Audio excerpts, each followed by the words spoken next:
Now that we got the rules and build chat. covered, Since- let's hop into the since run. this might Right be off the the last bat, the night. good old gas mask curse kicks you in, guys and we supported start me out with 2 with bully rots. Dealing the with them wasn't necessarily hard, but these guys are so 17 tanky and that all we the ran out YouTube of ammo memberships and before we even everything made it to Tutorial Town. tonight. With all of Crazy Earl's ammo upgrades, the maximum amount of rockets you can hold is It's 33. Love Omar with Divide the that by cheeks 2 time. and round up, we're left with 17 shots Ta-da! since the Nukem takes 2 ammo to fire. So with no ammo and no money to Love buy any more Omar yet, we had to with get the creative. heart Cue the cheeks. turret nukes. If we We compare all the need Nukem nukes and the nuke somebody skilled nukes, we get a sentence with the word nuke in it too many times and also see that the nukes are very different. For example, the turrets deal a lot less damage, but they also light the enemies on fire. The Nukem's projectiles just deal damage, while the turret's explosion has some very strong knockback properties. Returning viewers know I love those. And the turret nukes are also pretty much infinite, but they lose their value past generic mobs, since the cooldown of our action skill is too slow to outdamage the health regen of most bad guys in UVHM. But here in Tutorial Town, everyone is soft. Soft enough to kill with a little grape juice and 2 turret Code shots. LGM, by the After way. Hemilock got the power back on, we were able to buy a little bit of ammo and set off to clear the way to Boom Boom. That ammo was specifically used for the Ironclad lads, because the turret nukes were too weak for them. A little bit of patience and careful planning, and we were able to finish the mobs off. So as we were steps away from fighting Boom Boom, we were Not once the again anime protein broke shake and before lacking bed. the proper ammo to take on this fight. So I did what anyone would do when they're strapped for cash. Go to the beach and look for treasure chests. Here I would farm up until I hit the money cap and also fill my inventory with items so I had Krieg extra reference? items to sell for Yo, when I chat, ran out. Bloodbath? Anyway, Ain't no loaded way. up and ready Krieg to go, reference. we start the Boom Boom fight. After I Put it in lured milk, Boom I'm to gonna the back pummel you, alley and crazy mugged gamer. him at portable nuclear warhead launcher point, we made our first attempt at killing Boom. The sleep aid, Testing the likely sleep aid highly in milk. irradiated waters of Dude, this I don't fight, know we about find that that it was one. going to be a very close fight, even with full ammo. After a practically perfect attempt with lining up kill skill combos, slag, and making sure I fire all my nukes quickly, I was still coming up short. So this fight was undoable, which means no. You can't beat... But wait, did you guys see that? Reroll the footage, hold on. You see it now? The run is saved, all thanks to this do cut. In Borderlands 2, when you pick up a gun or grenade mod, it gives you some ammo of the weapon type you just picked up. So when I opened up this porta potty and seen this long brown log looking thing, I was filled with joy. So on our next attempt, we made sure to set up everything perfectly, grabbed the launcher for the ammo, and managed to just barely kick him out of his turret. The moment of truth was when I ran back to fill my ammo, not knowing if he would just hop back into his booster seat. But lucky for us, he doesn't get back in unless you die, so we managed to finish him off for good. After clearing out all the mandatory bad guys on the way up to our boat, we start our fight with Flint. My plan Alright, was to chat, just am I fight him from forgetting down here, anything? but I forgot that my turrets had The knockback for a YouTube second, VOD's and I only at ended 2 up hours, launching him I out still of his have another arena, 10. which bugged out his AI. Again. But it looked like this was going to be Days without necessary to cheesing cheese Flint him like moment. this anyway. While lobbing these nukes, I was slowly realizing Chat, that am I I wasn't forgetting going to have anything? enough money to keep buying the ammo I would need to take him down. So after round 2 of farming the money, we knocked Autoplay Flint on, off again autoplay on, and spent shuffle like 10 on, minutes trying to repeat get him loop into a on. good spot closer to the ammo vendor. Slide to the left. By now, you've probably seen that the Think we're nukes we're good. firing I don't go think very we far. are good. That's because this thing is nothing but Think we're torque good, parts, chat. so firing at anything while below eye level likely means I'm getting a dose of the radiation too. Anyway, Alright, after I'm gonna lobbing bet- 61 nukes down at Captain Lead here, he finally died. Arriving at Three Horns, I used my Bullymong whispering skills to convince the Bullymongs into fighting the local bandits while I decked out my new ride. I didn't know the blue steel skin was a Torg skin, so I was pretty hyped to show up to Sanctuary with style. Dorguy thought it was cringe though, so I decided to give him the good old 1-2, or as I like to call it, the Deuce Nukem. Anyway, Corporal Reese needed our help. Excuse me. Should I leave that in the video? Screw it. Long story short, I learned a little something about collateral damage. To make up for my friendly fire shenanigans, I made sure to kill the 20 bandits in his honor. I shot a nuke into their camp, and realistically, there's no surviving that, so I'm pretty sure I killed more than 20. After making it to Sanctuary to realize that all the important people that we were supposed to meet there weren't even there, we set off to Frostburn Canyon to meet the least important person there is. Blowing up the psychos here was pretty easy with my noob tube launcher, right up until they class swapped into Black Ops 1 flak jacket builds. Joke's on them though, because they can't have flak jacket and lightweight pro, so using gravity against these guys made it child's play. We also dropped the nuclear stinky on the big psychos because I didn't feel like taking another loan out to pay for the ammo costs. Here we took our first death after running out of grape-flavored grenades, but I didn't let that stop my gamer momentum, and I was still bodying these bandits. Oh! This momentum carried on to our next task of upgrading our car to get into the Bloodshot Dam. Vehicles in this game aren't balanced properly for OP10, so they actually get easier to kill as you increase your OP level. So for a brief period in time, I got to feel like Duke Nukem himself by sending body parts and car chunks across the horizon. This was honestly therapeutic, and in my masochistic profession, you learn to milk the good times. So I destroyed a few more cars, bodied this tubby spider ant, and even took on the caravan just for the heck of it. I was going to ride the caravan back to Ellie's before this spider ant ruined everything, and I discovered some goofy stuff with the nuke turrets. I managed to hitch a ride on the back and experience the first ever Borderlands 2 cliche car chase mission, and honestly felt pretty cool doing so. After pulling a prank on myself, I decided that I wanted to destroy the caravan, so I set up a roadblock and blew the thing straight off the cliff, finding one more reason why nuke turret wasn't as bad as I thought it was. Anyway, Badma was our next target, and I wanted to get rid of him as quickly as possible. Wanna meet my girlfriend? Watch out, they got a badass.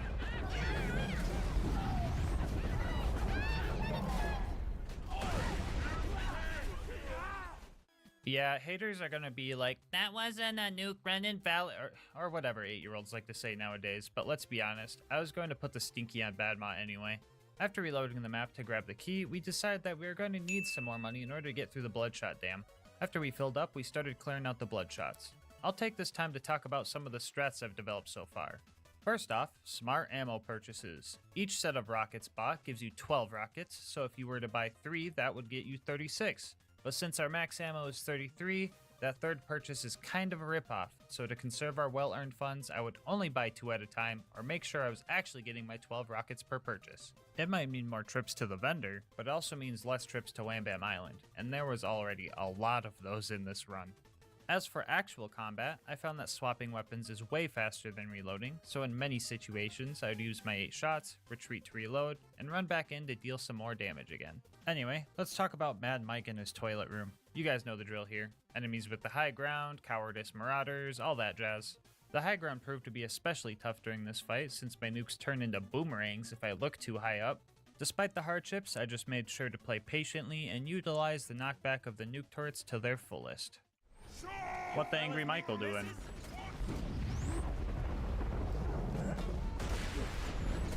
Oh! The next fight, however, will be the hardest one yet. The Warden posed an actual threat here. With no ammo vendor nearby, I wasn't sure if we were going to have enough firepower to destroy the Warden before he flew off and took Roland to the Friendship Gulag. So I had to make sure not to use any of our ammo on the mobs along the way, which resulted in a few of our untimely demises. We made our one and only attempt at Warden, with high hopes, and on God, bro, is that 3 angelic guards? Okay man, whatever. Everything was going well, right up until the point it ran out of ammo. Grit, also known as the only thing keeping us alive, had an absolute field day with my health bar here to try and save the day, but I just couldn't find any more rockets lying around. And add insult to injury, these angelic guards were spawn camping the hell out of me, so all I could do was wait there and suffer until the Warden took off with Roland. Before we went to that dreaded place, we had to go farm up some more money to make this fight work. Here at the Gulag, the fight is usually a bit harder because now the Warden gets the ability to moonshot even more reinforcements in, as if 3 angelic guards wasn't enough. In order to nuke this toaster, we were going to have to use the good old vendor milking strat to get this fight done. It was hard to tell exactly how many nukes it took to kill Warden because I had to get like 4 second wins during the fight, but I counted at least 37 shots to destroy the Warden. After dealing with the rest of the loaders with Roland, it was time to meet up with Marto and Tina and blow up a train. I used the nuke turret's fire dot to light the Varkids on fire and felt way smarter than I should have for it. And then I had to help Tina get some bombs, even though there's literally an ammo vendor in her workshop, and also I'm literally holding a nukem. I feel like I could have just shot the train, but oh well. So we started our fight with Wilhelm, and we ran into a very small issue. So I get his health down to here by the time my rocket ammo got down to here, and the ammo vendor was at the beginning of the map, which also required a grenade jump to get to. This long run to the vendor also gave Wilhelm plenty of time to recharge his shields. Luckily, the shields are pretty weak, and the shield surveyors also just kinda explode from the Nukem's blast radius. Join the club, I guess. Anyway, it took 2 trips to the vendor and a total of 38 nukes to take Wilhelm down. Side note, since this vendor strat is going to be used very often during this run, I've decided to save myself the time and just call this strat Spud Running, because the Nukem is kinda just a souped up potato gun if you think about it. Back at Sanctuary, I kinda accidentally the whole shield system and we had to evacuate the city. Like literally, the whole city had to leave. And I seen my opportunity to pull an assassination attempt on Lilith, which backfired. Not my proudest moment. Anyway, it was time to run through Ohio, or wait, I mean the fridge, sorry. This would have probably went terribly if it wasn't for Grit, but then again, you could probably say that for the entire challenge. Our next obstacle was the big old beacon-eating spaghetti squid. This guy gave me quite a bit of issues. Here's a list. 1. He has random shield regen, which means more rockets eaten up. 2. The loader's moonshot in to deal with the Thresher, just try and murder me instead. 3. Every time the Thresher tunnels underground, it removes the slag effect from him. 4. The ammo vendor was like a mile away, not to mention the way back. And number 5, the Thresher would wait for me right at this door and snipe me with its instant health gate needle attack. Woohoo. Anyway, it took like an hour to finally get this guy to die since I needed to go farm more money. When I went to grab the beacon, this happened. Thanks. Oh, game, don't fucking crack. Yeah, so another farming trip and another hour and a half later, we got him again, and we could finally go defend Overlook by dropping multiple nuclear bombs there. I didn't have high expectations for this fight, but to my own surprise, I was surviving and killing off all the loaders pretty well. I mean, the beacon got bodied like every 10 seconds, and it eventually went invincible, but I was on track to surviving all the way up until the fast travel showed up, which I did technically do. Anyway, compared to the rough rest of this run, that was a major dub in my book. The Preserve and the Big Bird were up next, and after a little preparation, we jumped in and started making our way through the bad guys. Wounding the loaders went fine, since wounding one loader at a time is super hard. Nukes aren't really the assassin's weapon of choice. Remember, I learned that the hard way. Anyway, after taking half an hour to kill Pomone and Toomba for literally no reason, and needing to refarm ammo again because of it, we pushed through and very slowly used spud running strats to handle all the mandatory mobbing before our 1v4 with the loot. Ah, I forgot doctor's orders. Jeez man, I'm really dropping the ball, aren't I? Long story short, I decided to keep trucking towards Bloodwing, and then right before the fight, our homie Tom, you might recognize him from the co-op challenges we do, used his Twitch channel points to redeem Turn On PhysX, which is a Borderlands graphics setting that makes cool puddles of elements and stuff, but also makes your game crash from slag particles, especially during the Bloodwing cutscene. But we didn't realize in order for PhysX to be enabled, we would have to completely restart the game. Tom agreed that I could just turn it on after the fight, but he was also all like, I suppose, and I already felt bad for missing doctor's orders, and I had to do it. So we restart the Preserve, this time with doctor's orders and with PhysX on, with the agreement that it would stay on until the game crashed at least once. After refarming and remobbing, we killed the loot dudes and got one of the grenade mods of all time. After that, we made our way to our first attempt on Bloodwing. The strat for this fight was a bit different since there are no vendors we can run to, so we had to make sure to wait for her to land so we could get slag and utilize our 2 free nukes from the turret. The fight was going good, right up until the very end. Maybe. The slag's kicking. Oh my god! I was so close to taking this dub, but the game-winning rocket was a complete whiff of a shot. What could have been a spectacular ending set off a chain of events that really messed me up. Turrets, don't take my kill, that'd be cringe. Turrets, don't take my kill, that'd be cringe. I'm loading the trade dart. Was she really that close? Won't hurt, I promise. That's cringe. Preserve round 3, here we go! Okay, real talk. Attempt 3 is when this run started to get really cursed. For example, this clip. Right off the bat, let's go. Oh!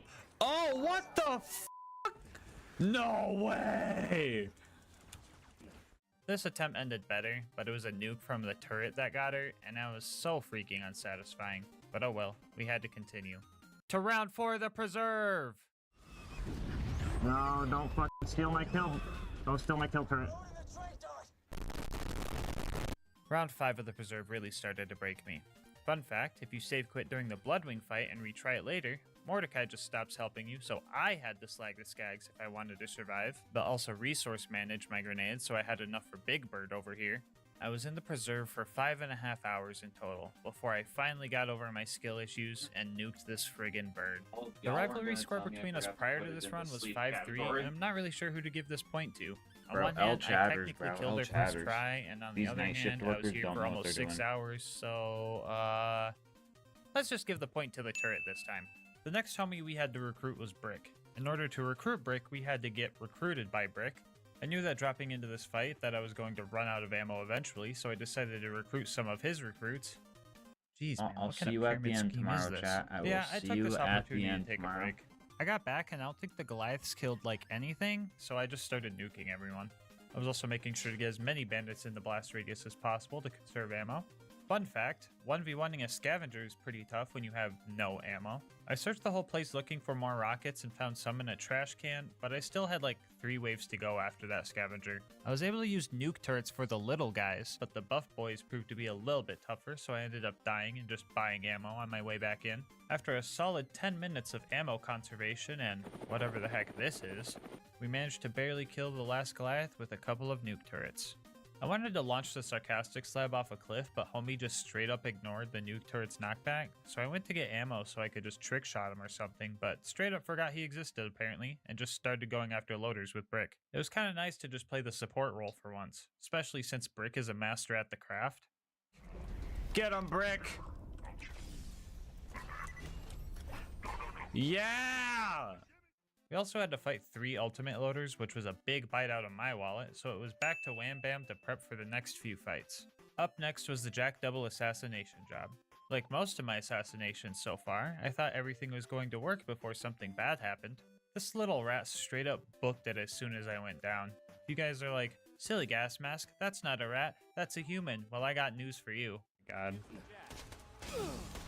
Hold up. Wait, what? Who just heard a rat? This game is so cursed, bro. If I wasn't killing this double, I would be pointing him towards the nearest exorcist because he's got some demons inside him. As per usual, I died to the double, and when I came back, he just stood still for me. No idea why this happens, but it's not my fault the game is like this, so I took it and ran. Now that we had all the pieces required for the bunker raid, we started our climb up the mountain. Obstacle 1 was this constructor right here. We've dealt with these toasters before, but this one kind of mixed things up for us, which is a very Blender-like thing for a toaster to do if you ask me. But the issue was spud running wasn't going to be an option, since he despawns if you get too far away. Step 1 to winning this fight was reloading the map until I got lucky enough to fight one that's level 89. This would save ourselves some time and ammo. And step 2 was to hide while slowly whittling down its health with nuke turrets. I could only land one at a time because if I got too close, I was toast. So after hiding under these stairs for 20 minutes, we finally took the first obstacle down. Obstacle 2 were these demonic heathens. If you didn't know this already, these guys are bugged and just completely immune to splash damages, so no grenades, no rockets, and most notably, no nukes. So at this point in the run, you could argue 2 things. 1, the nukem can't do it, the run is busted, or 2, this is a glitch, so therefore it should not count. If you ask my opinion, I'm on the ladder. Not literally on a ladder, I'm actually just cowering behind a few boxes here in this clip, but you know what I mean. I think glitches like these shouldn't invalidate the run, but if you think otherwise, that's just your opinion and I respect how wrong it is. Anyway, we had to progress, so let's just kill them with our own turrets.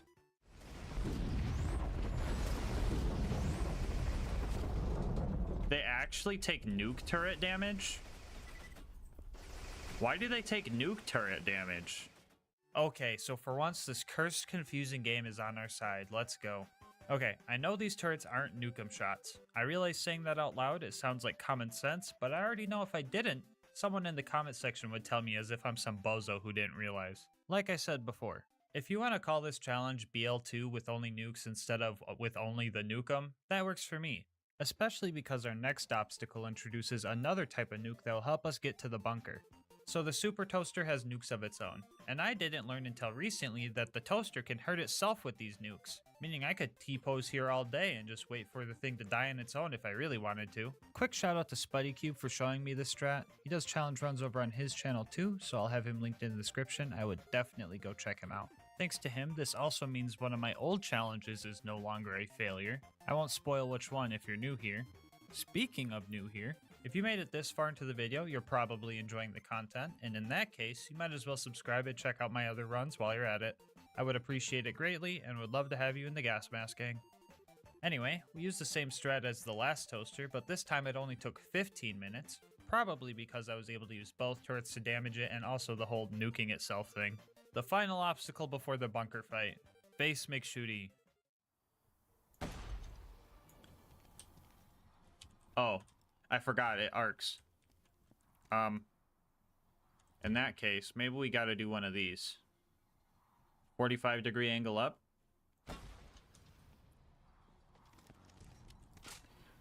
Maybe we need a little bit more arc.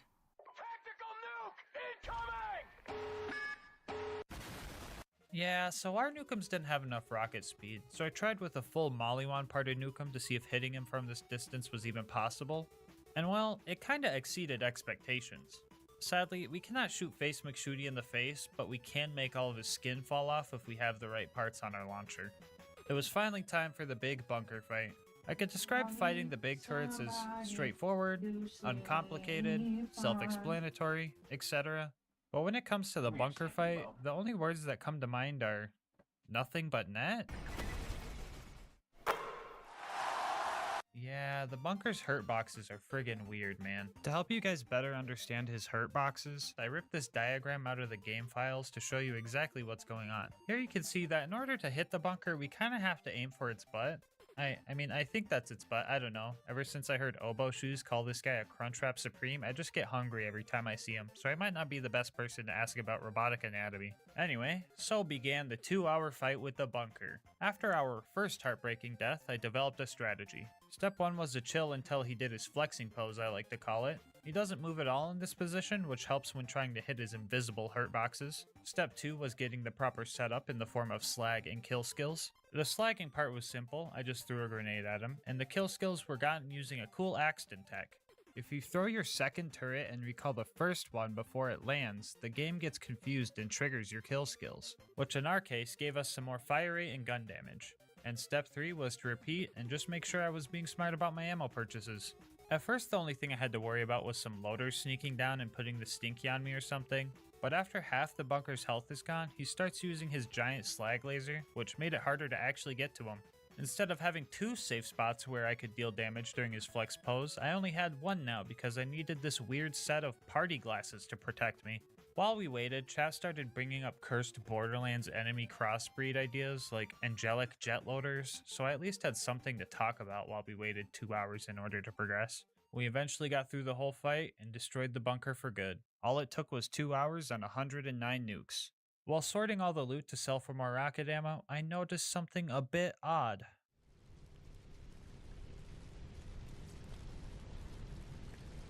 Oh, okay. Dude, I seen the Lil Mollywan tip. I was like, if I get a motherfucking 94 sham in the run where I'm not allowed to use it, but it would be the best fucking thing ever, I was gonna fucking... The game was really tempting me. And I mean like, really tempting me, because it knew what we were going to have to do next. That being Angel Core. Let's do some math real quick. Multiple waves of loaders, including angelic guards, plus there's no vendor to buy ammo, plus if you leave or save quit, you reset the whole Angel Core fight, equals quite the predicament. I tried the fight and ran out of ammo pretty quick, and I waited around for like an hour hoping Angel Core would drop some rocket ammo, and at first I wasn't sure if it was possible to get more ammo. So with most of our hope lost, we started looking for answers. On a separate save, we tried testing absorbing super loader rockets for ammo. Yes, this would require the absorb shield crutch item, but I wasn't sure what to do otherwise. It didn't work anyway, but the crutch items would get us through Angel Core faster. Also while testing, we found that one enemy crossbreed chat was talking about. Actually, let's test your volley. Oh, you... Somebody clip that. I know that Angelic Guard didn't just fucking fly. I know that Angelic Guard didn't just fucking fly. Can somebody clip that? Was that not just a jet loader?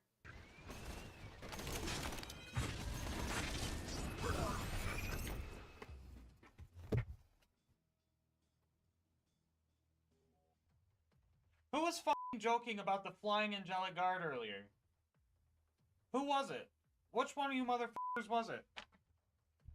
It's not funny because now it exists. Anyway, it was confirmed by Dark Smoke 11 that you can, in fact, get rocket ammo in Angel Core. So I had two options. I could suffer through it without the crutch items, or I could use them and get through the core faster. And oh boy, did I have a decision to make. After the testing, I ended the stream and took a few days off. I went to my hometown, visited friends. I even drank a Monster, normally for once. It was nice living life so calmly. I learned that not everything has to be balls to the wall all the time. It's okay to take the easy route and enjoy the ride sometimes. But this was not one of those times. Do you know what this is? It's an original Monster Assault. They don't make these anymore, and it's my favorite flavor of anything ever to exist. I've only got 21 left before I'm out for good, for life. To make sure I spread these out and don't burn through them, I said I get one for every challenge run I beat. Now, do you think I want to sit there after the run, sipping my assault, thinking to myself, did I really earn this? Hell no. Do you think that monster would taste its absolute best with that question swimming around in my head? Hell no. Do you think I'm going to take the easy way out? Say it with me this time. Hell no. I returned from my trip and I rode the elevator down to Angel Core. Not with dread, not with anguish, but with pure determination to get through this Angel Core without any unneeded aid. During the fight, I made sure to group up all the enemies to get the most out of each shot.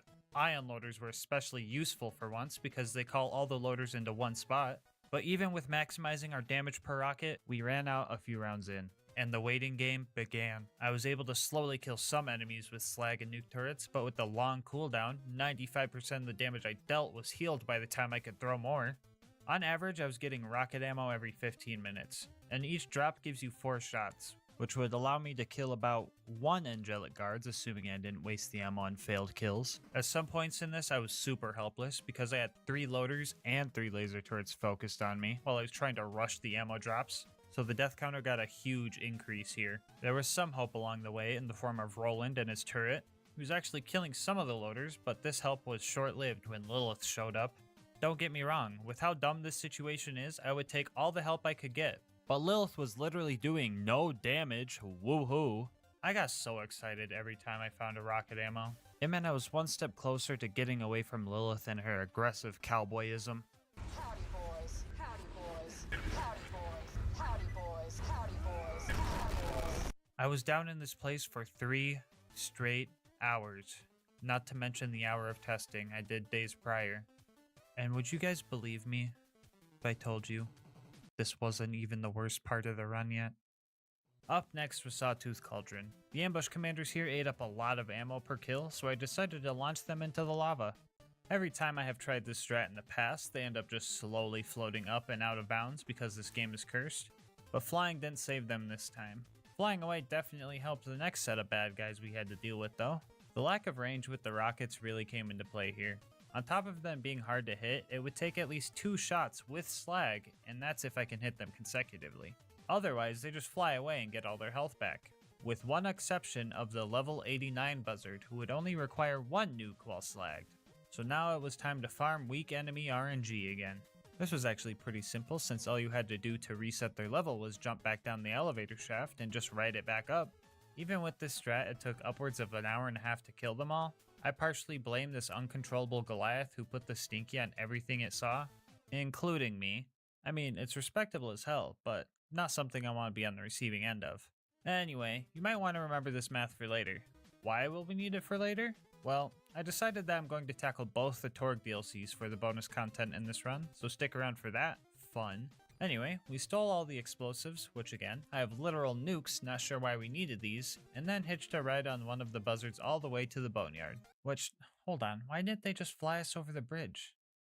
Dude, these friggin' plot holes, man. After another money farming run, we hit all the pumping stations.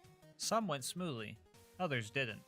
But in the end, we were able to hit the pipe with our car and managed to even fit the entire Bandit Technical inside. Now, I'm not really sure why, but I decided to kill Saturn on this run. Long story short, Saturn is a cheater. During multiple attempts, he would just disappear when he was almost dead. I found out that if the junk loaders respawned, that is what triggers him disappearing. It's like Hyperion was just like, this thing's almost broken, let's just scrap it, turn it to a bunch of junk loaders. Yeah, so I had to modify our spud running strats in order to kill Saturn fast enough. I threw the whole smart ammo purchases thing out the window and just full bot. We were spending too much time running back and forth and not enough time shooting potatoes, so this strat actually helped. Altogether, the winning kill took 164 nukes. Makes me wonder what would happen if we sent that many to the actual planet. To the scientists watching, feel free to teach me in the comment section. Anyway, we got the info we needed and set off to our last few fights. The claptrap door wasn't prepared for our spud running strats. Well, actually, it kinda was, because running too far away makes the turrets respawn and now they're hostile again, so yeah, that sucked. But overall, the door wasn't too bad. Hero's Pass has no mandatory combat, so a couple of skips got us through here, and now we could finally fight Jack and the Warrior. I was honestly worried about both of these fights, but let's talk about Jack first. Destroying his shield was the first challenge. His health bar has like crazy regen, but his shield doesn't regen unless you just stop damaging him for like 10 minutes. Knowing this, I decided to use the nuke turrets on his shield to save the rockets for his health bar. My first attempt at fighting him without blocking him at the terminal turned out to be very bad, slag being very hard to apply to Jack, and the shield surveyor he spawns making him immune to my nukes makes this fight super tough. Even with the blocking him at the terminal strat, nuking someone that you're practically hugging isn't the smartest thing to do, so this strat wasn't very foolproof. During a failed attempt at blocking him, I found out that he is very easy to slag while he has this bubble up for some reason, and I just kinda took the chance. Okay, everyone's slag.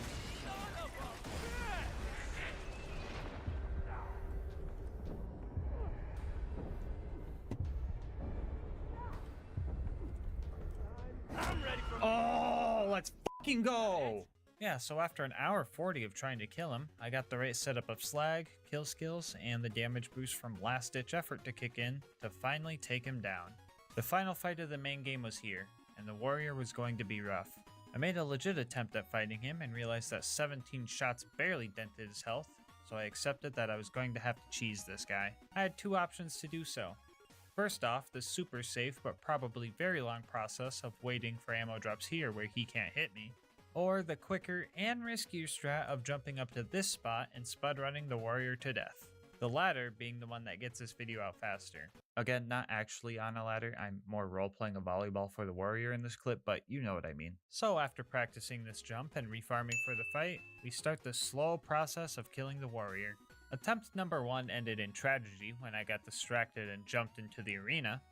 I tried to grenade jump back out, which is possible, but I didn't figure it out in time, so there went an hour of progress. Altogether, I was fighting him for 3.5 hours. 2 hours of that was just the final attempt, and altogether it took 195 nukes to take him down. With the last rocket in our possession, we finished this challenge. Which means, you can beat Borderlands 2 with only the nukem. As promised before, the run is not yet complete. We're going to do a couple of DLCs, starting with the Waddle Gobbler DLC. We got here and Torg immediately turned some dude into a puddle. After that, he then proceeded to tell us we need to poison the Waddle Gobbler in order to kill it. And so we started blowing up the kitchen. We even styled on this Gordon Ramsay guy by putting the stinky on him with a meat grinder. After that, we went to the meat locker and blew up some pirates. Before you ask, yes, we're still in the same DLC. The last thing we needed was some poison, but in order to get to the jabbers, we had to fight this clown shoot floaty dude that just reminds me of Sora from Smash Bros, and that just made me angry. The jabbers up ahead were a bit challenging, mainly because they needed to be slagged in order for them to drop a gland, and the hallucinogenic poison didn't help my grenade aim either. After a bit, I realized I have blast radius. I don't need to hit these guys directly, so I just martyr styled the last one and started cooking. These kitchen crusaders did not want to let me cook, but my nukem had something to say about that. Anyway, after stuffing myself full of money, I started my first attempt, and my ammo got me about this far. And since we don't have any access to vendors here, we were going to have to use some turret nukes to take the Wattle Gobbler down. I was kind of worried that all these tribute dudes would target me, but the baby gobblers took their full attention while the big one targeted nothing but me. Attempt number 2 ended in turret gun kill cringe, but attempt number 3 ended with a bang. So yes, you can beat the horrible hunger of the ravenous Wattle Gobbler with only the nukem. After relaxing with Grandma Torg a bit, we headed towards the campaign of Carnage. Well, actually, I wanted to see if the nukem could farm a nukem really quick, and lucky me, she spawned first try, and she also dropped it on run number 1, so that was cool. Anyway, the campaign of Carnage. Right after this this DLC jumps right into the action, as we have a small mobbing section before the game introduces the Coward. Yeah, screw this guy. At this point, he was our sponsor, I guess, and set us up with our first fight in the arena. At first, I thought this fight was going to have a timer on it, but we lucked out and there wasn't, so as long as we didn't die, which we did, we would be fine. Our second try, I decided to get as many nuke turret kills as I could so I could save ammo for the arena Goliath. Spud running wasn't an option here, so I was hoping to maybe find some launcher drops on the ground, but that's not exactly what happened. Oh no, there's another wave!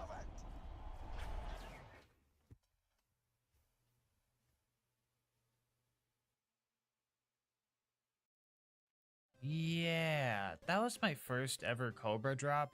It feels kinda wild that I found one during a goofy challenge run like this. I wanted to do a Cobra run eventually and call it an excuse to farm a Cobra at the end of it, but now it's not really an excuse anymore, so now I gotta get another Cobra eventually. Anyway, I literally failed my only job when I forgot to wear my gas mask like an idiot when the Coward filled the arena with Armstrong gas, so big oops on my part. With our sponsor now being our enemy, we had to get a new one, and Torg knew exactly where to find one. During this challenge fight, we only had to kill off the buff dudes, which we had enough ammo to do so this part was actually pretty simple. Then we jump into the Pyro Pete fight, which shouldn't be anything too hard. Sure, we will probably run out of ammo, but we can just use our nuke turret. Oh, what is that? Okay, real talk guys. This fight is super dumb because of this health regen. If we break his shield before using any of our rockets, full ammo will maybe take 40% of his health away. And if we want more ammo, we have to use these 2 respawnable crates and get lucky. But even with extreme luck and getting 1 drop each, that only gives us 16 rockets, which would get him down to 40% health maybe. And since these crates have a timer on them, we still wouldn't have enough ammo. Even if we got a double drop and then immediately reopened them and got another double drop of ammo, it still wouldn't be enough. And to make matters worse, the game started tempting me again by giving me another Logan's gun and sham during a money farm for this fight. A homie by the name of Stormin said they would give me $200 if I managed to kill Pete that day, but I didn't want the allure of money to stop me from testing every possible strategy before I used a crutch item. So I had to get creative. If we grenade jump out of this arena, we could trigger the Moxie cutscene before we even kill Pete. This, however, doesn't help us since the Pyro Pete objective remains. Moxie wasn't the reason we came up here though. We came up here for these 2 red chests. If we get a rocket launcher in one of these, and or this porta potty I found out here, we might have enough ammo to kill Pete. But for the life of me, I could not find a launcher chest with launcher ammo in it. I did the math, and even with 4 ammo drops from the respawnable crates and 3 launchers, assuming we got one out of each red chest and the porta potty, we would have enough ammo to kill him. But we need to grenade jump up there, run to the back room, etc., which gives him plenty enough time to out-heal our DPS. I was straight up out of ideas, so I had to use the stockpile relic. With 64 rockets, we were sitting at practically double our old ammo capacity. A couple attempts with this strat, and we managed to kill Pyro Pete with our last rocket. The worst part about this is that Stormin was a frickin' liar. They didn't give me $200. They gave me $300. Okay, jokes aside, the real worst part about this is when I found this after the fight.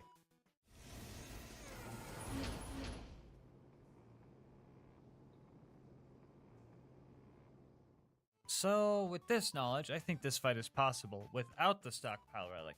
You just need to make an attempt and then open these chests when you're empty on ammo. Then pray for rocket launchers, I guess. If you're lucky enough and fast enough, I think this is possible. I made a few attempts like this, but with my hard drive running out of room for footage and some other fights coming up, I made the call to just put a bounty on this fight.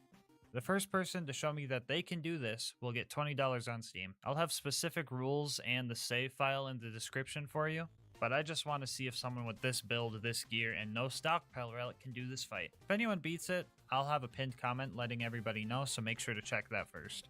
Anyway, let's move on. We met Tina and blew up some heathenistic cookies as a training segment, and after that we did Death Race to get the attention of Motor Mama. Motor Mama didn't have health regen because, well, I'm not really sure actually. It's kind of weird who they do and don't throw the health regen at, honestly. Anyway, we blew up her ride and started phase 2 of the fight where we had to simultaneously dodge rockets and make sure her shield didn't recharge. Ammo wasn't too much of an issue since we were practically hugging a vendor the entire time, and after a while she eventually kicked the bucket. We now had the number 3 ranking and needed to go after Flyboy for the 2nd place spot. So we headed towards the Forge. We all think dunking on Sawtooth Cauldron is fun and funny, whatever. But after this run, I don't think I'm going to be able to come back to this map and not relive trauma. Let's talk about these buzzards I gotta kill first. Now, I usually wouldn't have to kill the cargo ones, but the Nukem can't break these wooden boxes for some reason, so the only way to get them is to just destroy the whole buzzard. And these guys are also way tankier than the normal buzzards, so that's neat. I've blown up buzzards before, so this should be doable, right? No. Yeah, remember that math I was talking about earlier? Yeah, you guys can see why this isn't gonna work. So after many tries, we had to mix things up.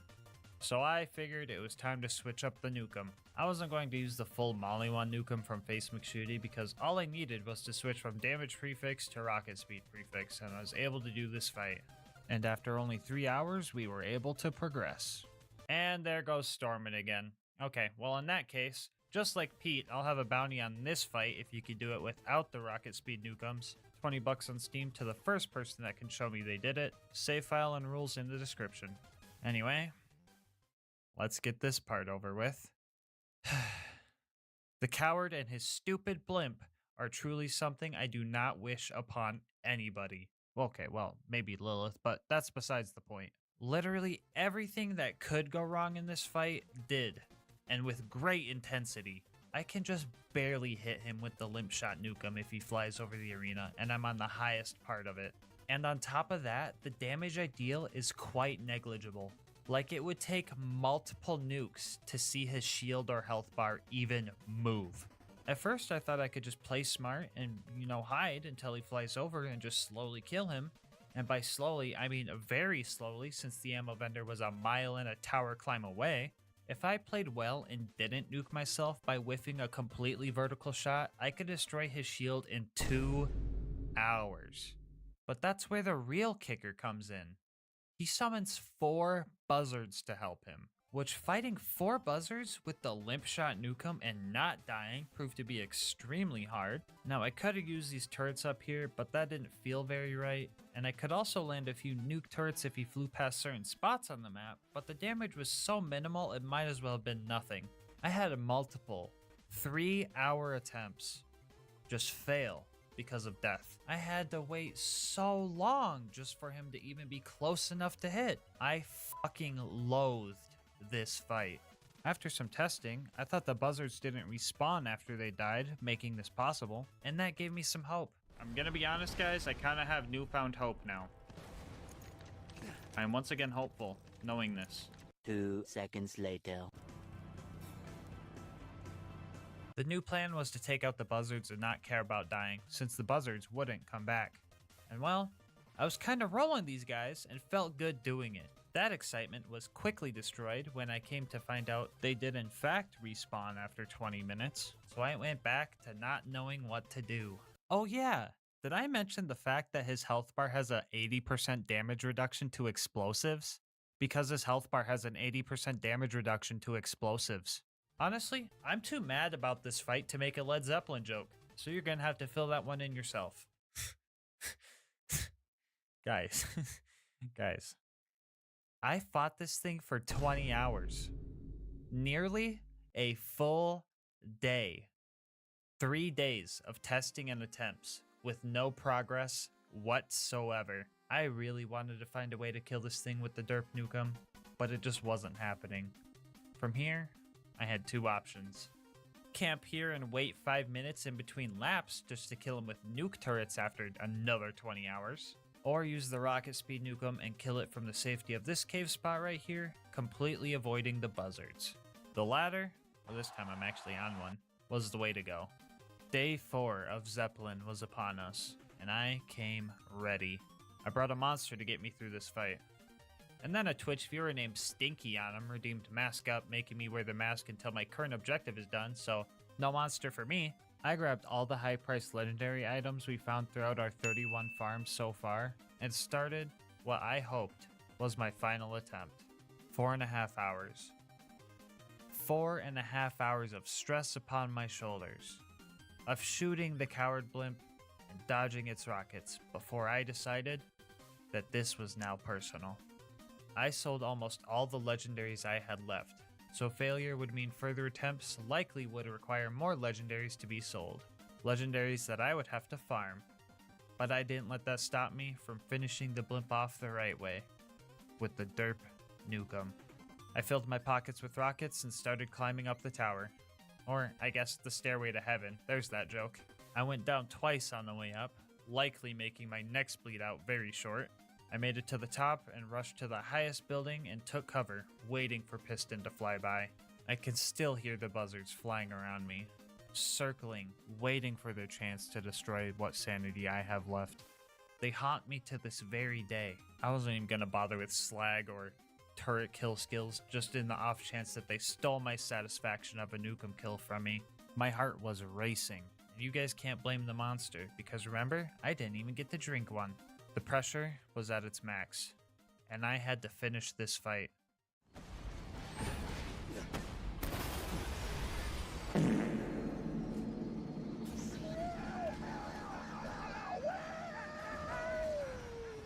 Vault Hunter, you are now the #2 ranked badass in all of Pandora. That's my Get nay-nayed.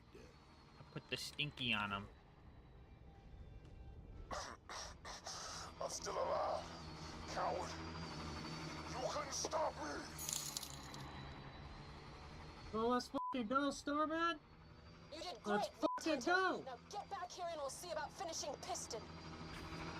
Can someone please tell me, in what world does it take 378 nuclear bombs to pop a fucking balloon? I can easily say this fight was the worst fight in GasMask Challenge Run history. Honestly, this was the true final boss of the run, and I'm going to be a bit bold here with one last bounty.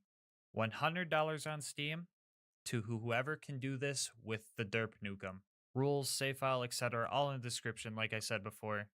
Before you get overzealous and try this, realize that this fight took 4.5 hours, so the buzzards would respawn probably 15 times, which equates to 60 buzzards, and that's assuming you can hit the blimp as consistently as with the rocket speed nukem, so it's probably a lot more. Good fucking luck. The coward was the final thing I needed to take care of this run. His dumb dinosaur should have been fine with spud running strats, but I would randomly just blow myself up because my nukes hit some invisible wall, I guess.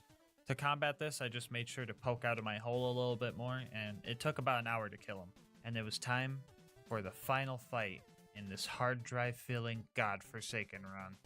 On the last run of our last money farm, we got our first pearl from the chest, which was pretty neat, and it would even come in handy. A few things stood out in this fight. First off, I don't recall his shock attacks looking this goofy. Probably a PhysX thing. Oh my god. How is the game not crashed yet? Imagine if it crashed during the blip. You know what? It's too soon. I can't think about that. I will die. Anyway, the other thing I noticed was Piston's shield starts rapidly recharging if you don't hurt him for like 6 seconds, which is not good considering it takes full ammo to break his shield.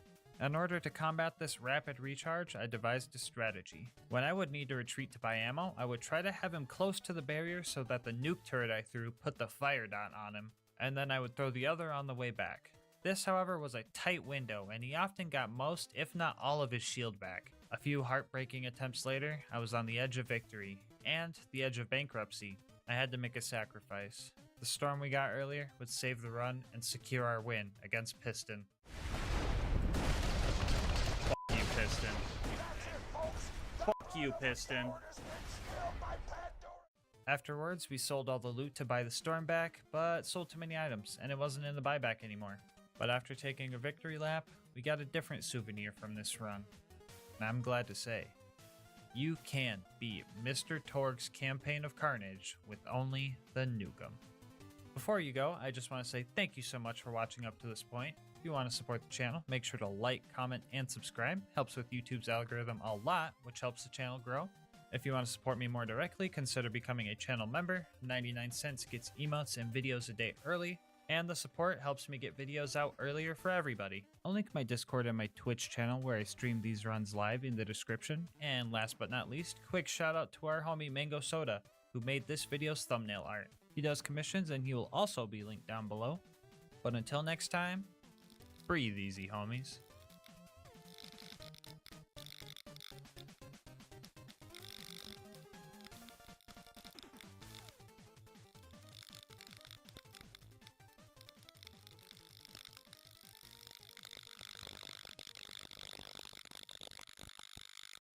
Today's video is sponsored by Instant Gaming. More on how you could save money on video games later in the video.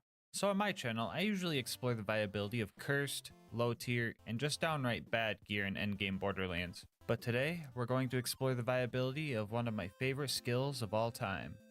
Today we ask, can you beat Borderlands 2 with only light the fuse? I'll go over the rules real quick. First off, we will be playing on Ultimate Vault Hunter mode and starting out on OP10, and then lowering the OP level as we go if necessary. The goal is to beat the game at the highest OP level possible. Bar will not be allowed for this run, and last but not least, all damage dealt to enemies must be a result of light the fuse. So damage from things like Bloodsplosion or barrels is allowed as long as it's initiated by light the fuse and not some other source like melee damage. And before the run and valid 8-year-olds get to the comment section, jump damage will be allowed because it's so insignificant in UVHM that it wouldn't kill anything anyway. We are also allowing the use of pull a pin to drop a stock grenade when we end up dying. These also deal barely any damage, but I decided to allow it because it's kind of on theme with the run and the funny knockback property is just too hard to pass up.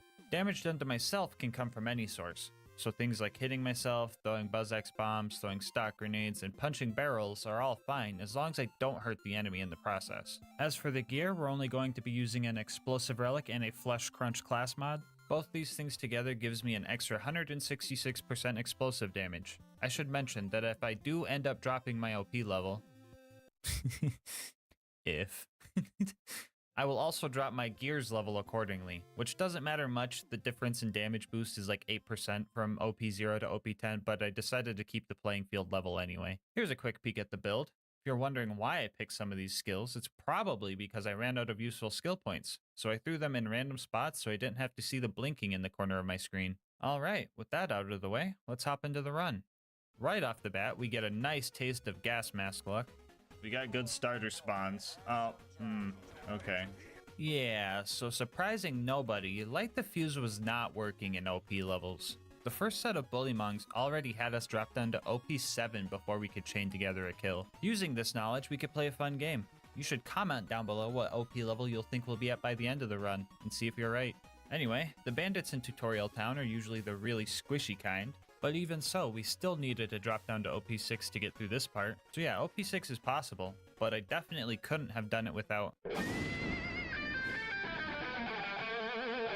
So if you're using Light Diffuse and you want to make sure you throw as many dynamite sticks as you can before you inevitably blow your arm off, make sure you're not spamming the click button. Instead, time your clicks for right when Krieg is touching the bundle of dynamite, and you will throw them a lot faster. This allows you to throw 22 sticks of dynamite instead of the usual 14 per Light Diffuse duration.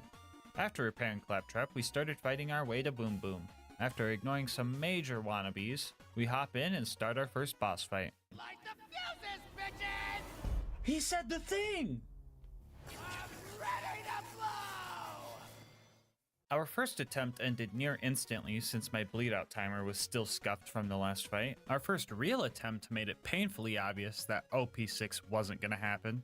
OP5 was better, OP4 was close, and OP3 was just barely doable. We were able to kill Boom, which triggered Psychos to start spawning, and these guys were vital to our victory. To plan was to stay close to the psychos as I was chucking my evil candy canes at Boom's turret. This way, when my timer ran out, I would get a revive off of them and potentially deal some extra damage via blood explosion. This strat worked well for knocking him out of his turret, but not as well when it came to actually killing Boom. Boom's AI makes him run pretty far away from you when you go down, and it's kinda hard to hit him when he just jumps out of range. But lucky for us, we know about... If you're sick of the bad guys running away as you're trying to feed them the scary looking candles, totem trolling is just what you're looking for. When in Light the Fuse, you won't bounce off enemy heads. This allows you to effortlessly keep close to them and deal your damage. The bad guys are also so dumb that they literally don't even know you're up there. Anyway, after we killed Boom and Boom, we blasted Claptrap and made our way towards Flint. Along the way, we saw some bad guys bullying Claptrap, so I decided to join in. And then we made it to Flint. And yeah, this didn't go good. I spent 2 hours trying to set up a blood explosion chain using all the mobs provided, but it just wasn't happening. It also didn't help that he would just light himself on fire and get some goofy damage reduction. Oh, not to mention that every time I failed an attempt, I had to save quit to get all the bandits to respawn, which meant running all the way back over to Flint. Well, since we still have a minute before we get back up there, I guess now is a good time to talk about our partner, Instant Gaming. Instant Gaming is my go-to place for getting deals on games I want to play. Just recently, I decided to try to get Fallout 4 and replay it because it's been a while. And I managed to snag the Game of the Year edition with all the DLC for under $9. The best thing about it is there's no waiting for deals here. Sure, you could just wait for Steam to have a sale, but who wants to wait? And even if you did wait, the odds of their deal beating Instant Gaming's deal is pretty slim.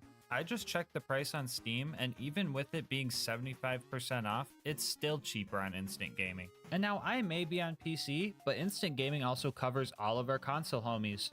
So do us both a favor and think of a game you've been wanting to play, and use my link in the description to see if you like the deals they've got. And if you end up making a purchase, just know on top of saving yourself money, you're also supporting the channel.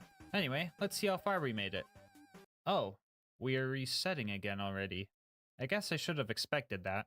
Anyway, blood explosion chains are really hard to get without slag tripling your damage on every explosion, so I decided that OP2 was going to be necessary. This was still hard even on OP2, but after a while, we got a god chain.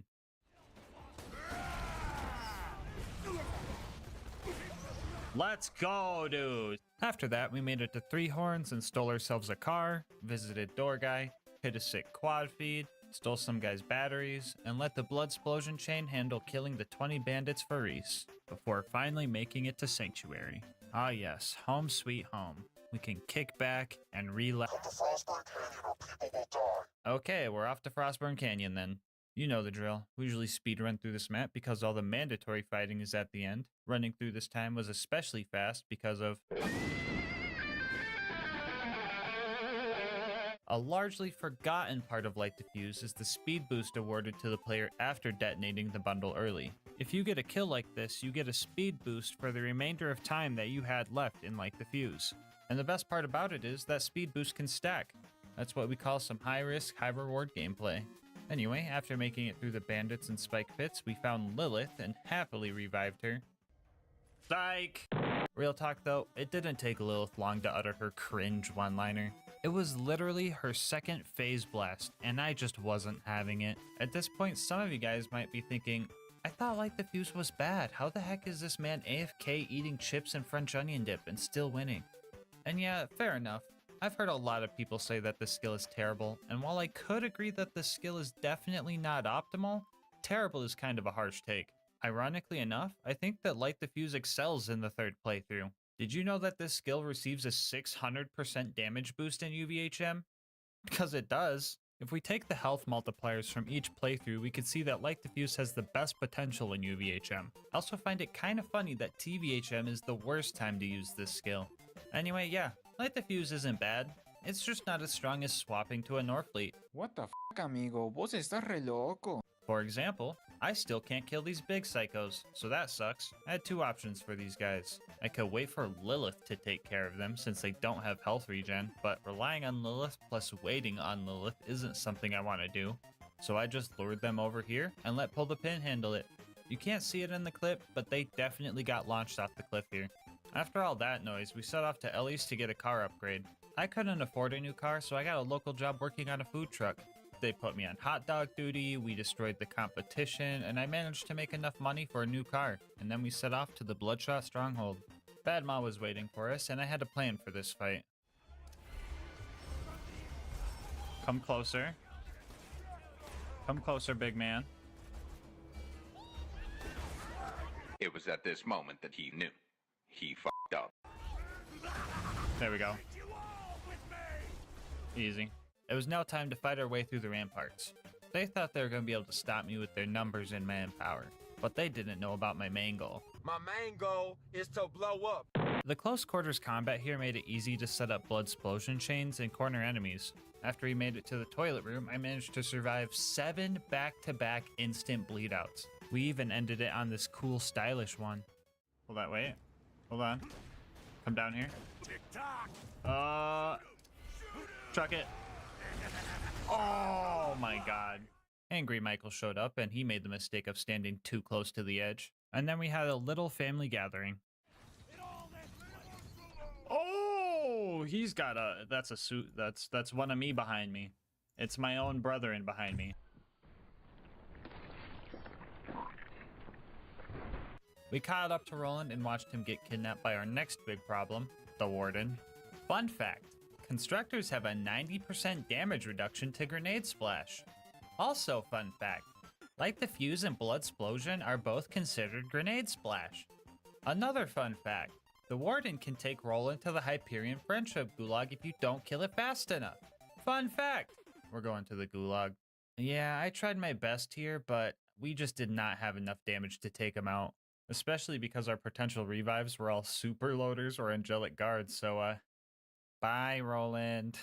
Anyway, usually the Gulag version of this fight can be harder because the Warden also has the ability to moonshot loaders in over there. But like, what's the worst that can happen? They down me? Yeah, the extra bad guys actually came in handy to set up for bigger blood explosion chains here. Only thing we had to be careful of is our bleed out timer not getting too low. So how bleed out timers work in this game is that every time you go down, your bleed out timer will be reduced if you went down within 26 seconds of your last second wind. In order to reset this, you would not only need to wait longer than 26 seconds before your next down, you would also need to get a second wind with that already bad bleed out timer. If your next down is going to make you instantly bleed out, no amount of waiting alone can reset your timer. So you need to really set up for your next second wind to reset it back to normal. So after a few kills, I started counting out loud, making sure I hit that 26-second mark, and we patiently waited for Warden to keep spawning our revives. On the 14th activation of Light the Fuse, we finally managed to take this toaster down. After Roland and I finished off the rest of the loaders, we made it back to Sanctuary. Our next mission was to go steal the vault key, train robbery style. Right as we got to Tundra Express, we lost a fight with a snowman and took a shameful shower with the VAR kids because of it. After that, Mardo and Tina helped us blow up a train, and it was now time for the Wilhelm fight. This fight was honestly kind of a joke. Homie straight up just spawns 2 surveyors every 20 seconds, and that makes it way too easy to just blow up. Altogether, it took 7 full detonations and 1 beef stick to take Wilhelm down. After that, we got back to Sanctuary. Lieutenant Davis wanted to try our build out, so I tried to show him the ropes, but I don't think he understood that well. Oh no, I got all of Sanctuary doing it now. What have I done? What the f***, Lilith?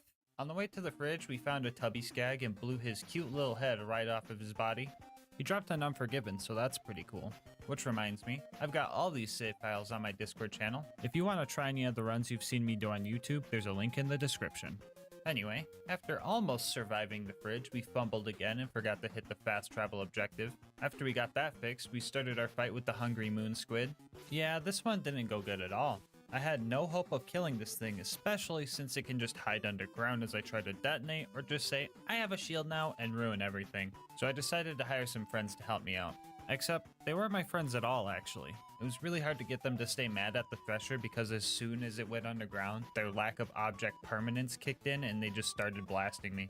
After like an hour of trying to figure it out, I got to a spot where they would just leave me alone and fight it out themselves, and I just took my hands off the keyboard. About 2 minutes later, the Thresher kicked the bucket and I made off with the contents of its stomach. Overlook was up next, and with the hordes of loaders, you would think this wouldn't be too bad.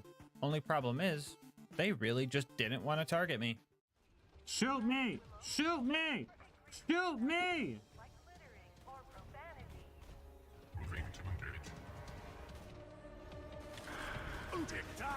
What the fuck? Yeah, they were just dead set on destroying that beacon, so it eventually became invincible and these guys were still shooting at it. I had to adapt, and this is probably the first time in human history that adapting was running up and trying to eat the bad guys' guns, but we gotta do what we gotta do. After what felt like the longest Overlook fight of my life, the fast travel landed and we made our shameful escape. We weren't at Sanctuary long before we were given another job to do while everybody else sat around. What is our job anyway? Oh, come on! Anyway, after wounding all the loaders by simply not getting a second wind, we ran through the preserve and started taking out all the required bad guys. I had to be a bit careful here because I knew an UBA was coming up. That's an acronym for this, by the way. And in order to take this thing out, I was going to need to really utilize the 2 loaders it spawns with. I was really scared that I was going to have to farm map RNG for this barrel to be slag for the kill, but I was lucky enough to kill him without needing to do that. And I was even lucky enough to do it a second time because I forgot to grab Doctor's orders.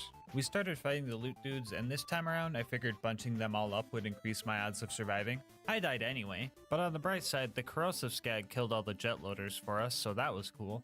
We ended up getting a legendary Psycho class mod and an Infinity, so that's pretty neat. And after playing fetch with the local puppies, we made it to the Bloodwing fight. At face value, you might think this fight is just not possible. She has 3 phases to fight and resets if I end up dying, and that math just doesn't add up to me winning. But lucky for us, right about the same time she lands and gets into our range, she also spawns a bunch of skags. Those skags are also getting slagged by Mordecai. I think you guys know where this is going.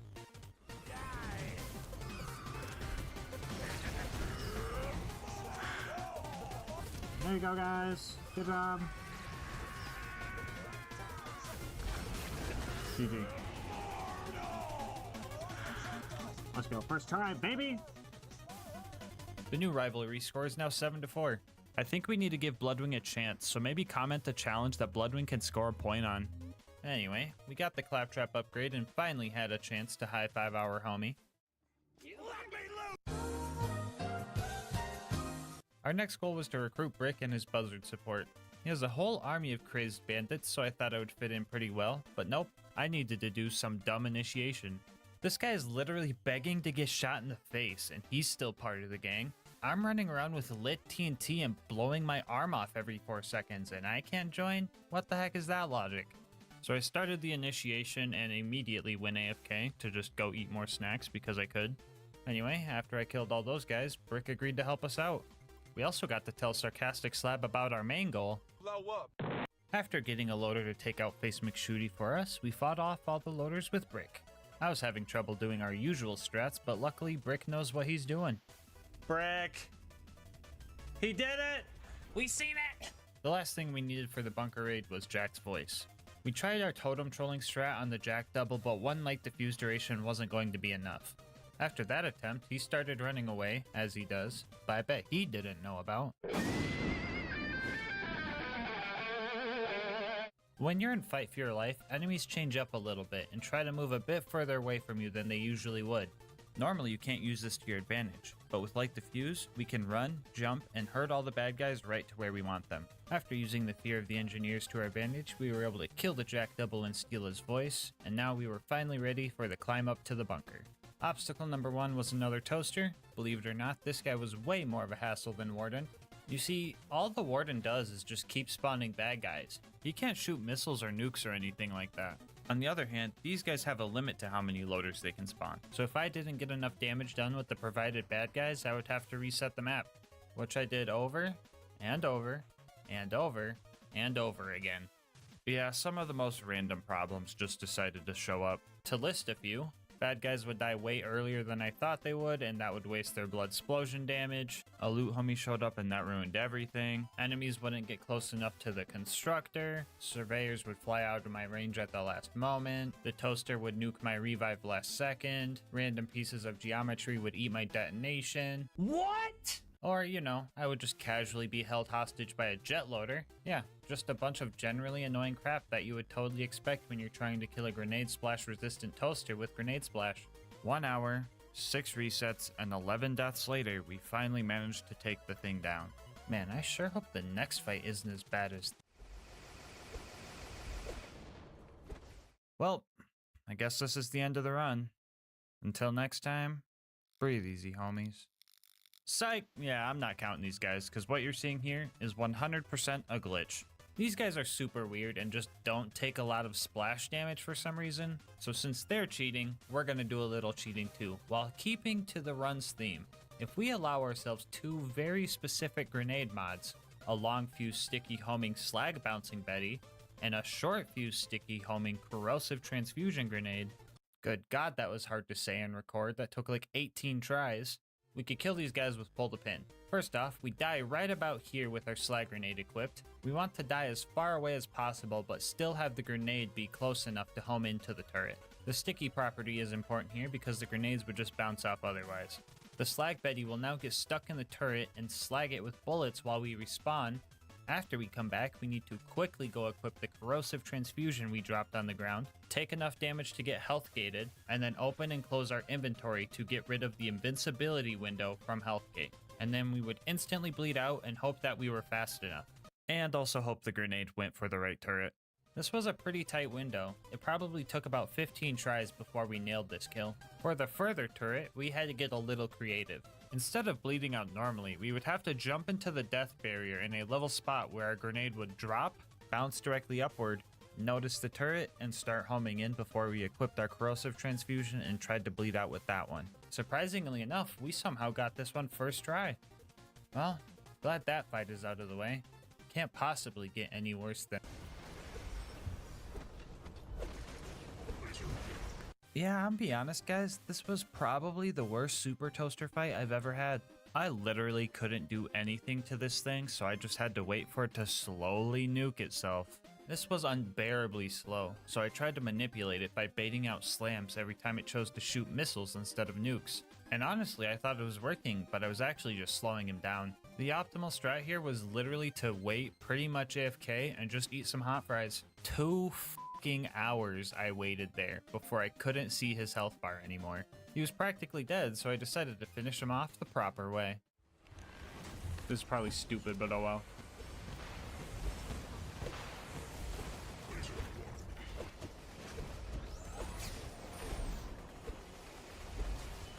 Just do it.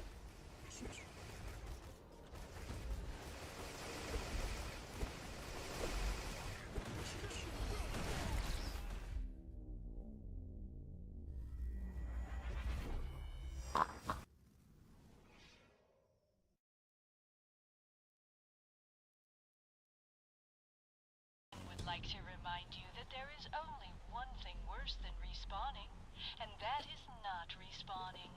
After another hour and a half, we got it low again and actually took it out proper.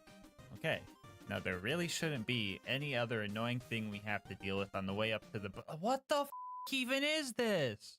Alright, we're finally at the bunker now. Step 1, blow up some turrets. Step 2, blow up some more turrets. So in order to destroy the bunker, we were going to have to be patient and wait for him to stand still on the edge of the arena and blow up his turrets to get second wins. Now this is some tricky stuff to land consistently, but we had a trick up our sleeve. Alright guys, it's time to teach you about my favorite light the fuse tech, short fusing. How many of you guys have tried to jump last second in order to reach a surveyor or rack, but in the end just landing before the dynamite has a chance to blow up anyway? I'm willing to bet a good portion of you that have tried this skill. But with short fusing, this problem will be no more. As long as you're not throwing a stick of dynamite as this animation starts, you can click at any moment to detonate the bundle early. My mind was blown when I found this strat, and honestly, it was the tipping point to starting this run. Anyway, By short fusing, we can jump at the bunker and detonate early enough to destroy the turrets and deal a little bit of damage to the bunker in the process. We lost our first attempt while we were still warming up, but on our second try, we got the bunker all the way down to his deathbed spot. It got a little trickier here because he was way higher up than I felt safe going for, so after I got second wins from the turrets, I lured a backup plan closer and started chucking. 3 loader sacrifices in, we secured our win. Our next objective was to survive the Angel Core fight. I was so hyped to see all the dumb loaders run towards their silly little ion loader homies, not knowing they grouped themselves up and gave me a free way to down myself and blow them all up at once. But then like maybe 2 ion loaders showed up, so that was kind of lame. But honestly, that was fine compared to the rest of the stuff I had to deal with down here. 10, 11, 12, shut the fuck up, Lilith! 14, 15. Alright, I've been getting a lot of comments lately asking why I despise Lilith so much, and honestly, it's more than her just dropping that cringe one-liner. She just constantly blinds me and is of no use in combat. You would expect her to deal some type of fire or even slag damage in combat, but no, she just doesn't deal damage in Angel Core. All the other Vault Hunters are cool. Roland can actually kill stuff and his turret gives you health and ammo. Mordecai understands UVHM and slags everything for you. Brick puts the stinky on loaders? And, what does Lilith do again? Fuck you, Lilith. Get stepped on. No, Lilith, what the fuck are you doing?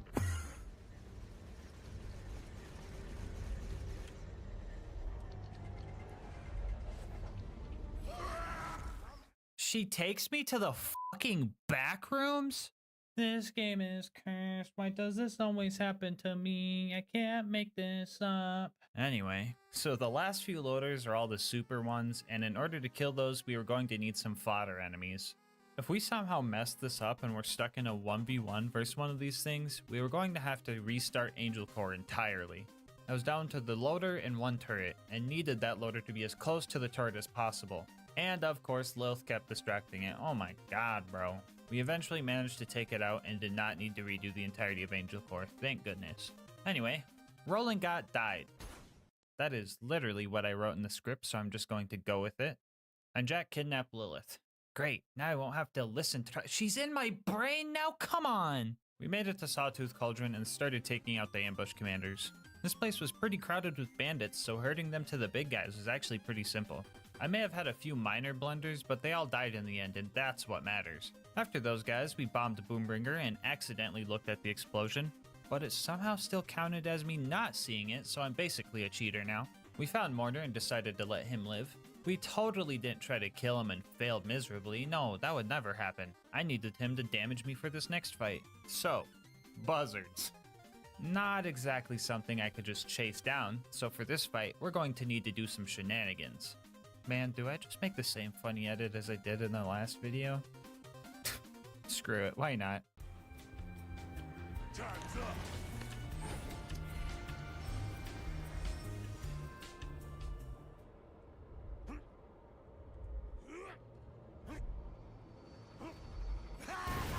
Explosions of life!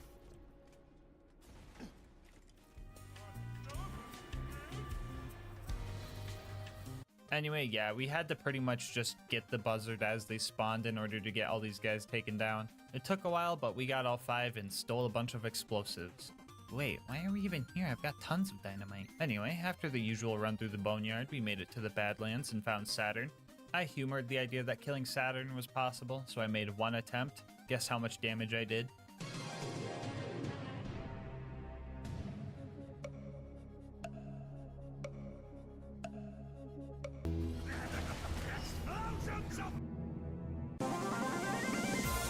Anyway, yeah, we got the data and it was time for the final stride towards the vault. The mobbing at the claptrap door? Easy. Skipping Heroes Pass? Even easier. Fighting Jack? Pretty much impossible. I could go on for hours describing how everything in this fight adds up to us losing, but instead, I'm going to try to cover all the basic stuff really fast. Here we go. At first, the Jack fight seems easy because he spawns all these clones that die to one dynamite stick, but after his shield breaks, those clones don't show up anymore and your options for revives are loaders or turrets. This wouldn't be an issue if it wasn't for Jack's crazy health regen, the fact he has grenade splash resistance just like constructors, and an invincibility drone. So in order to kill Jack, you just need to get his shield really low and then pray you get a good enough chain using all the clones. But most of the time, you get the god chain when his shield is still full and just ruin the attempt. This is also very hard because the clone AI is incredibly unpredictable. Sometimes they chase you down, sometimes they try and gun you down, sometimes they just don't move. Which isn't helpful considering that we have to lure them all over to the spot for the blood explosion chain, because when Jack's shield breaks, he instantly teleports to the console, meaning the chain has to end here. But getting an actual chain is super hard because if you have too many runners, they clump up and it doesn't actually chain and it doesn't stack any damage. And if you have too many gunners, they're not close enough to get hit by the explosions. So you have to deal with their already buggy AI and spread them far enough to make the fight work. Also, apparently if multiple enemies die at the same time, only one of them will blood explode, and 99% of the time is the one that wasn't near any of the other bad guys. Yippee. I was honestly lucky to even enter Light the Fuse because these guys barely deal any damage. I could slag myself using Lilith's laser, but she can't slag Jack or any of the doubles because she's a She could slag the rack though, so maybe we can add those to the chain. Nope. You have to hit them with a stick of dynamite to get them mad, but that usually just kills them. And even if you do get them mad, they usually only do one swoop before forgetting about you again. We also need a bunch of bloodlust stacks for the chain to work, so we have to make sure to activate BuzzX Rampage after our initial detonation so that Taste of Blood gives us 45 stacks per kill instead of just 1. And then we have to try to keep these stacks by jumping on the bad guys' heads. That didn't go good. Jump on him, I swear to God, thank you. Jump, jump, jump, you fuckers, I hate you. Just give me my 100 stacks, please. Oh my God, this is fucking Sisyphus! Sisyphus! Other than the actual fight, there were some other things that slowed me down. Like when the mailman sent me this picture saying my 24-pack of monsters was delivered, that's not my front door. So I ran around my apartment complex and discovered that's nobody's front door. This was actually just a picture of a package that wasn't even my monsters delivered to the back door of the main office. Why? Back to Borderlands, I also had Shift telling me I couldn't connect to my account even though I was in offline mode, which wouldn't be an issue, but they decided to tell me every time I paused to save quit and again in the home menu. It was messing up my fast save quits and I was getting really tilted. Insert dramatic sigh and pretend that I did all that in one take. Wait, hold on. Anyway, after 6 hours, I decided that OP2 Jack just straight up wasn't possible. So this fight is going to have two endings. The normal ending and the stinky ending. If we allow ourselves to use pull the pin with a singularity grenade, we can win the fight like this.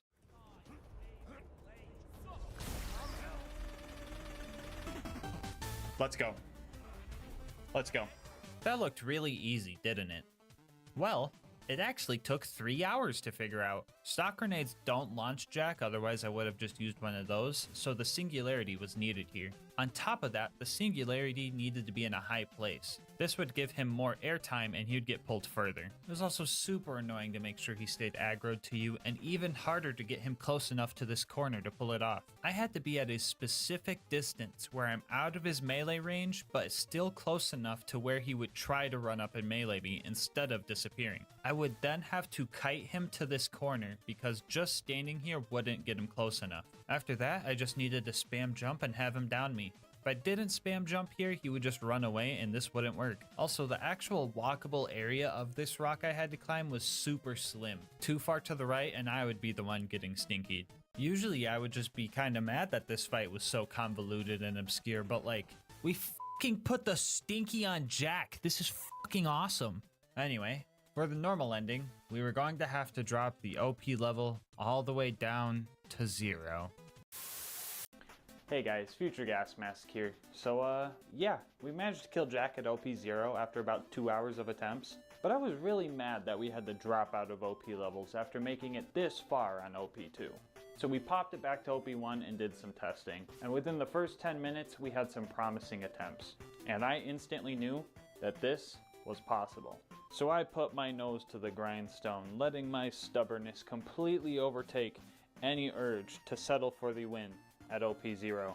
I knew it was only a matter of time, but what I didn't know was that matter of time was 10 hours. Anyway, I just wanted to explain everything that happened. I'm pretty sure 50% of this challenge was this fight alone, so that's something. Also, this bit is 100% an excuse to show off the new merch. Queen Knight designed all of it, and I think she did an awesome job. If you want to cop some of this for yourself, find the link in the description or just go straight to gasmaskgang.com.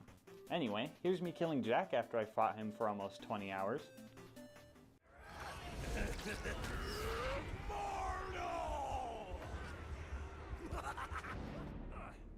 That it?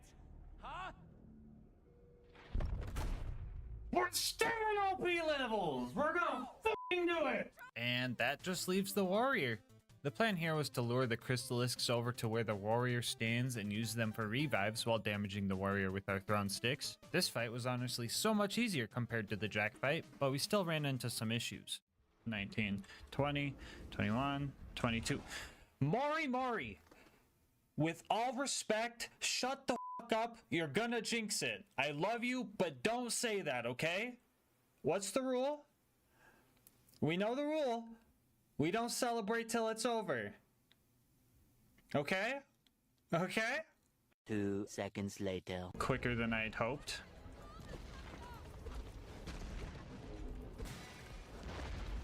What the fuck?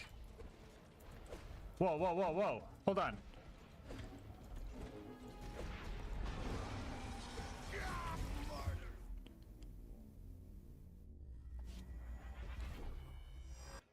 Alright, I'm not gonna get mad. But Mori. This is a direct example.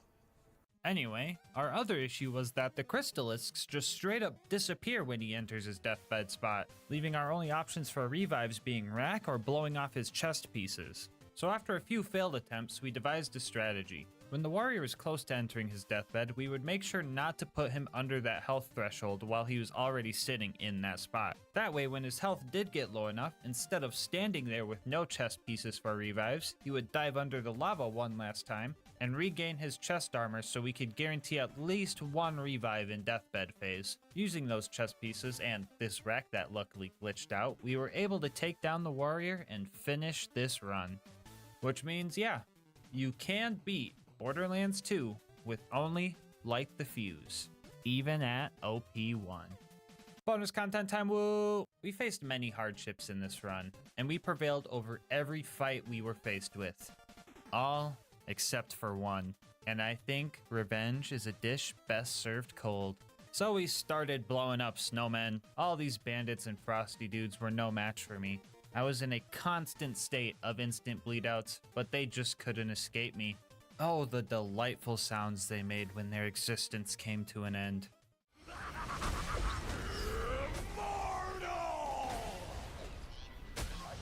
Those satisfying crunches drove me to keep going right up to the very end when we faced off against the abominable Mr. Tinder Snowflake. He threw every last one of his soldiers at me, but with my ballpark franks in hand, he suffered a cold defeat. So in case anyone ever wondered this, you can beat how Marcus saved Mercenary Day with only Light the Fuse. Before you go, I just wanted to say thank you guys so much for making it this far into the video. If you want to support the channel, make sure to like, comment, and subscribe. Doing all that helps the channel a lot. I also read all my comments and love hearing your guys' ideas and kind words. If you want to support the channel more directly, consider becoming a channel member. 99 cents gets you emotes and videos a day early. You could also save yourself some money over at Instant Gaming using my link, or you could check out the new merch store. I will leave my Discord and Twitch channel where I stream these runs live in the description. And last but not least, shout out to Mango Soda who drew this video's thumbnail art. They do commissions and will also be linked down below. But until next time, breathe easy, homies.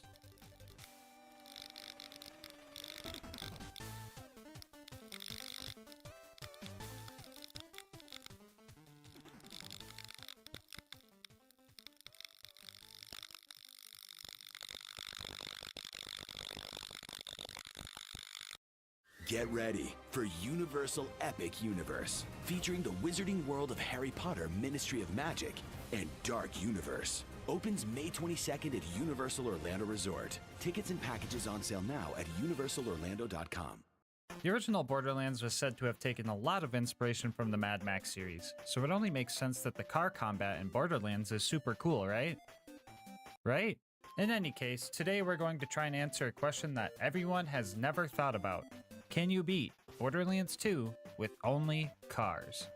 Before we hit the road, I'll go over the rules. This is going to be an Overpower 10 Ultimate Vault Hunter mode playthrough, and all damage I deal to enemies must be from vehicles or because of vehicles. We will be playing as Krieg for this run, and I'll explain a bit more on that later. For our gear, we will be using a basic shield, legendary sickle class mod, and the afterburner relic. Yeah, to the guy that commented saying I should try to beat the game with only the car relic, you might have been joking, but I wasn't. Here's a quick peek at the build. Most of this isn't important, but Fuel the Blood, Fuel the Rampage, and Fuel the Fire are all vital to this run.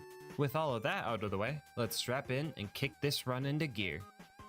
Oh, wait, we might have an issue here. I'm totally forgetting something. So normally we don't have access to cars until after we fight Flint, so normally, no, you can't beat Borderlands 2 with only cars. But you didn't come here for that lame answer, you came here for a challenge. So today's question is actually, can you beat Borderlands 2 with only cars? If you also use a mod to allow cars to enter maps they usually aren't allowed in. Using a couple mods, we can allow vehicles to enter maps that usually kick you out of the vehicle, and we are also able to change this door to take us to the Torg DLC, where we can grab a car and take one back to Tutorial Town. Quick little shout out to Pyrex for making that very obscure mod for me. Anyway, in true Cursed Run fashion, we got a couple of bully routes to spawn, and since cars are considered armored, corrosive damage was going to be something we would need to worry about. It's also not like we could dispatch of these guys quickly either, because our damage is, well, I guess it exists. So right off the bat, things seem really bad. Enemies can kill us really fast, and we can kill enemies very slow. But one advantage we do have is stun locking. Even slightly nudging most basic enemies causes them to ragdoll for a few seconds, and as long as we keep doing this, they won't be able to blow our car up. Wobbling might be banned in Melee, but you know I'm capitalizing on it here in Borderlands. The Bullymongs proved to be far easier than the bandits. Unlike wild animals I could just drive away from, bandits had guns that could continue to damage me from afar. If I started taking too much damage, I would have to drive somewhere safe and wait for the car to start regenerating its health. I thought I'd be safe in this cozy little cave, but I guess not. Oh, what the f? No, you are not jumping down here. Nice try, bucko. After some confusing interactions with the wall and clearing out Liarsburg, we met Hammerlock, he changed a tire for us, and we started our way towards Boom Boom. Average F-150 driver. While clearing out the last batch of bandits, I discovered that Torg shotguns really freaking hurt, and we took our first death of the run. Oh, by the way, the counter will be counting car deaths, just to clarify, which leads me to one of the worst parts of this run. Losing a car means I have to go all the way back to the Torg DLC and get a new one. I decided to allow a flight mod to go back to vehicle stations since this run was modded anyway. We aren't really doing anything challenging by walking back there, so to save time, hard drive space, and to get this video out earlier, we would just fly back to get a car. Anyway, after clearing out the bandits and accidentally learning how to parallel park, we finally made it to Boom Boom, and this fight was tough. You might think Boom's cannon was the scary part, but to my surprise, I was actually able to take multiple hits from this thing. Busting him out of his turret got a little weird, but that part was relatively easy. Dealing with their health regen and my lack thereof was the main issue. I could stun lock them, but repetitive collisions would slowly wear down my vehicle. I could definitely handle a one-on-one fight, but if I kill Boom first, I still have to knock down a few psychos to try and focus on Boom. I would also pretty much need constant crits to outpace Boom's health regen, but Boom was a lot easier to deal with. So I decided that killing Boom first would be best, because he was the harder one of the two. And well, he just kinda died. I guess if you hit a guy really hard with the car, they just end up dying a few seconds later. I think this has something to do with his get-up animation not being able to go through because he was stuck in some weird geometry. He actually died like this twice because Lil Boom was using a Torg shotgun. I told you guys about those earlier, right?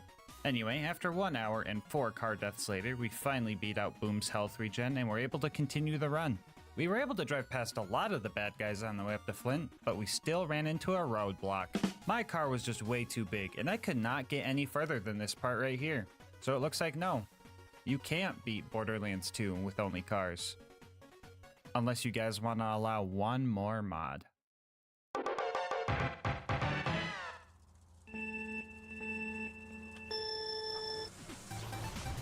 Looks like them few boys are in a pack of trouble.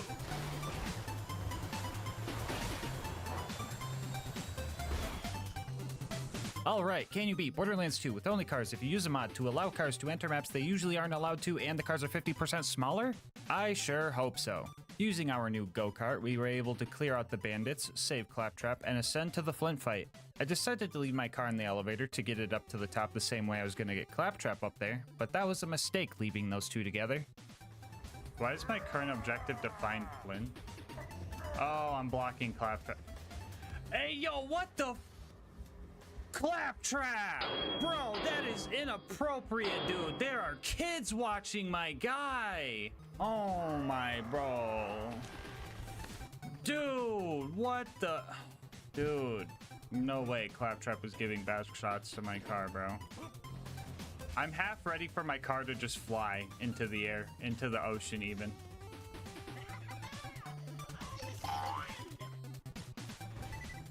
Okay. Now for the Flint fight, I probably could have done this super easily. Vehicles are resistant to fire damage, and Flint just kind of rolls up like an armadillo if you hit him with a car. But for some reason, I was bent on just ramming him off the edge of his boat. And because of this, I lost many cars and had to keep driving all the way from the beginning. I also didn't have the elevator option anymore, and some of those stairs and tight turns were pretty tricky to maneuver. Okay, fire barrels hurt. Lesson learned. After way too much wasted time, I finally got Captain Roly-Poly to fall off the edge and took care of his goons from afar. After that, I just laid into Flint until he died. Cool. Rock out. Yeah, jam. Oh my god. It's Lilith! After dealing with Claptrap's sex drive, Claptrap, stop getting freaky with the car! We made it to Three Horns. Here I snuck into the DMV and stole a license so I can drive legally and warmed up my Bullymong whispering skills. Bullymong, stop! Ramming Door Guy was probably the most normal thing about this run, and then after that we had to deal with our first AVEF, or Anti-Vehicle Entry Field. Oh brother, it's my boss again. I freaking hate this guy. Hello? Yeah, we're not calling it that. Just call it a car wall, okay? What? Why would I call it that? The wall isn't made of cars. Bro, what are you on? You're just complicating things, and AVEF doesn't even roll off the tongue. It's just an invisible wall that doesn't let cars pass through. Yeah, so it's an AVEF. No, it's not a fucking AVEF. Just call it a car wall or you're fired. Man, one day I'm just gonna be my own boss, so I don't gotta deal with that frickin' buzzkill. Anyway, yeah, I couldn't find a way to get through this wall, so I was going to have to get creative, because I had 3 psychos I needed to kill to save Reese. Those Bullymongs I met earlier were nearby, so I decided to have them help me out by relocating the psychos to a place I could reach them. There we go. There we go. Yeah, that's what I'm talking about. That's what I'm talking about. Yeah! Yeah, my Bullymong brethren! Hurt them more. That works for me. So the guy that's down here. Oh my god, they're all down here. Let's go. Perfect. The stinky prevails. Good job, guys. Proud of you, Bullymongs. Love you. I managed to save Reese by watching him die, but then I remembered I still had one more psycho to take care of. I needed to get the power core, but their camp was in a spot where having the Bullymongs relocate him was not an option. So I had to get a little bit creative. How do we get a car in here? Okay, let's look around the map.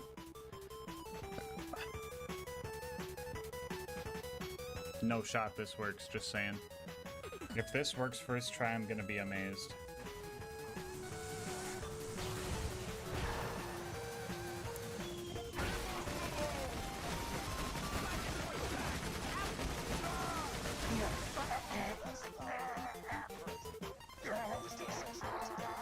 After I got my Bullymong homies to kill the 20 bandits to avenge Reese, we made it to Sanctuary. Nothing too crazy happened here. I pushed Jess up into the button to speed him up, which was cool, and the only place I couldn't get my car was the fucking garage, because that makes sense. So while I'm here doing all the boring Sanctuary chores, I'll tell you guys about our partner, GamerSups. So for the past few months, I've been drinking GamerSups and I've been loving every second of it. I used to be downing 2 monsters a day, but now with GamerSups, I'm not drinking 400 calories in a day. I'm able to control my caffeine intake since all their flavors come in caffeine-free options, and I'm saving money since GamerSups is only 40 cents a serving. They have tons of flavors to pick from too. One of my new favorites is Goof Juice, which is a nice strawberry kiwi flavor. They also have their signature waifu cups, comfortable merch, and dang could I go for another cup of their gamer soups right now. I mean heck, they made crickets taste good with their sus snacks. Yeah, you heard that right. There's crickets in this. But if you're worried about buying something you won't like, GamerSupps offers free samples, so you could try it before you buy it. So if you're looking to find a healthier alternative to energy and want to support the channel in the process, head on over to gamersupps.gg/LGM or use the link in the description, and make sure to use code LGM at checkout for 10% off your order. Anyway, let's see how Sanctuary's going.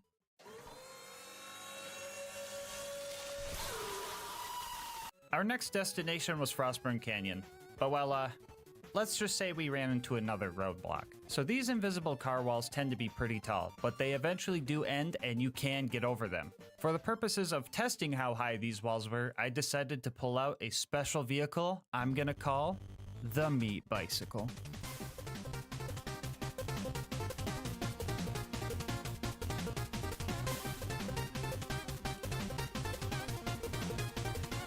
Yeah, this thing would make the challenge pretty trivial, so I will only be using the tiny sand skiff for wall testing. But who knows, maybe one day I'll try beating the pirate DLC with only boats. So if you end up liking this run and want to see that run, you should leave a comment and maybe you'll see it in your subscription feed one day. Just saying. Anyway, this wall tall. There was no way we were going to be able to clear this thing normally. Good thing this isn't a normal run. And also good thing that we're playing a game from over a decade ago and there's some jank that can help us. Introducing scroll boosting. By setting our boost key to scroll wheel up or down, we can use the free scroll mouse to do this. Okay, well, my game just crashed, but that doesn't happen every time, I promise. I messed around with this for a while, trying different frame rates, different angles, etc., and I got close so many times that I knew this was possible. And after 2 hours, we finally made it over the wall.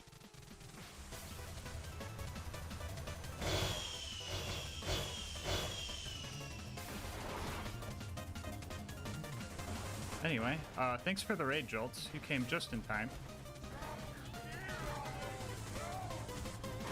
2 hours later, everybody! Now that we made it to Frostburn, we could drive past all the bad guys, do the skip and...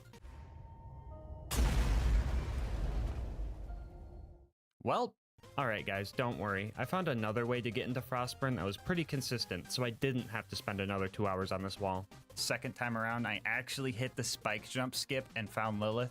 Surprising nobody, I immediately tried to put my bumper into her forehead. Sadly, she survived, and everything that normally happens during this part of the game happens.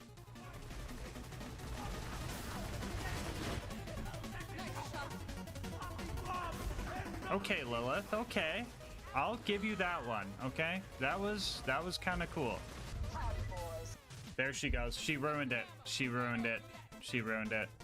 Anyway, we had some close calls with some slag and corrosive guns, but we made it to the end, and I seen what I thought was my only chance I would probably ever get to do something I've been wanting to do for a long, long time.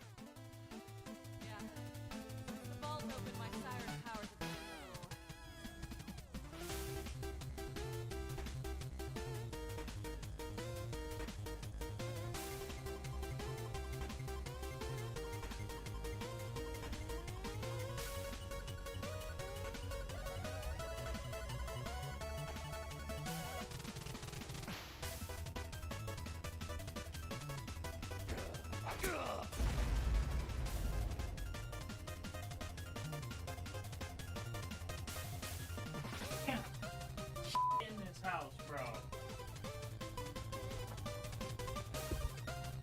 I can't have shit in this fucking house.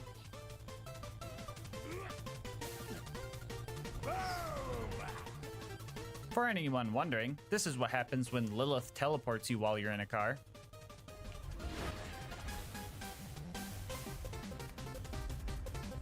Yeah, I don't know what I was expecting either, honestly. Our next mission was to save Roland from the Bloodshots, which meant it was finally time for a car upgrade. So we met Ellie, found the second garage of the run that doesn't work properly with my cars, used my Honda Civic to destroy a few Ford F-150s, and finally got an upgrade. So, for most of the rest of the run, we'll be using the saw blade technical. A lot of you guys might think the barrel technical is better and know that it is the fastest vehicle in the game, but do you see these saw blades I'm shooting? Yeah, those get melee damage boosts because that makes sense. Do you know who has good melee damage boosts? Krieg does. Not only is our car now tankier, we also have some significant damage to handle the rest of the game. After we got the Bloodshots to open their door, we pulled a real power move by not even using it, and then started our fight with Badma. I really wanted to ram him off the cliff, but nomad-shaped enemies have this bad habit of just folding under pressure. So I filled him up with saw blades and made it to the Bloodshot stronghold. Cue the foreshadowing. The lucky honk sound. The Bloodshot's gonna go fine, and if we don't, Bloodshot's gonna go terrible. Yeah, so at first I decided to be patient and careful because not only did I have to get through the entire stronghold, I would also have to make it all the way through the dam without my car blowing up. Things were working right up until the part where I perma-slagged myself with this barrel. How this barrel hit me and not the Marauder that was blatantly closer to the barrel absolutely baffles me. After that, I was pretty much screwed, so I reset, patiently killed all the bad guys, and made a plan for Mad Mike. The idea was to sit right next to his door so that when he showed up, I could knock him over before he had a chance to shoot me with his rocket launcher and insta-kill me. I was checking for his spawn after every kill, but he still caught me lacking. After that, I started getting impatient, trying to drive past all the bad guys, dying because of it, getting frustrated with the amount of corrosive weapons I was dealing with, and I was here for a while. But after 2 hours and losing several cars, I snuck through Mad Mike and re-locked in. By this time, I had developed a strategy where if my car was taking too much damage and there wasn't much room for escape, I would ditch the car and lure the bullets away from my more important half. For a second, I thought they put another car wall in the middle of a map that usually can't have cars, but I managed to just smack my car through it, thankfully. After that, we found Roland and quickly drove to the dam. But not before getting torqued on by the warden. Bro, why is this game so cursed? First, we have to deal with Freak Trap, and now this? I paid the toll so I could get my car through here, but they didn't even raise the gate for me, so that was just a scam. They also made me do this scary jump that would have made me cry if I missed it. I was being extremely careful, slowly taking out every loader and bandit until we made it to the warden. I was only going to have one chance at saving Roland, and if my car blew up, I was guaranteed to go to the gulag, and the fight there sounds atrocious. So I locked in, and oh my god, it died in like 12 seconds. Well, I definitely overstressed for that fight. Also, yeah, this meme you're seeing on the screen right now, yeah, it's pretty much canonical.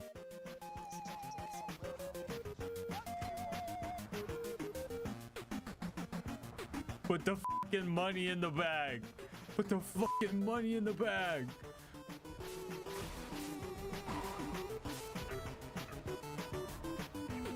Jack can't kill Roland if we kill Roland. Anyway, Roland was saved and our next job was to go rob a train in Tundra Express. Upon arriving, I had a little bit of a scare. Yeah, cars definitely weren't meant to be here. I was a bit worried about lighting the Varkids on fire, but I bumped a fire melon and it just worked, so that was cool. After that, I met Mordo and Tina, had a minor fender bender, got the badonkadonks, watched Tina turn them into bombs with her mind, practiced my vertical parking, had another minor fender bender, and made it to the end of the line. So the Wilhelm fight was pretty, normal, actually. Ramming into Wilhelm sometimes staggered him, which felt illegal to see, but I couldn't get him to fully ragdoll, sadly. So I just kept my distance and laid into him until he was super low on health, and then I decided to try to finish him off with my front bumper, and that's where things got a little goofy. Oh no!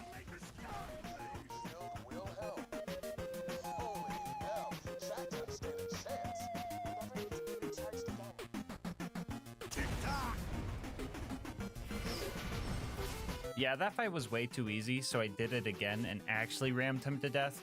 Didn't look as cool as the first one, but oh well. We made it back to Sanctuary with our catalytic converter we stole from Wilhelm, but things started getting scary. Lilith stole my car, so I rage quit. She said that if she can't have it, I'm not allowed to ride the cool flying city, so I tried to scroll boost back over this bridge and everything just fell apart.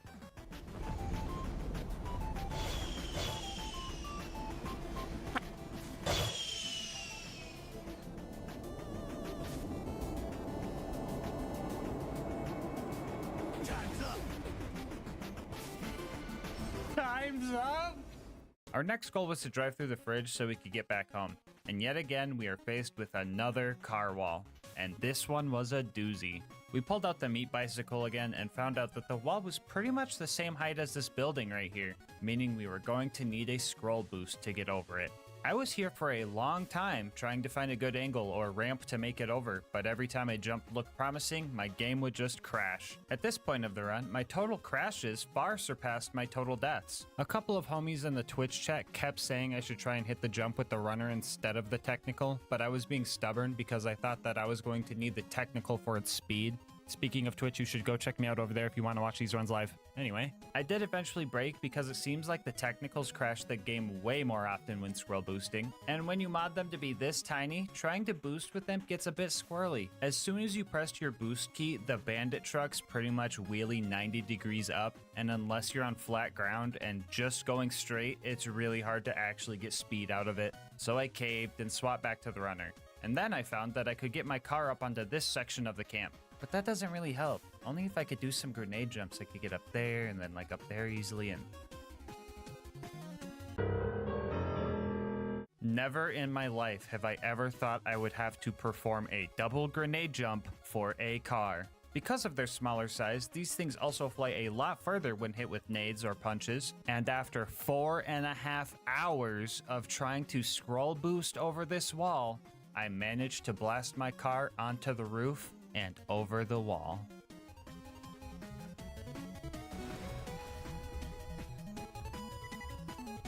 Guys, wait, everybody hold, everybody hold.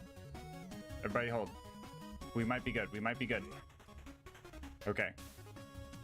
I'm gonna get out of my car real quick. So now, I believe we could just drop in right here. I think, I hope.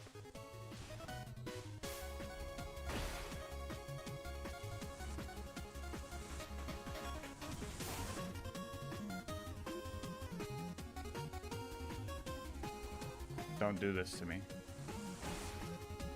Don't do this to me. Don't do this to me. Don't do this to me. We see it! It's right there! Oh!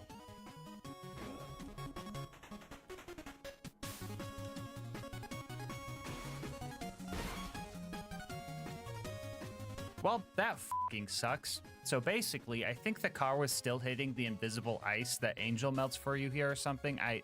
I'm just guessing at this point. So I was going to have to figure out a safe way through that. But I seen the option to travel, so I knew it was possible. The only issue was trying to get it back in there was really annoying, and I think I was kind of losing it.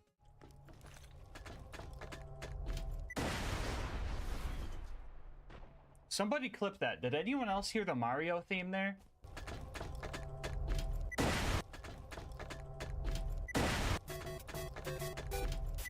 Anyway, it didn't take much longer before I managed to get my car back over the wall and through the invisible ice. Car in the fridge. So I made it to the fridge, and then we drove through the fridge, and then we made it to the outwash, where I discovered that I could have just ran through the fridge because there's no mandatory combat, use this door to travel to the Highlands, get a car here, and then go back to fight Mr. Noodle. So you're telling me that 4.5 hours was pointless? Wouldn't be the first time. Alright, real talk, I'm just messing with you guys. I knew this door was here the whole time, but I felt that it would be cool to get the car into the fridge anyway. It just felt right since I knew it was possible, even though the challenge didn't require it. Anyway, we were having some issues dealing with the constructor before Mr. Noodle. I felt really squishy and felt like my damage was starting to fall off, but my brain didn't think, maybe it's the squishy low damage car you forgot to swap out. But I did remember that I had something the constructor didn't. Tires. So I drove past it, slowly fought off the thresher that ate my new alternator, and made it to Overlook where car walls stopped us again. Geez, why do they even put these here? Are cars really that strong to prevent entry to a basic map? Oh, you could just drive around it. That's pretty cool. So I knew that the beacon defense section was not going to have very many breaks, and finding time for my car to heal was going to be tough. So I decided to sneak 2 cars into town and have one hidden way back here. That way, when one car is taking a beating, I can make a little pit stop and swap out cars so they could heal. And that strategy was honestly working super well. That is not the pit crew I was looking for. I mean, the beacon still got messed up, but I didn't lose any cars in the process, and for the first time in a while, I was actually able to kill the constructor instead of just rushing the fast travel to escape, so that felt pretty good. We made it back home and got our next job to go to the... Oh, brother, this is gonna be obnoxious, isn't it? So, even getting into the preserve is a bit annoying. Pretty much needed to climb the mountain and cross the waterfall to get in. I talked to Mordecai and started wounding the loaders. That was going fine, but I did have to deal with some saw blade technical jank.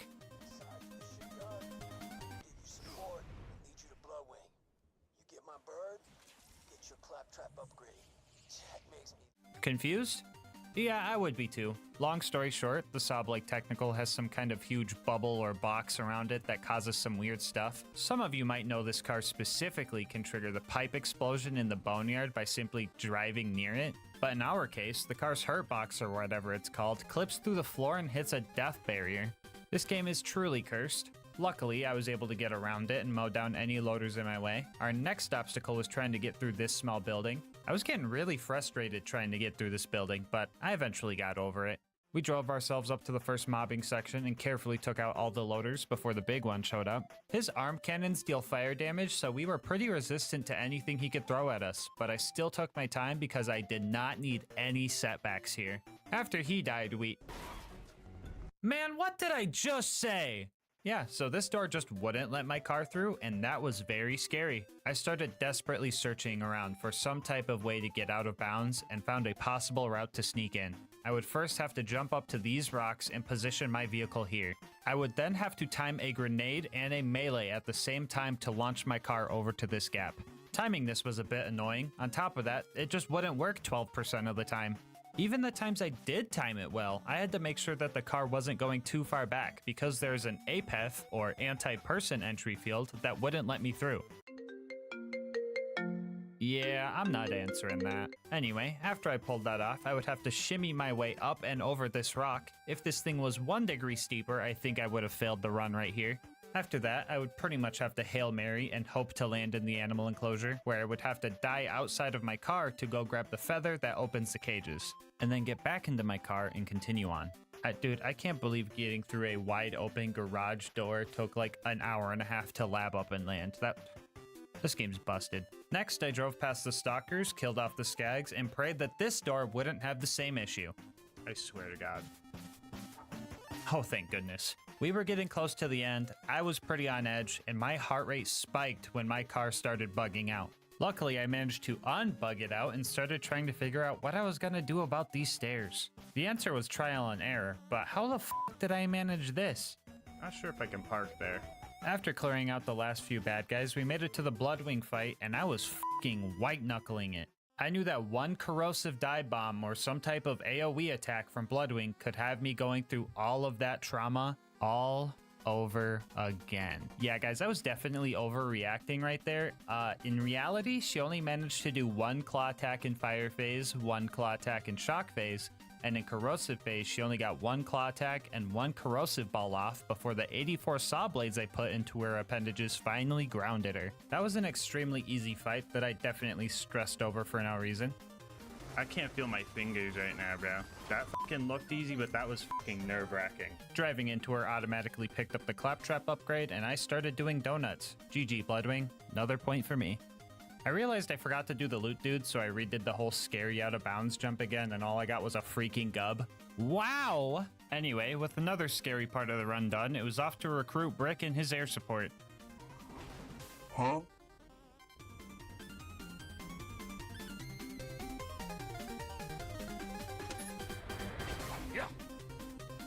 Oh my fucking God, dude. Why'd that scare me so much? Why was that so terrifying? Oh my God. I thought getting to my initiation was going to be simple until I did the car equivalent of stepping on a Lego. Actually, what would that even be? A cactus? A nail? A police spike strip? Luckily, we had an alternate route that was less scary, but still janky. It looks like I'm gonna clear this jump, right? I am being robbed. After I cleared the jump properly, I tried to put the stinky on Face McShooty. That didn't work. I finally made it to my initiation, and ooh-wee, this was actually tough. The amount of bandits I had to deal with was the main issue, especially when there's no escaping the building to recover health, and making the Goliaths mad as a distraction didn't seem possible. These guys were also way too smart. They came prepared with corrosive Nova shields that would straight up delete my car, and some of these guys didn't even care about the rules. Don't do it, car. You got this. You got this, car. No shot, you just shot my car when I'm not even in it. Look at this fucking dude right here. Look at this fucking goofball.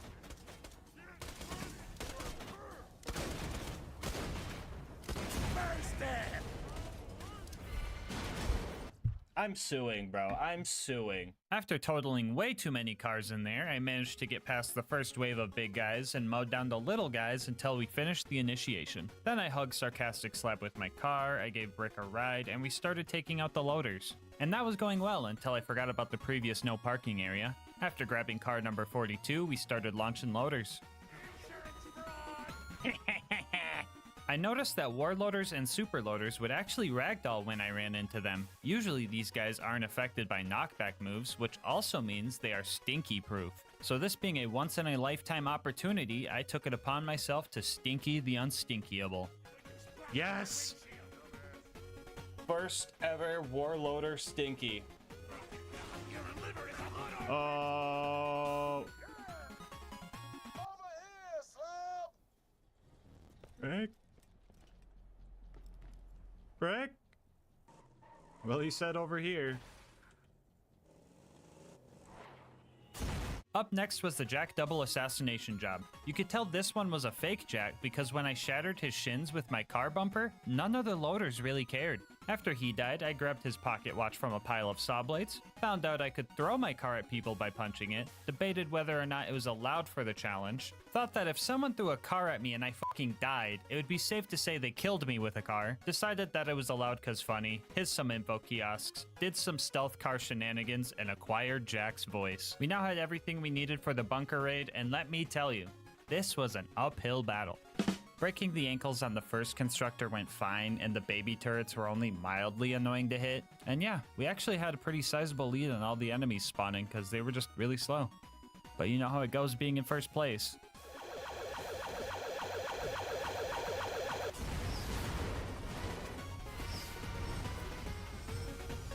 Now this was concerning, because fighting the bunker and doing the entirety of Angel Core all without losing a car already sounded pretty stressful. But having to do it with the barrel technical because the saw blade's negative aura hitting death walls made this extra scary. So I decided to try and find another way up, and I was met with even more jank.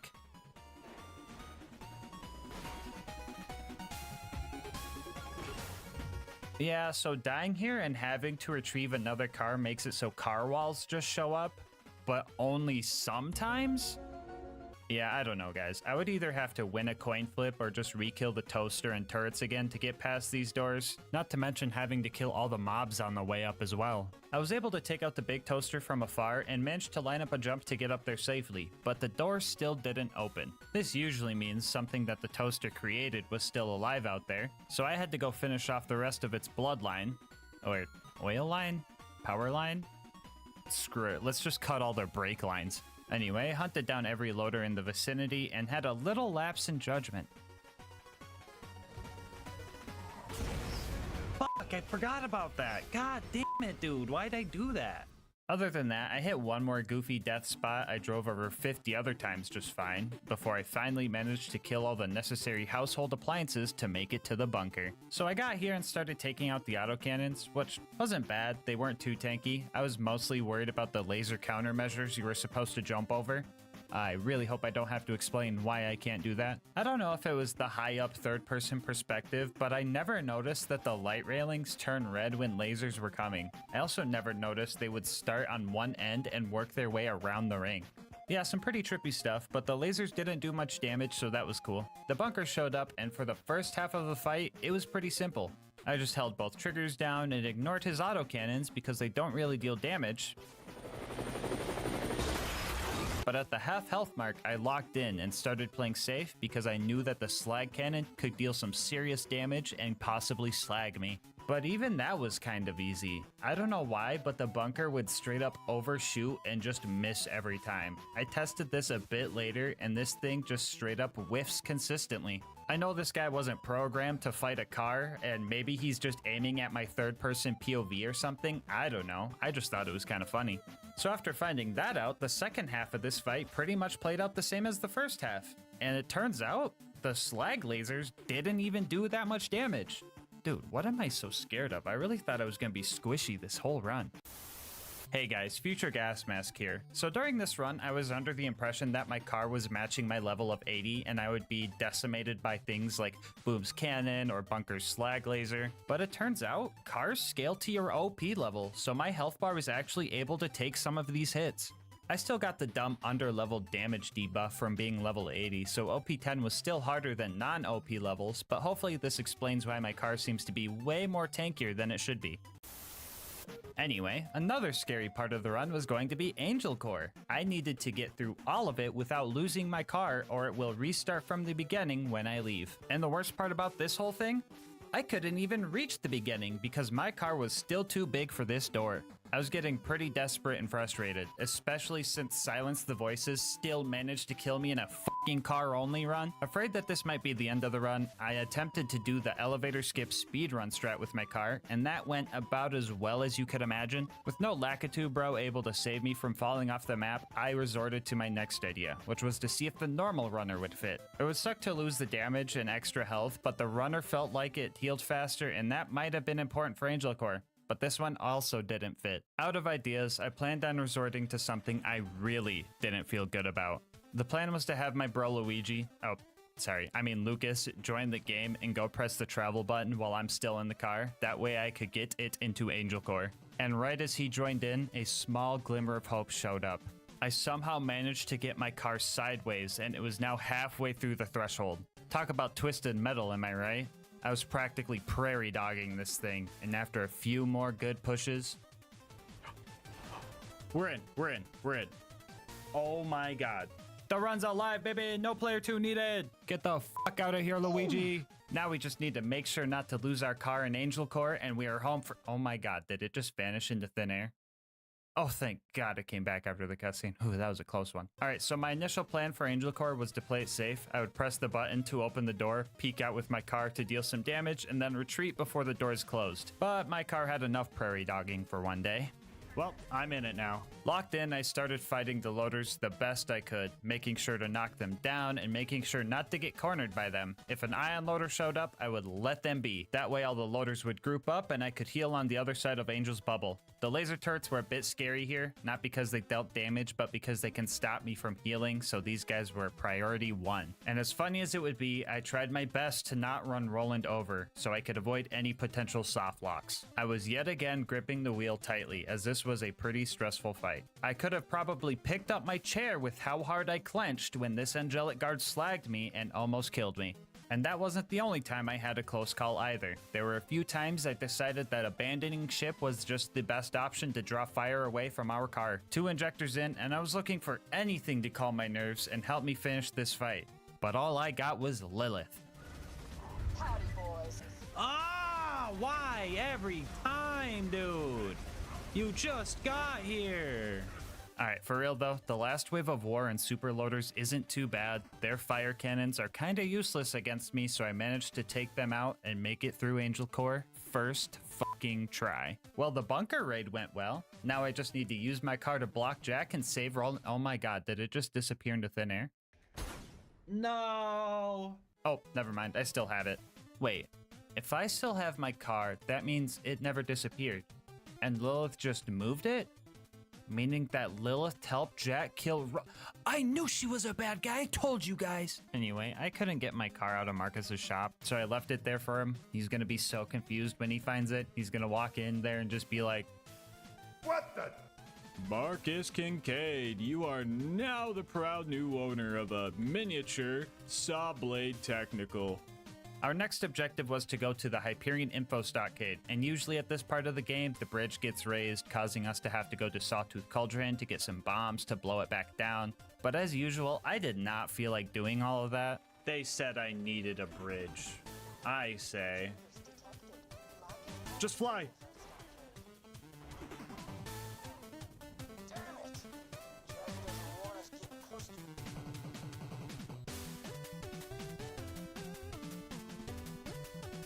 Well, I had to go to Sawtooth Cauldron anyway because this game didn't expect anybody to break it. Traversing the cave system down here proved to be a bit annoying. I was hoping to drive past all of the unnecessary mobs, but the tight 90-degree turns and numerous stairs made that harder than I anticipated. My stubbornness got the best of me and I decided to keep trying to brute force it, and the cycle of spawn car, kill one ambush commander, lose car started. After 4 laps of that, I actually managed to escape the tunnel and made the drive over to Boombringer, where we blew it up for being a flying heathen.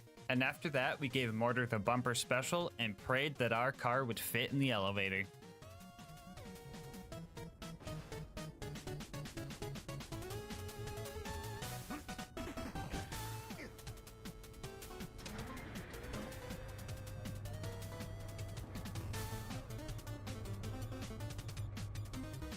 Yeah, so my car would just phase through every part of the elevator except the floor.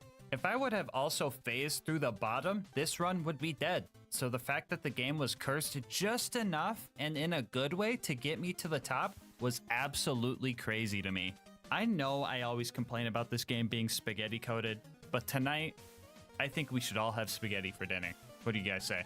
I was on top of the world up here, and I was taking out buzzards with no issue. I felt invincible, and there was nothing that could... Oh, hello, Goliath Blaster. Right at 4 out of 5 buzzards, too. Anyway, we rode back up, killed the last buzzard, secured the bombs, and drove off the buzzard's nest. Woohoo! Can I park my bicycle here? After that, we made it to the boneyard, where we did all of our usual valve cranking and pipe bursting, but then we ran into another car wall. If we managed to get our car into the pipe, we're stopped by a car wall. If we managed to ramp up the rocks, we're stopped by a car wall. And if we spend an hour trying to land on this pipe, jank myself over this wall, and boost wheelie jump onto this platform, we are still stopped by a car wall. We brought out the good old meat bicycle and found out that even with scroll boosting, there is just no way we are going to be able to clear this wall. So it looks like the run ends here. Or does it? To progress the story, we need to make it to the Hyperion info stockade, infiltrate it, and grab the info. And at no point is there any mandatory combat. And as per the rules, the car is not required here. Yeah, I know guys, it kinda sucks that I can't get a car into the Badlands and fight Saturn. This is a lie, I don't wanna fucking do that. But sneaking in might be tough when we don't really blend in and can't fight back at all. But for now, I'm gonna have to say goodbye, car. Until I see you again. Alright, so sneaking past all of the guards is going to be pretty tough. With enough persistence, we could grenade jump up to the front door and tank enough bullets to make it inside and grab the goods. But grenade jumping as Krieg is tough because the developers made him extra heavy so that he wouldn't get tossed around during melee combat. Which makes me realize, Krieg is canonically heavier than a car? Yeah, that makes sense. After about 30 attempts, we managed to sneak in and get the goods, and with the location of the vault now known, it was time for our final drive towards Jack and the Warrior. So, the run up to this point was going surprisingly well, considering that I could only use cars. But you guys want to see my death counter double? So first off, in order to get to the fight at the claptrap door, we need to do some super jank to get past this car wall. First, we need to boost jump off this part of the map and get enough distance to bypass the death triggers. We would then have to drive towards the claptrap door where we would just... Yeah, bro, I'm not even going to try to figure out how this one works, but anytime we lost a car from here on out, we would have to do that. The claptrap door went well, and right before I made it to Heroes Pass, I realized I forgot to snipe Face McShooty, so I drove a runner up to the bunker's entrance and tried to snipe him. Emphasis on tried, because I just wasn't hitting him at all. I had Luigi come back again to see if the bullets could even reach him, and they weren't even close. But you guys remember when I said I couldn't put the stinky on Face McShooty? Looks like I was wrong. I'm gonna sing a song. Shoot me at the end of it. Da da da da da da. Thank you. We made it back to the claptrap door and headed towards Heroes Pass. And fun fact, this little platform here, cars just fall right through it. I wish I knew why, and it's kind of scary to know that just at any point in the run, I could have just fallen through any floor, but it was only this one specifically? What? This wasn't a real issue since I could just get enough speed going up the stairs to jump over the gap and press the button before I fell through, so we made it to Heroes Pass. Usually I do a couple of speed run skips to bypass all of the combat in Heroes Pass, but that wasn't an option for this run, so I had to wait for Brick and Mordecai to open the way, which wasn't so bad, especially because Brick would distract the RPG loaders for me, or at least most of the time.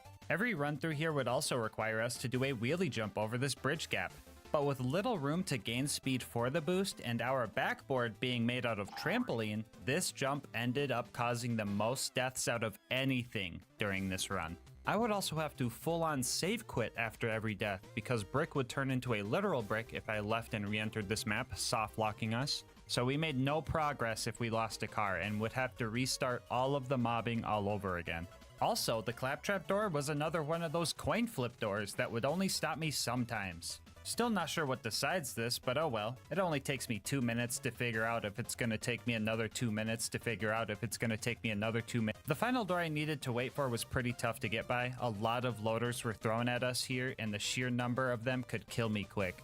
It wasn't always those guys getting me though. The amount of corrosive and slag guns that the Hyperion guys had was absolutely crazy. It felt like every attempt that I got past the claptrap door, I had to deal with at least one of those elements. The numerous barrels scattered in this map also messed me up a few times, and that dumb guy behind the steering wheel? Don't even get me started with him. And after nearly an hour, I finally managed to get the last door open and had a straight shot towards the vault.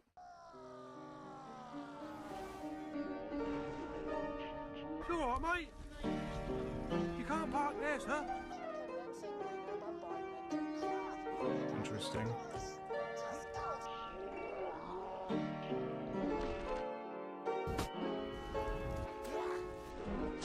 Kevin, watch the light, dude.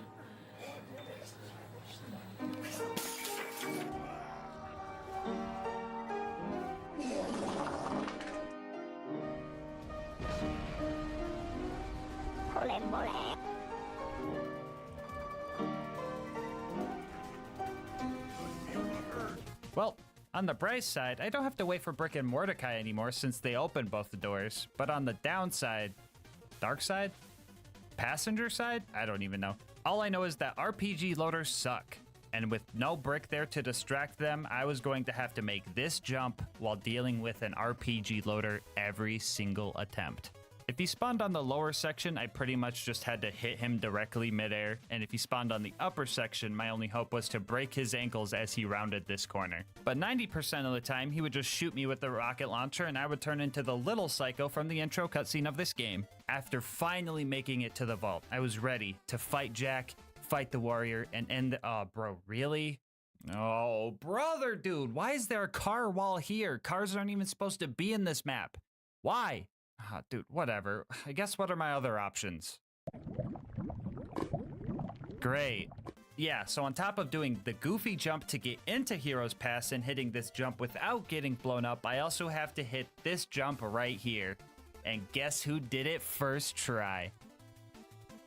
Yeah, not me. Second try though, we got it, and we were able to start our fight with Jack. I was a bit worried here. I couldn't make Jack ragdoll, and the Sawblade Technical's goofy hurtbox made it so I was touching lava and taking damage even when I wasn't even in it. For this reason, finding cover to heal was a bit scary, but there were some safe spots. After I broke Jack's shield and his shield drone, I ended up breaking his AI, and he just kind of let me have it.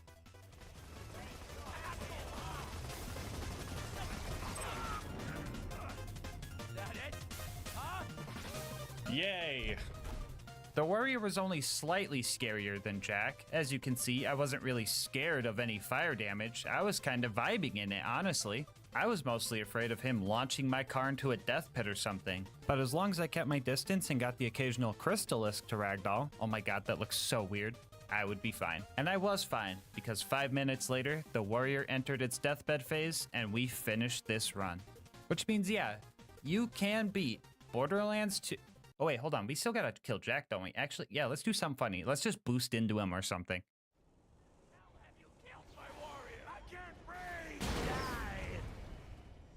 Yeah, I wasn't lying when I said I was gonna double my deaths, because for the next 2 hours, I was trying to get a car back to dying handsome Jack. Oh, but you could just let Lilith kill Jack. No, shut the fuck up. You know we're not doing that. No, no, no, no, no. So after dying to this jump, RPG loaders, and corrosive weapons 20 more times, and dying to this jump 7 more times, I finally made the jump again and found out that Jack can't even be killed by running him over. So I decided to just kill him with the goofy alternate fire saw blades that deal like 300 damage. So for real this time, yeah, you can beat Borderlands 2 with only cars. Bonus content time, woo! The last thing I wanted to do was thank Ellie for giving us the upgrade needed to beat this run. Without her, we would have been in so much more trouble. We would have been squishy, low damage, and I don't even know if we would have been able to make some of the jumps we needed to. So to show my appreciation, I stole a bunch of Ellie statues from the local bandits and decorated Ellie's garage before doing one last victory lap. Before you go, I just wanted to say thank you so much for sticking around for the full ride. If you want to support the channel, make sure to like, comment, and subscribe. Doing all of that helps with the YouTube algorithm, and I love hearing your guys' kind words and ideas for new runs. If you want to support the channel more directly, consider becoming a channel member to get videos a day early, getting yourself something from GamerSupps using my link, or going to gasmaskgang.com to get some merch. I'll leave my Discord and Twitch channel where I stream these runs live in the description. And last but not least, shout out to Mango Soda, who made this video's thumbnail art. They do commissions and will also be linked down below. But until next time, breathe easy, homies.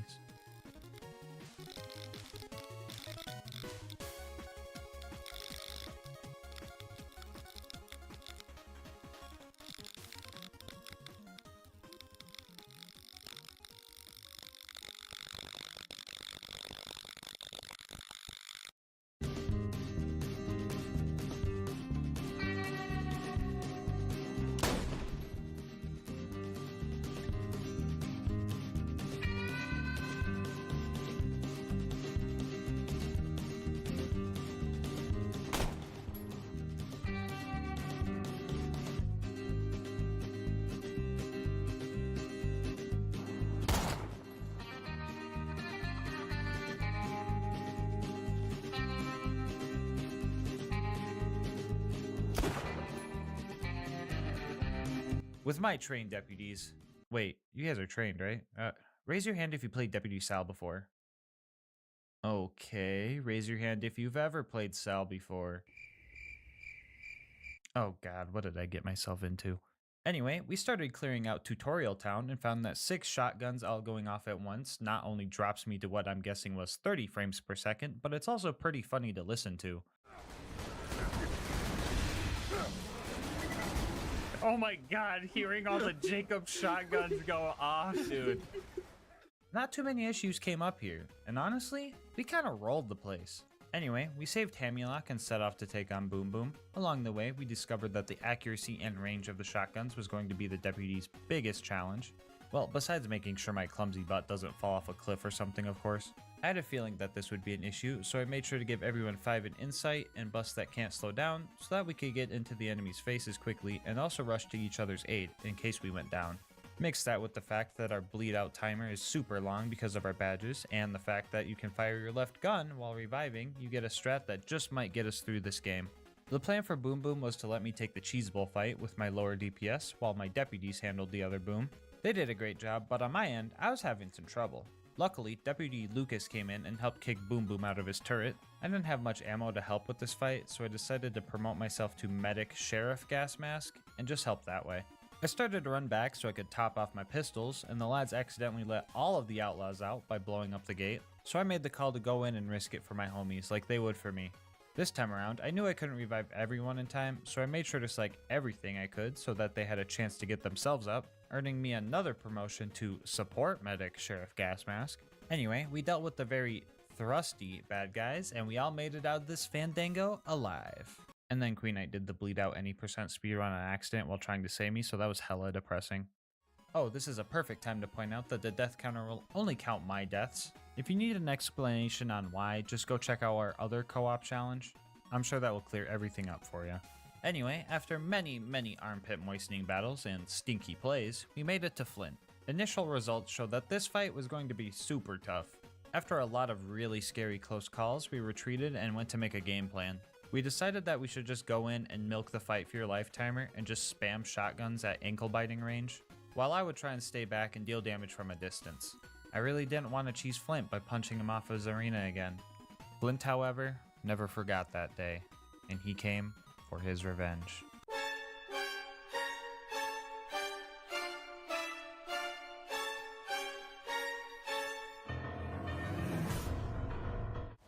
Oh my god! Oh my god! No! That was pretty scary, honestly. Anyway, you probably want to see Flint die, so here's the clip of that. Lock of me. When I get gas locked. Oh my god, who's resing him? Oh, he was getting real close though. Oh! Yeah. Oh my god, you guys did it. Okay. Pretty wacky, right? Nah, for real though. As soon as I fell off, the deputies all grouped up and did some kind of triangle attack and milked their fight for your life timers like we had planned. This fight provided me with another promotion to useless support medic gas mask. Whoa, wait, what? Wait, that doesn't sound... Anyway, we hopped on a boat and found ourselves in Three Horns, where I got my real promotion of support medic sheriff gas mask, the bullymong whisperer. Oh, sorry, darn it. A man You named make a Steven run for it controls in a these moment. machines. Ow. He may be short a few chromosomes, but he's a savant when it comes to vehicles. He's locked the station to prevent the bandits from... Lucas confiscated the keys to a car, and I decided to doll it up with some Jacobs logos. In order to get into Sanctuary, we had to help Corporal Reese and get a new power core for the shield generator. I have like almost no knowledge on the ranking system, so I don't know if him being a corporal means he was higher or lower rank than a sheriff, but all I knew was that the rules only cared if I died. Superior or not, I still made sure to tell the deputies to kill the 20 bandits to avenge him like we always do. Anyway, after not being able to afford the best gun in the game and forgetting everything that happened at Sanctuary, we went to Frostburn Canyon. I usually speedrun to the end of this place, but this time I got to do it with the homies. I decided not to play it safe and go for the spike jump skip since my deputies have been really good at not letting me die so far. Let's see if they can save me from a cliff, am I right? Anyway, fun fact, still never missed this jump, and I'm going to keep attempting it until I do. So we found Lilith and started fighting off the psychos with her. I couldn't kill a single bandit here. But then Tom recommended that I try killing 2 instead and everything started to work out. So since we're in... Oh my god, Lilith, shut the... Wait, actually, Lilith, this is the perfect time to use that one-liner. Holy crap. Okay, Lilith, we'll let you slide on that one. Back to what I was saying. Since we're in co-op, enemies have a lot more health, and in some instances, spawns are a lot different.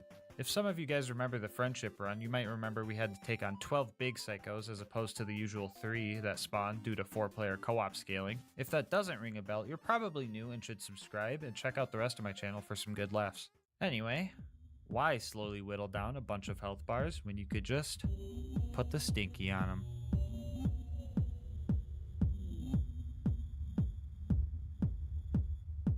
Big guys were a bit tougher, but they're definitely killable.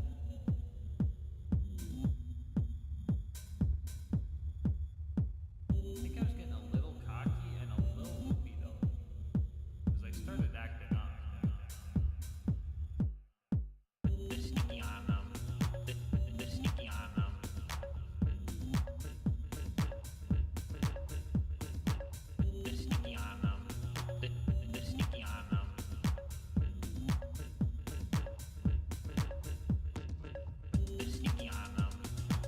The sneaky on them.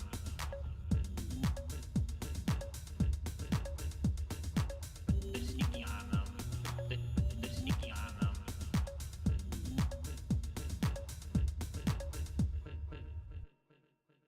Yeah, not sure why I said that or even what it means, but I think it's safe to blame some sort of insanity. Yeah, so I ended up dying and restarting this whole fight twice because I got counter stinkied. And yes, I did do the spike skip again both times. Honestly, I didn't mind though because I got this crazy stinky clip. Oh, Lilith! No! Lilith was saved and now it was time to rescue Roland.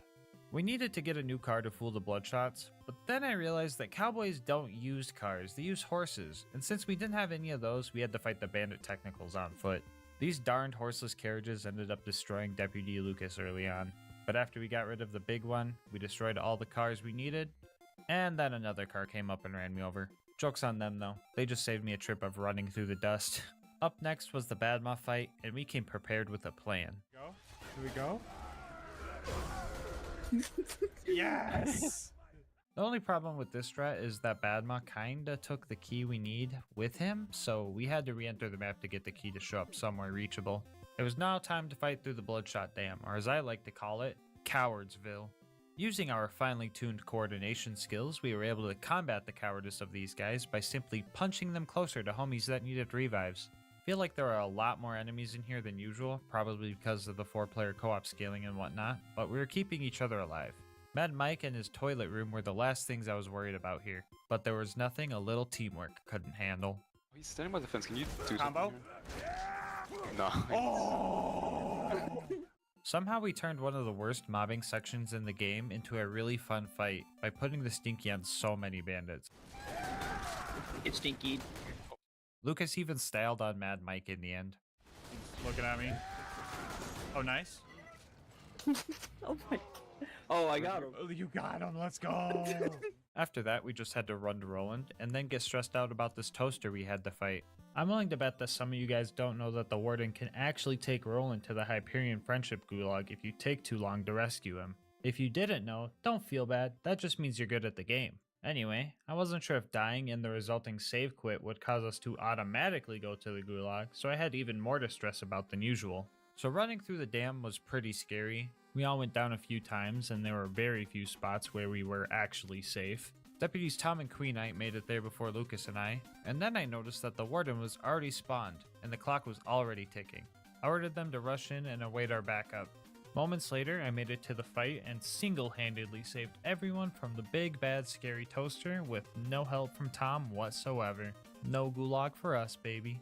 Anyway, after clearing out all the loaders and saving Roland, our next job was to meet Tina and Mordo and help them with a good old-fashioned train robbery. That might sound like we're breaking the law, but I'm the sheriff and I make the rules and I say it's legal. Anyway, after roasting up some critters, we confiscated some TNT from the local bandits and we blew up the train in a safe and controlled manner. It was the end of the line, and Wilhelm wasn't going down without a fight. A long, cursed fight. The plan was simple. Loaders were going to be our priority 1 enemies until Wilhelm ran out of troops. Priority 2 for the deputies was going after Wilhelm himself, since they had all of our DPS. While priority 2 for me was dealing with the surveyors, since I had the accuracy to deal with them better. We were able to put the Stinky on some of the loaders, but a couple of Stinky-proof big loaders really drained all our ammo and grenades. And then, something extremely cursed happened. Something I could only imagine would come from my worst nightmares.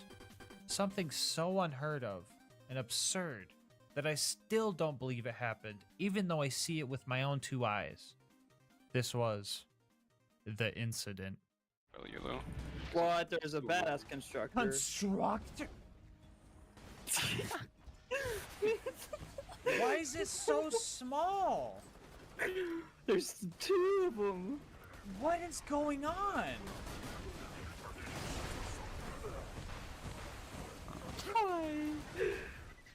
Yeah, bro, every time I think back to this fight, I genuinely feel like it's a fabricated memory. Like, even watching the footage right now, while editing, I feel like Ashton Kutcher's just gonna walk around the corner and tell me I got punked or something. Like, I still don't believe this happened. The fight was hard, and I had to really focus so that I didn't die. But, like, it only took 8 minutes to kill Wilhelm.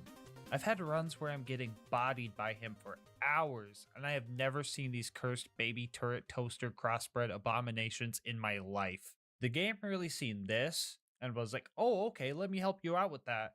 I don't know if this is another co-op spawn thing going on or whatever, but what really has me baffled is that even with no ammo, and my mental state so shattered by what my eyes were perceiving, we actually survived the whole fight.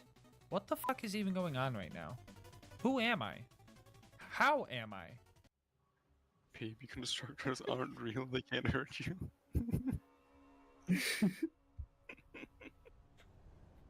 After I save quit to make sure I didn't have any mods running, we made it back to Sanctuary, and never mind, it's flying now. That's a problem.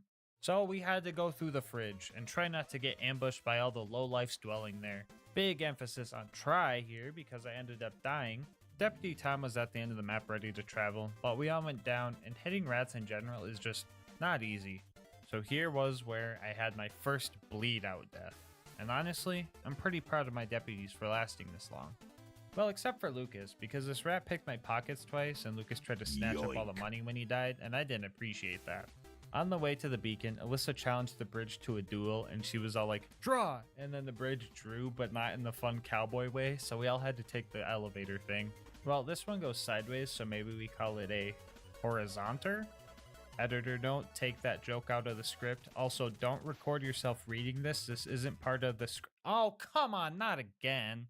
Anyway, there were some close calls fighting the loaders before the gluttonous Thresher fight, and that fight didn't go too well either. The deputies barely killed it before I bled out, so resetting the map did not mean we had to do the fight over, so that was nice at least. Also, I'm a bozo and missed this death, so add 1 to whatever you see from here on out. Jumping over to Overlook, we set up the beacon and stood ready for the waves of loaders coming our way. And by ready, I mean I was buying ammo right as they were dropping in. I was kinda hoping the game would realize we seen 2 more toasters than we should have so far and that they wouldn't send in more, but surprise surprise, hope is useless when it comes to gas mask challenge runs. This was a tough fight. Other than Lucas redeeming himself after the whole fridge fiasco, we were getting real close to losing. We tried our best to keep the beacon alive, but it got destroyed 8 times and just became invincible, which is good for our progress, but harsh on our pride. Also harsh on our pride was the escape we had to pull off. Usually you can teleport away as soon as you choose a location, but in co-op there's this 5-second timer, and if one of you guys go down, it's just like, no, and makes you stay there in pain. After the 6th attempt at escaping, we made it to the dust. Yep, I was like literally anywhere but here, please. Up next was the dreaded preserve. This is a big map, which means a death would make us lose a lot of progress and make us do a lot of the mobbing over again. I also made it a rule that we had to take out the loot homies in a 4v4 in order to progress, just to make it a little bit more challenging. Our first obstacle of wounding loaders was pretty easy since we could all focus on different baddies. We all probably went down like a dozen times at this little dock area, but we managed to set each other up with revives really well actually. Pomone and Toomba showed up after that to torture us, and attempts to kill them proved to be useless, so we decided that those guys were not our problem. Instead, we bullied this loot homie we found on the way to the other loot homies. The primary mobbing section here was chaotic. Fighting the stalkers here felt like fighting a Minecraft Enderman with a bow. Shooting won't help you, you're gonna have to whack them with it. Anyway, after dealing with those guys, the ultimate loader was surprisingly easy to take down, and now it was time for the 4v4 with the... Hey, yo, Queen, wait, we're not ready yet, oh my god. Oh, brother, dude. Okay, so I was afraid that this would happen, so I made sure to grab the feather so that we could respawn near the creature slaughter dome instead of at the very beginning of the map, so that lessened the blow. So after that, we did all the mobbing again, re-killed the loot dudes, got a stalker, participated in a stinky conga line, killed all the mobs again, killed the loot dudes again, got a storm again. Wait, no, that was the first time that happened, right? Anyway. Died again. Yeah, so this map really friggin' sucks, dude. Even with all these deaths, I'm pretty sure we're still on record pace for a preserve run. 4th time was the charm, and we finally had a run that got to Bloodwing, and we needed to make it count. So I fueled up to maximize our chances for survival. The last time the 4 of us tackled Bloodwing together, she brought a homie of her own in the form of a jet loader loot homie. This time though, she had nobody to back her. Okay, now, hold up, wait a minute, let's talk about this. Besides that scary factor, Bloodwing was in for a fight.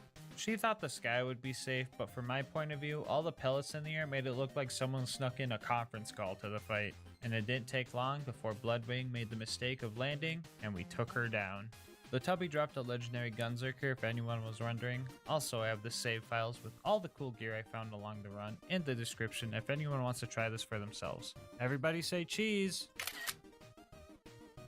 After our 2.5 hours in the preserve, it was time to recruit Brick to the squad. I wanted to hire a temp deputy to help us out, but homie's helmet did not want to come off for the longest time. It eventually worked and we gave him the orders of punch the purple guys, and that plan was working for the most part. I mean, he was punching us and we weren't purple, but he was punching the purple guys too, so technically following orders. The big guy didn't take being fired too well, but he's the one who was forced into a temp job, so his fault. Anyway, after our initiation, we worked together to take the sarcastic slab over to a cliff to do exactly what you would expect us to do with the bad guy in a cliff. Everybody on 3. 1, 2, 3.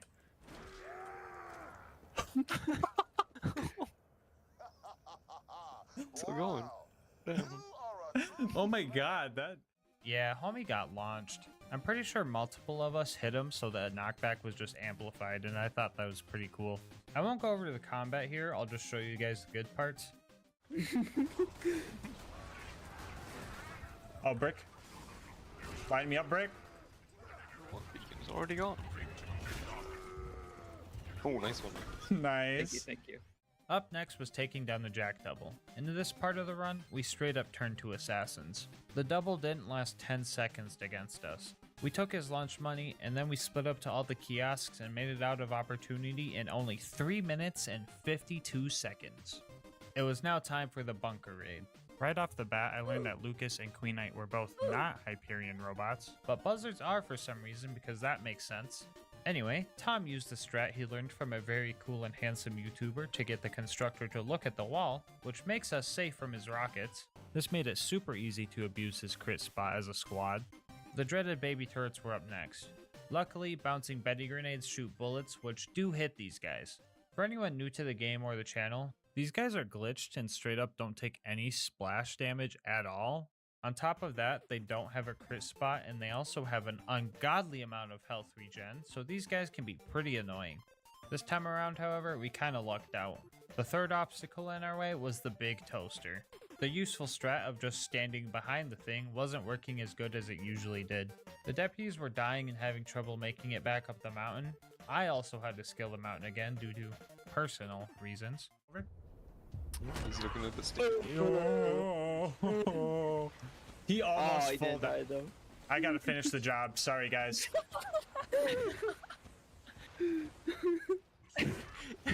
Wow.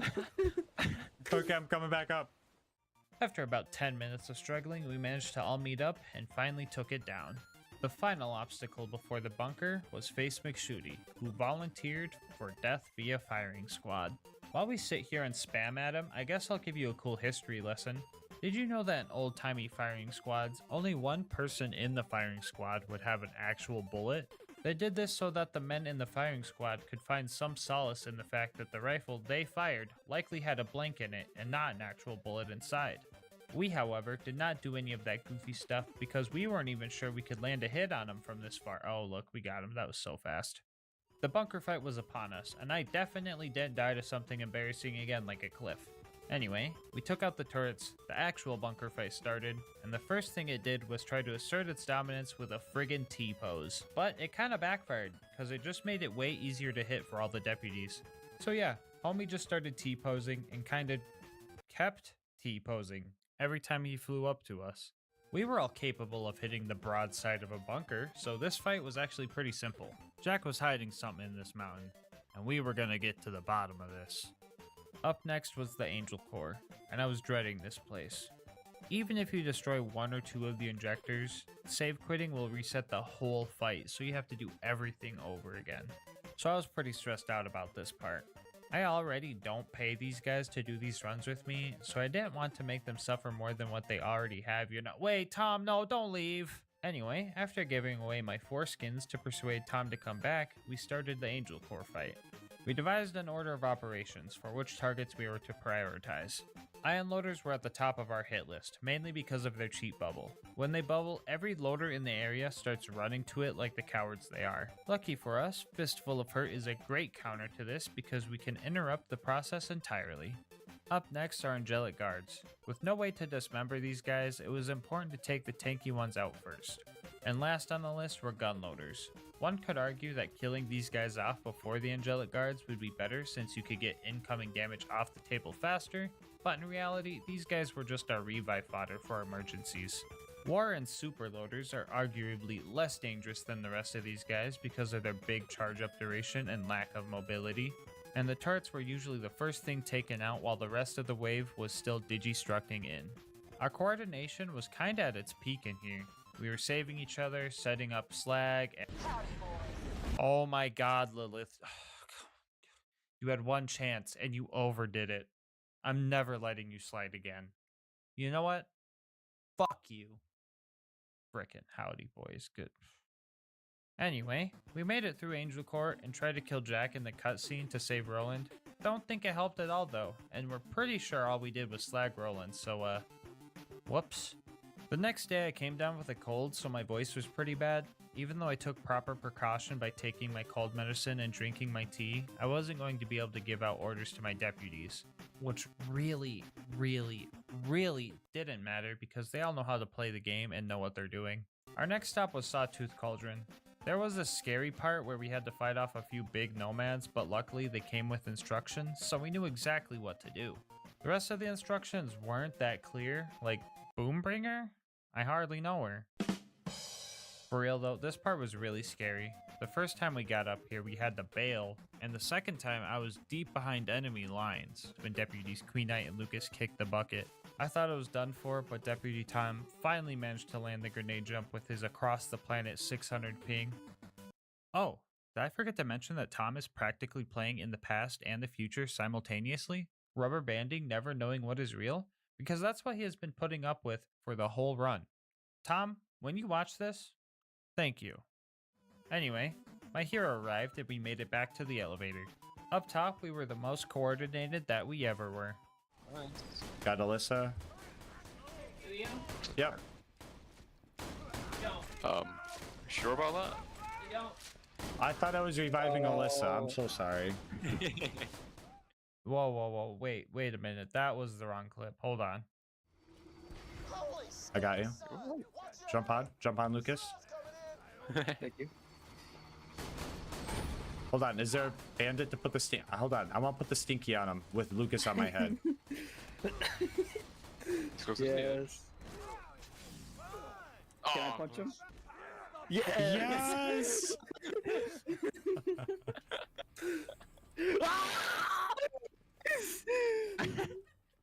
Buzzards were actually pretty easy to take down because our nades stuck to them, so let's talk about the boneyard.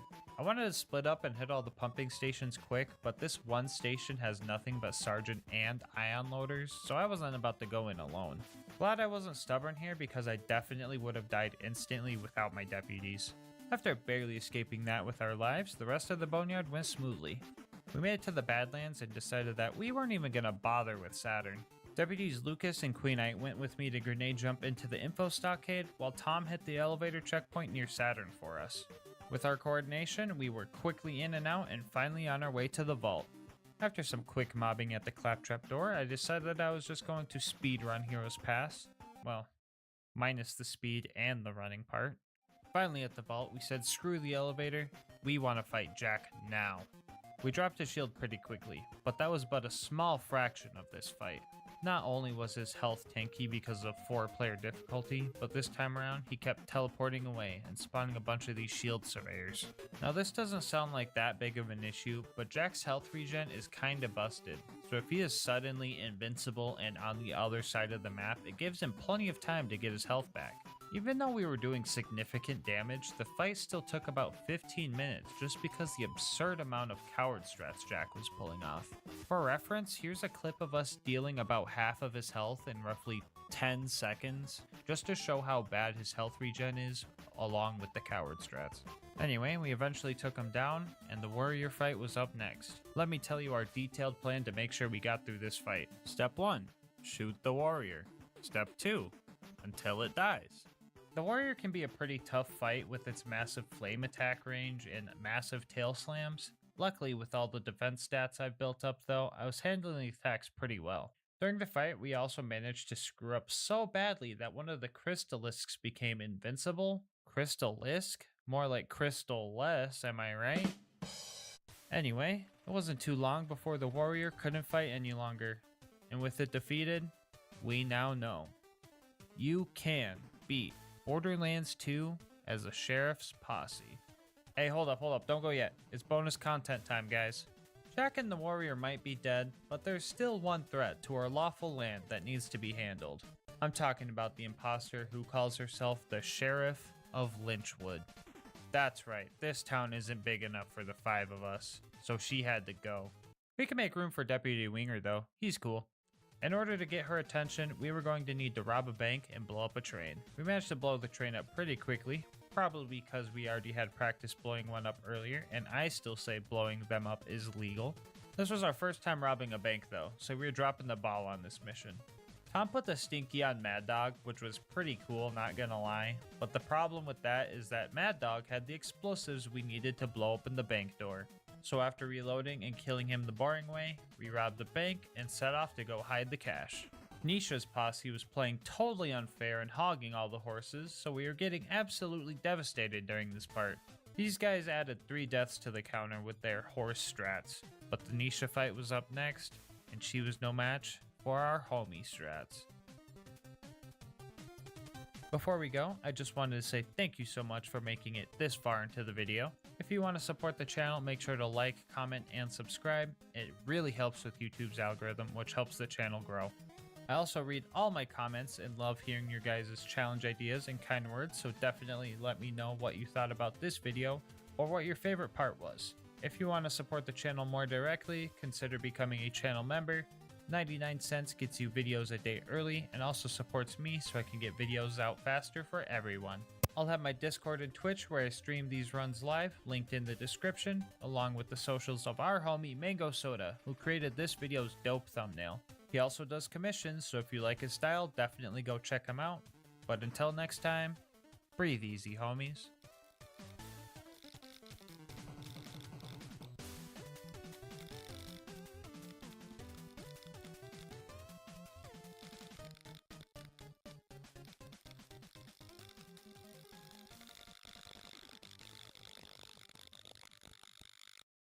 So a while back I made a video where I tried to beat Borderlands 2 with only the fastball, and that was actually pretty fun. And since my last challenge video's ad revenue barely paid for the resulting therapy sessions, I thought it might be a good idea to have a nice, fun, and wholesome run. So today we're going to try and answer, can you beat Borderlands the pre-sequel with only the snowball? Now before you guys ask, yes, I just said I was playing the pre-sequel for fun. I know I dunk on this game a lot, but if I'm being honest, it's my second favorite game of the series, right next to Borderlands 2. The third being Tiny Tina's One Shot Adventure. You know the standalone game that's just the BL2 Tina DLC? Yeah, that one. Anyway, jokes aside, let me tell you the rules. We'll be trying to beat Ultimate Vault Hunter mode at level 70 with no bar and no guns allowed. We are going to be playing as Jack the Doppelganger, and his action skill is kinda allowed, but I'll go over that more in a bit. And most importantly, the snowball is the only grenade we're allowed to use. As for the other gear, we have a pretty normal shield, a level 1 Oz kit so that we can abuse slams, and the best main class mod for grenade damage, and 5 extra points in just compensation, which makes grenade damage higher for every grenade ammo I'm missing. Here's a quick peek at the build. I feel like I had a lot of extra skill points, so if anything seems out of whack here, it's probably because it is. I'll explain the important skills as we go, so let's get into the run. We arrive at Helios and immediately start doing what you would expect. Beaming these doll guys with nice, wholesome, totally not packed with ice and gunpowder, snowballs. Also, as one would expect, we ran out of ammo pretty fast. Compared to Axton and the fastball, we seem to be at a major disadvantage. We only get half the ammo, and we can't throw snowballs while in Fight for Your Life. But I'm here to say, both those problems are only half wrong. Thanks to the skill Jack's Cash, we get a free grenade for every 4 kills we get. And since we're spec'd into leadership as well, every time a Digijack dies, it counts as a kill. So if we activate our action skill and immediately cancel it, we can farm ourselves up a free grenade. Mind you, I cannot get actual ammo like this, I just get a free throw when I have 4 stacks built up. Another thing we can do after using our action skill is activate On My Mark, which makes the Digijacks throw a copy of my grenade mod at the bad guys. And let me tell you, these guys were surprisingly good at hitting their throws. Like sometimes they would just whiff, but other times they were super coordinated and would just destroy extra enemies I didn't even target. Anyway, lacking ammo isn't an issue anymore, but now what if I go into Fight for Your Life? Well, thanks to Potential, I'm allowed to spawn my Digijacks while in Fight for Your Life. And I can also mark a target for them to throw a snowball at and get up that way, or hope that one of my jacks dies. Because leadership can also get me second wins. And the most important skill of the build, Inspire, which makes Jack occasionally inspire us with words of greatness. Everybody, you're looking super handsome. Let's go. Honorable mention to promote the ranks, which would have made super Digijacks that might have boosted grenade damage, but they're kinda bugged out and don't throw grenades properly. Yeah, Gearbox kinda dropped the ball in this one. Since the Digijacks kind of have a mind of their own, they will occasionally shoot the bad guys with their wrist lasers. This didn't really have any effect on the gameplay because they're usually only out for a few seconds. So if anyone's salty because I used the Digijacks during this run, first off, stop being anti-fun. And second, the run would be impossible without them since I kinda need the ammo.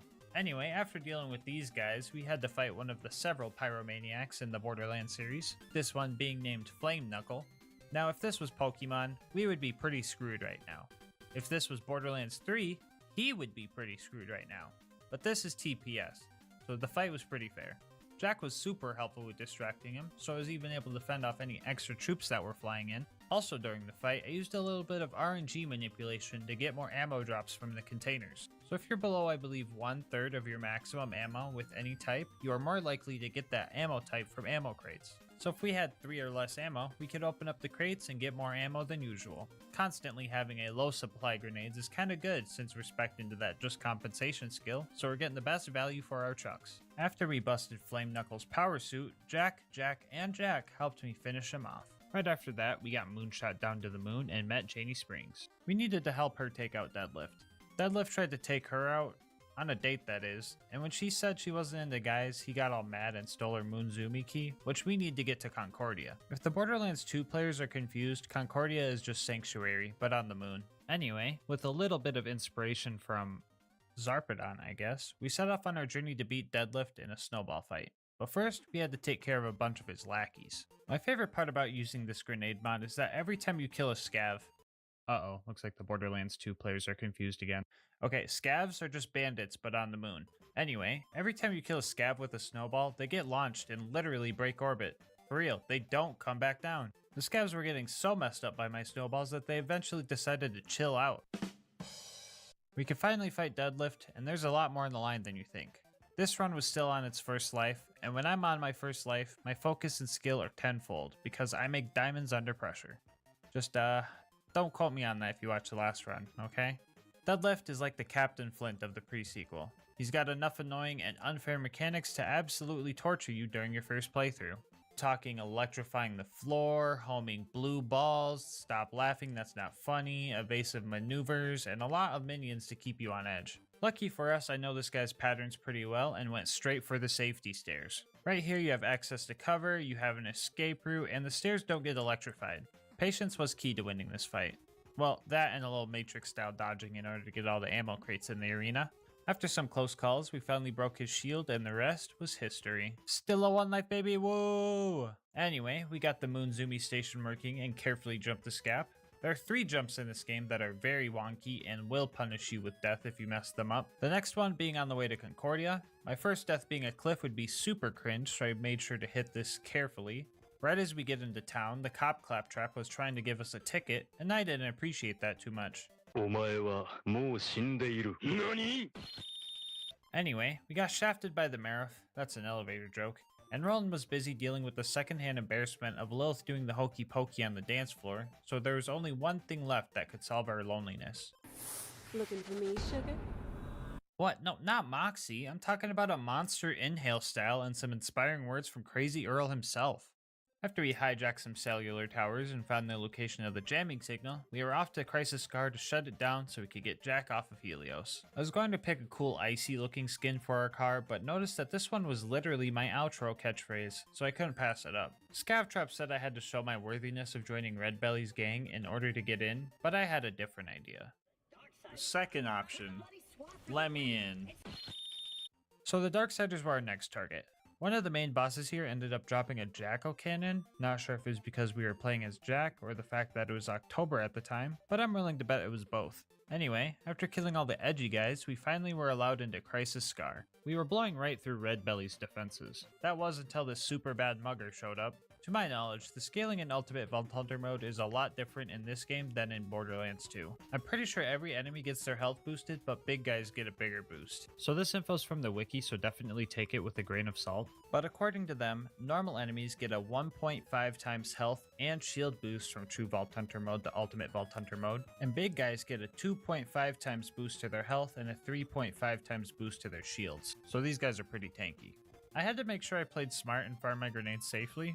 After killing Mugger number 1, I had to also kill Mugger number 2. Luckily, my mans fell right into my trap and I was able to get an early chunk of his health out of the way before I let the boys put the ice on him. We also ended up bullying the local grade schoolers, and that was pretty fun. And after that, we were off to fight Red Belly. The game made this pretty easy for me.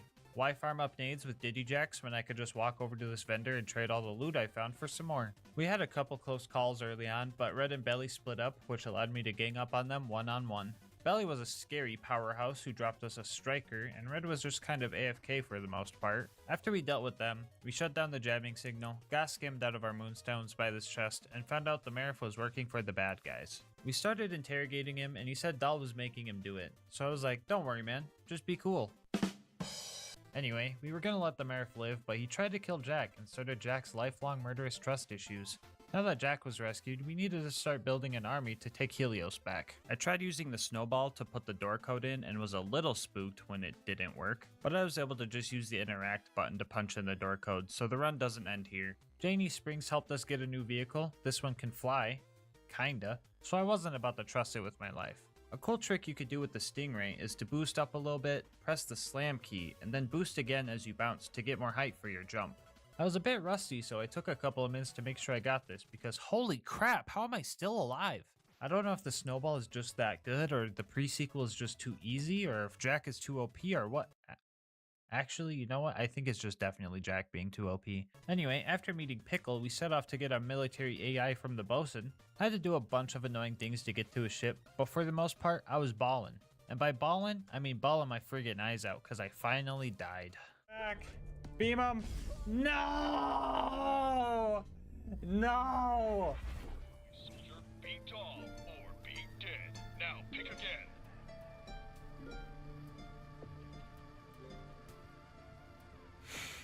For some reason, the guy that killed me shrunk after I respawned and was easier to kill, so that's pretty neat. After a few close calls and dying again because I went down right as I hit a jump pad, we managed to get the methane flowing again so that we could get across this lava lake. Waiting for us on the other side were a bunch of cheaters, and I didn't like that too much, but I wasn't exactly playing fair either. The first thing we needed to do was destroy the bosun's engine, which was a bit tricky. The snowballs would go right through the thing we needed to hit, so I had to bounce the snowballs off other surfaces and have them explode close enough to the power stabilizers to deal damage. I just thought that was pretty weird. Oh, also, turns out the one Mugger I thought shrunk didn't shrink at all, cause I found him here. Homie was screaming at me a lot, something about how could I do that to his son or something, not really sure what that was all about, but he seemed pretty mad. He got his revenge, and he was even fighting honorably using a snowball himself, and I barely had enough energy left to fight Poop Deck after.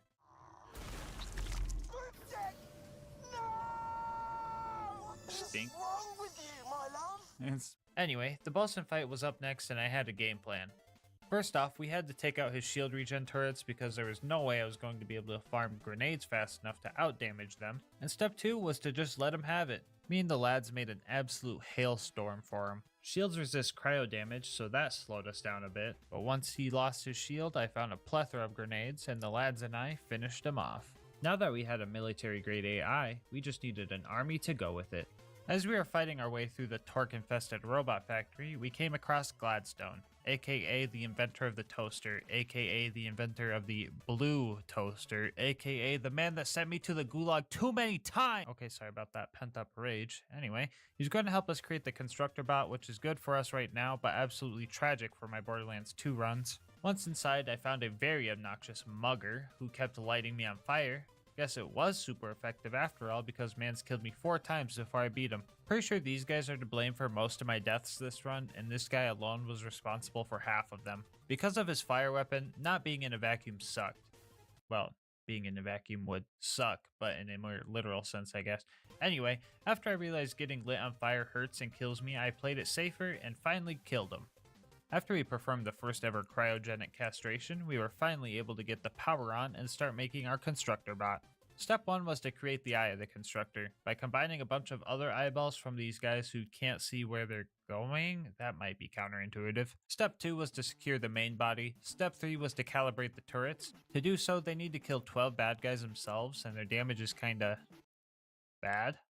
So this part took way too friggin' long. It seems no matter what game I play, turrets always seem to slow me down. Why did they spawn bad? Step 4 was to get the legs. Felicity was going to pilot the robot we were going to steal them from.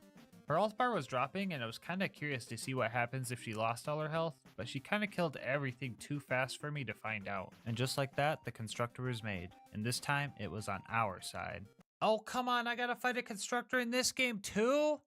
Okay, so this fight can get bad quickly if we don't manage our resources properly. Felicity often spawns 2 surveyors to aid her in battle. One that repairs her, and one that makes her invulnerable to damage. The protective bubble can be annoying, but the repair surveyor is where the issue starts to come up. If we can't gain our ammo back fast enough to keep up with the spawning of drones and repairs, we won't be able to take her down. A little bit of multitasking was needed to win this fight. I wanted to make sure my ammo was as low as possible, so that just compensation would make my throws as strong as they could be. And also, so that ammo containers would give me more ammo altogether. I was doing this while also farming up ammo with my Digijacks and having them throw their snowballs.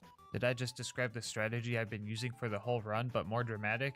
Yeah, pretty much. For real though, I needed to first try the boss, otherwise I would have to reset the map to fill all my ammo containers again. Luckily, I don't think Felicity has the 95% grenade damage reduction like constructors do in Borderlands 2, so that's good at least. I was running out of ammo crates, but luckily I managed to get her into her final phase right as that happened, so I didn't have to worry about any more surveyors. So my objective was to just survive. I just needed to farm up snowballs and make sure that these guys didn't pick up any guns. After a long fight, we finally got Felicity to short circuit and rejoin our side. As a reward, Jack gave me another Jacko cannon. I guess that's a moment of all time. Now that we had our army, it was time to retake Helios. The first place we wanted to retake is Jack's office, and we needed the help of Claptrap to get in. I was in my element here, quite literally, since Claptrap somehow made a snowstorm on a space station. Hey doll guys, freeze! Fighting the trained military soldiers felt a lot easier than fighting the dumb scavs for some reason, so getting to Jack's office was a breeze. Our next goal was to save Gladstone again along with his other buddies. Nothing too interesting here, just waiting for the scientists to open doors, oh my god! Anyway, after I saved them all, I took a quick pee break and everyone played Among Us without me. Pretty sure all the scientists got ejected, and so did I, because next thing I knew I was flying through the veins of Helios making sure I didn't fall into the endless depths of space. Zarpedon almost got me with her mischievous tomfoolery. After blowing some stuff up though, we managed to get out of that nightmare fuel area.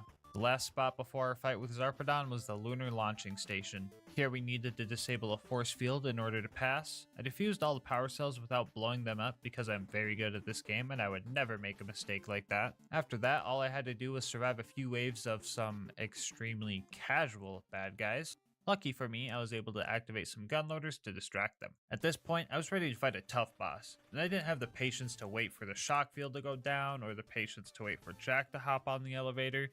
Zarpedon was going down. If she was going to set traps for me, I was going to set traps for her. I had 2 things going for me during this fight. Number 1 was Jack distracting Zarpedon, and 2 was that ammo crates would continuously spawn during the fight. I also had 2 things going against me during this fight. First off, cryo damage on Zarpedon's big shield was doing very little damage, and 2, she can get her shield back pretty much instantly. On the bright side, this is the pre-sequel run where I finally figured out how her shield recharge move works. If you pay attention here, you can see that Zarpedon is draining the power cores from the floor, and when she is done, it breaks and she can't use that same power core again, which means she will eventually run out of recharges. During this fight, she used all 6 of her charges before committing to trying to kill Jack. To be specific, the real Jack, not the fake one or the fake ones. Without her shield, it was only a matter of time before I found enough grenades to take her down. It was now time for phase 2 of the fight. 0.8 seconds into this part of the fight, I get distracted by an orange loot beam and snag the ZX-1 drop from her power suit. I know all 12 pre-sequel players are mad right now that I got the designated drop from the one-time kill. After that, I started trying to fight Zarpedon, but geez man, she knows how to dodge. I feel like my accuracy went from good to bad so freaking quick. I feel like she was standing still trying to fight Jack and I was still missing. This phase also introduces a bunch of ascended doll soldiers, and at this point it was too chaotic to keep track of anything at all. All I could do was run around like a chicken with my head cut off and hope to find some grenades so that I could miss Zarpedon some more. I think Jack was the MVP for this fight, honestly. Still talking about the real one. Pretty sure he did more damage than me, but on the bright side, I can make all the pre-sequel players even angrier with this prismatic bulwark, another designated drop off a one-time kill. By the way, the save file with all the cool gear I found throughout the run will be in the description down below if you want it. Now that the bad guy was beaten and we had the Eye of Helios / Destroyer and its inspiration bestowed upon us, we could finally go to the vault. Feel like I'm missing something important? Probably not. Anyway, Virago Solitude was very short. The game played this cutscene for the Guardians, but also gave me the option to just run right past them. I don't know why they gave him a cutscene if it's not a required fight. Also not a required fight was this guy who surrendered. Snowball fighting etiquette is to spare anyone who surrenders, so I let him go. Unless... RK5 aka Romkampfjet Mark V aka Bootleg Bunker was our next boss to take down, and our most challenging one yet. Not only was ammo scarce, but hitting RK5 was really tough since it's usually way out of our range. My Digijax also had a lot of trouble landing shots on it, so I tried to use them to kill off the waves of churros? Also had to deal with a few more cheaters during this fight.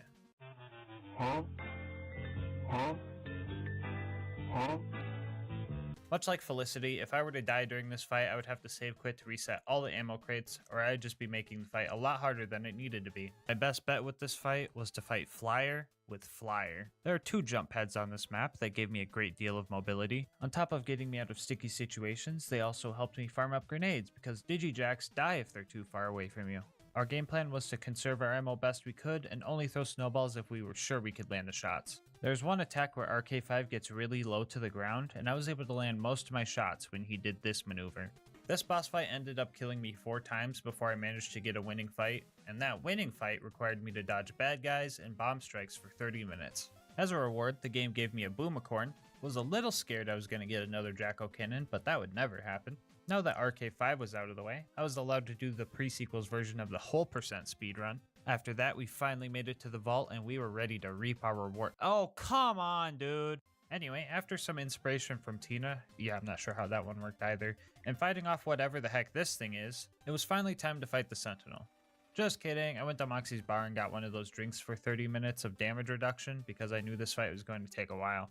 The Sentinel is a 7-phase fight, but it has always been fair. This time around, I was really able to take advantage of his bullet deflecting move by simply not using bullets. However, the 3rd phase was an ice phase, so my damage really dropped off and it took a while. But the game plan was pretty much the same. The big Sentinel was a bit more tricky to deal with. Instead of just running around in circles, I had to play an elaborate game of the floor is lava. I also had to make sure I was nailing this guy in the head, because my grenades weren't doing damage otherwise. We had a lot of close calls during this fight, and towards the end we were running low on damage reduction. This is also where the Sentinel started doing some really cursed strats. I don't know exactly what was happening. All I knew is that I was taking knockback constantly. I think he knew the end was near, so he was trying to get me as far away from him as possible. It wasn't gonna work though.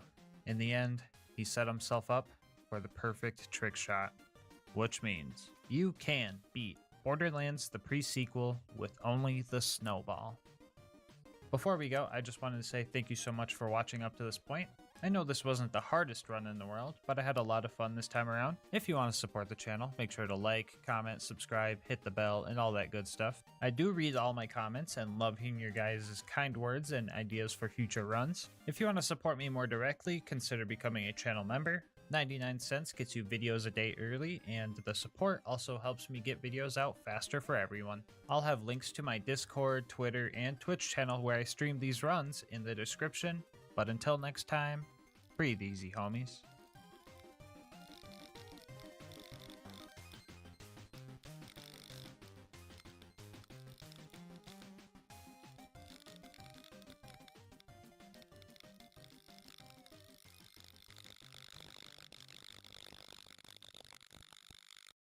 Alright, so if you clicked on this video, you might be hoping I'm going to be running around the Borderlands as some crazy tentacle monster, like something you'd see in a COD Zombies map maybe.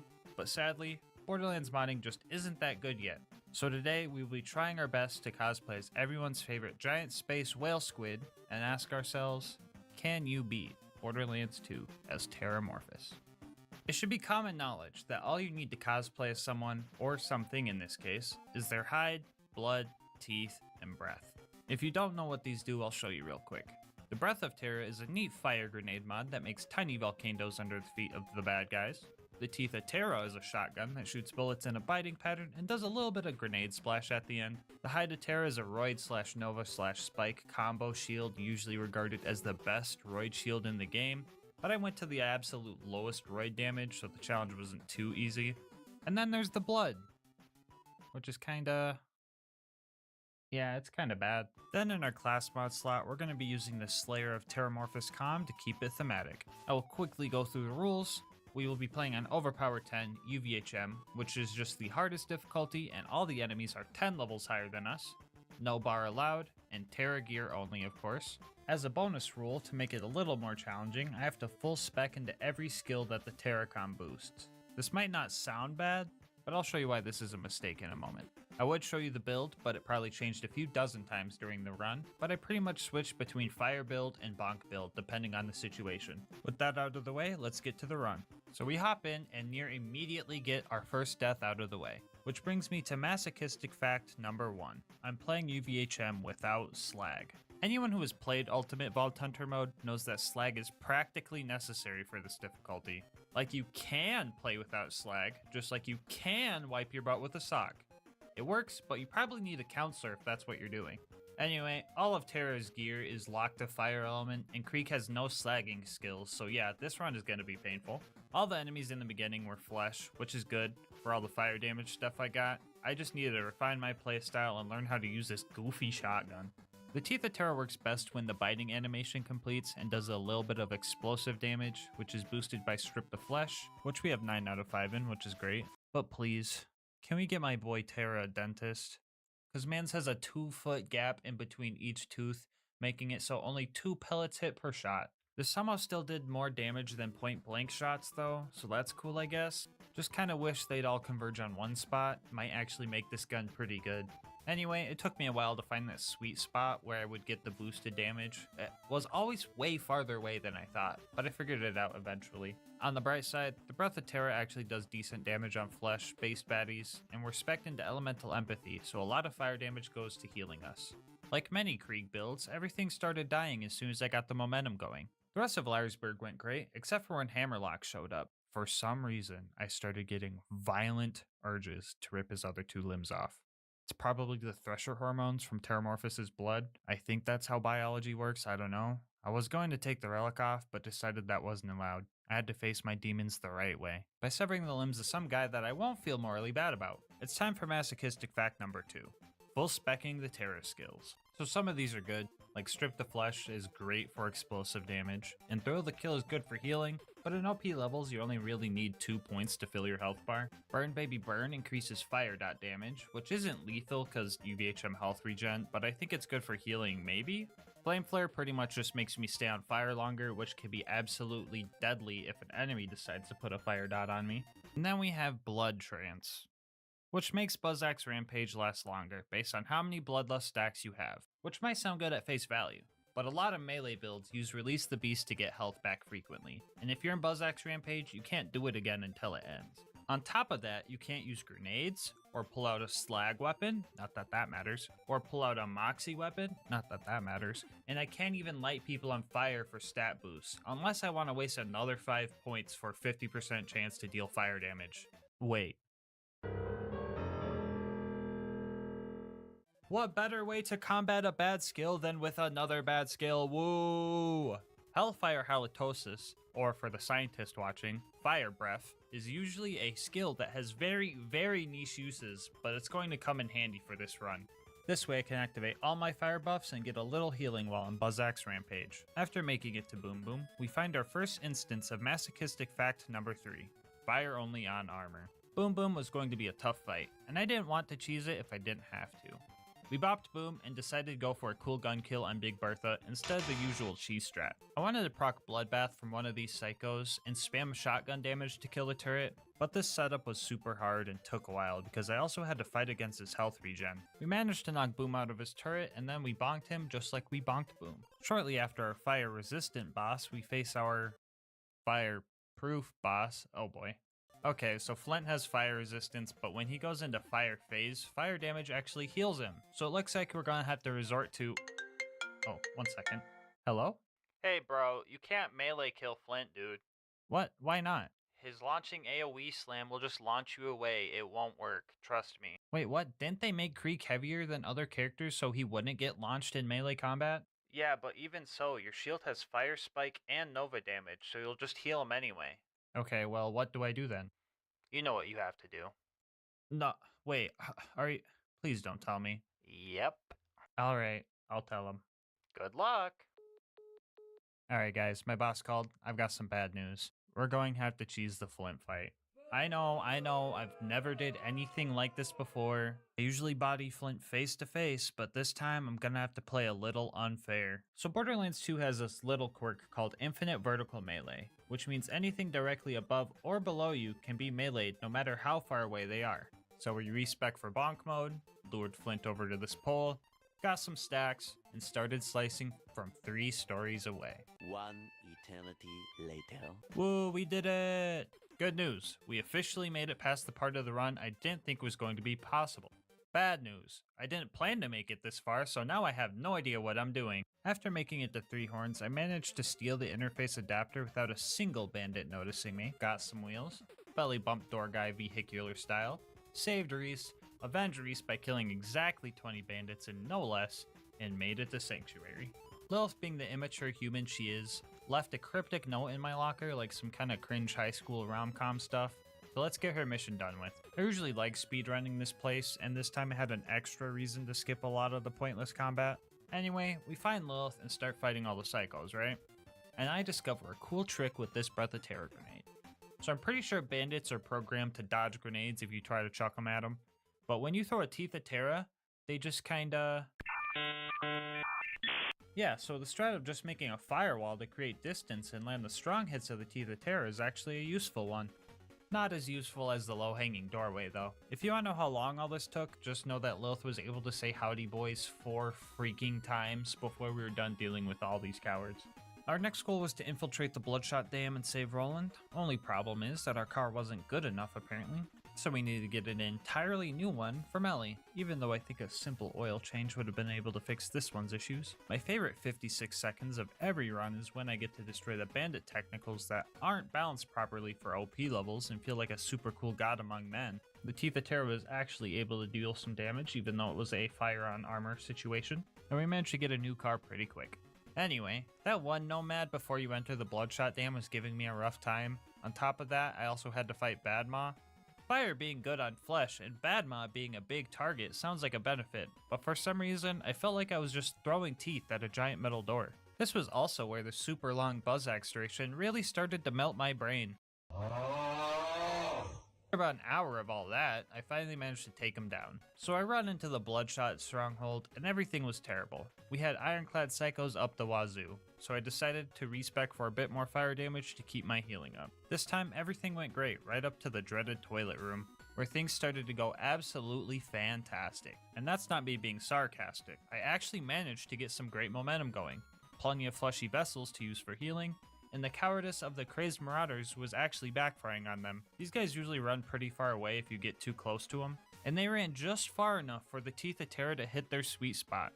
I only died once here, but by the time that happened, the door was already open. Holy crap. We blew through the toilet room so quick. But like many small victories on this challenge, the next objective is going to utterly destroy my psyche. Roland was kidnapped by one of the scariest bosses in the game. You could call me an oikophobic all you want. This toaster has literally shaved years off of my lifespan. If you're good at the game or new to the channel, you might not know that Warden can actually take Roland to the Hyperion Friendship Gulag if you don't kill him fast enough. And since killing things fast isn't my forte, I pretty much accepted my fate as soon as I seen an angelic guard. Oh, it's an angelic guard. Nope, we're done. Yeah, we're doomed. The fight at the Gulag is way harder because on top of Warden just being Warden, he also gains the ability to moonshot even more robots into the battle. This is also where I learned that the Teeth of Terra cannot kill loaders. Like for real, it just can't. So for the second time this run, I had to do some cheesy strats that I wasn't very proud of. I felt really bad for doing this, but as punishment for using too much cheese, chat sentenced me to cheese shaming, as I ate a block of extra sharp cheddar. After getting my public execution rescheduled to a later date, I made off to befriend Mordo and Tina. One of the objectives in this mission is to light 3 Varkids on fire, which you think would be super easy. I could probably just let a shield nova go off and it would be fine, but in reality it was 10 times easier than that even. So this Varkid tried to jump me, but somehow set off this whole fire melon, which lit both of us on fire. Now that I was on fire, Raving Retribution was starting to set off, and since it thought the fire melon was attacking me, it just started sending fireballs in that direction, and completed the objective. Absolutely nothing about my gear I was using played a part in doing this, and I just thought that was funny. Anyway, I got to taste great flavored combat for a little bit since Mordecai was sniping the baddies for me. I mean, he still wasn't doing like any damage, but anything was better than Wilhelm. When I took on this challenge, I really didn't think it would be this hard. I knew I wouldn't have slag, and I knew fire and armor sucks, but I really thought that this gun would be able to do something, and that even the worst version of the best melee shield in the game would make this relatively doable. But no, every part of my kit was just absolute trash. This fight was looking impossible, but giving up wasn't an option. I couldn't let one boss, okay, maybe every boss after this plus a couple loaders, stop me from securing my victory. Step 1 was to respec, building for melee damage, Buzzax Bombardier, and Fuel the Blood.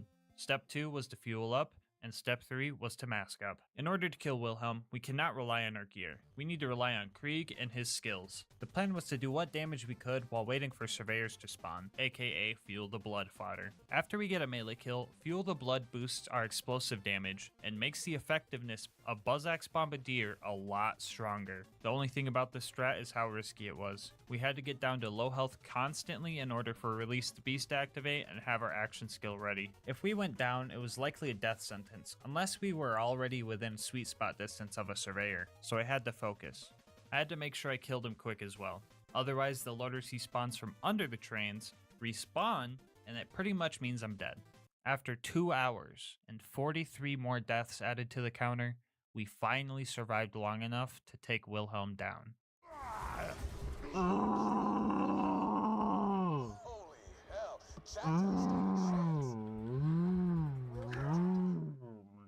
I was pretty drained after that fight, so I decided to take it slow on this sanctuary visit and really enjoy my relaxation time. But then Lilith was all like, "No rest for the wicked," and totally ruined it.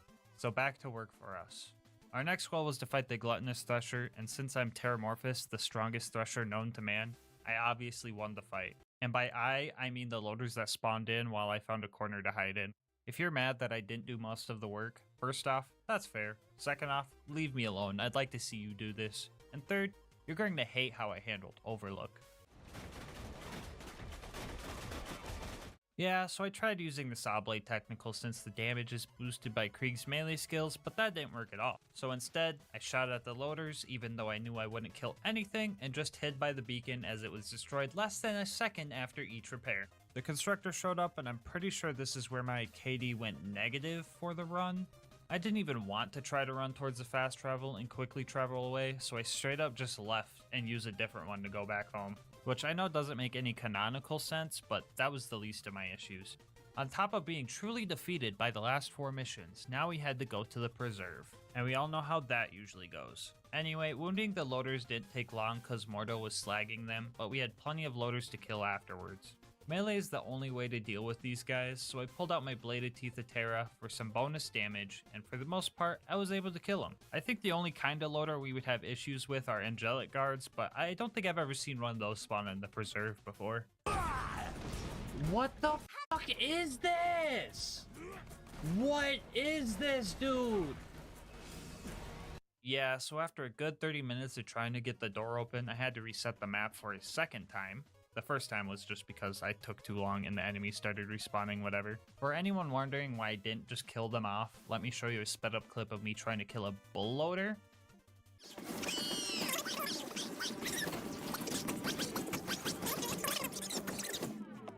This leads me to masochistic fact number 4. This is now just a glorified melee run.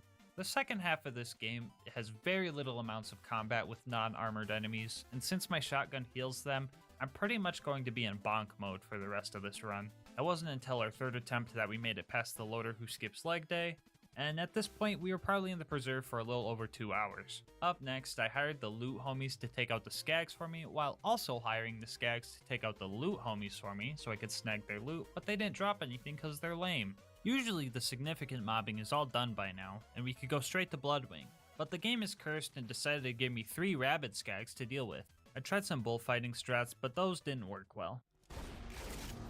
Jump at me? I tried this for way too long before I just decided to commit to going for a melee kill. The funniest part is after I killed the first one, a bunch of pup skags spawned, and I just had to kill several of those to get the door open. Anyway, you know what time it is.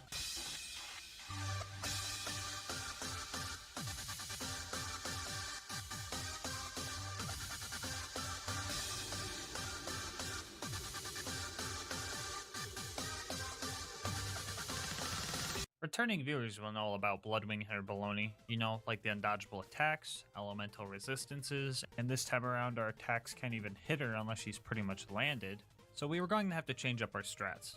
And by change up our strat, I mean do the same thing we did for Wilhelm. Skags periodically spawn during this fight, and Mordecai knows how UVHM works, so he was being a homie and slagging them to set up for melee kills. Again, with Fuel the Blood, my explosive damage was boosted. I don't know if I just don't hear people talking about this skill combo often, but it's stupid good, even without class mods that boost this skill. It's stupid good enough that using this strat, I took down Bloodwing first freaking try.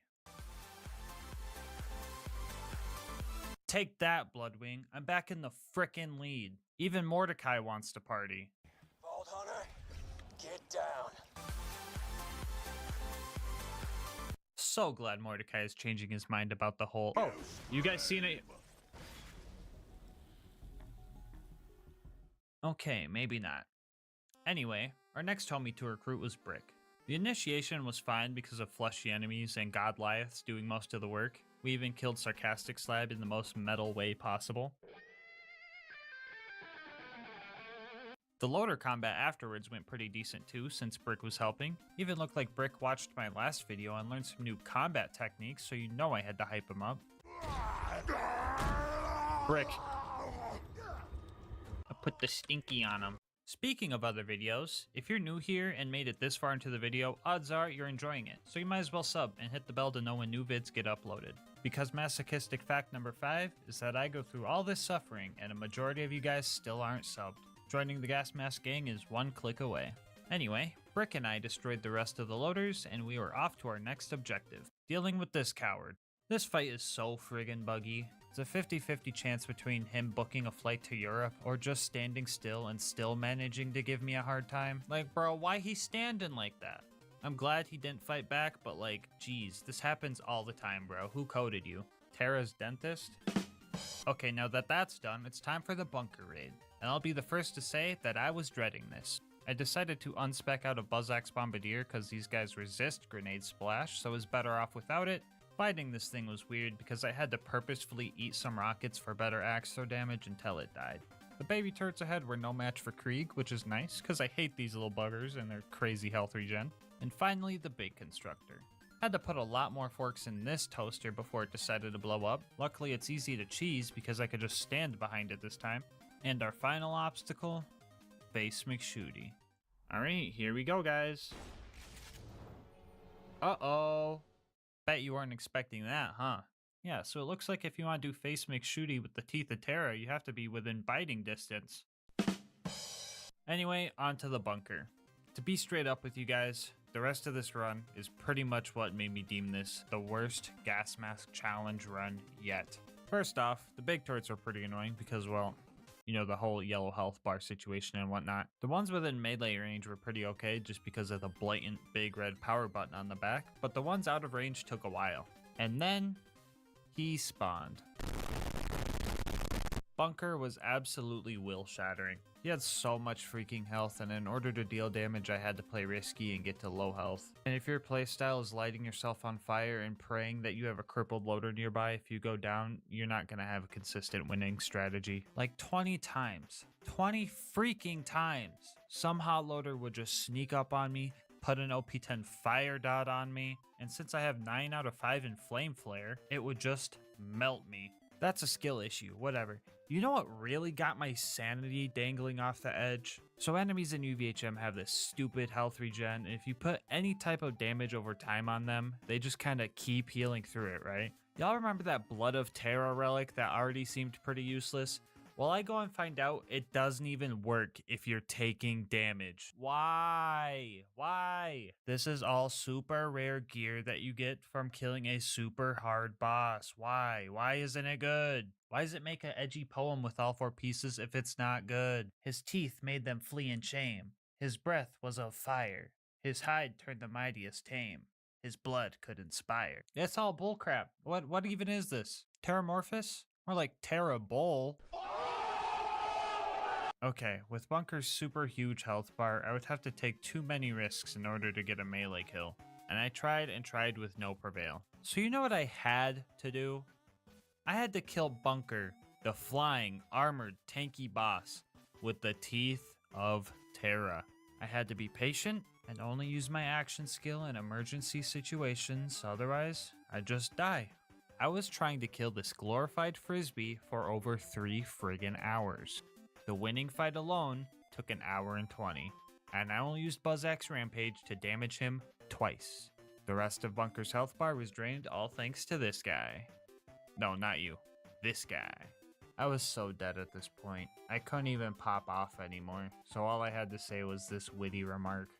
Oh boy. With the bunker destroyed, you can...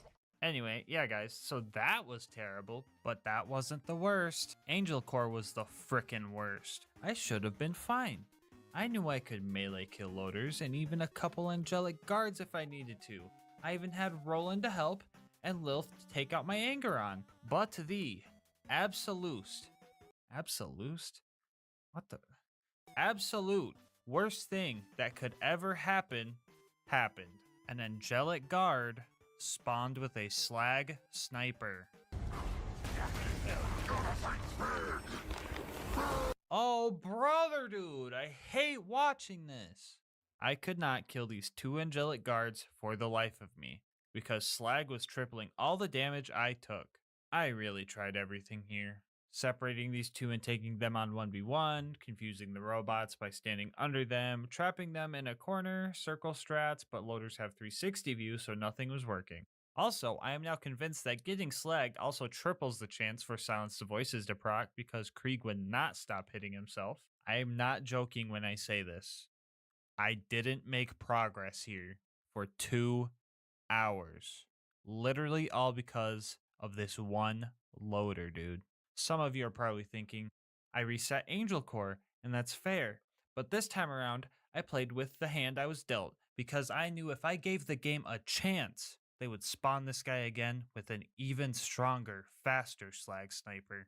So after 60-something losses to this guy, I finally found a strategy. So usually you can't circle strat these guys like you can with bandits because they rotate 360 degrees. But we can sprint around them in circles, which is fast enough to dodge their attacks. Mix this with the fact that Krieg can melee while sprinting during his action skill, and we get some of the most obscure 1v1 mobbing strats I have ever come up with. After the first kill, I managed to get the slag sniper guard, who I just realized was maximum possible level, so that's neat.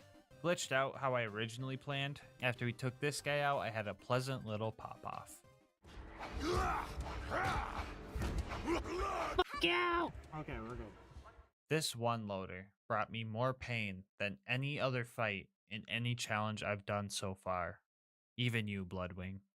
This was by far the worst fight I've had to deal with, but it's over now. Now I get to suffer elsewhere! Ironically enough, when I got to Sawtooth Cauldron, I was relieved, because the enemies here were all fleshy and I could get multiple kills before dying. Yeah, the fire damage is working. It's working. The gear's working as intended. Everything's great. I could use my grenades and just burn everything and melt everything. And it's so good and fun. Look at my health bar. It's staying pretty much full. You guys hear that optimism in my voice? Yeah? Okay, well watch this. Take out those buzzards. I don't even... These buzzards, man. These freaking buzzards. It'd be one thing if they didn't have health regen. But every time I land a couple of shots, they just come back good as new. It wasn't until 4 hours of attempts that I managed to destroy one buzzard. And here's how I did it. First off, we need to rig some fights. Each attempt would consist of me spawning in, running to the buzzard nest, and checking the buzzard's level. If it was higher than level 89, I wouldn't even bother. After we found our level 89 buzzard, we would farm up stacks with our fire grenade and find a psycho or weaker mob. This wasn't always guaranteed. Sometimes I'd get nothing but scavengers, grave diggers, and juggernauts. Anyway, after we found a good setup with an 89 buzzard and easy mobs, we would do the good old punch and chuck strat using Fuel the Blood and Buzzax Bombardier. Once we had the setup, we had roughly 7 seconds to land 2 or 3 Buzzax throws on a buzzard. Which is tough since the first 3 seconds are wasted looking for the dang thing, but when the stars align, you could pull off a beautiful kill. Let's go! Oh, that's 2. 4 hours into Sawtooth, the first one got stuck. At 4.5 hours, we got our second. At 5 hours, we got our third. And at 6 hours, this happened.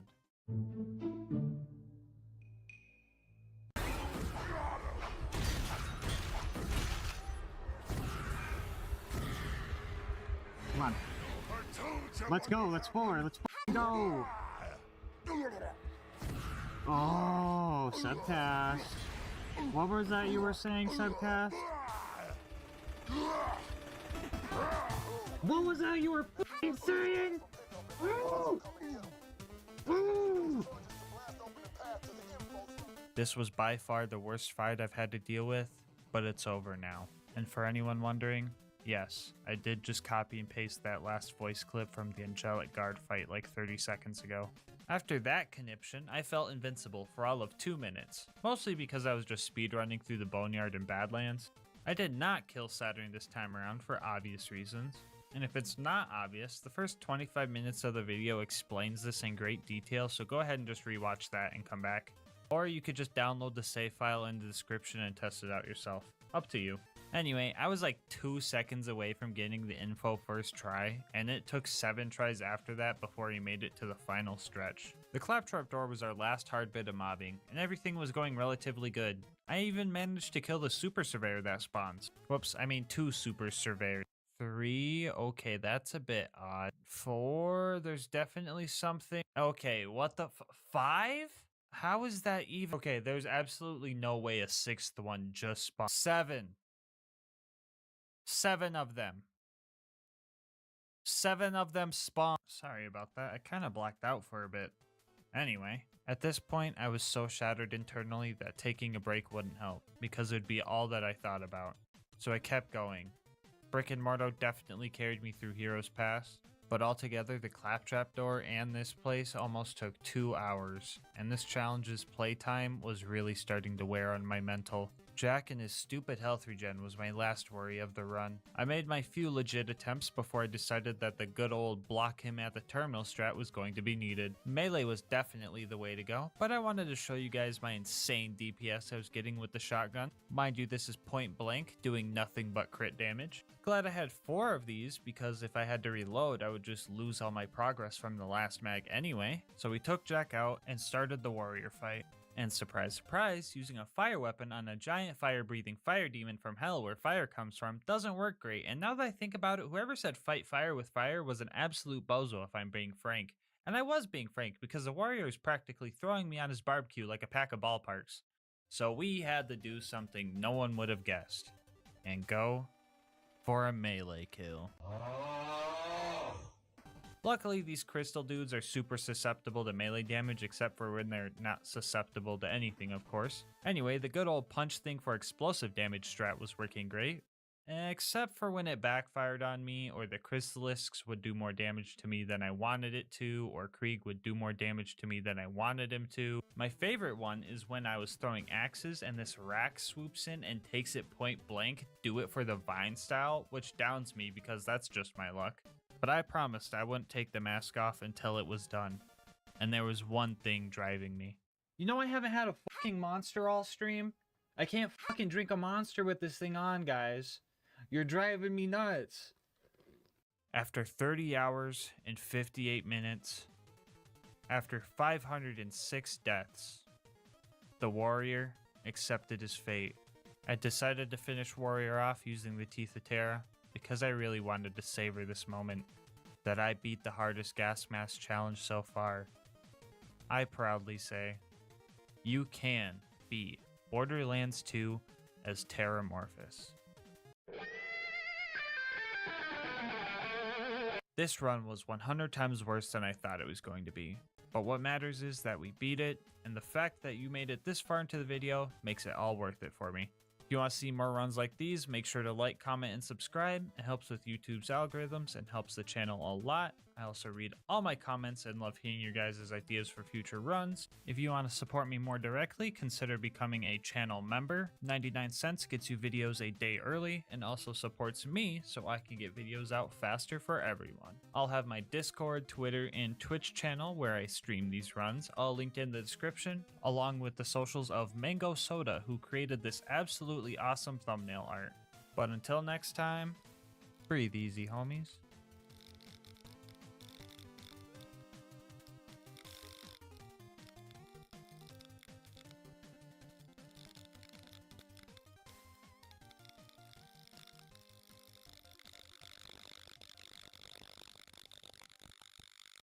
This video is sponsored by Instant Gaming. More on how you could save money on video games later in the video. Whether you like Borderlands 2 slag mechanics or not, I think we can all agree that when you are the one being slagged, it's not that fun. Well, maybe for you guys, but I'm a masochist, so today I ask, can you beat Borderlands 2 while perma-slagged? As per my usual, this is going to be an Ultimate Vault Hunter mode Overpower 10 playthrough. For anyone new to the game, that just means enemies have 4 times health, health regen, and are all 10 levels higher than us. Bar will not be allowed for this run, and I must be slagged at all times. Now usually to become perma-slagged, you need to get to the Arid Nexus Boneyard and get slagged while driving a car. Exiting the vehicle before the slag has time to wear off will leave you in a state of permanent slag until you save quit out of the game. The issue with this setup is that you don't get access to this map until the second to last mission of the game. But worry not, because there's a way to be slagged 24/7 without the need of a glitch. And all you need to do is use this. That's right, everybody. This video is also going to be, can you beat Borderlands 2 with only the wait, how the heck do you even say this word? Cuckoo lane. Cuckoo lane. Yeah, I'm gonna be in the cuckoo lane after this one. For real though, I'm 99% sure it's pronounced Cullen, but I'm 100% sure some people who call it the Chulane are going to convulse if I say it like that, so I've decided it's called the Chalupa now. That way, everybody's mad. Anyway, the other gear for this run is going to be a basic shield, Vault Hunter Relic to maybe get some funny drops, and the legendary Nurse class mod. Now, the legendary cat would have been the optimal decision with its crazy SMG damage buff, but I thought the nurse fighting against me getting one shot all the time would be funnier, more thematic, and more challenging. Here's a quick peek at the build. I'll answer any questions about it in the comment section, but I pretty much went for every type of indirect damage source that I could. Anyway, let's hop into the run. So, since I am perma-slagged, all damage that I take is going to be tripled. Therefore, my main game plan is to not get hit. However, that game plan came to a full stop when a bullymong forcefully threw me into Liarsburg where all the bandits were waiting to kill me. Just about any attack that hits me deals well over enough damage to just one-shot me, but BL2 has a mechanic known as Health Gate, which prevents you from getting insta-killed as long as you have over 50% of your health. This effect gives you 2 seconds to get your health back up to 50%. A good indicator of knowing if you hit that 50 is the animation of your health bar. If it's shaky, take a breaky, and if it's not, you're ready to get shot. Anyway, yeah, for a lot of this run, we're going to be playing like a cover shooter. Oh yeah, you remember that shield I showed you?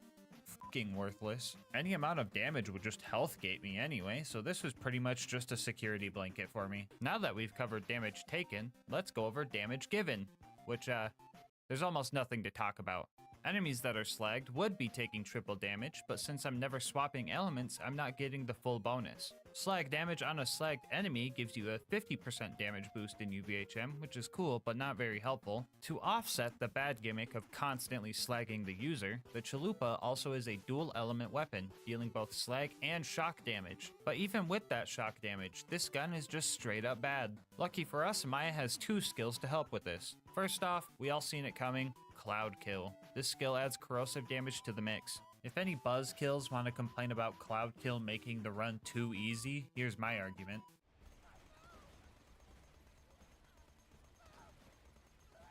Yeah, so it was Cloud Kill or the legendary Cat Glass mod, and I chose the harder of the two. Anyway, the other helpful skill I was talking about was Immolate, which adds fire damage to our shots while we are in fight for your life. So when we're trying to get a second wind, we actually have all the elements at our disposal. Why do I feel so handsome saying that? Anyway, Tutorial Town was a bit rough because of a bully rat we had to deal with, but using Thought Lock, we had the bandits and bullymongs deal with each other. This was actually super helpful because the power wasn't even on to buy more ammo yet. I had like 1,500 rounds before that bully rat ate them all. I know I kind of forced this bullymong to be my friend, but he was actually pretty cool. Yo, you put the stinky on him! I almost feel bad killing you now. After we met Hammerlock and got Claptrap all fixed up, we made our way towards Boom Boom. Some of the local rack decided to help fight the bandits guarding the place, which was weird because I didn't Thought Lock them. But I did Thought Lock the Lunatic Bombers and got them to blow each other up. The same plan also kind of worked for Boom Boom. I almost died 0.2 seconds after the cutscene ended by nearly running in front of Boom's cannon. This thing ignores health gate, so I would have been dead for sure here. This time around, I decided to go for Boom first and kick him off of his cannon. After that, I tried to get the brothers to fight each other. This was pretty awkward because they would just jump around like crazy when they would start fighting each other. I would try to use Cloud Kill on one of them, but they would just jump out of it. My god, dude, what the f is going on? Why does he jump around so much?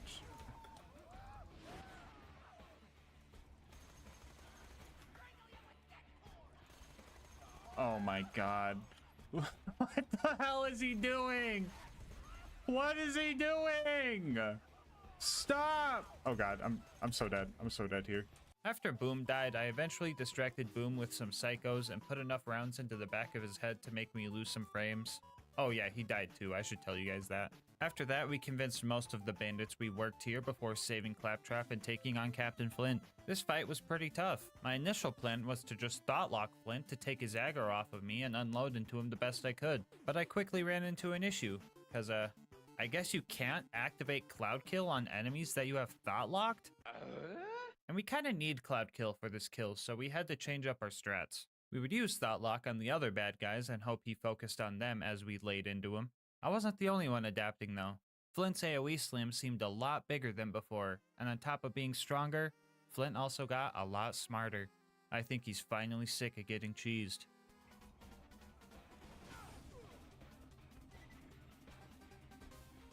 He's had enough! He's had enough!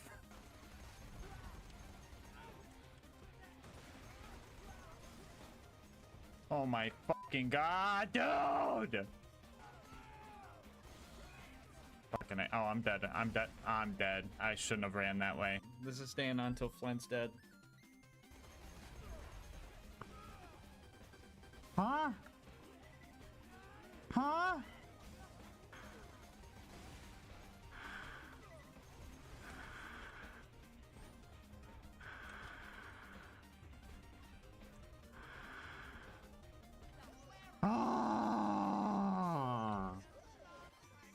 Well, that was obnoxious, but we managed to kill Flint with a f***ing grape shooter, so that's cool. Anyway, we made it to Three Horns and needed a car. I used my bullymong whispering powers to have them deal with the bandits while I snuck in and stole the adapter. I got in my car and realized that I wasn't slagged while driving, so I made the rule of no cars right then and there. Instead of ramping over the gap, I just had one of my bullymong homies throw me across and started our run to Sanctuary. We made it there and killed Door Guy in a solid 4 frames per second. I should probably explain why this is happening. Anyway, we had to go save Corporal Reese. He would have been fine, but I accidentally slagged him, so he ended up dying. I grabbed the power core and almost forgot to kill the 20 bandits to avenge Reese, so I went back and Thought Locked the Nomad to get the 20 kills for me. After that, we made it to Sanctuary, and Private Jessup got stuck in a slag puddle. So while he tries to get out of that mess, I'm going to tell you guys about our partner, Instant Gaming. How fast do you think you could get a game on Instant Gaming? Take a guess right now. Once your account is verified, getting a new game can take less than a minute, and to prove that to you, I will now speedrun buying Fallout 3 Game of the Year Edition on Instant Gaming. Time starts as soon as I open Instant Gaming's website, and the time stops when I get the confirmation from Steam. Ready? Go! Instant Gaming's website, here we go, Fallout 3, bam, enter, Game of the Year Edition, buy now, there we go, go to payment, blur out all that personal stuff. Now this is the longest part of the speed run right here, guys. The loading screen. Once we find tech to skip this part, the speed runs for this are gonna be crazy, dude. Any second now, and code, there we go, reveal, copy it, go to Steam. I accidentally clicked on my OBS, so that was a major time loss, but anyway, time. Sub 30. And bam, in less than 30 seconds, I got Fallout 3 Game of the Year Edition for $3. That's $7 going towards more Monster for me, baby. So stop waiting. Make your gaming instant. How about this? Think about a game you've been wanting to play and use my link in the description to just see what kind of deal they're offering on it. And if you like what you see and end up making a purchase, just know that on top of saving yourself money, you're supporting the channel. Anyway, let's see how Jessup's doing. Oh no, Jessup, be careful! Anyway, after getting all the hub world tutorial stuff out of the way, we headed towards Frostburn Canyon. Along the way, we found a tubby spider ant and killed it for its loot, so that was pretty cool. After that, we found a tubby spider ant and killed it for its loot, so that was pretty cool. Besides those guys, nothing crazy really happened. The siren went that way! Idiot. The spike jump this time around was way scarier than usual because I was slagged, but we still made it, so it was all okay. Never mind. I managed to photobomb the cutscene here, and geez bro, do I really look like that? Lilith felt left out, so I gave her a Grape Flintstone vitamin so she could be purple too. To clarify, this is not me being nice to her, this was just mandatory to progress. This was the first time in the run where I was able to play the support role. I would use my Chalupa and Maya's Scorn skill to make sure all the enemies were slagged, and Lilith would take them out with her phase walk ability. That was until she dropped the one-liner, and then I just started doing all the work myself again. I'm just asking for one run where she doesn't try to be a cowboy. Like, come on, please. Anyway, after some mobbing and watching some World Star type stuff, we got out of there. Our next goal was to save Roland, and in order to get into the Bloodshot Dam, we were going to need a car upgrade. So we went to Ellie's and started taking bandit cars out for parts. Not being able to drive there really sucked because the buzzards would just smell us from a mile away and hunt us down. Usually this part of the run is pretty easy because the cars aren't balanced properly for UVHM, so they only take a couple shots to kill. Don't get me wrong, they were still pretty easy to kill, but it just felt wrong having to shoot these things this many times. I thought Cloud Kill would have insta-killed these things, but unless they're perfectly still, they just drive out of the cloud before it has a chance to destroy it. We got all the parts we needed and walked back to the dam and punched our new car towards the front gate and quickly got in to honk the horn. I know I'm not allowed to be in the car, but I chose the Iridium metal skin, so just pretend we're slagged for a second, okay? Badma showed up and started giving us a hard time. I wanted to use Converge on one of the basic mobs around here in hopes that it would yank Badma off the cliff for us, but they just weren't cooperating. So I stuck to the usual strat of hiding, distracting, and spamming rounds at my target. I eventually took him out and made it inside the Bloodshot Dam. For being this far into the run, 6 deaths isn't so bad. I sure hope that that number doesn't quadruple from one mission alone. Anyway, you guys have probably noticed something I haven't talked about yet, so I'll take time to address this purple haze effect that's been showing up on my screen.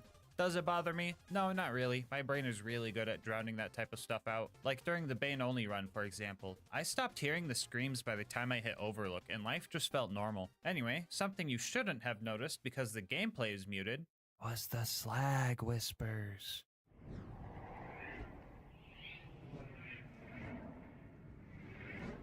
Yeah, that's what I was hearing for the whole run. They would tell me the silliest things, you know, like, become one with the purple, drink the Grimace Shake, subscribe to LilGasmask, yeah, and a bunch of other nonsense. Anyway, we pushed our way through the Bloodshots and made our way into the toilet room. The bad guys in here were just absolutely wrecking me. There's not really any good way to push forward in here without getting shot, and Thoughtlock wasn't too useful because everyone was so spread out. I tried desperately to wash the slag off of my body with no luck, and after a few annoying deaths, I decided to step up my game a bit and get back to my roots. Yes! That's right, baby. I started getting some momentum. and making some progress. It wouldn't be too long before... Aw, f***. Alright, I got some explaining to do. So my game crashed because I have my physics settings set to high. That's also why you've been seeing slag puddles and low frame rate kills when I'm point blank on enemies. Slag particles is usually what makes the game crash with these settings, and Twitch chat redeemed their channel points to make me turn it on until the game crashed. Immediately after this crash, Lucas spent a bunch of points to re-redeem it, so yeah, don't use this setting unless you want to crash. After refighting our way through the dam, Mad Mike showed up. He almost put the Stinky on a Psycho, and that would have been pretty cool, but he failed pretty horribly, so I had to show him how it was done. Yes! Yes! Alright, bye. We found Roland and decided to keep our distance from him. We didn't want any of our slag rubbing off on him because he might get hurt if that happened. That plan backfired when the warden came and nabbed him up. As I was sneaking past all the bandits and loaders, I found a legendary siren class mod. Doesn't help me at all, but if you want any of the cool gear I found in this video or to try the challenge out yourself, I'll have the save file in our Discord server. Link in the description. Anyway, we made it to the warden and started our fight. To the new viewers that know how to have fun without needing to impose restrictions and challenges to your run, you might not know that the warden can actually take Roland to the Hyperion Friendship Gulag if you don't kill it fast enough. And with our damage output, that means we would only get 1 or 2 chances to take the warden out. The warden really gave me a run for my money during this fight. I think it spawned like 4 angelic guards, which are pretty tough even with cloud kill. Thought locking them proved to be helpful for distracting the bad guys and aggro relief, but I still had to make sure to keep one around at low health just in case I needed a revive. At one point, I thought locked an exploder and it just took a chunk of the warden's health, which felt pretty cool. Near the end, I was getting pinched from both sides of my cover bus. I had to put all of my trust into my ears and the minimap so I could lay into the warden as much as possible. After a good long fight, I managed to take the warden down right as Lilith was telling me that the drop bard showed up. That was definitely a first try or gulag situation. We fought the rest of the loaders off with Roland and made it back to Sanctuary, where he gave us our next mission to go steal the vault key. Nothing crazy happened at Tundra Express, just the usual. Burn the Varkids, meet Mordecai, meet Tina, grab some bombs, use your Dami Mami mind control powers to get some guy to shoot his friend with a rocket launcher. Basic stuff. We made it to the end of the line and managed to die before I even had a chance to see any of the bad guys.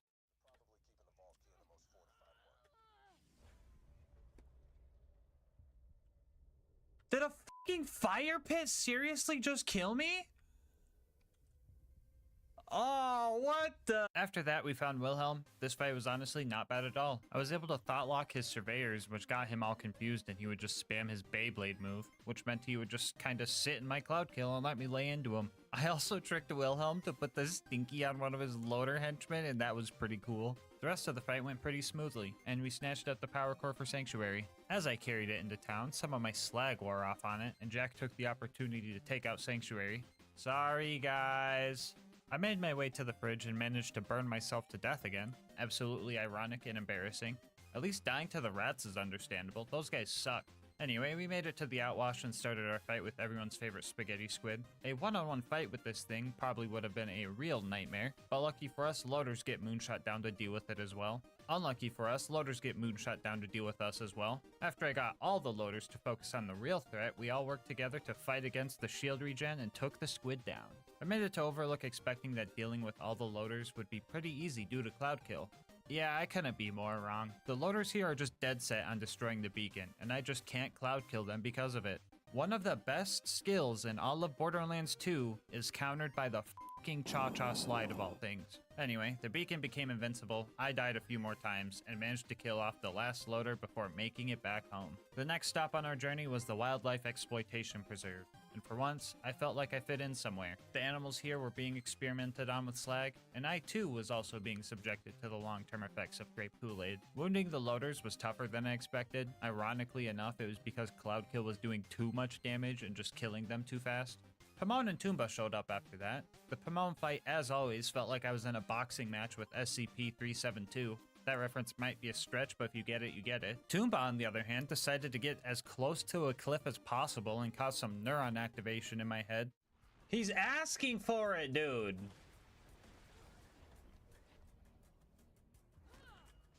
The ultimate loader up ahead was pretty easy because you can trick it into just standing in your cloud kill, but the loot dudes ended up being pretty annoying. I tried to fight them 2 at a time so I could get them to fight each other, but I kept getting jet loaders that would just glitch out of bounds, so that was lame. Anyway, we made it to Bloodwing and somehow the game didn't crash from physics and all the slag particles in this cutscene. Looks like hydro cooling your PC with slag is a working solution for that. Anyway, the Bloodwing fight itself actually sucked. Each phase was just harder than the last. Fire phase was alright, shock phase she became resistant to most of my bullet damage, and then corrosive phase she was straight up ignoring cloud kill. Mordecai wasn't really helping as well as he usually does because my existence just kinda means things are going to be purple already. His ammo and health vials were very helpful though because surviving Bloodwing's elemental dot damage just wasn't possible.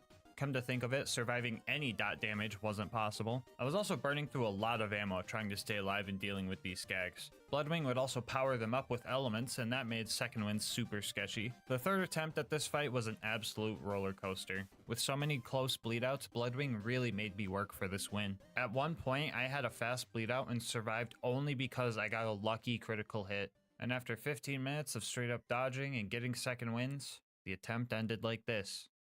Get back, back, back, back, back, back, back, back, back, back, back. No, you fucker, Bloodwing.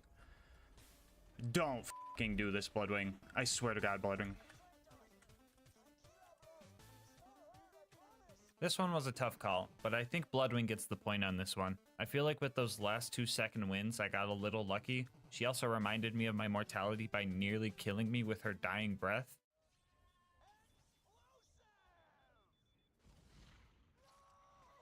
That almost fucking killed me! From one perma-slagged individual to another, GG Bloodwing. Anyway, with Claptrap upgraded, we set off to 1000 Cuts to recruit Brick and his air support. Things got off to a rough start as I blew myself up with a barrel because Converge just destroys any barrels in its range. Barrels are also considered environmental damage, so they just bypass health gate, so yeah, I was super dead. We eventually made it to the initiation and went back to playing the support role, helping my Godliath homie the best I could. Our homie started beating up some kids though, and that wasn't part of the deal, so I ended up murking him and finishing the initiation alone. I decided to let Sarcastic Slab live this time around, not before nearly killing him and leaving him slagged so he knew how I felt. Yeah, you're not clapping now, are ya? After that, I played support for Brick. I don't know where he came from, but a little Goliath ended up putting the Stinky on a loader. I thought that was pretty cool, so I ate his soul Dragonborn style to absorb his powers. Brick disappeared after that, and I found him murdering Sarcastic Slab. This game is so incredibly cursed. What are you doing? Brick! Brick, what are you doing, Brick? Brick! Brick!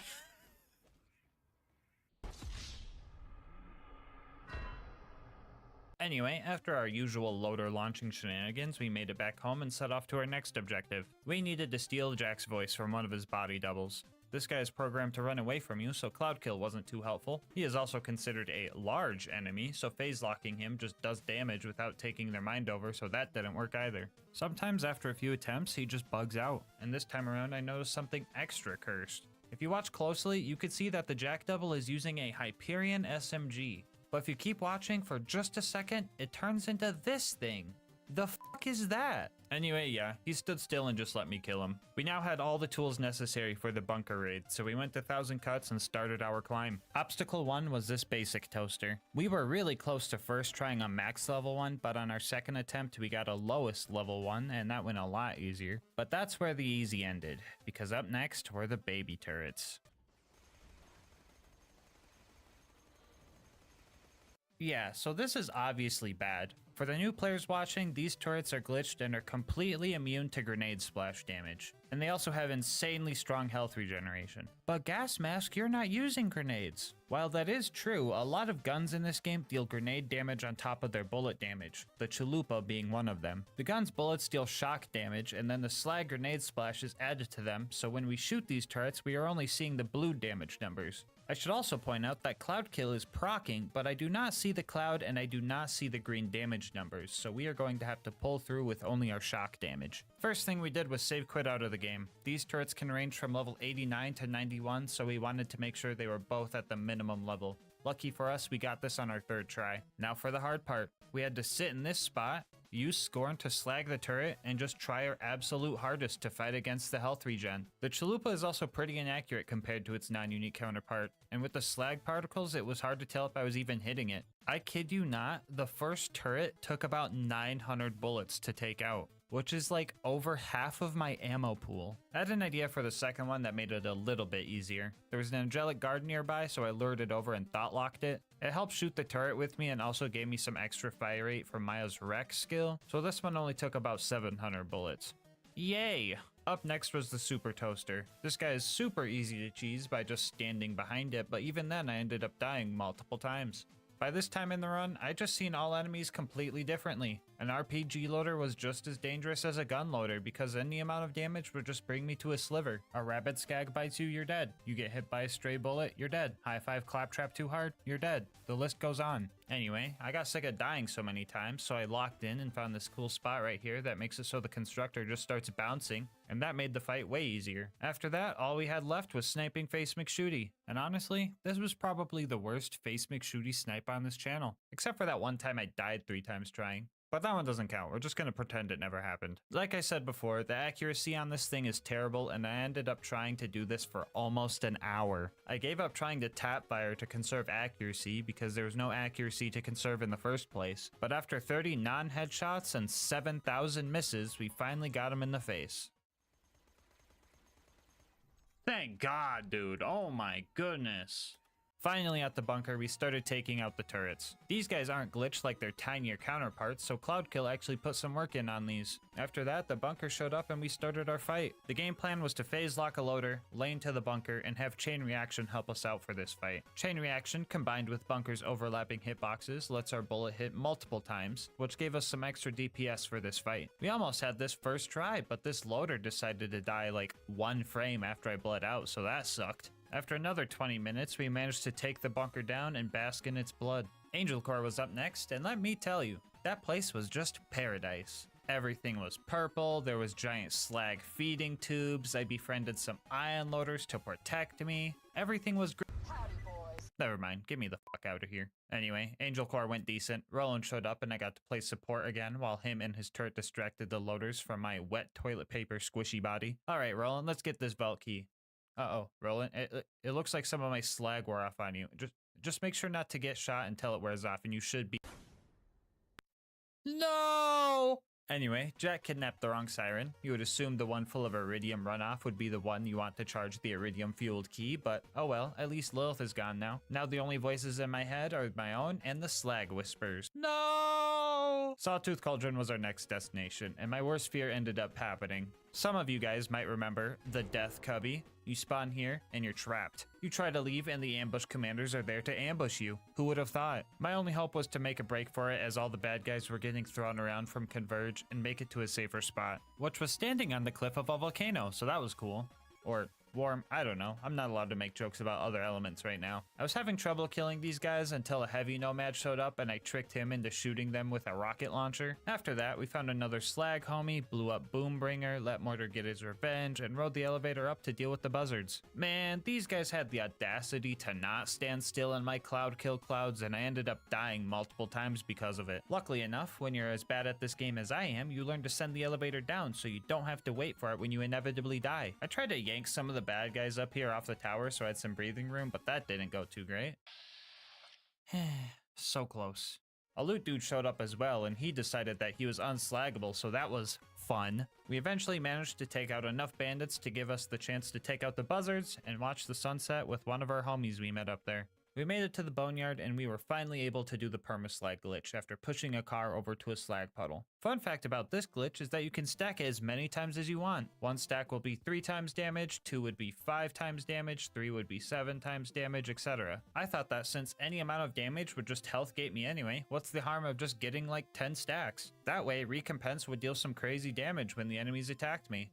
Yeah, that didn't work at all. Anyway, we cranked some valves, listened to the whispers, got another stack of permaslag, turned some more valves, listened to the whispers again, got another stack of permaslag, watched our car almost explode from bumping into a skag with all of our stacks of permaslag, got another stack of permaslag, watched my car explode from hitting a skag with all my stacks of permaslag, and made it to the Arid Nexus Badlands. 10 seconds after I got here, I forgot that whole list I just read to you guys and tried to grenade jump over this gate and just died because of it. No grenade jumps means no Saturn skip, so we started trying to take this overgrown loader down. Honestly, Cloudkill did most of the work here. I did not have enough ammo to just lay into him, so I played it patiently until I felt safe not playing patiently anymore. The big toaster after that made it pretty hard to get into the info stockade, but my patented try again and hope they miss this time strat prevailed as it always eventually does. It was now time for the final stride towards the vault. The mobbing at the claptrap door went relatively well. Loader combat was easier than bandit combat for this run, and I also kind of just got to play support for the turrets, so nothing much to note here. After that, I save quit the game so that I could do the hero's pass skip without dying and made it to our fight with Jack. I'll be real with you guys,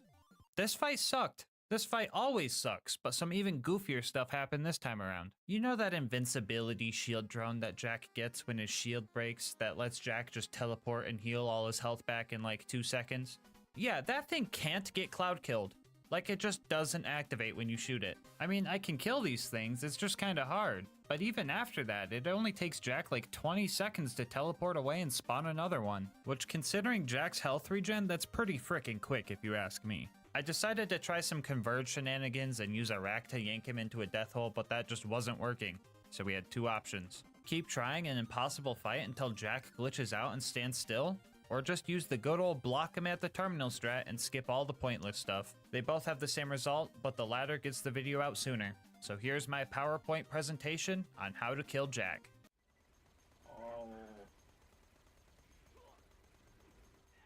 Yeah, so if there's any part of you that thinks we can win this fight without some cheese strats, you are incredibly wrong. Even doing this strat, I almost lost because Jack is super hard to slag, and if he's not slagged, his health regen matches my DPS pretty much exactly. With less than 200 bullets left to my name, the slag kicked back in and we were able to kill Jack just barely. Now all that's left is the warrior. My first attempt here ended real quick because the warrior just used fire breath 4 seconds after the cutscene ended, but the attempt after that, we managed to get to some safer spots and just ran between ammo stations. It took a while, but the rest of this fight played out pretty normally. The warrior usually health gates you in one hit at OP10, so this fight was pretty basic. Heck, most things at OP10 will just one-shot you. Wait, did being slagged even affect the challenge at all? Is OP10 really that unbalanced? Have I become so used to its abuse that I didn't even realize I've been subjecting myself to this the whole time? Oh no, I gotta end the video before you guys see how low the death counter— You can beat Borderlands 2 while permaslag. Bonus content time, woo! So usually during these runs, I like to see if the gear I'm using can obtain itself. Yeah, that was a bad idea for this run. You get the chalupa from Mick Zafford at the end of the Clan Wars quest line, which was probably 80 times harder than you think? 81 maybe? We start off by blowing up the Hodunk's big tire because we hate them, and then we blew up the Zafford's distillery because they have an alcohol problem and we want them to get better. After that, Mick hired me to go blow up some of the Hodunk's race cars. The race car fighting was actually pretty easy. Dealing with the slag hallucinations was a bit weirder. After that, we went back to the Zaffords and had to kill their bagman. We're supposed to side with the Zaffords, so I tried befriending the bagman and chilling near the waterfall, but that didn't work, so I launched him off of it. Only problem with that is I can't reach the key if he falls down there. No biggie, I'll just kill him with a gun. Oh darn, where did I put that footage of me killing him with a gun? Okay guys, I triple checked and I don't think I could kill this guy with a gun. He just moves and teleports around so much that he doesn't even stay in the cloud kill long enough for me to even think about doing this. I'm pretty sure he's corrosive resistant too, but I wouldn't know since I can't hit him with cloud kill. So it looks like we can't continue. It'd be pretty cool if I spent like 3 hours of my life trying to do some extremely convoluted setup where I put the stinky on the bagman and tried to grab the key as he died. Wait, where did all this footage come from? What is this? Oh! Get some food in your system. This is my last one. Drink of water. You've been saying that. I know I have. On gas mask, this is my last one for the day. Come on. Just grab the fucking key. Just grab the fucking key. Yes! Yes! Yes! Yes! Yes! Yes! Yes! Fucking A! High five! That's odd. I don't remember any of that. Guess I must have blacked out or something. Anyway, that has to be the hardest part of this quest line, right?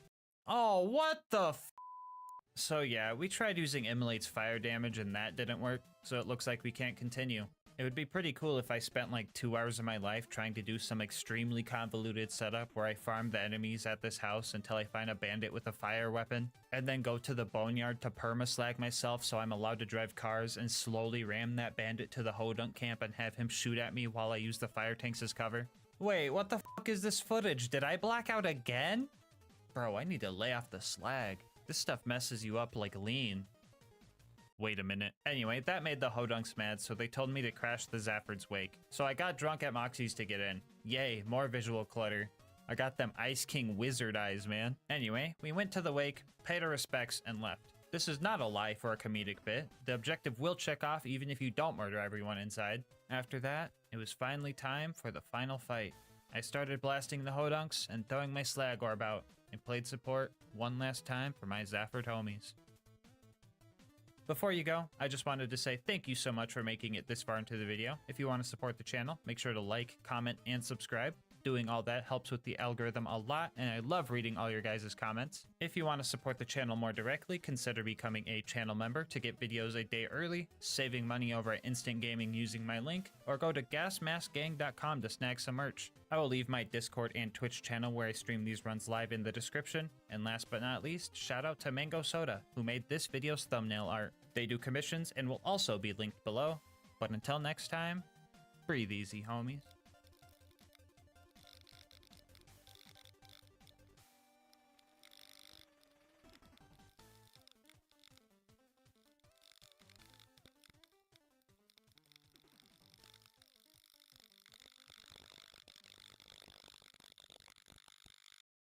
So a while back, a homie by the name of Obo Shoes Games created a video about all the reasons why you couldn't beat Borderlands 2 without moving.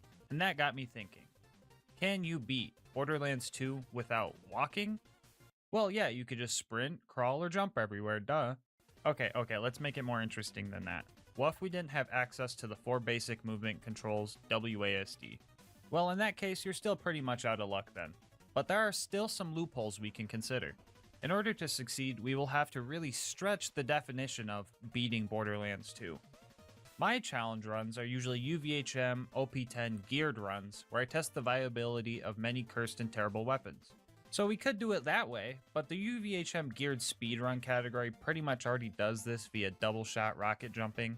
They still do walk for parts of the run, yes, but most of the time they're just flying or spamming Norfleets. This also isn't a freshly birthed character, so getting to this max level geared scenario would require a save editor or walking while getting your character up to max level. If beating the game with a fresh character is what we are looking for, then a super easy, and in my opinion lame, way to do it is to play co-op and have someone else do all the work for you. But there is a way you can create a fresh character and beat the game without using WASD in single player. The quotation marks are there because this is where we really start stretching definitions. So the Giraffe DLC came out and gave the players the ability to create a new character starting at level 30. Each character also has a specific set of gear that is the exact same each time you create a new one. These characters also start at the beginning of the very last mission, the Talon of God. Okay, calm down. If you want to call me a cheater, I have the whole "you cheated, you didn't grow" copy pasta in the description, so you don't have to Google it to paste it in the comment section. Anyway, beating the game with one of these saves is a real speedrun category known as any % boosted. We will be doing a modified version of that, but don't think this is going to be easy. We still can't use WASD, so this ain't no walk in the park. Well, actually, it's not a walk at all, actually. So we set our movement keys to the arrow keys so we don't touch them, pick 0, and spec into execute. And bam, we can now dash toward enemies, allowing us to move. This should be easy, right? Well, not entirely. This is definitely a helpful skill, but there's one problem.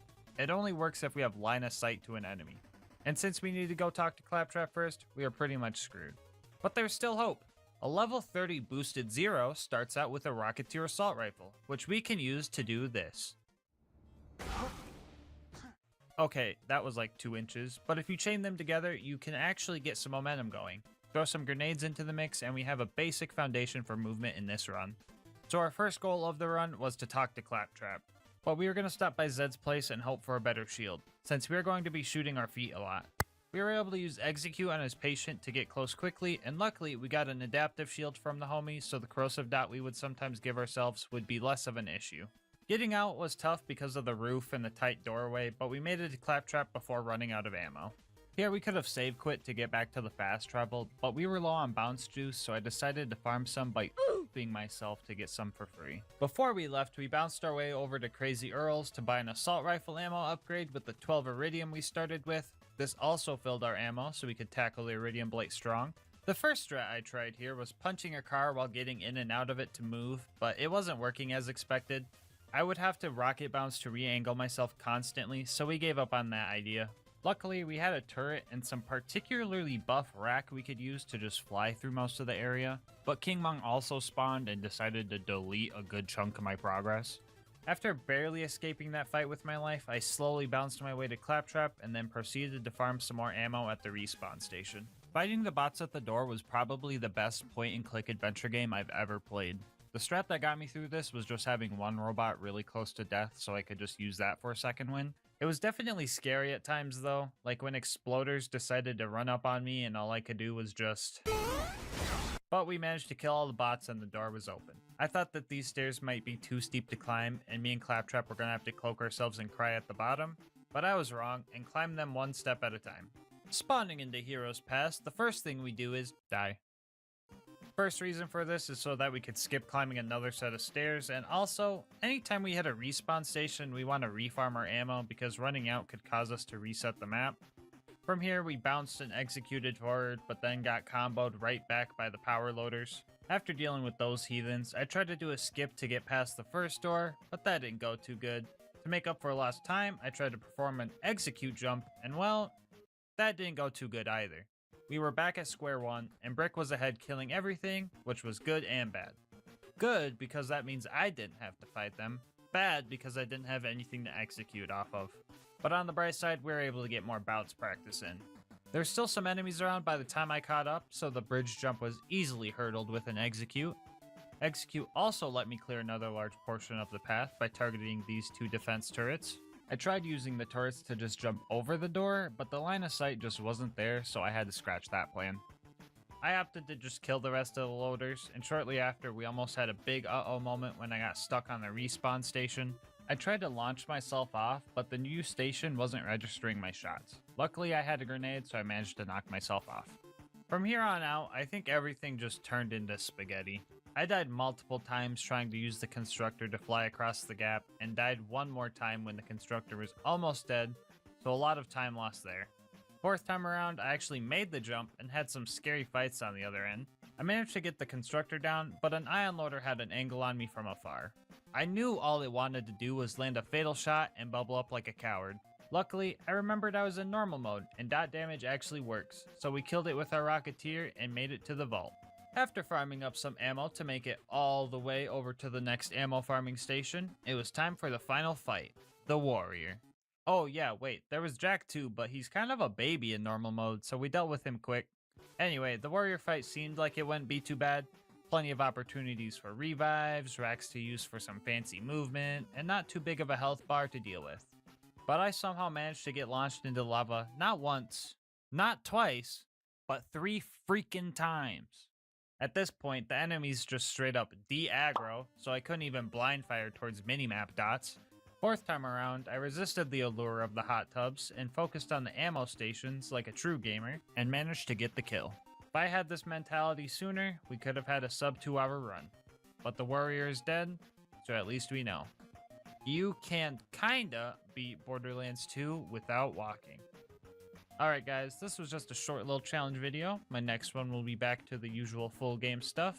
Before I go, I want to shout out Obo for the inspiration on this run. I also want to shout out Zubius for the footage he provided, and Holy Milk because he beat my time 4 hours after I completed my run. I'll have links to their YouTubes and Twitch channels in the description. If you want to support my channel, make sure to like and comment. It helps a lot with YouTube's algorithm. You can also check out my other videos and subscribe with notifications on to know when new ones come out. I'll also have my Twitch and Discord links in the description if those are up your alley. But until next time, breathe easy, homies.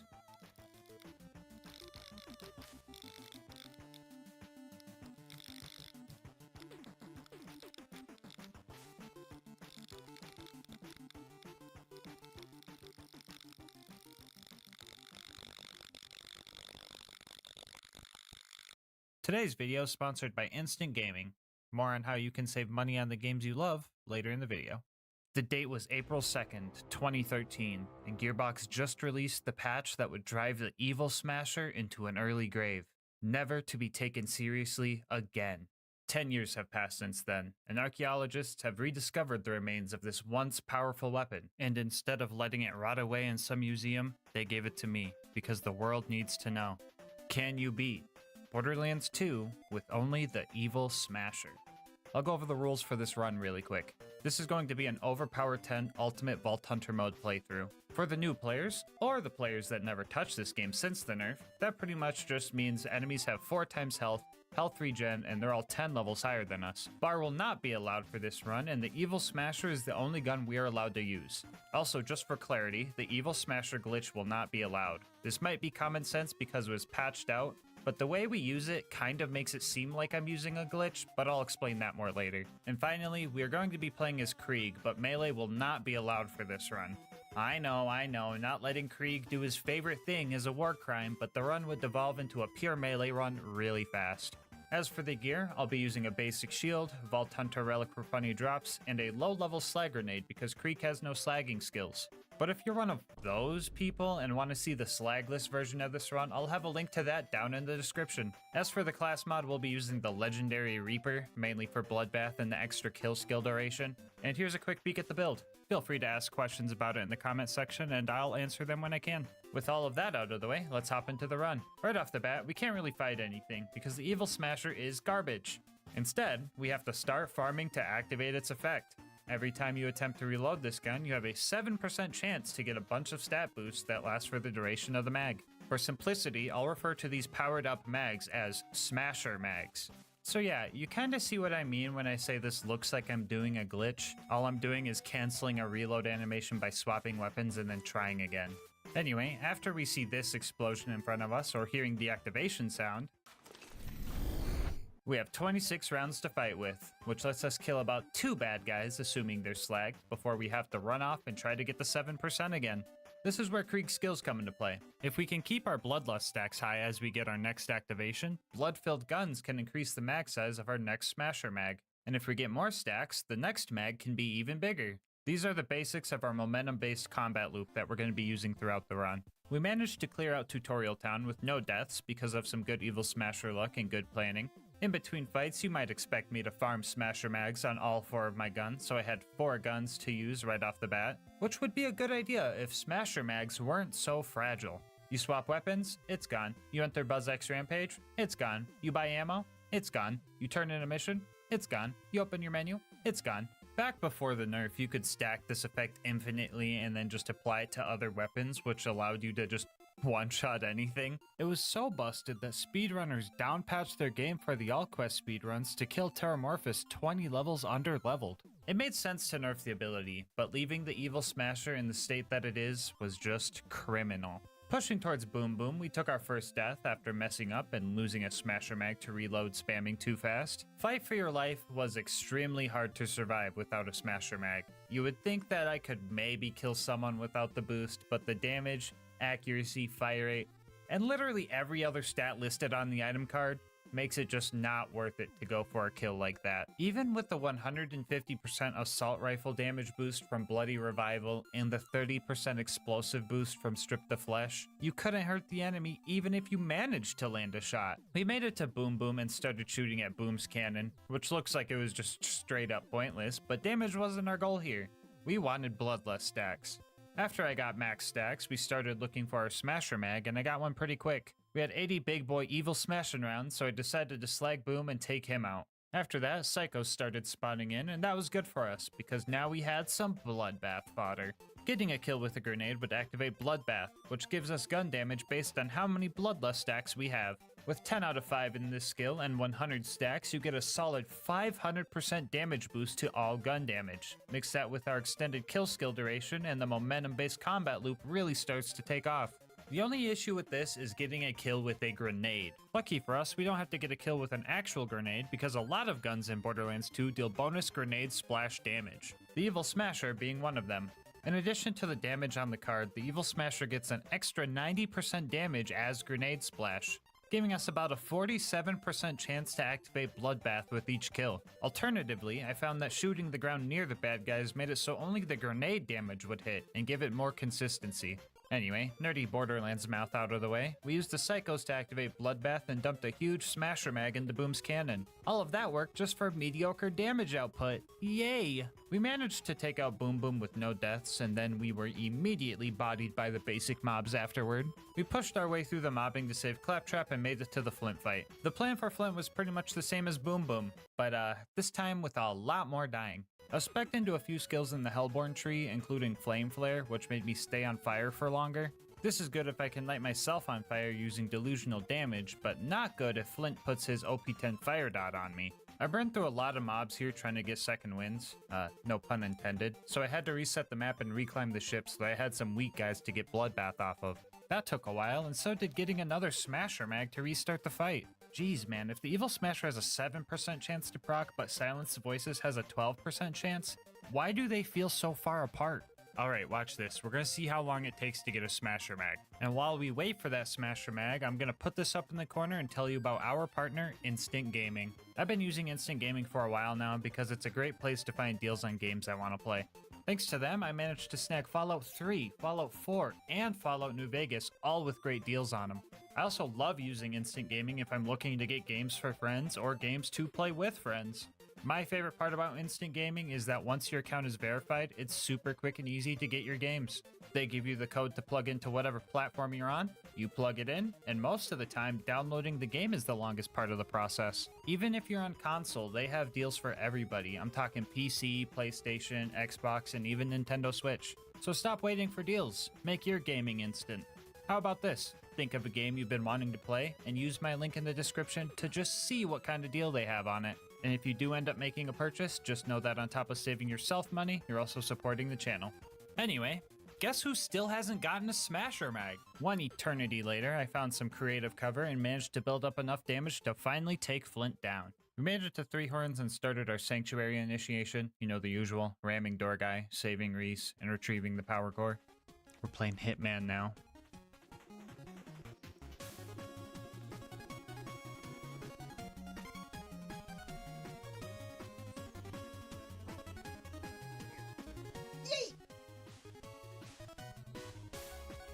Put the stinky on him.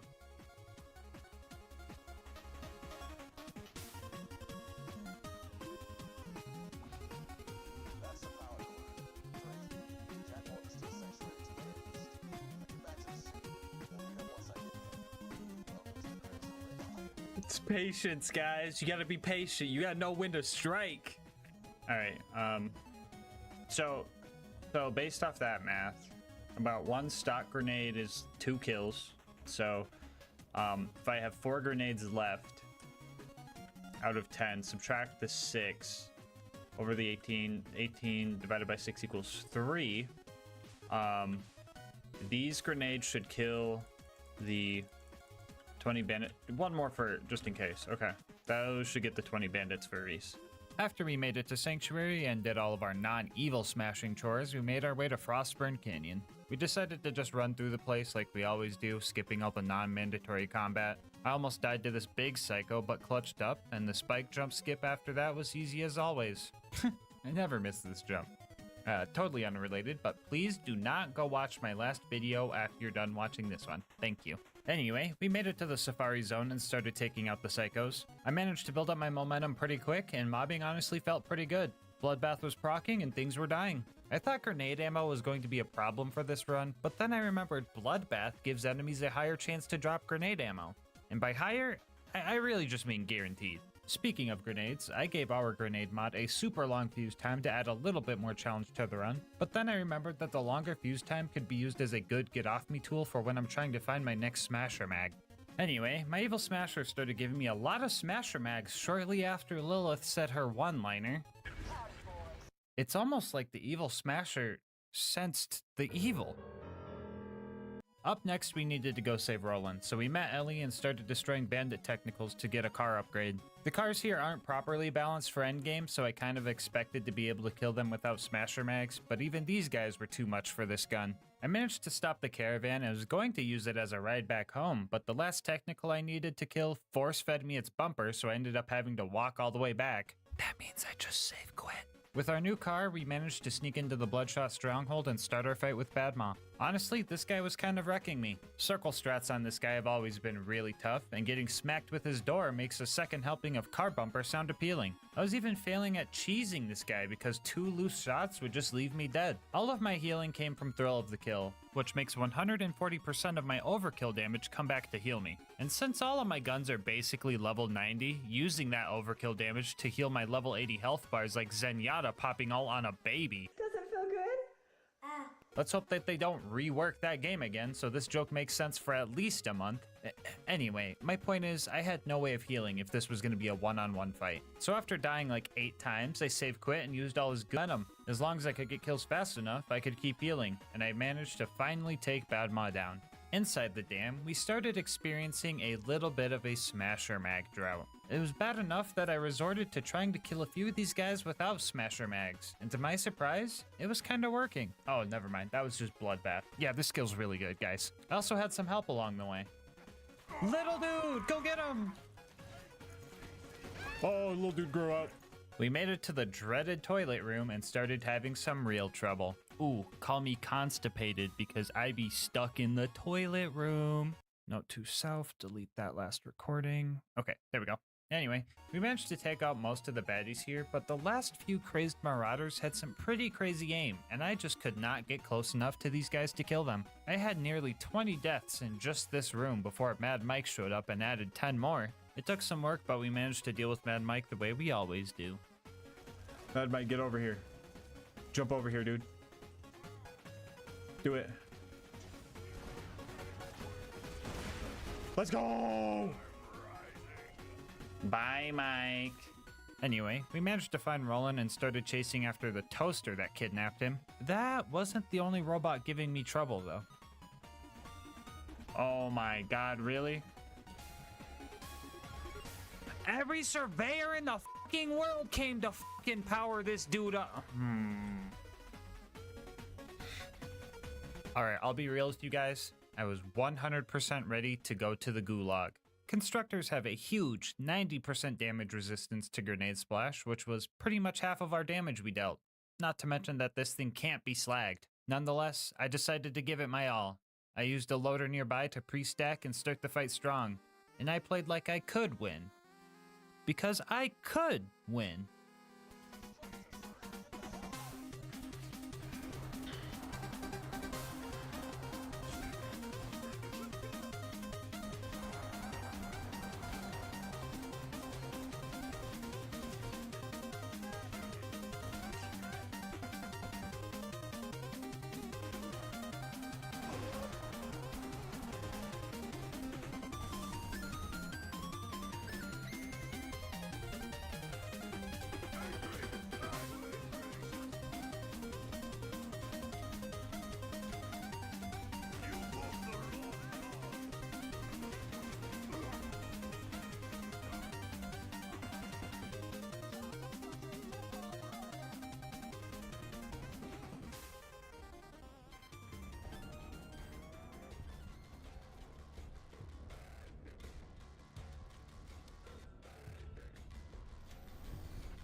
We had so much momentum going.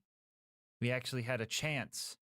And we were so close. I had an entire bleed out timer to get one more smasher mag. But the fragility of this build finally came into play. This sliver of health bar led us all the way to the Hyperion Friendship Gulag, where we had to fight the Warden for another hour. And the fight gets harder here, because there are just bad guys everywhere, and now the Warden can just call in moonshot reinforcements that I can't do anything about. My only real hope for this fight was to kill off any of the moonshot loaders and then start taking the arms off the gun loaders that the Warden specifically spawned. From my experience, toasters have a limit to how many bots they can have on the field at once, so having all 3 of them unable to attack me gave me a chance to fight the warden semi one-on-one. I really shouldn't have been here for an hour, but the warden just would not stop spawning angelic guards, big loaders, and oh my goodness, so many exploders. That's fun. Okay. Okay, they're all exploders.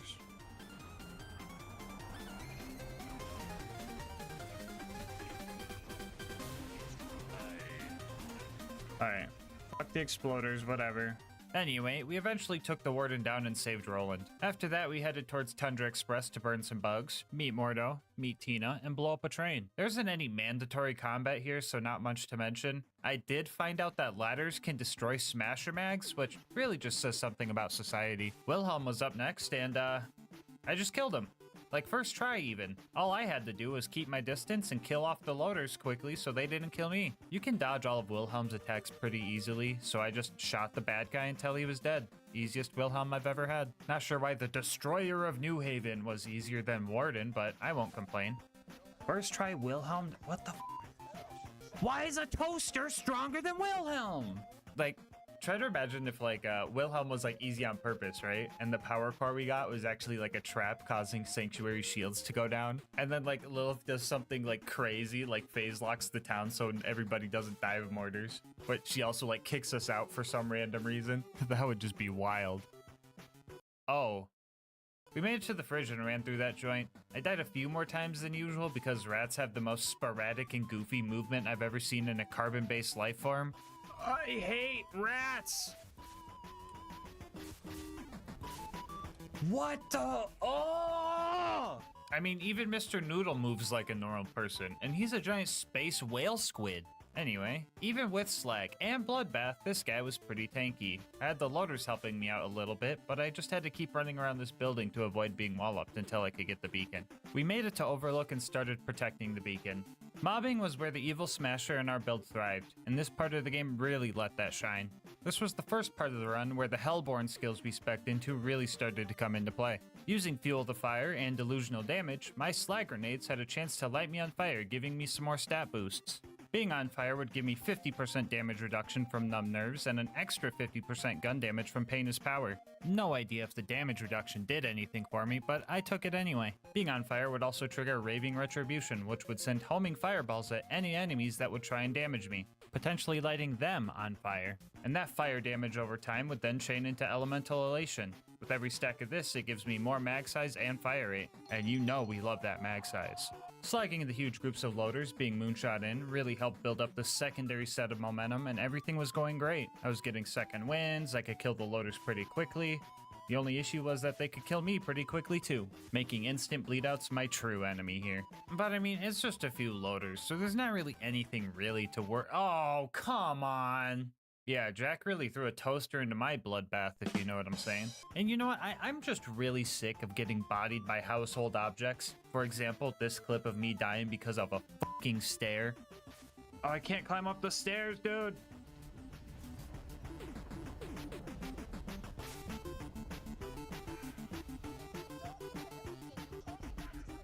Oh!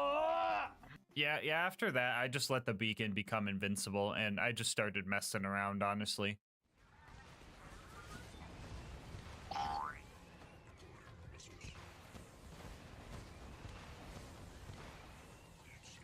Anyway, yeah, the fast travel landed, but the constructor was camping it, so I just save quit and used a different one. We have now entered the bunker prep chapter of this run. First up was getting an upgrade for Claptrap over at the Preserve. Wounding the loaders here was pretty simple, and the mobbing after that was pretty similar to what I just faced at Overlook, so I was already warmed up.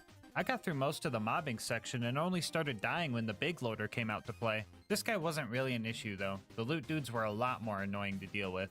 Apparently if they don't want to be slagged anymore, they can just jump and they are no longer perked up, so I couldn't really keep my distance and I ended up dying a few times. They didn't even drop anything cool, so this was just kind of a waste of time. Which is kind of awkward, because this is usually the part where I tell you guys that I have this save file on my Discord server with all the cool loot I found.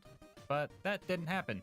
And you guys definitely don't need 4 evil smashers, but I have them anyway for the masochists watching. Anyway, we gunned down a few pup skags without remorse. My gun said they were evil, so we shouldn't feel bad for this. And then we made it to Bloodwing. That fucking bird that I hate.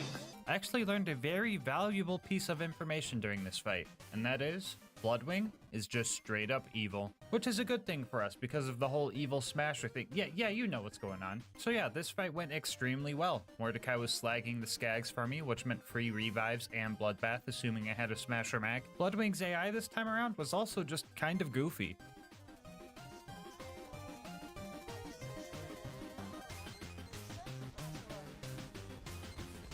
This game is so cursed. I don't even know what to say anymore.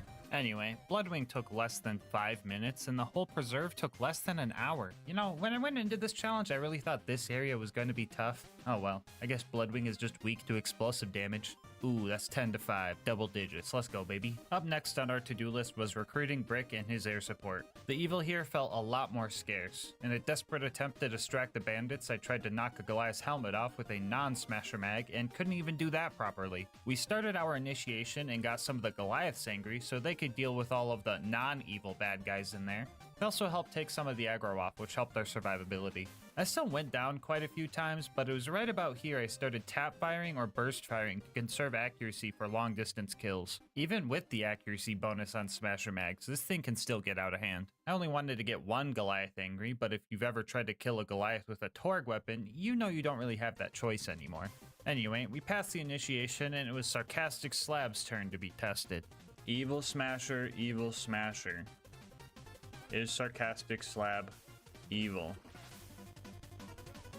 He's not evil. Otherwise we would have procced and it would have smashed the evil. Sarcastic Slabs, it's good to go. Good job, Slab. Anyway, we started taking out the loaders with Brick and things got a little goofy. How is a gun loader all the way over here, bro? Is he gonna run backwards on the bridge now? And then we're gonna run across the bridge again?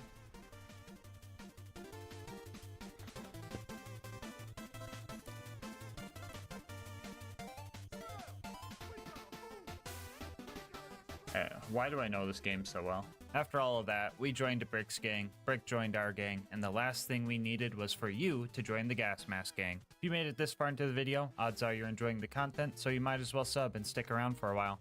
You could always change your mind later. The last thing we needed for the big bunker raid was to go steal Jack's voice, so we went to Opportunity and found one of his doppelgangers. I found a decent strategy where I would try to land on his head as the 19 other enemies I ran past to get here downed me. That way I could just spam crits into his head. One smasher mag wasn't going to be enough though. The first try I was super close to getting the kill but accidentally fell off. The second time around, I had no luck and couldn't get a second smasher mag. And on the third try, an ion loader shot me in the face with one of its shock lasers, making it look like I had the explosion effect of a smasher mag, tricking me into wasting time and reloading into nothing. I have never had my metaphorical ankles broken this hard before. After I tried that a few more times, I created a new strat. This time, I did the exact same thing but had it work. That way, I didn't fail. The rest of this place was just running through, pressing buttons, and getting second wins when I needed. So we got Jack's voice and got out of there. Up next was the bunker raid, and surprising nobody, the toaster on the way up gave me some issues. Now that's on some bullshit.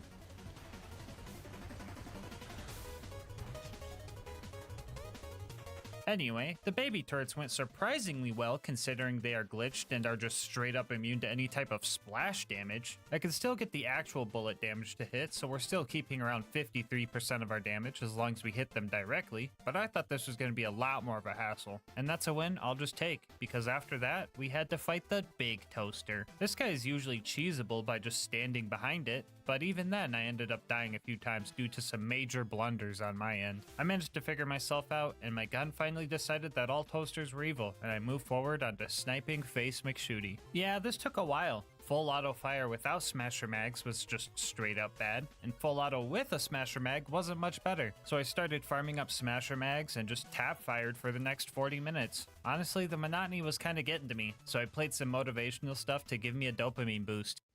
We want to thank you for all your hard work.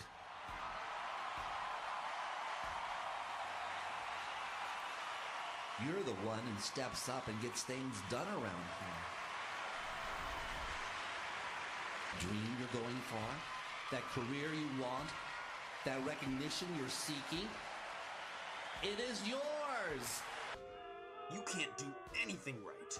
You're a hopeless, miserable waste of space. We all hate you. We think you suck. We believe you'll fail.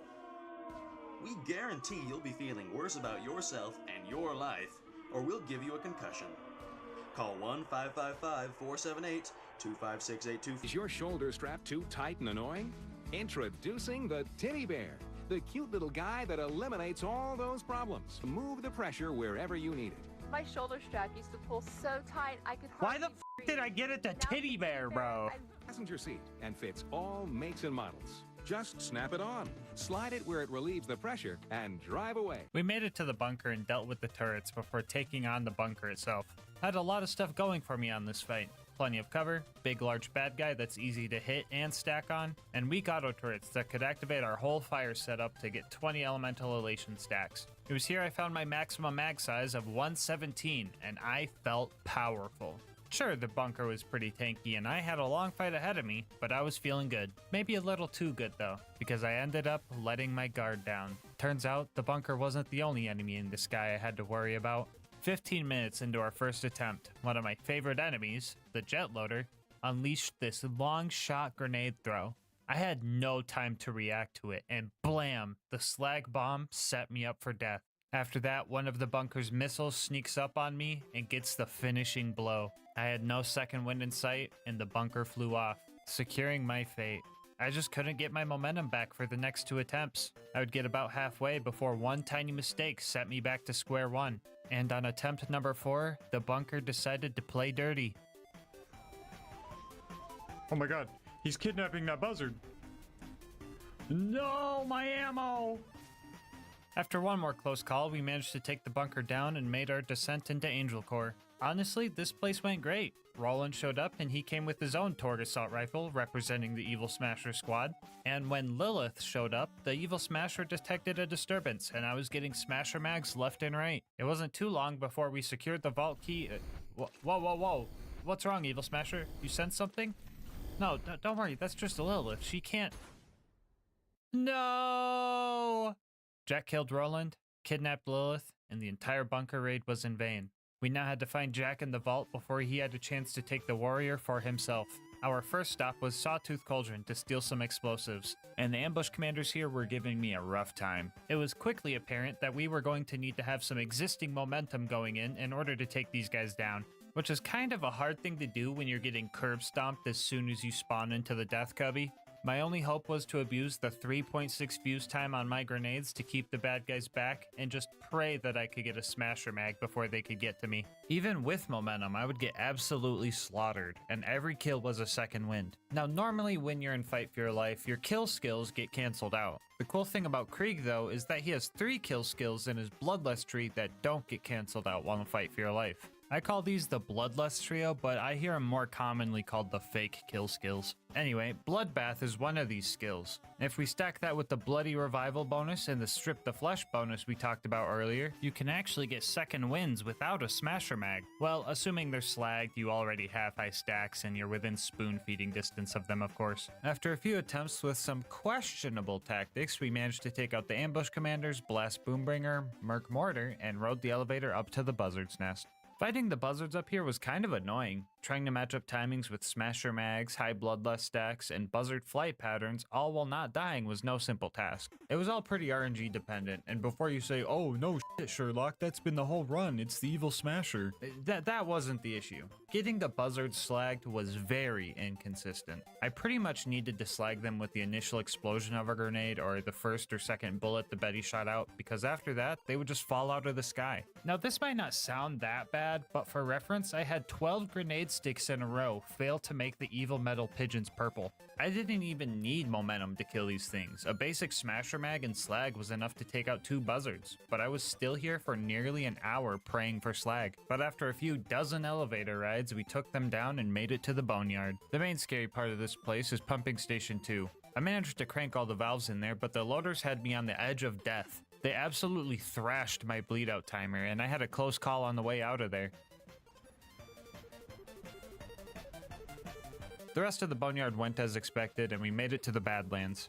Oh, great. Just a bunch of ugly, rusty old junk loaders to deal with here. That's a piece of cake.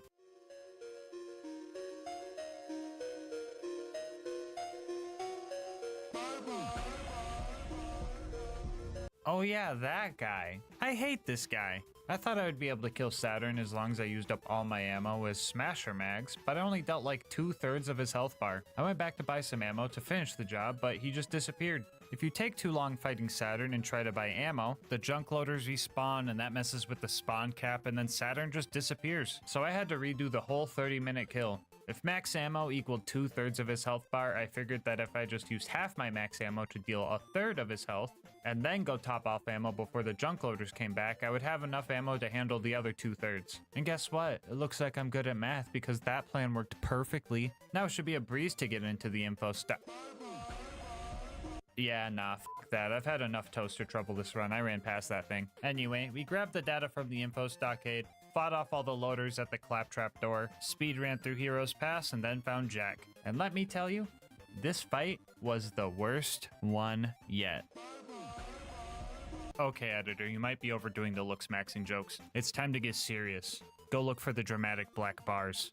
Jack took his vitamins, and as a result, he has as much grenade splash resistance as the toasters do. Tanky bosses usually aren't an issue if you just don't die, but Jack also has health regeneration. Strong health regeneration, making this one of the most RNG dependent fights I've ever had. I pretty much had one chance to kill Jack after I broke his shield, because he would just teleport away and keep making invincibility shield surveyors. After a few test runs, I developed a strategy, and it went something like this. First, I would lure Jack over to fight him one-on-one while I was getting my stacks up and trying to get his shield as low as possible without breaking it.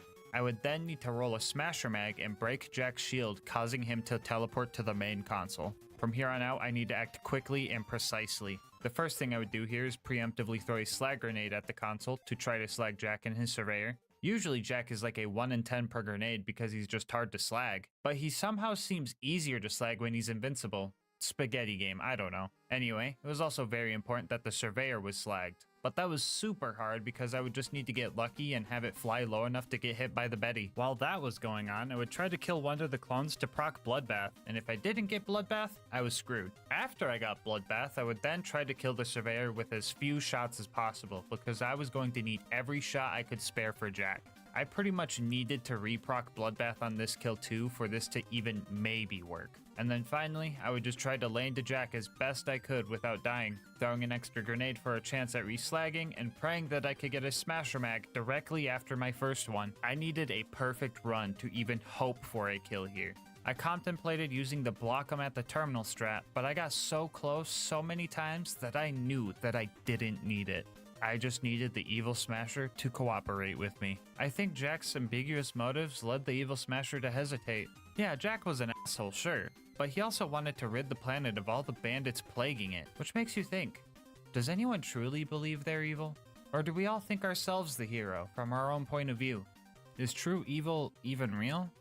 Or were we just smashing through everything we perceived as bad? Well, if you're asking me, nah bro, Jack's the worst. He was the last thing preventing me from victory. The last thing preventing me from my sweet reward. After every run I complete on this channel, I allow myself one of the last few original monster assaults as a reward. My own personal ambrosia that they just don't make the same anymore. To me, it's pure joy in a can. And Jack decided to prevent me from that joy. And if depriving a person of their happiness or joy isn't evil, I don't know what is. Hey editor, did you find those dramatic black bars? Awesome. Come on, here we go.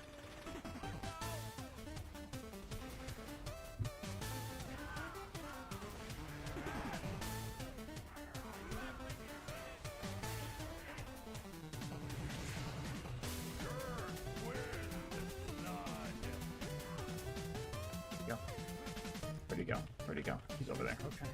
Good. Give me Bloodbath off of this. I don't know where that nade went, but sure. Where's the surveyor, dude?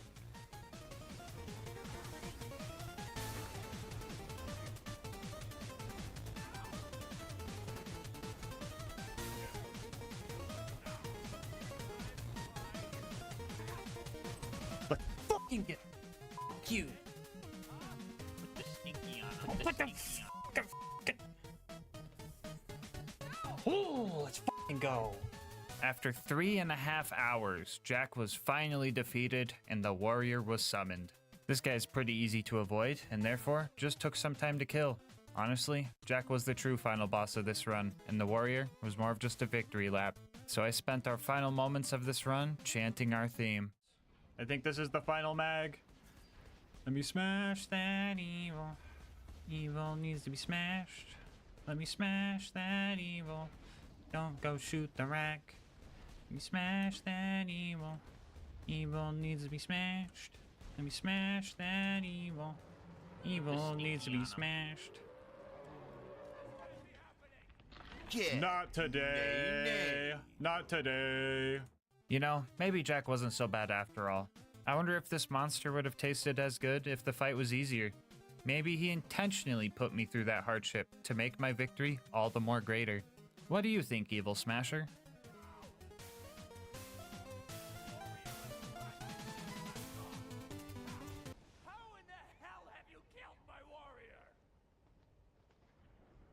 Okay. There we go. Yeah, that's what I'm talking about. I'll do a flip. Before you go, I just wanted to say thank you so much for making it this far into the video. If you want to support the channel, make sure to like, comment, and subscribe. Doing all that helps with the YouTube algorithm, and I love hearing your guys' kind words and ideas for new runs. If you want to support the channel more directly, consider becoming a channel member to get videos a day early, saving money over at Instant Gaming using my link, or going to gasmaskgang.com to get some merch. I'll link my Discord and Twitch channel where I stream these runs live in the description. And last but not least, shout out to Mango Soda, who made this video's thumbnail art. They do commissions and will also be linked below. But until next time, breathe easy, homies.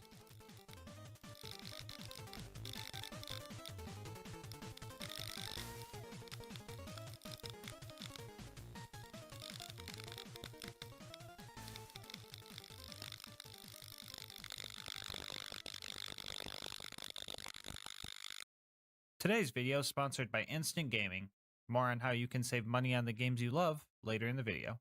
Borderlands and The Binding of Isaac are my two favorite games of all time. So when I found out there was an assault rifle that was a reference to The Binding of Isaac in the pre-sequel, I was pretty excited. Well, that wasn't until I found out that it kinda sucks. But to heck with that. Isaac Online is coming out soon, so what better way to celebrate than with a good old co-op challenge. So today we ask, can you beat Borderlands the pre-sequel as a bunch of crybabies? As for the rules, this is going to be a level 70 Ultimate Vault Hunter mode playthrough. Bar will not be allowed, and we will only be allowed to use the Crybaby Assault Rifle. If you don't know what this gun does, well, it kinda depends. Most unique weapons come with a special barrel that gives its unique properties, but the Crybaby can spawn with 2 different unique barrels, 2 unique elemental damage types, and 2 unique accessories, for a total of 8 unique combinations, and that's not even including all the variants when you get a normal element or accessory. Each variant shoots a different type of projectile, mimicking different types of tier effects you can get in The Binding of Isaac. To keep it simple, we will only be using the variants with the cool unique parts, minus the default shot barrel because wobbly bullets are more fun. Which leaves us 4 part combos, and each of us will use a different version. Speaking of each of us, let's meet our band of crybabies. Wait, who the heck are those guys?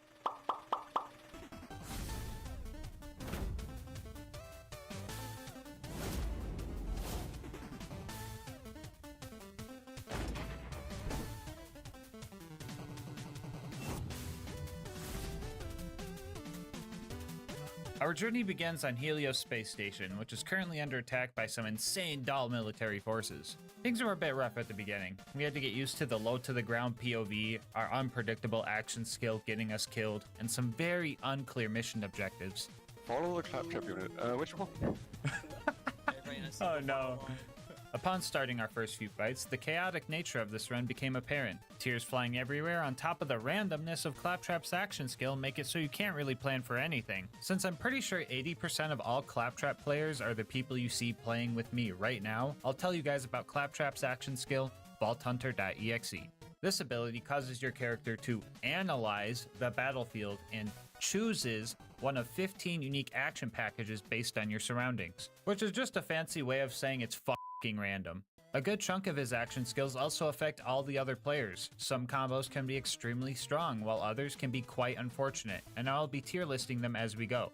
Also, there's your first Isaac joke. First among B tier is Blightbot, which causes Claptrap to throw out a siren-style minion that flies around and burns and corrodes enemies. Which sounds and looks pretty cool, but the damage isn't that great. This still could be a blessing compared to some of the other ones we'll get to later. Anyway, after saving Jack, Tom almost cut the challenge short by killing Zarpedon during her intro cutscene using the pirate ship action skill. More on that one later. After that, we pushed through the moon base until we met our first boss, Flame Knuckle. We all activated our action skills and the true chaos began. I rolled Gun Wizard, which doubles the fire rate, reload speed, and mag size of everybody's guns. It also completely refills our ammo reserves, so we never really ran out of ammo because of it. Alone, this skill is an A tier, but when combined with others, it's probably the strongest skill out of the bunch, so it rightfully lands itself an S tier. Anyway, as you can see, this is a joke because you can't actually see anything. Our guns aren't necessarily melting the bad guys, so we had to work together and make sure we were reviving our homies through the fight. 10 minutes later, we busted his power suit and bullied Flame Knuckle into a corner,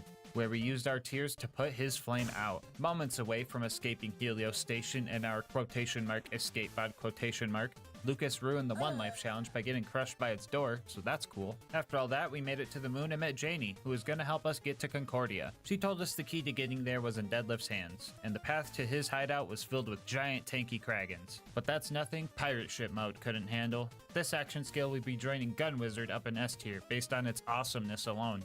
The cannons deal great damage, and the way the shots sync up to the beat of the 1812 overture playing is truly awesome. Well, usually. I had to turn the music off for copyright reasons or whatever, because people hate fun, I guess, but oh well. After fighting through some goons, we made it to Deadlift and started our second boss fight. This boss fight was definitely harder than the last. Deadlift was a lot more tanky than Flame Knuckle. On top of that, he would bounce around on his beloved jump pads and electrocute the floors. We had to make sure we were reviving each other here, because second wins were tough even with our extended 5-year lifetimer from Best Buds for Life. But reviving each other also wasn't much of a hindrance, as you would think. The kick him while he's down skill made it so that the bad guys would just focus on shooting the down player instead of the one that's trying to revive them.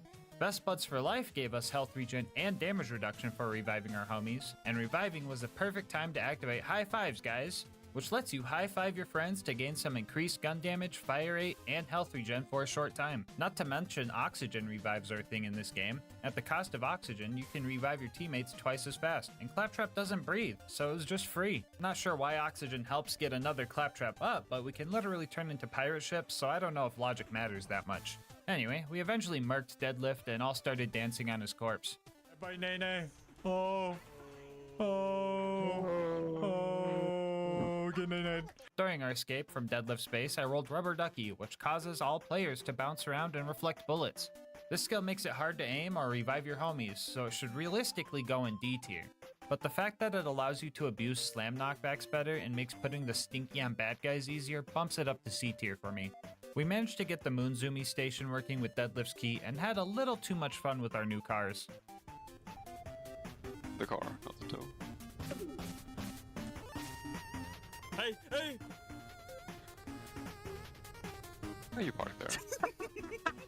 That jump's hard, Tom, by the way. Don't f it up. Oh, no! Okay, Rigged, give me my money. What? How are you? Wait.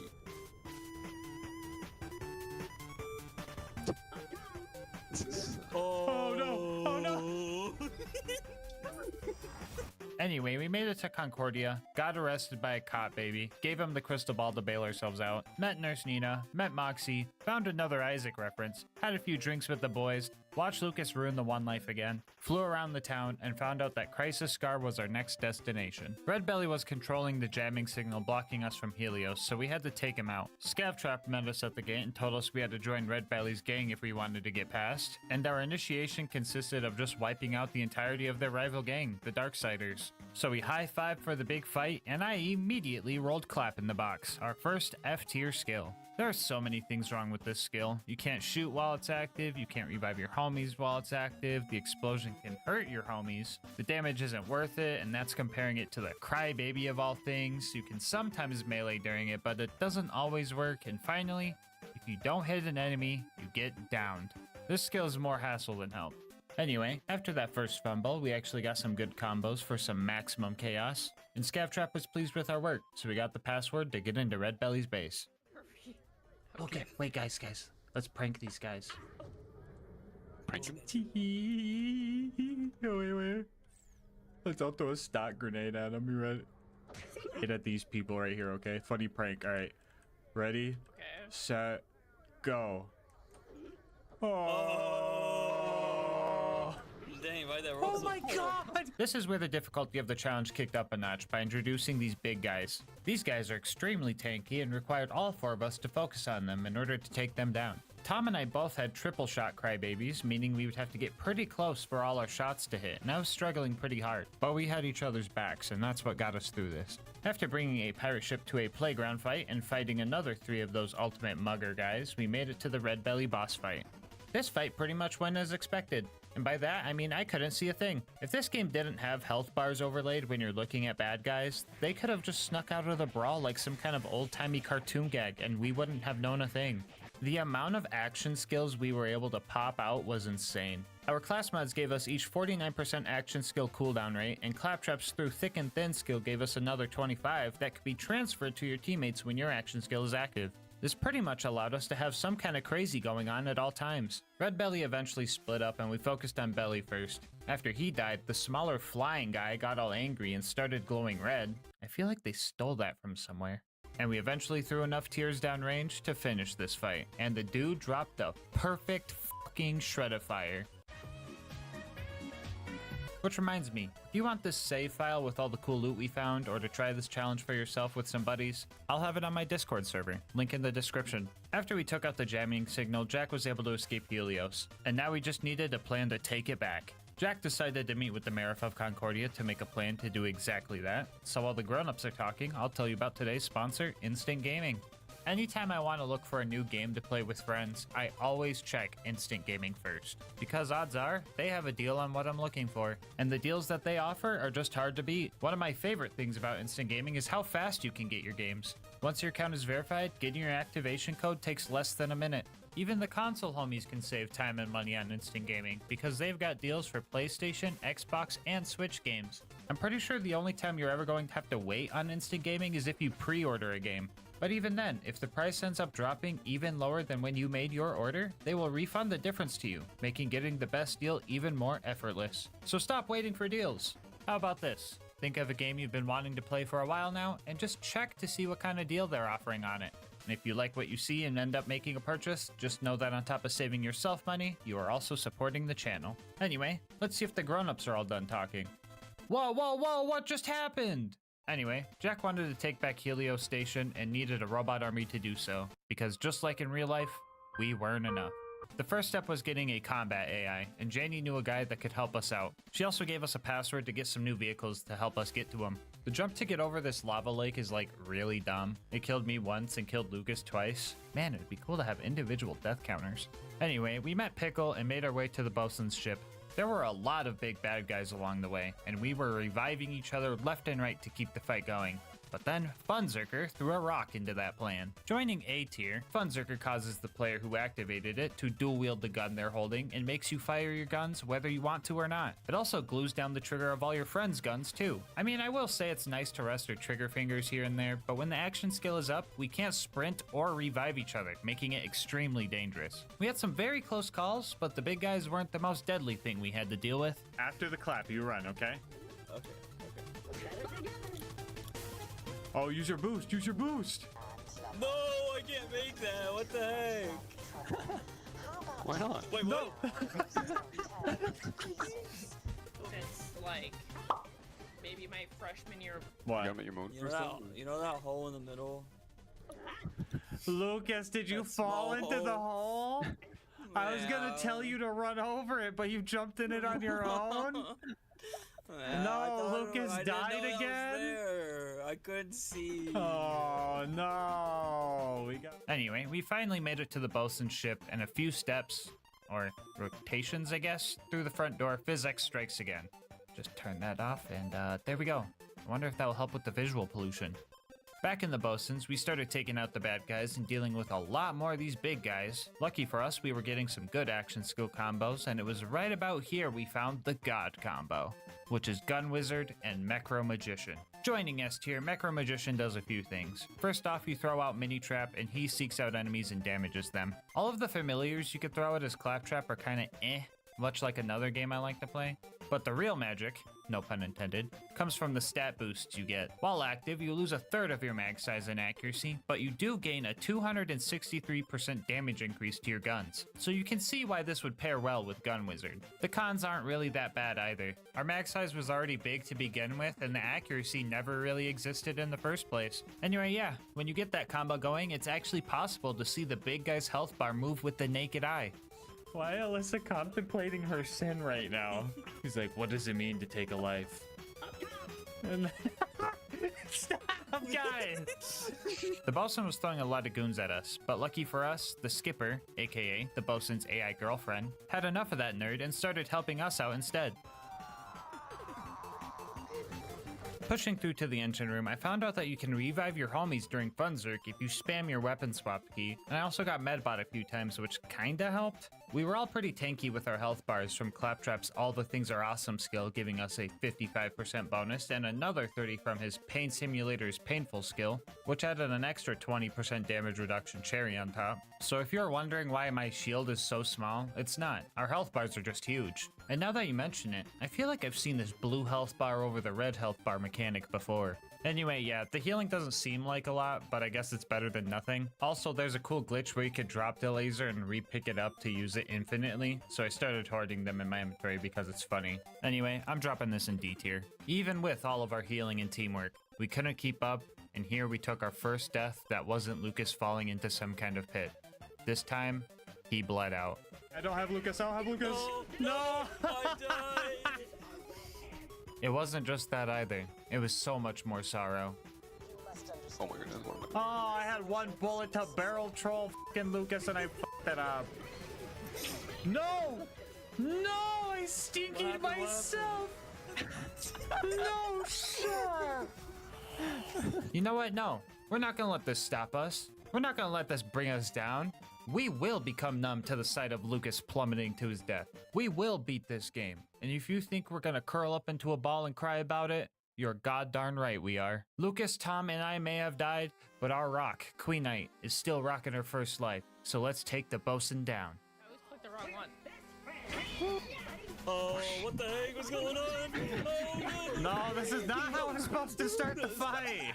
Alyssa died! Alyssa died! Alyssa died? Underneath the elevator, yeah. Oh boy, Torg Fiesta. Yet another liability roll. This one causes everybody to throw one grenade and gives us all free grenades for the duration of its effect.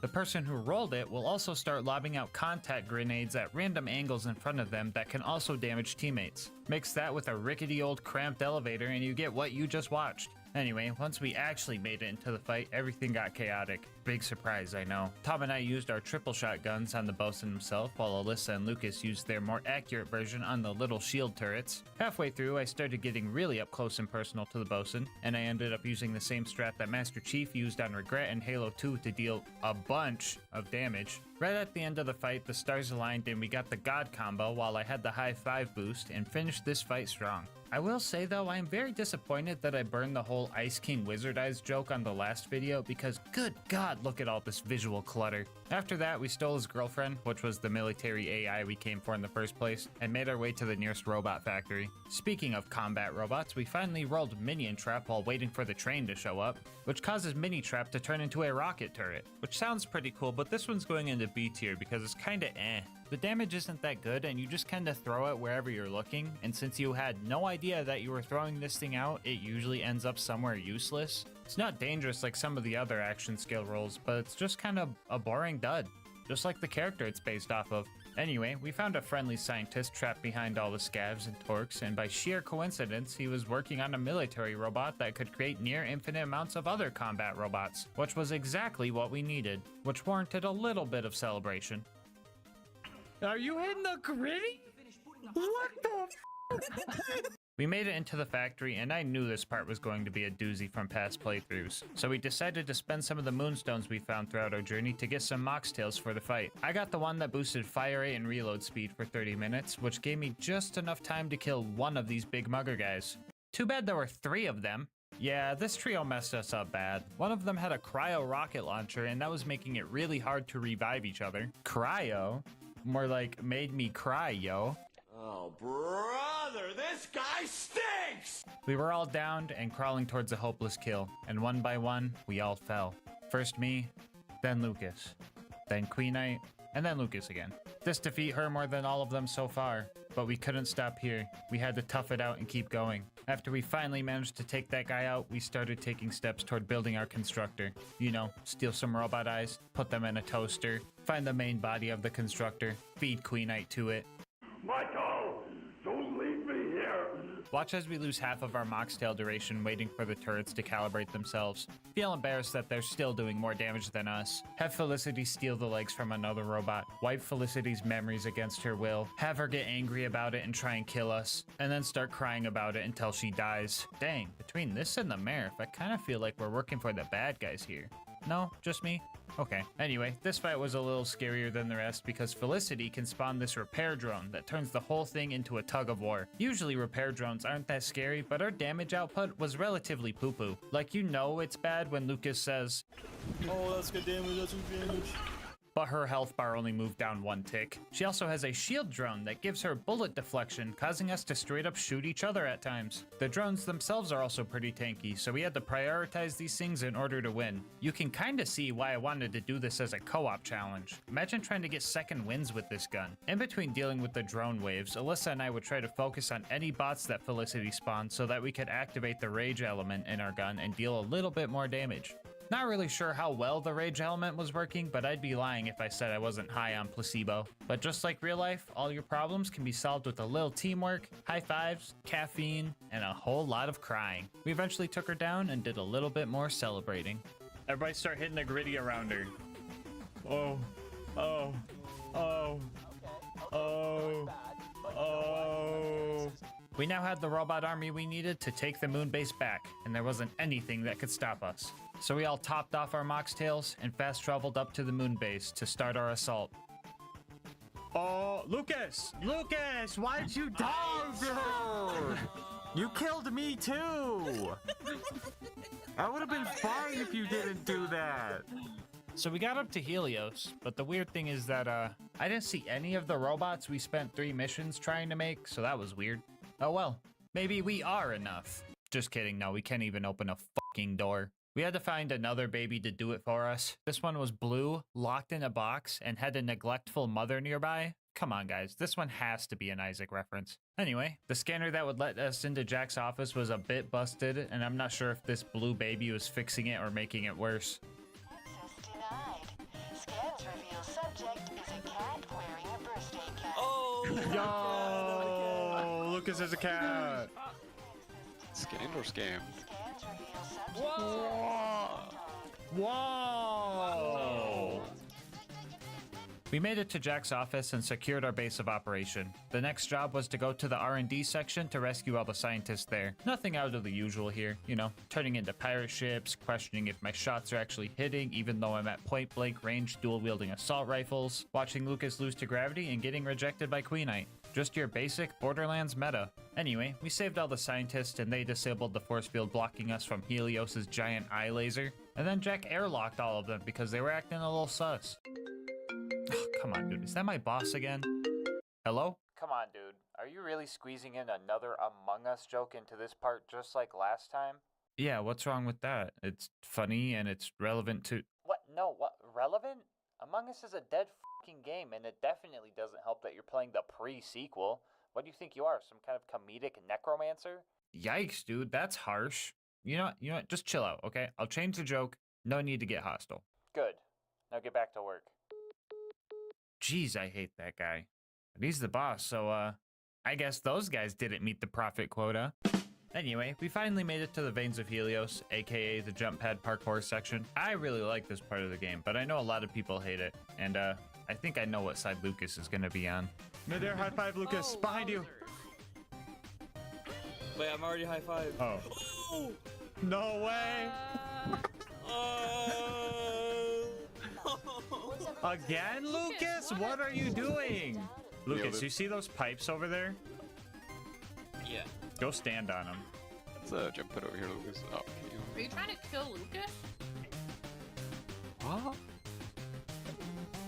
No, not again. We had to fight some of these fighter jet guys, and while it looks super cool to see 200 bullets all flying at the ship at once, they were pretty hard to kill.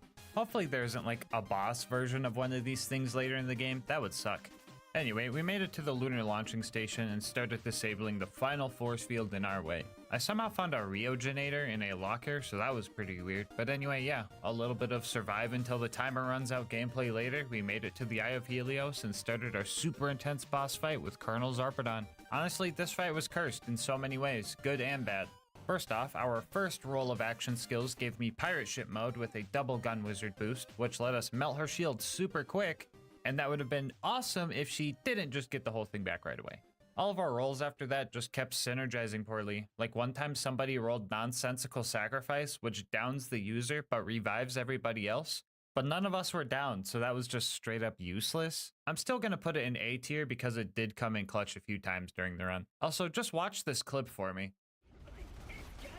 Hey, not being dead. Anyone? Yeah, I got you, Tom. I'm gonna get you.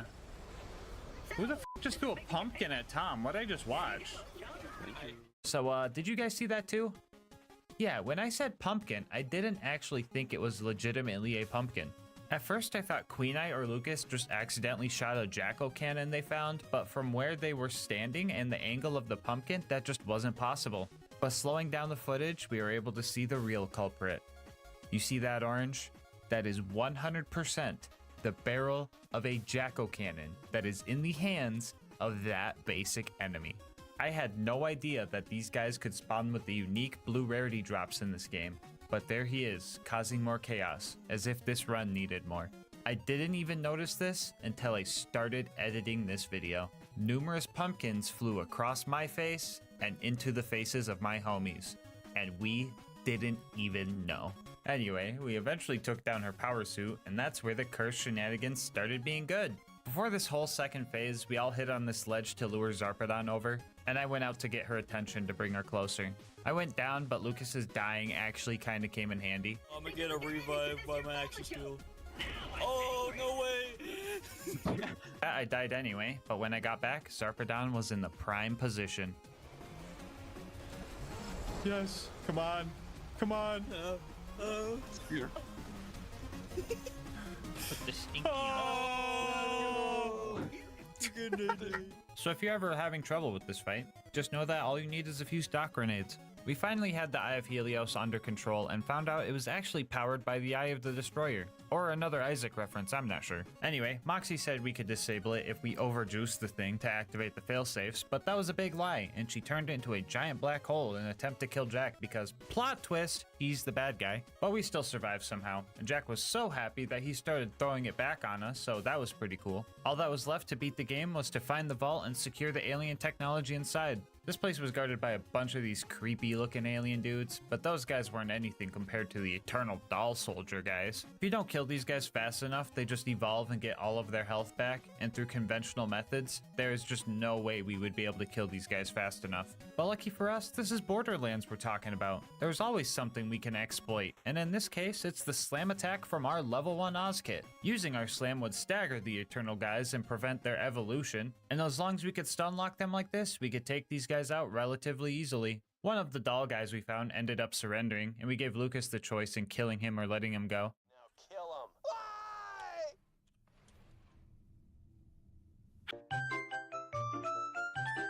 Alright guys, let's see what's in this vault.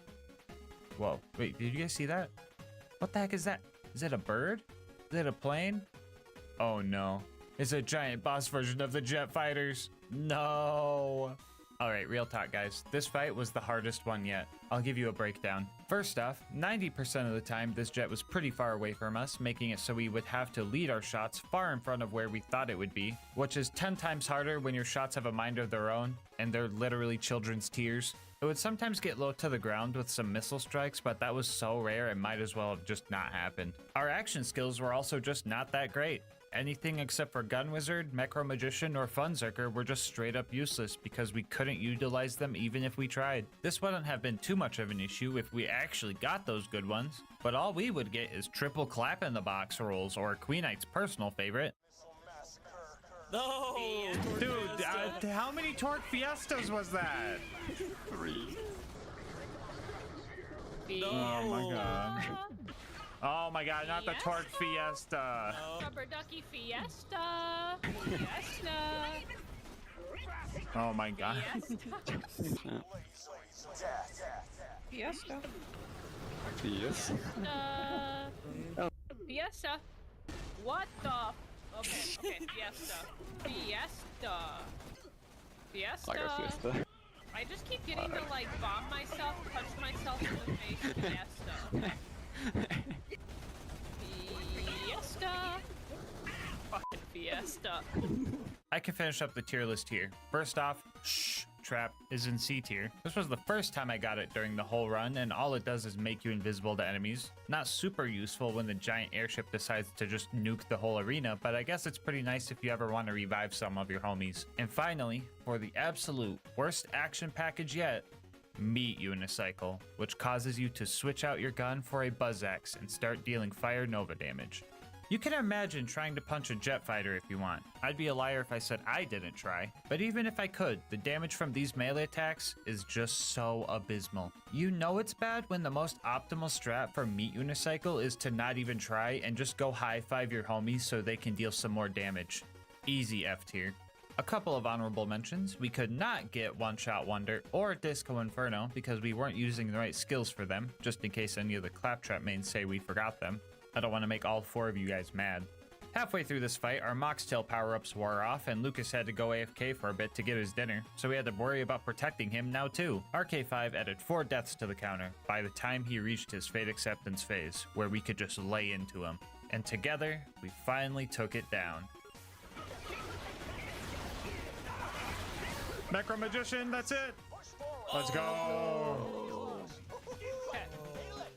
Yikes! Other bosses so far have taken upwards of 10-15 minutes to finish, but this one took over an hour. Anyway, we jumped into the giant scary alien hole and fought through some more of those tanky guys. We definitely took a wrong turn somewhere because we got super lost, and we were stuck here for a while too. There were a ton of bad guys we had to kill here just to get out, and they were all just absolute tanks. After a good hour of totally optional fighting we didn't have to do, we finally made it to the vault and we were ready for anything. It can't get much worse than these creepy guys. Oh no. What happened? Everybody close your eyes unless you want to witness childbirth. Ew. Ew. Oh my god, it got way worse. Jeez, these things just keep getting tankier and tankier. What if we just like... Yeah, there we go, much better. Anyway, we eventually entered the vault and started our last boss fight of the run. Let's do this. Oh god, no, not the bullet deflection on Gunzerker. Okay, rest him. Well, that was a rough start. I really rolled Funzerker right as it entered bullet reflection mode, so that was cool. And everything after that went downhill. For the Sentinel, we started getting so many good action skill combos. We even rolled 3 pirate ships at the same time, which was just absolutely awesome. We started waiting for each other's action skills to be ready and just kept popping them all at the same time.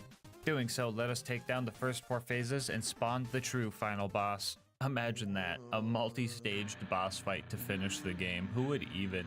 This is where us triple shot homies really started to shine. For the first time in the run, we could have all 3 projectiles of our shot hit a bad guy's critical spot at the same time. We got the God combo and managed to finish off the first mask. After that, Tom popped a nonsensical sacrifice so we could secure phase 2, and thus began the final and hardest phase. Claptrap being made of metal means that he takes increased corrosive damage, so when he started vomiting acid and causing big eruptions of it from the floor, we had to play a bit differently. You ever play the floor's acid? It's a lot like the floor's lava, but it's for robots. Reviving teammates in the acid was pretty much impossible, so we either tried to set up a second wind enemy for them or just catch them mid-air and fly them to safety. I got you, Tom. I think. We had a really close call when we all went down at the same time. If we all had to respawn and left the arena empty, we would have to restart the whole fight. At the very last second, one of those Sarah Guardian things spawned, letting Tom get up and prevent the full reset. And as soon as we went back in, we went guns blazing with a Funzerker Wizard combo, and another Macro Wizard combo after that. Lucas came in clutch with another sacrifice, securing a triple revive from it right at the very end. And we finished the fight with pirate ship mode, leaving just enough rounds for some victory shots, signifying that yes, you can beat Borderlands the pre-sequel as a bunch of crybabies. Bonus content time, woo! So this run was a great balance of fun and challenge, but I felt it could have felt a little more roguelike to keep on the Isaac theme. You know, where death is a lot more than just a number going up, so I decided that we're going to tackle everyone's favorite DLC. 6 rounds of wave-by-wave combat where death means you have to sit on the sidelines, capturing that roguelike vibe I'm looking for. That's right, put on your blue light glasses because we're going to the Hollow Dome. Right off the bat, we met a ghost baby. Kinda feel like this one is required at this point. Anyway. Not much to say about round 1. This is pretty much just a warm-up. Flame Knuckle made a return, but we threw him into the big hole, so that was cool. Round 2 was pretty much the same. We had some more of these creepy Ofa things show up, but again, the giant hole made them pretty easy. Lucas got Queen Knight killed. You can clearly see that I'm looking at her, trying to revive her, but Lucas somehow snuck in between us, causing her to fall into a million pieces. On the bright side, we were able to test the individual death counter Tom coded. Thanks, Tom. Other than that, though, the Eternal guys started showing up again, and you guessed it, we used the hole. This round introduced the giant spinning blades of scary death and stuff, but if you know anything about patterns, you would know that we use this to our advantage. This is where things really started to devolve. Most enemies were extremely tanky, and it would just be more optimal to put the Stinky on literally any enemy that wasn't a basic mob. Also, Lucas could not follow the bonus objective and fucking died on wave 1 of 6. Ooh! Lucas! What'd you do, Lucas?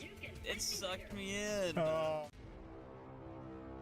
Good God. We put the Stinky on everything. And on our first try, we got way too comfortable, and we all went down against an enemy way too tanky for even all of us to kill, and all died on wave 4. On our next attempt, things got really dicey. Queen Knight and Lucas both took a dive about halfway in, so Tom and I had to lock in and stick to each other like glue. It kind of worked out because Queen Knight and Lucas had the more accurate long-range crybaby rifles, so they could just kind of distract the enemies from afar and use their action skills to juice us up. We fought hard, and it came down to one last enemy. This alien that glitched out. So if anyone's wondering, yes, you can beat the Hollow Dome Onslaught as a bunch of crybabies.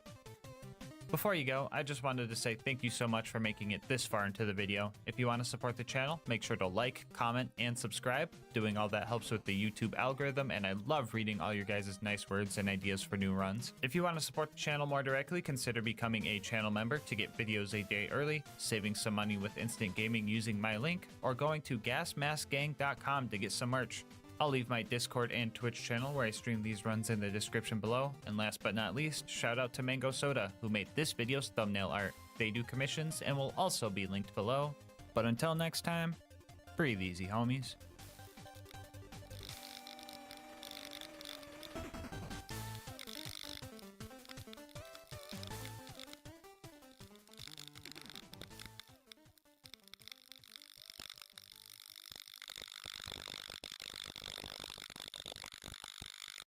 When it comes to the Borderlands games, the first thing you might think about is all the wacky guns you can find. But we can't forget about those scary looking rocks that make things go. So to mix things up this time around, today's question is, can you beat Borderlands 2 with only the fastball? Alright, before we hop in, I'm gonna pitch the rules to you real quick. First off, wait, did we really just put 2 baseball jokes in the intro? Nah bro, we're cutting that one out. Anyway, this is going to be an overpowered 10 UVHM playthrough. The skills Nuke and Scorched Earth are both banned because they would probably carry us too much. but we will be using turrets for slag since Gearbox decided a slag fastball was too fun to include in the game. No bar allowed, and we must have a fastball equipped at all times, meaning we are not allowed to use the stock grenade for boosted jumps in this run. With the rules out of the way, let's get to the build.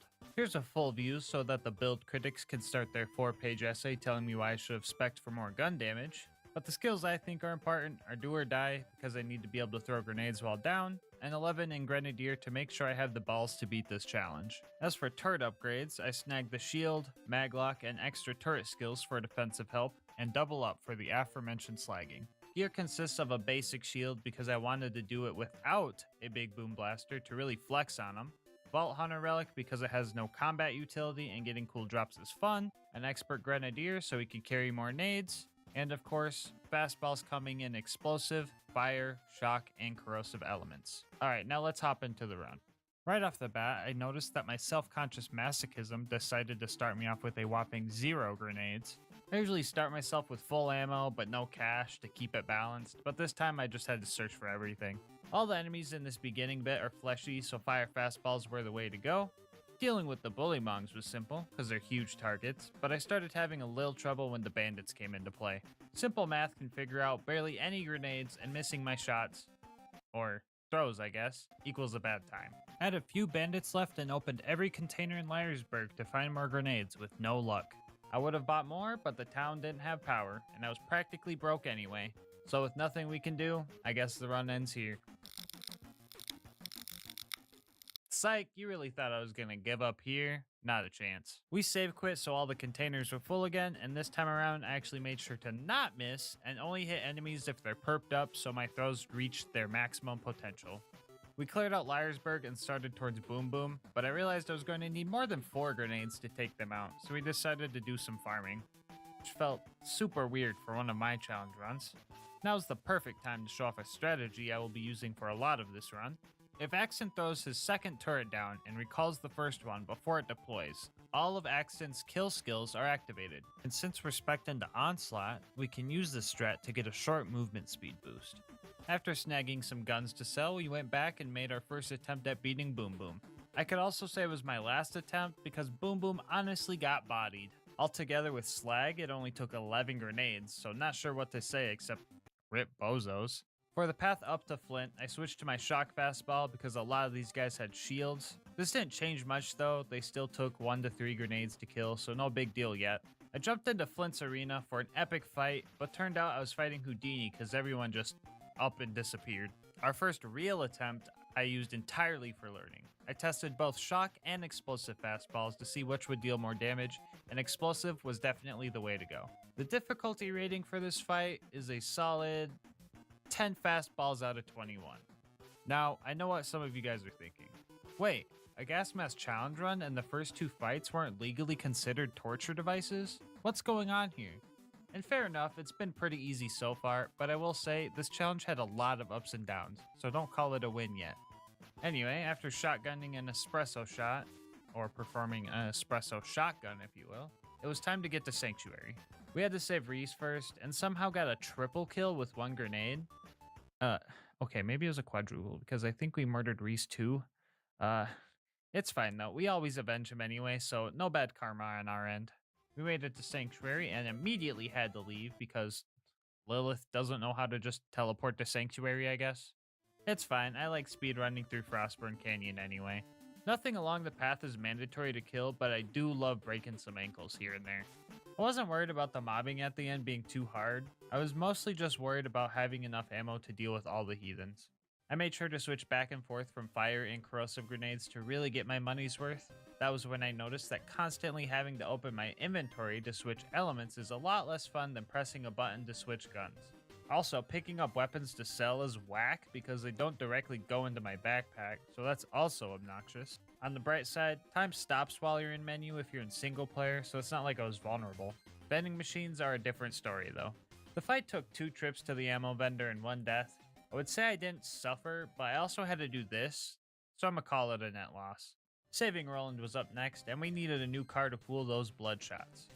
Cars aren't really balanced for OP levels, so this part was also super easy. I mean, the first car practically delivered itself to me.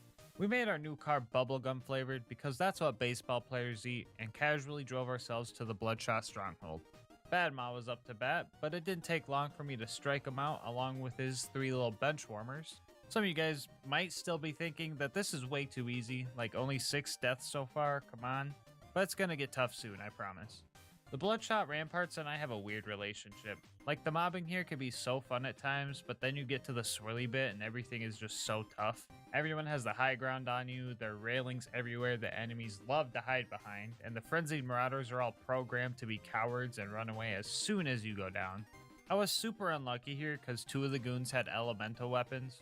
Dot damage in UVHM done to the player is almost always fatal, but dot damage done by the player is a conspiracy theory because that shit doesn't exist. I also didn't have any friggin' ammo, so I had to backtrack.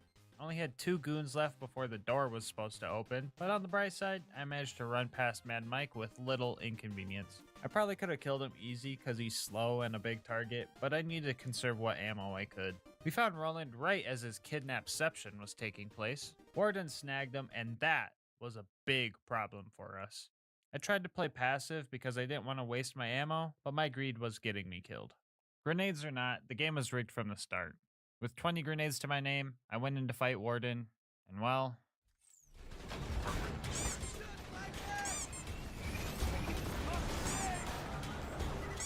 I kinda knew this fight was going to be bad because constructors have something like a 90% damage reduction to explosives, and it's not like we could have bought more grenades because the only ammo vendor's at the beginning of the map. I really tried everything for this fight. I even checked all the chests around, but ended up with more pitchforks than grenades, so yay! With all hope lost, I faced the harsh truth. We were once again going to the dreaded gulag. I'm gonna play Psychic one more time and guess that some of you guys are wondering, how are you going to kill Warden when the fight at the gulag is harder? Worry not, I had a plan. So we head over to the frickin' Cromerax Headhunter to farm this chest until we hit max cash, and had an inventory full of guns that were all worth at least $3 million. 30 minutes of that mind-numbing activity later, we headed towards the gulag to make our first attempt against Warden. So first thing I did was find a good little spot where I could lob away. After I ran out of grenades, I'd go back to spawn and top off, then repeat this process over and over and over. This kinda sucked because if I was too slow, I'd have to waste 6 nades on his shield, but at least he didn't have health regen or the run would have ended here. We also used a little strat that gave us some more survivability. If your second turret gets destroyed, you're able to place another one. So we would hide our first one somewhere safe so we could constantly have at least one bubble guarding us.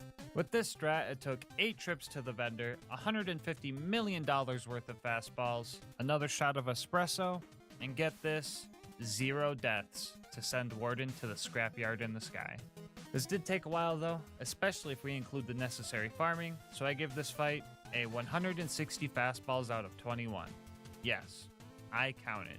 Roland and I dealt with the rest of the loaders together, but Warden decided to crush Roland with its dying breath and I couldn't turn the mission in. It's about time something cursed happened. This is a gas mask challenge one we're talking about. A quick save quit fixed it though, and Roland was finally saved. Our next homies Mordo and Tina were going to help us blow up and rob a train, surprisingly in that order. No mobbing here, just collection objectives, so I was on the defensive for this part. I devised a strat where I would throw my 2 bubble shields down as cover and use them as bases to run to, which is perfect, because I've never actually made it past second base. What? Why are you guys laughing at me? Come on guys, I only ever played baseball once, leave me alone. With the train derailed, we made our way to fight Wilhelm. So here I am, right? Preparing for my second tough fight in a row. My courage kicks in and I run in there. But like, homie just gets styled on. Get nay-nayed. I literally just stood there pressing one button. Like, you see this confusion in my eyes? It was so easy that I had to double check that I was still on OP10. Tell me, who would you rather fight?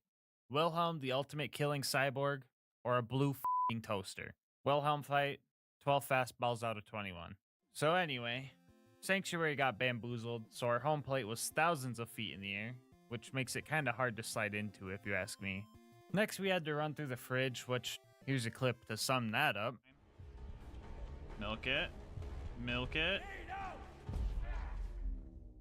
Running through the Outwash didn't seem bad at the time until I realized I forgot to hit the fast travel objective. Here's a pro tip. If you don't see a constructor spawn here, you forgot to hit the fast travel. Welcome to the Bozo Gang.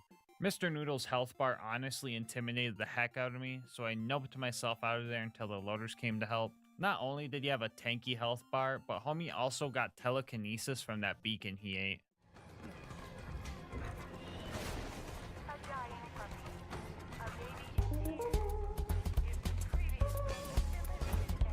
Anyway, I needed to play extra careful here because I was using a fire fastball to take him out, but all my potential revives were armored, so going down likely meant death.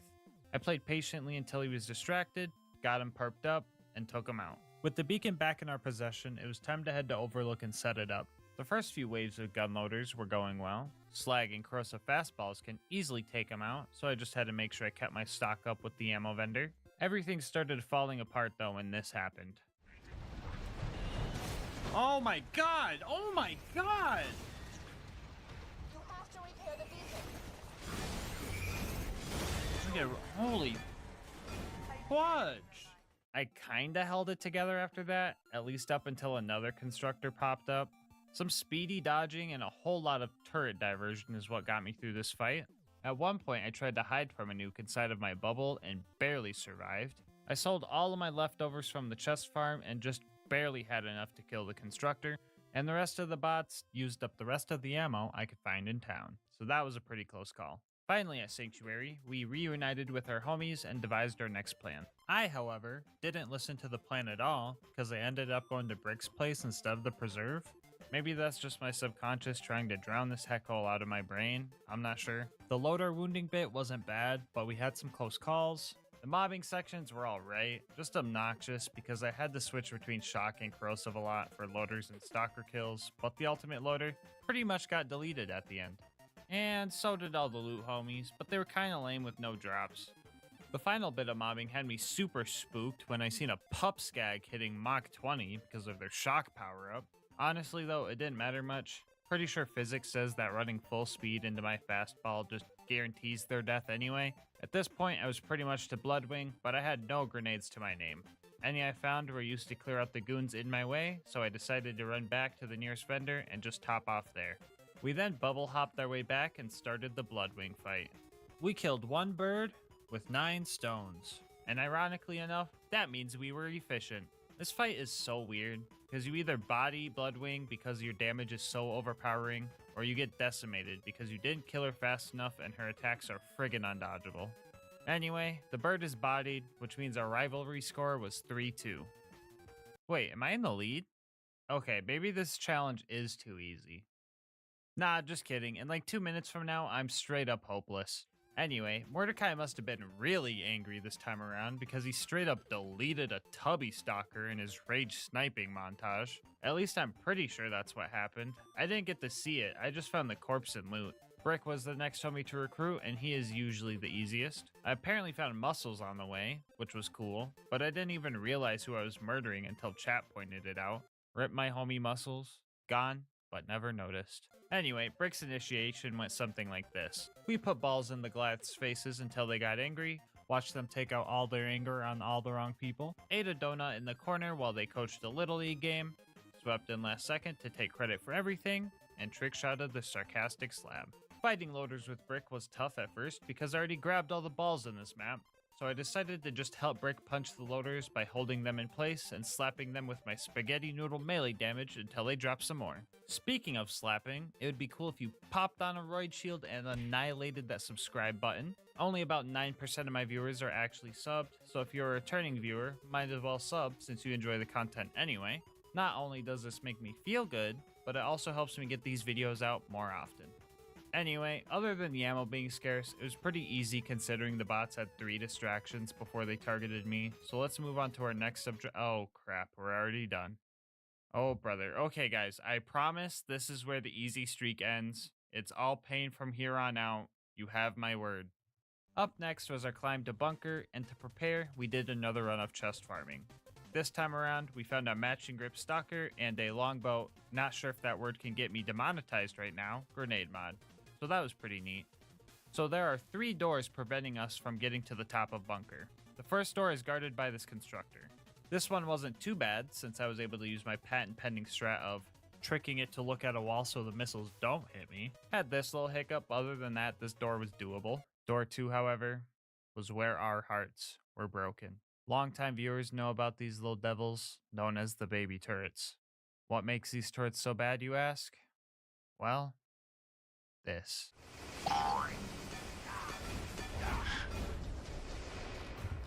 These turrets are completely immune to blast damage due to a glitch, meaning our fastball will never be able to damage them. And since they're mandatory to kill, that means you cannot beat Borderlands. Wait, hold up. Are we really going to count that as a loss because of a glitch? In my eyes, this is just a straight up oversight on Gearbox's end, so let's keep going. We could kill the turrets with our turrets if they want to be like that. After that, nothing will be able to stop. Oh, fuck. Even if we consider the baby turrets as an invalid run ender due to a glitch, there's no way around justifying this thing. 21 fastballs barely scuffed the paint on them. I tried opening ammo crates to find more, but even with a godly amount of grenade RNG, I don't think it would be possible. Maybe if we had access to the whole map's worth of grenades, but the thing despawns if you get too far away and its health resets. And I wouldn't call that a glitch, but just an intended mechanic to reduce lag. The only way I could think to do this would be having a co-op partner holding it in place while you run back and forth buying ammo. So no, you can't beat Borderlands 2 with only the fastball. Because constructor blast resistance, lack of ammo, and despawn mechanics, and also those stupid baby turrets.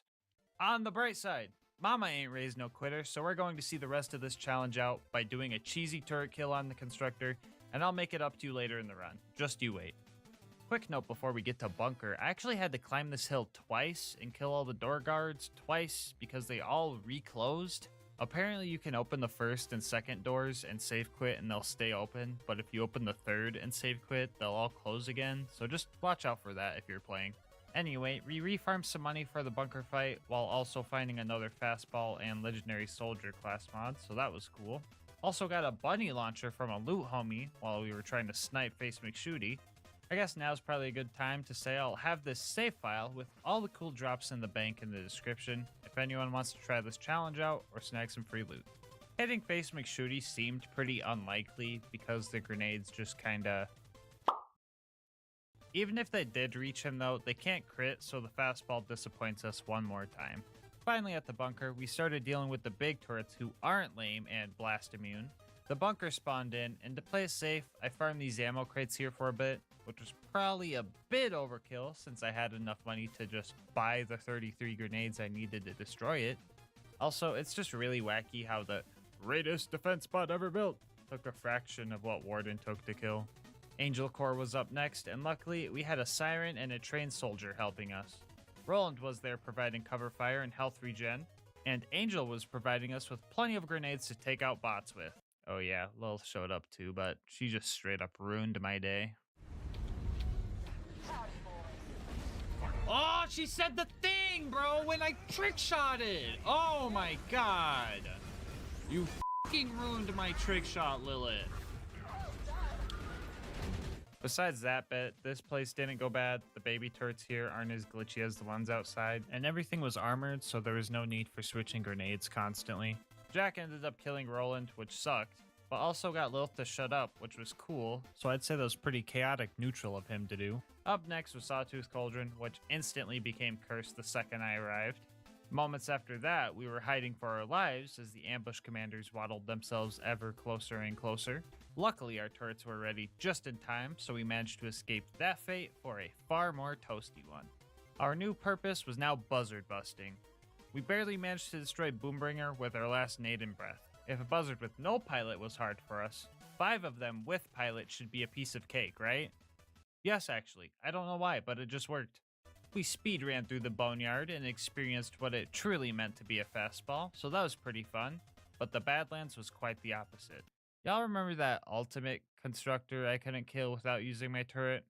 Well, I kind of feel bad for being such a filthy casual that I decided a new rule to beating this run was also to put Saturn out of commission. So instead of going to the Badlands, we farmed up some more money to fund our mission. Funny drops this time around included a WTF shield, homing Quasar, and an 81 champ. The plan for Saturn was simple. Lob balls until we ran out, buy more, repeat. We just had to make sure his little drone strikes didn't sneak up on us.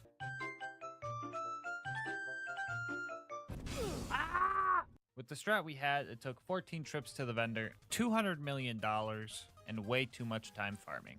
I rate this fight 201 fastballs out of 21. We made one last farming run and got a legendary Berserker class mod, so we threw it in the bank with the rest of the goodies I decided to hoard even though I can't use them. The claptrap door and all of Heroes Pass weren't too exciting, so I'll spare the details there, but finally at the vault, we faced our next real challenge. Handsome Jack was watching me the whole time. He knew my fighting style, so he used his endless supply of riches to pay Gearbox off in exchange for constructor level grenade resistance. Getting through his shield alone takes more than half of my supply of grenades, and since the homie has some crazy health regen, there was no way we were going to keep up. We needed a plan, and we needed a plan fast. I knew that if we had a chance at taking Jack out, we would need him slagged, stationary, and have full ammo ready to go. Slagging Jack is super hard for some reason, so that part was luck-based. And having full nades for his health bar was going to be tough, especially because he would spawn a shield drone that just took up a lot of our resources. So with this knowledge, I devised a game-winning plan. Step 1 was to get rid of his shield. Step 2 was to use a little RNG manipulation. If you are below 1/3 of your maximum ammo for any ammo type, ammo crates are more likely to give you that type of ammo. We used this strat until we were full again. Step 3 was to get Jack backed into a wall. This part was a waiting game, but he eventually fell into our trap. Step 4, make a sandwich. What? No, not literally. I mean like wedge him between two turrets and just pray for slag. Step 5, start chucking. 18 fastballs into a purple Jack and he was finished. The turrets probably did a good chunk of the damage and they also got the kill shot, but I don't care, I'm taking that dub. The warrior was the last thing in our way of victory. Early testing showed that the shock fastball was doing the most damage. Not sure why exactly, but I didn't mind. Our game plan was to run from base to base, snagging ammo and keeping cover. Also making sure to keep ammo between 7 and 3 when possible. Below 7 so that more grenades would spawn, and above 3 so that we could get second wins in emergency situations. With this strat, the first attempt wasn't even close. The second attempt was so freaking close, but you know what they say, third time's the charm.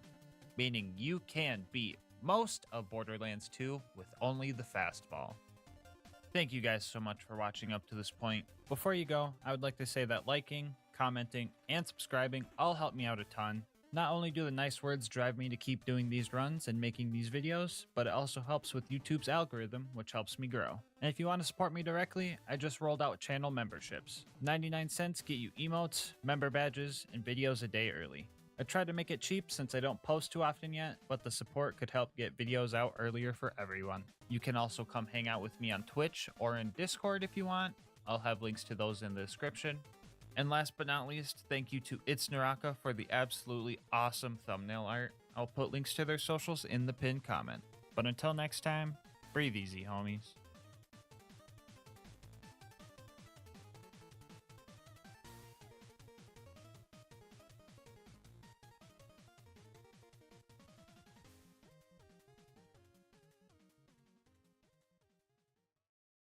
You ever play that one Borderlands 2 Space DLC and ask yourself, how could I make this any worse? Odds are, you probably aren't a masochist, so maybe it's just me. But today's challenge is going to be long, hard, and full of innuendos. Today's question is, can you beat Borderlands the pre-sequel with only the probe? The rules are simple. We're playing on UVHM to maximize the difficulty. I can use any Vault Hunter in any of their skills, with discretion of course, so I don't just avoid the challenge entirely. No bar allowed and my gear shown here. I use this stuff for the whole run, but the general rule of thumb is that we can't use unique gear except for the class mod. Alright, so we start our run, and uh-oh, we don't have a probe. That is because the probe is a mission item, and that mission isn't available until after we fight the first 2 bosses. I thought about just using Gibbs Save Editor to give us one, but I decided that wouldn't be legit, and a little bit of foreplay would be fine. At first I wasn't sure if I should choose Athena to get me through this first part with all of the melee damage she has, but I later decided being able to hold double the penetrating power would be better for me in the long run. Also, Nisha kind of has a melee build that would do the job fine. First off, we had to save Jack, and it was actually easier than I anticipated. Nisha's The Unforgiven skill makes every enemy that was shot during Showdown explode when Showdown is over. And luckily for us, smacking their cheeks also made them explode. Nisha also uses a whip, so going into Fight for Your Life wasn't a guaranteed death sentence. Without being able to probe the enemies yet, we were going to rely on two things. Whipping, of course, and also stomping. Ground slams weren't as helpful on the space station because the gravity was normal here, but it would come in handy later. So Flame Knuckle shows up, and I'm ready to call this run not possible because I did not expect to win this fight. But it turns out, he deals like no damage. The first phase of this fight, he was mostly just focused on Jack, who was pretty much doing nothing anyway. So it was just 10 straight minutes of whipping and stomping. His second phase was a little bit tougher though. I will admit I did try launching him into space, but the game was too smart for that. The main struggle with this fight was the fire damage over time he could inflict. If I was ignited, it was certain death for me. I died a few more times during this fight, but I managed to take him out by using Jack as a distraction. And it turns out, he wasn't happy to see me. He just had a nukem in his pocket. Anyway, Jack did some curse stuff, I was yeeted at the moon in some fancy toaster, and we met the bestower of the probe. But our dominatrix days weren't over yet. We had one more client, boss that needed punishment. Getting to deadlift wasn't the worst thing, but it was definitely a little annoying. But when it came to actually fighting him, it was terrible. His attacks were very strong, and he wouldn't stop moving, so I had to lure him away from his beloved jump pads. I didn't think he would actually chase me down there, but I just had to be patient. He eventually came, and his torture began. After 10 minutes of precision slamming, he finally perished, and I could finally go get my trophy. I managed to rob him for everything he owned, but I also forgot the Moonzoomy key, so I felt kinda dumb after that. But everything was going great. We finally got our probe, Nurse Nina showed us how to use it on her lucky volunteer, and we respect our skill points so we could double fist our new weapon. The next target on our list was Red Belly, and it was going to take some work to get to him. So the probe's initial purpose was to aggravate some Kragans instead of killing them. So the damage on the gun is extremely low. For reference, one clip from the probe equaled about one bullet from a normal Maliwan pistol with matching parts, but it was still able to handle most mob enemies pretty well. Baddie enemies and bosses were a totally different story though. I would expend all my ammo prematurely, and Nisha doesn't have any ammo regen abilities that would be effective enough to keep us from running out frequently, and in some cases, I would resort to using my whip to finish them off. After being attacked by a swarm of numbers, we finally infiltrated Red Belly's base. This part of the run was the turning point from causing pain to receiving pain. The big enemies leading up to Red Belly messed me up a lot. The first one just let me kill him. I don't know if he ran out of ammo or was just into it, but we would meet again. We fought off a wave of baby scavs and their babysitter too, and found ourselves in a pretty spooky part of the run. You guys probably think Pyramid Head is scary, but Cylinder Head was my worst nightmare. Those guys hit like a brick, and I was going to need a better probe to win this fight. Save quit farming to change the element of our probe would come in handy a few times during this run. I got a corrosive one because I thought it would be great for armored opponents like them, so I fought through everyone again, and the corrosive one also sucked. I tried a few times and I realized I needed some fire damage, so I fight through everyone again just to accidentally fire a torpedo gun, reset, and fight through everyone a fourth time just to get absolutely dominated by Red Belly. Belly was the main problem. He would be able to take me down the health gate in a single hit, and if he was lucky enough to set me on fire with that hit, I would have very little chance of surviving through it.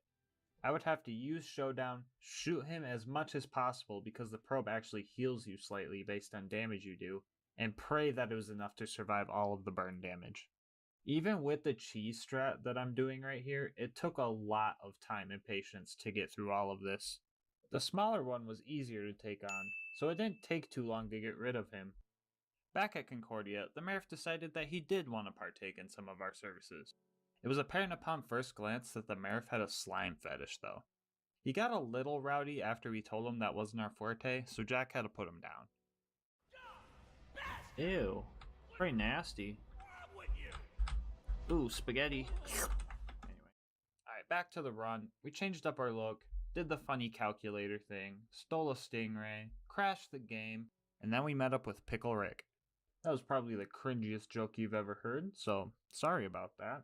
But anyway, we ran around the map touching knobs and pushing buttons for a while so that we could get on the bosun's ship. All of that was easy, but it was pretty hard when we got inside. The fights in here were pretty tough, and I died a couple of times because of this mugger, and I felt true humiliation when I couldn't even get a kill on this LilScab for a second wind. This clip right here really shows how annoying it is to try and kill with this gun. I could not imagine trying to do this challenge without being able to dual wield these pistols. This challenge may have been hard, but in all honesty though, the game itself is well balanced, and just like Borderlands 2, has absolutely no glitches.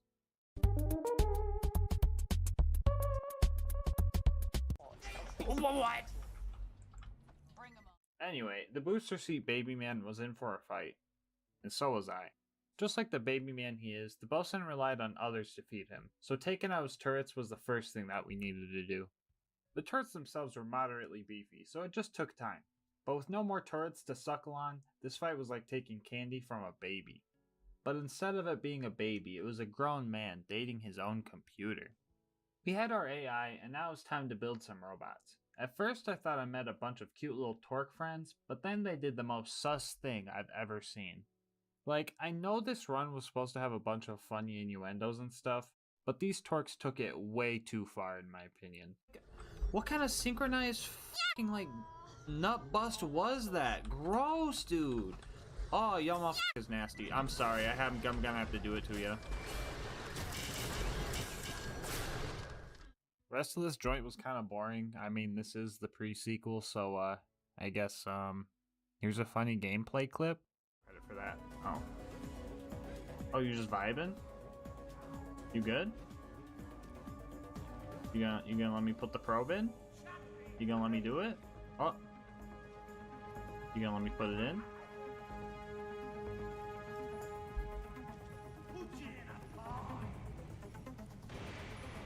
Doink. The rest of this place was a breeze. There was one tough guy, but he was conveniently placed next to this abyss. But from here on out, it got pretty tough. There were a lot of baddie enemies in the robot factory, and at one point, I was even getting double teamed by a couple of them. The turret calibration segment was annoying as usual, so that sucked. My game crashed shortly after, so that sucked. And then I had to redo the turret calibration, so you know, that sucked. Alright, that's enough pre-sequel bad jokes for now. It's time for a boss fight. Felicity was a little angry about her new job, so we had to teach her a lesson. This was probably one of the toughest fights so far. She was pretty tanky, and she was also able to create repair surveyors. The surveyors themselves weren't that much of a threat, but I was on track to run out of ammo quick. During my second attempt, I ended up opening the last of the ammo crates in the arena, and the fight was really close. Alright, we're going in after this.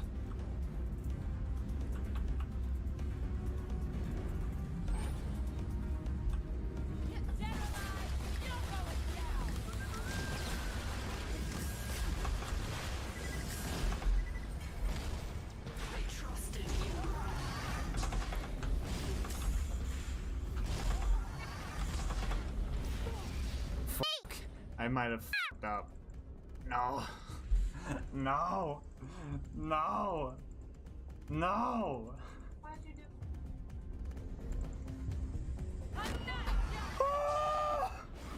Oh, let's go! You can argue that I relied on melee for that kill, but if I didn't open half the ammo crates in my first attempt, I would have had plenty of places to get ammo, so cut me some slack. I'm playing the pre-sequel for Pete's sake. We made it to Helios, and for some reason the Dahl troops weren't mad at us. That was until Claptrap decided to bone the whole space station though. They got real angry about that, so we had no choice but to fight. Okay, I think it's time I insert some more pre-sequel bad jokes. It's been like 2 minutes, so I think we're due for some. Bro, why did they take away the low gravity in this part? Oh, it's so boring. I want to jump. Bro, do we really need to get this guy's picture of his kid for him, dude? What the heck even is this writing? Yo, did they really bring back rabbit stalkers for this one part of the game? Oh my god, Gearbox. I don't want the crappy loot, just hurry up. Jeez, man. Okay, dude, Oh, come on, dude. Why is this door so slow? Dude, there's a force field behind the door? Why? Why is this a thing? Oh, bruh. Dude, why is there a force field opening like this, dude? It's a force field. Who even made this friggin' game? Okay, that should hit the quota. Anyway, this bodybuilder took me out and is a real homie right after and just let me pass anyway. This guy was the closest thing I had to a friend all run. The brave lad jumped in like the buff anime protagonist he is and started chopping up this Torque Queen with his katana. Sadly, our homie's plot armor wasn't strong enough to take on the Torque. We will never forget you, buff doll homie. Last thing we had to do here was take out this guy, which was easy, just time consuming, because we're pretty much using a Nerf Maverick to fight things. We ended up saving everyone, then we decided we didn't need the Harry Potter lookalike and his goons, so we murdered him. All jokes aside, this part of the game is usually always enjoyable for me. There are a lot of jump pads and flying and stuff, and falling in the void is more funny than annoying here, so it's actually kind of vibing. I kind of blew right through this area too because there wasn't really any mandatory fights. This level of difficulty wouldn't last long, however. Let me show you why I almost lost this run. Honestly. No! Yeah, guys, that shield regen is friggin' busted. Every time I was close, she denied my satisfaction. Also, who put the new use station behind this electric field? Someone please tell me. Okay, time for some strategy talk. So it was obvious that this fight was going to be tough. So we had to save quit farm for some parts that would hit the spot just right, which is basically shock element and a Jacob's grip.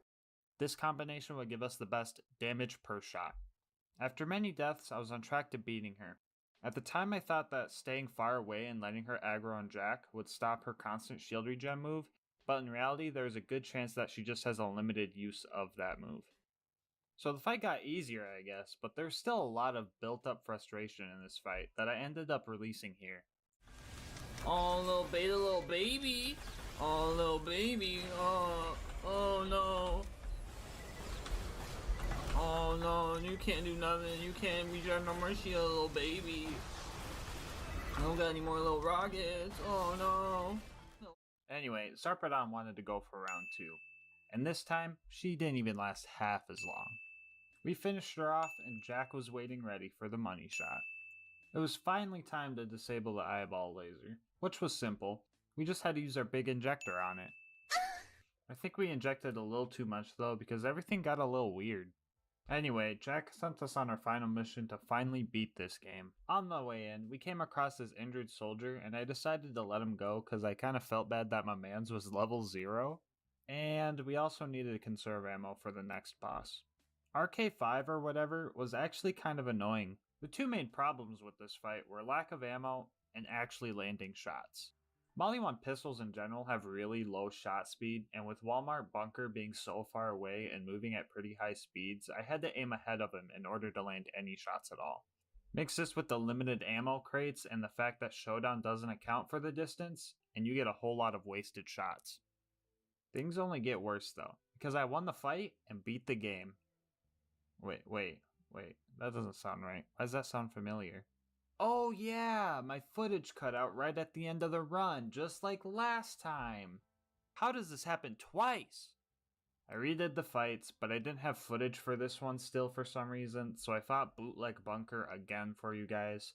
If you want a teaser for my next challenge run though, just look at the death counter. Make sure to subscribe to see what monstrous idea caused this pain.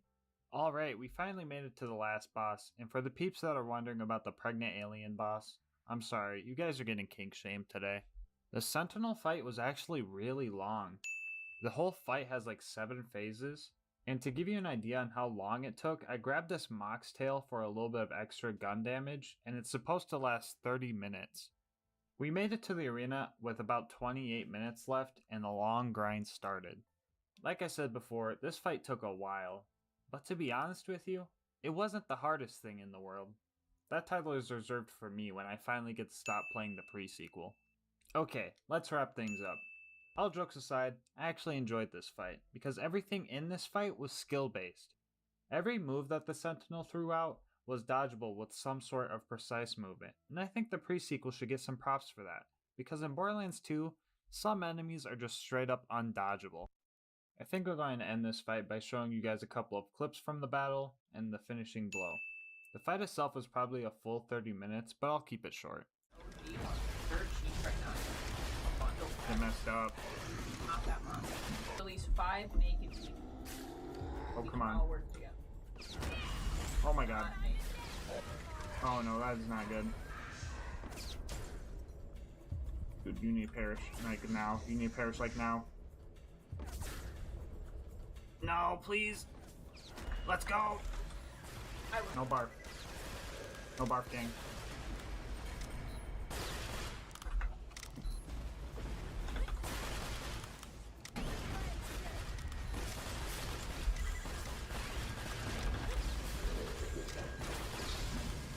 Hashtag boss melt. I am glad to say, you can beat Borderlands as a pre-sequel with only the probe. Alright guys, that's gonna wrap it up for this run. If you guys have any feedback, I'm always open to suggestions, so please let me know what you think in the comments below. And remember, 1 like equals 1 torque sent to horny jail. I also want to thank you guys for all the support. I definitely did not expect to hit 100 subs off my first video, and as promised, I'll be doing a face reveal video soon. And if you guys have any questions, post them below and I'll answer them then. Anyway, if you haven't seen my first video, you can check it out here, and until next time, breathe easy, homies.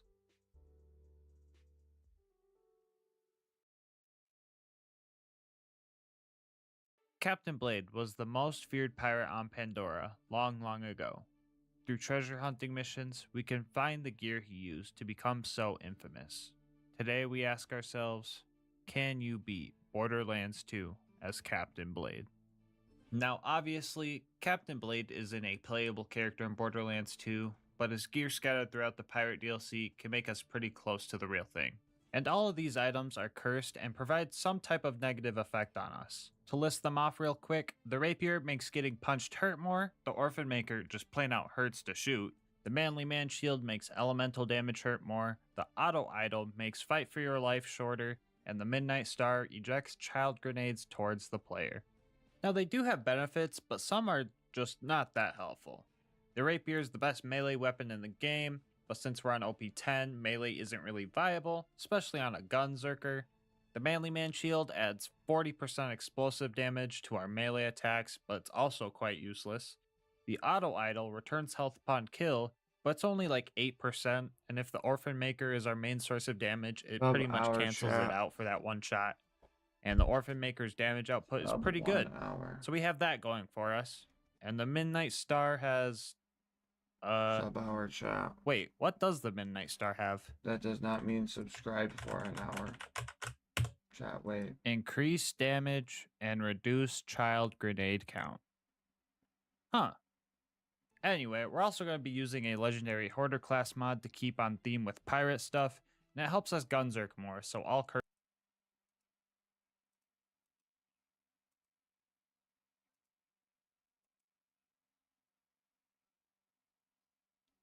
discretion as to not avoid the challenge, no bar, and lastly, no left-handing the Orphan Maker.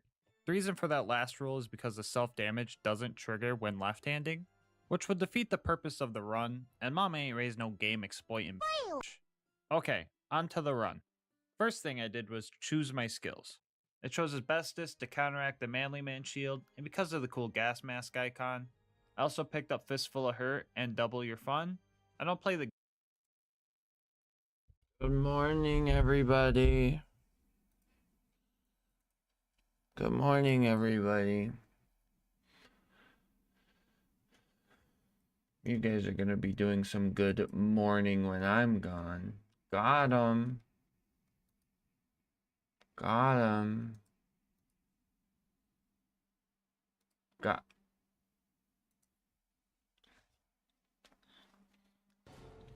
You need somebody to me, Mom. Hello, Nick RZ09.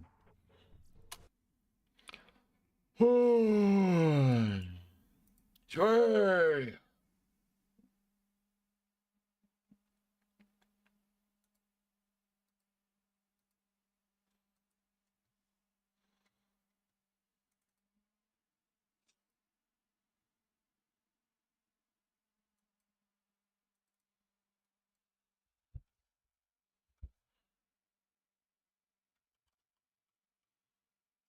Welcome to the gang.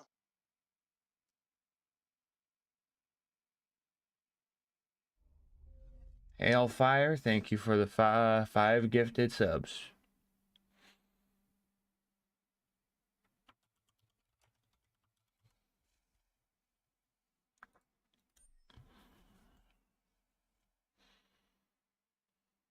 Now that Gas is awake, someone will do 500 subs.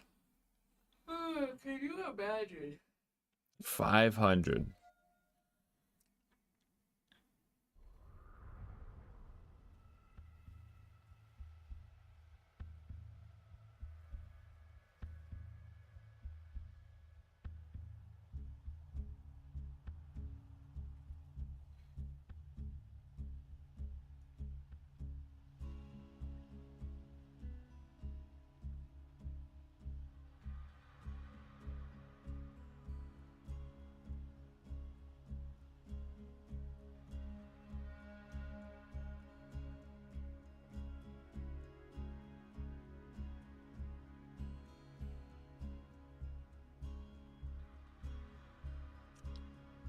Anyway, Hellfire, thank you for the five. Yippee!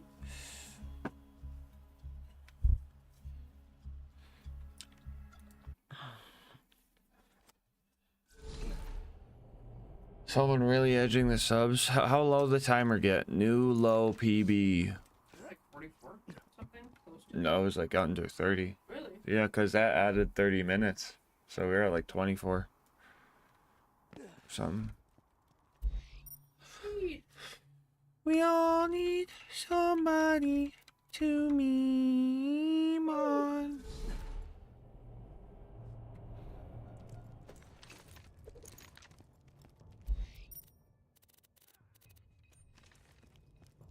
GG chat. I'm winning this today. I'm winning this.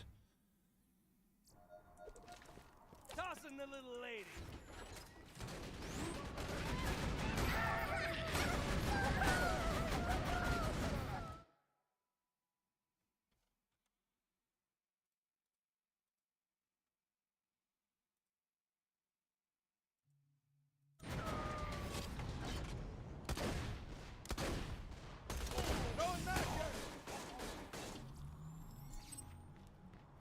Headset sounds funny.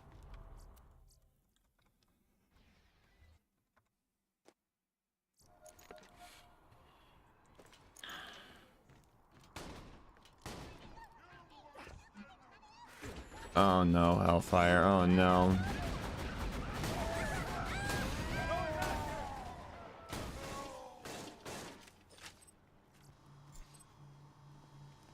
Oh god. What is Hellfire doing? Chat. What is Hellfire doing? Wait, guys. Are we cooked? Says it's over.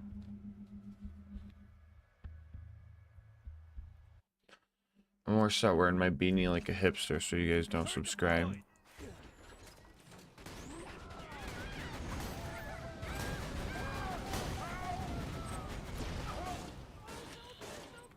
ladies, come on. I'm not that cool.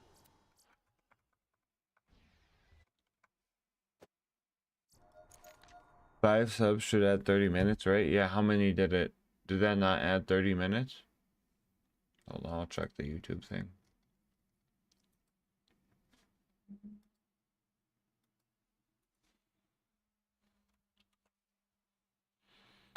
Your neighbor.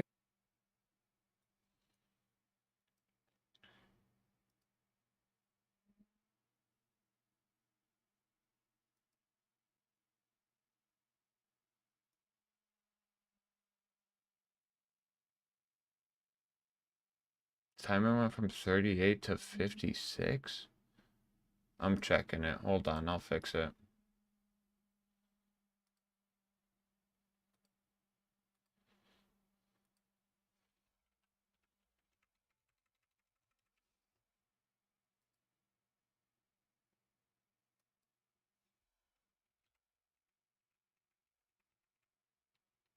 Yeah, wait, what? That math don't add up.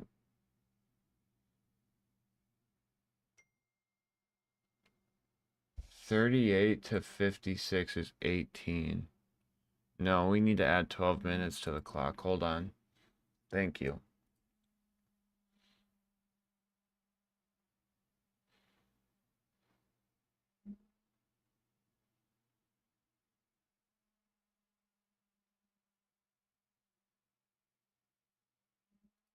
Hold on, chat. Give me a sec.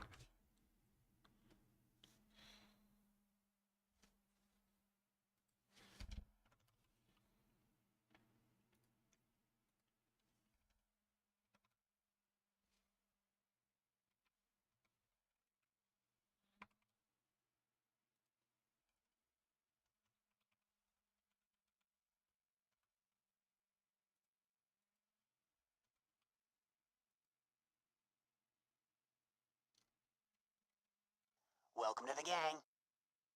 No way, bro. Hellfire. Chat, wait, hold on, Hellfire. I gotta fix it. So I gotta add 12 minutes. And then another 5. Or just dropped. That dropped. That added 24. So I need to add another 6 to the total. So I need to add 18. I need to add 18 minutes. Hold on. Add 18. 18.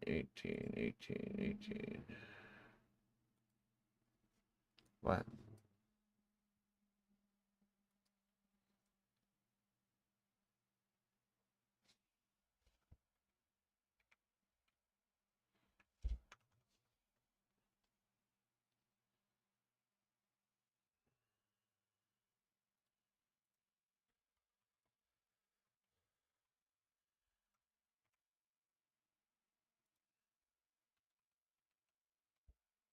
There we go. Cool.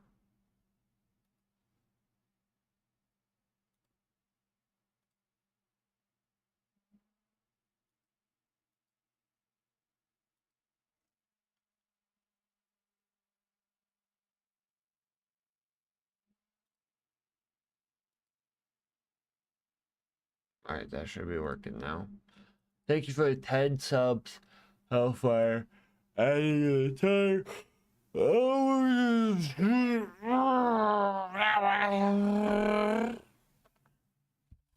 Yeah. I should probably go to sleep for that hour. Tossing the little lady.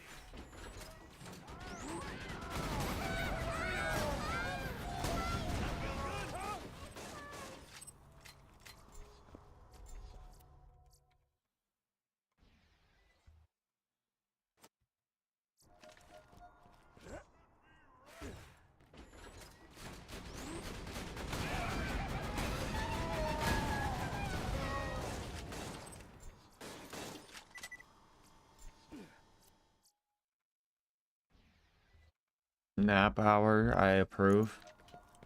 Tossing the little lady.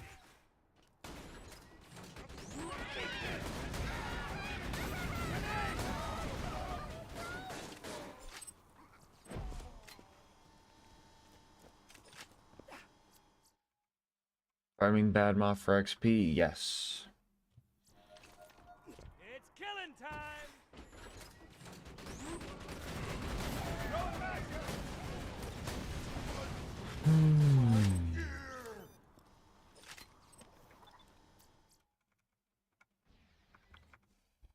You have work in an hour and a half?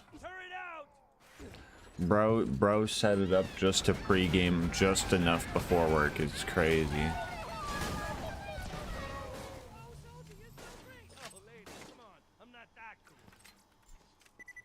You're going to work until I have to work. Chad, what day is it? Is it day 11?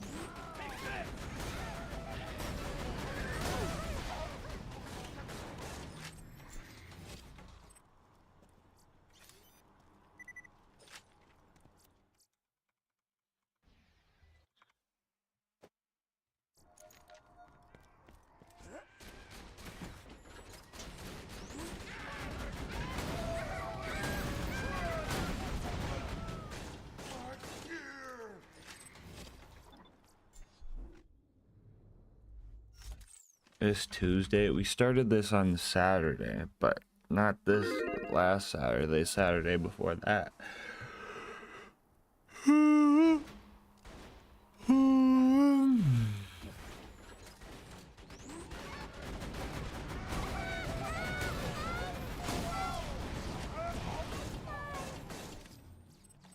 Can't remember, gold doubles the subathon timer.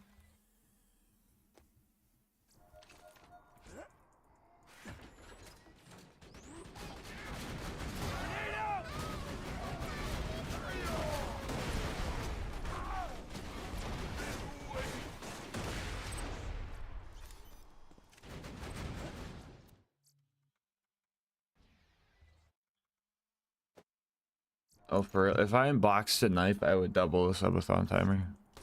Just saying. Is this OP10? Hi, Junie. Chat, I woke up to getting rage baited by my alarm. I almost missed the end of the subathon.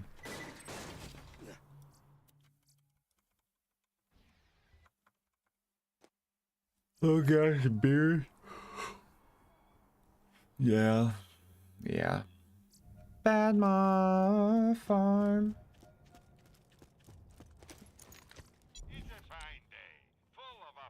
Oh, I forgot I got the dart. Chat, I'm about to start slinging darts. Watch this.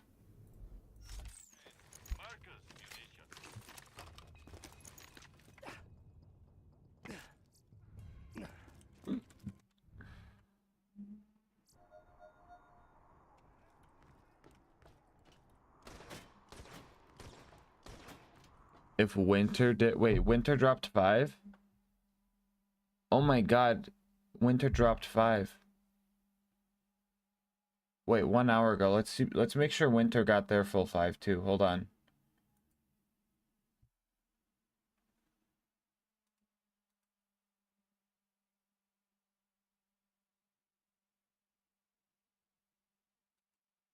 Yo, shout out Winter Patchwork.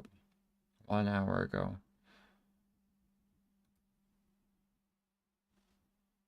What? Okay, so we should be... So when it was at 1710 subs, hold on.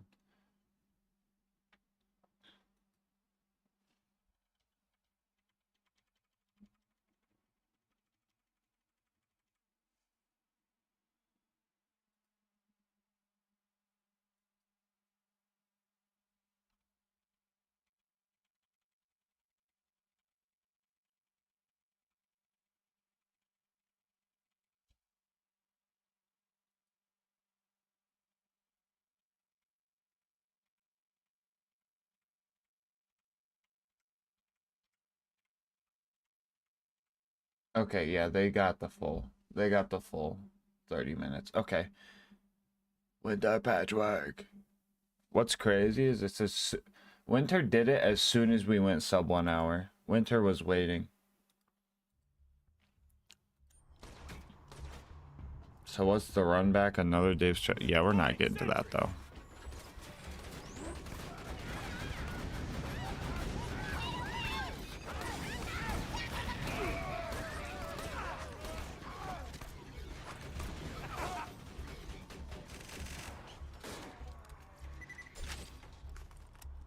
We all need somebody.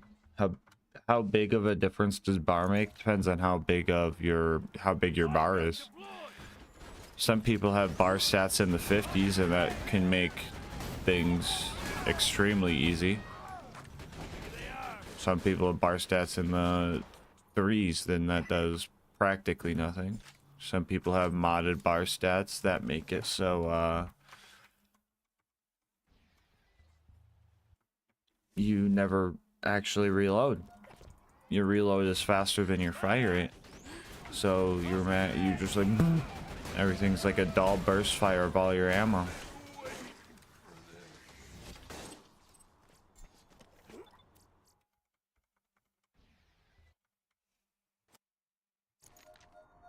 Sentry deployed!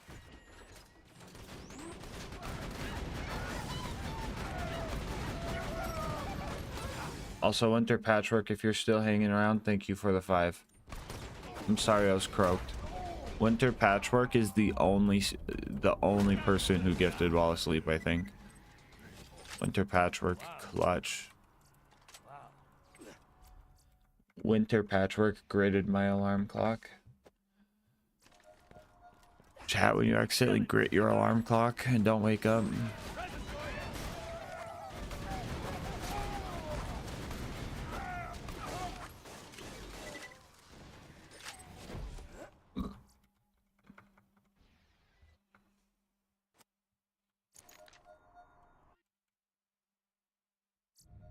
Did this be Otter? Oh, Hailfire's Otter. Oh, okay. Hello, Otter. Hailfire. High quality, low price, and no questions asked. Pleasure doing business.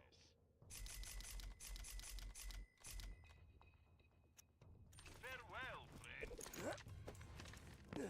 Yeah, what is this? I don't think have I ever opened this before. I mean, probably. To be honest, it's been 18 days. That's crazy. Give it up for week 3 of Subathon.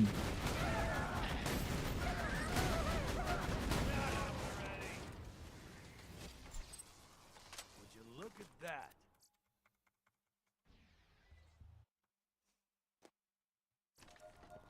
Say hello, darling.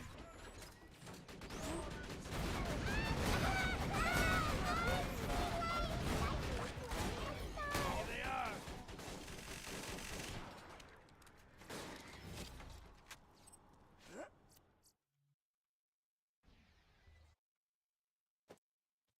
Thursday, Friday, and Saturday.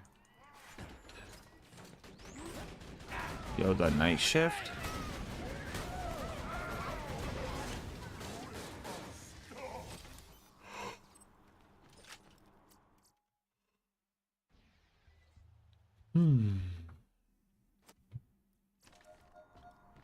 At least you know the subathon is a success. Can I really say subathon was a success if I had to eat a Dave's triple? Can I actually say that? I'm getting shivers thinking about it. Tossing the little lady.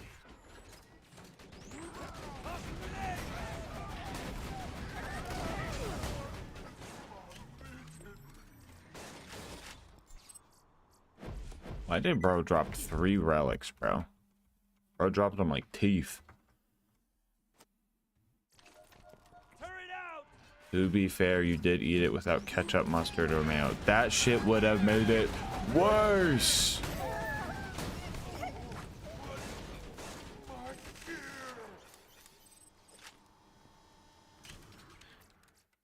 Guys. What if instead of David triple, it was poop in the burger? That would be pretty bad, right? Y'all on some crazy shit. Y'all on some crazy shit. Why did I just equip? Good.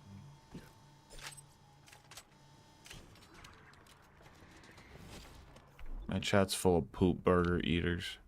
Shaking my head. Ain't no way. We moving up in the world, not gonna lie. Sentry deployed. I'm going straight to my bed because I miss my bed.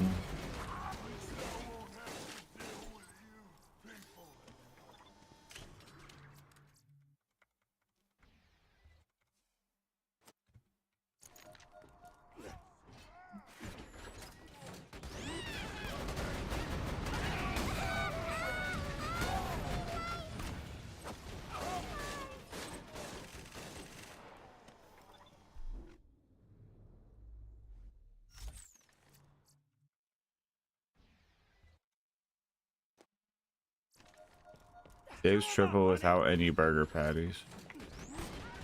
Congratulations, you just spent $8 on nothing.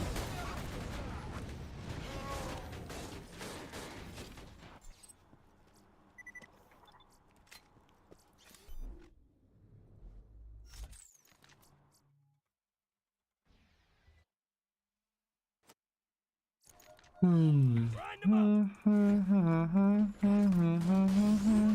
all need somebody to meme on. I was having some crazy dreams last night.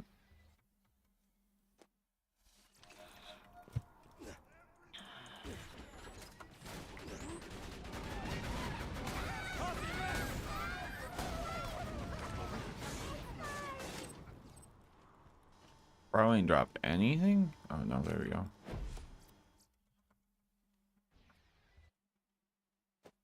Do a dream journal, throw some info.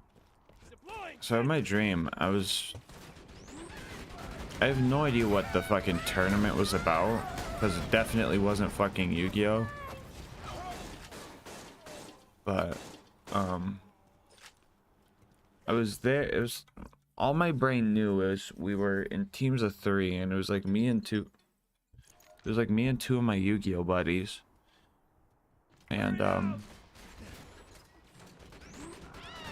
I had to like run into like this like classroom or something, and I was disappointing my team because I didn't like start boiling potatoes or something. I have no idea what was going on,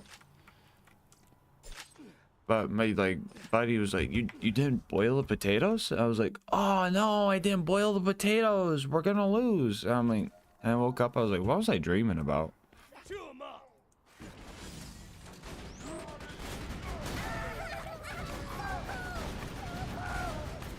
Chat, were you guys rage baiting me in my sleep? Hold on. Pause.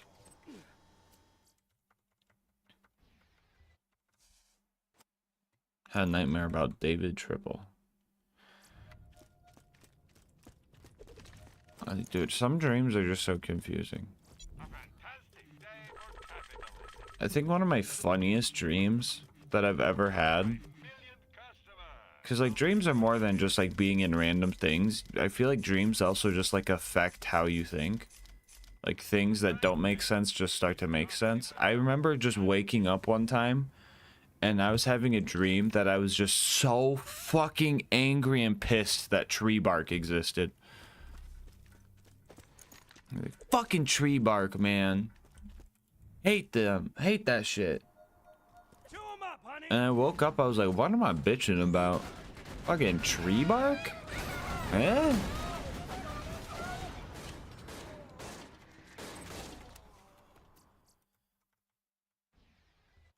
What the fuck? I hate tree bark now. Hell yeah.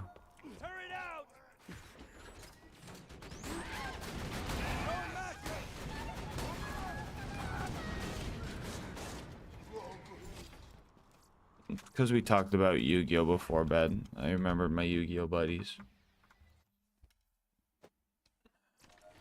You need somebody to meme on. Oh, gotta change the game from Sleep to Borderlands. Oh, guys, as soon as I put the thing in Borderlands chat, oh no. Everyone's just be like, yo, Garkmark play Burlington. He playing Burlington Co-Factory 2. We all go look at him now. The edging begins. Me when the timer says an hour 14. But there's still 20 minutes or 20 hours left on the subathon. Ain't no way. Ain't no way.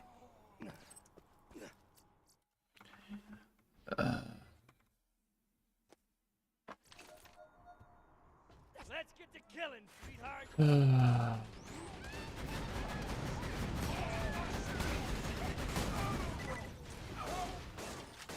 Deja vu spinning.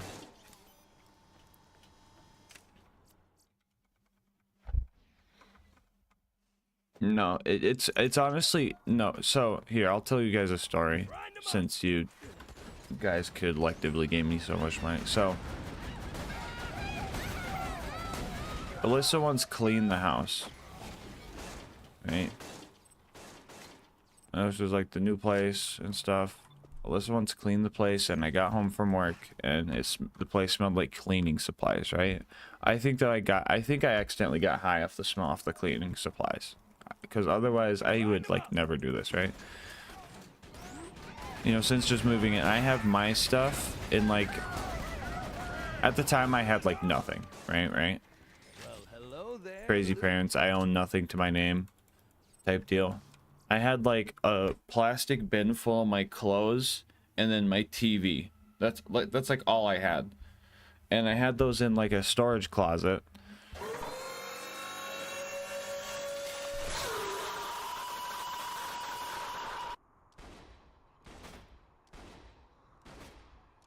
And I had my stuff in a storage closet.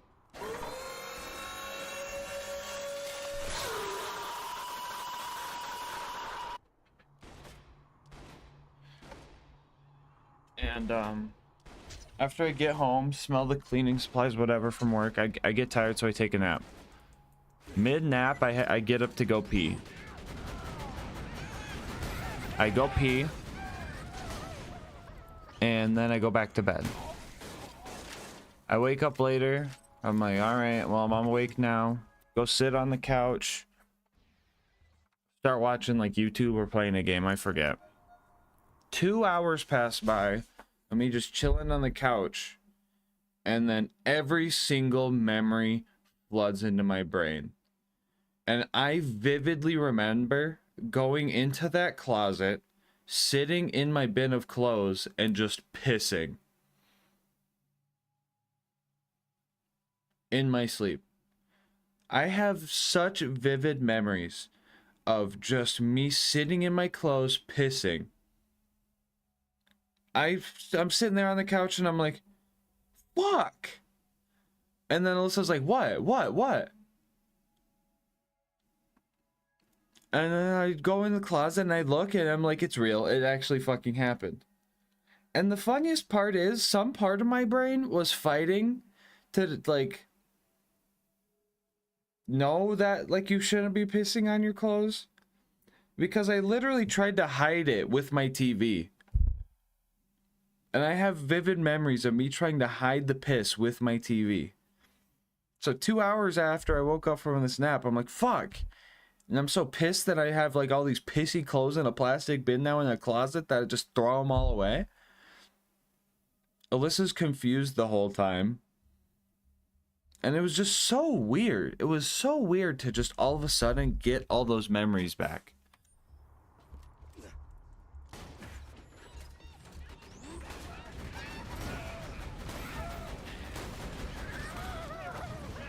And I there's like sleepwalking like in the family, but it's usually only when the sorry, Queen. There's sleepwalking in the family, but the sleepwalking is usually just like when my dad would get drunk, he'd piss on things. Like this one time, I was sleeping, he came into my room, and I just start hearing piss, and I'm like, oh brother, he's at it again. And I'm like, Dad, you're peeing on my floor. And he's like, no, I'm not, I'm peeing on your chair. Bro. God damn it. Crazy. You know what? But I think that's probably like the only time I ever like actually sleepwalked and did something crazy. And I think that I'm still gonna blame the cleaning chemicals getting me high, bro. Maybe it's probably a mix of that and the house being just like a new thing to me. So I probably do sleepwalk to the bathroom and not realize it, but since I know where the bathroom is and it's so ingrained in my head, I could just go sit on the toilet proper. That closet was on the way to the bathroom, so my brain might have just had a...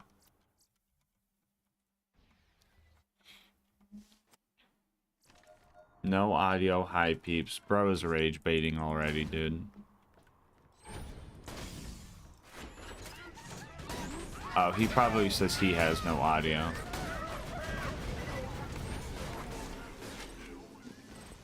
Good morning, Fi.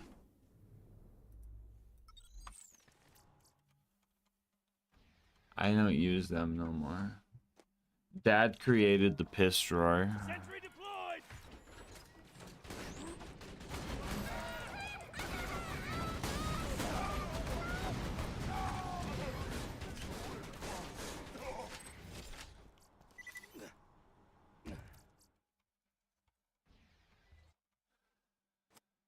Is this a YouTube run? Physics is already on the Mighty Phil.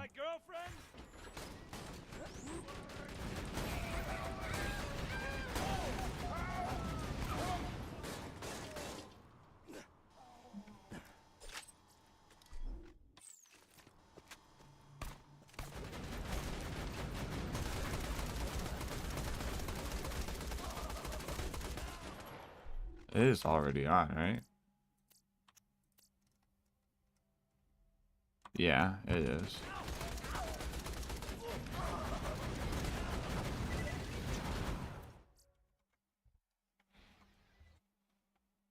Guess I gotta know before I decide if it'd be funny enough, huh? Eh? Guess what would your reaction to be a $300 of subs? That's 5 hours? I might... Dude, I might take a nap. I might take a nap for one of those hours, so the other 4 are fucking high-octane gaming. But, do not feel like you have to do 300 before work. Oh my god. Oh, 300 would be crazy. That'd be crazy. What would I do? Chad, I went to sleep with 6 hours on the timer. And I woke up with 6 hours on the timer. I would definitely make a joke in the YouTube, or not the YouTube, the Discord, saying like, who paused the timer while I was asleep? Say hello, darling. But it'd be kind of weird since you could watch after work.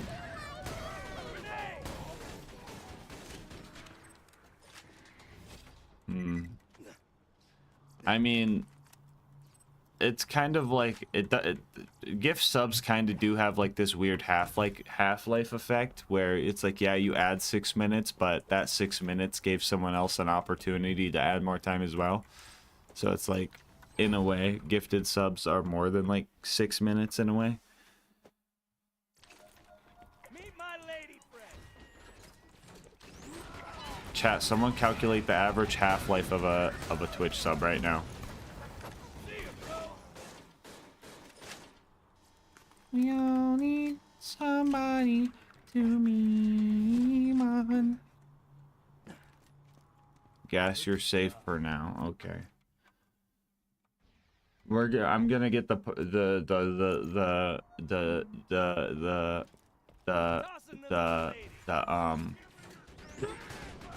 party things. What are they called? I'm gonna get those out at like 5 minutes left, and then someone's gonna be like, hee hee, 5 more hours. Yeah. Hey, stand in front of it. I always knew Otter was an edger. Crazy. Good God.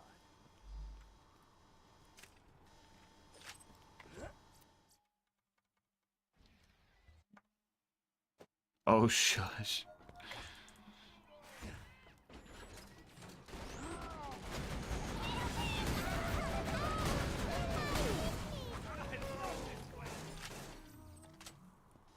We all need somebody.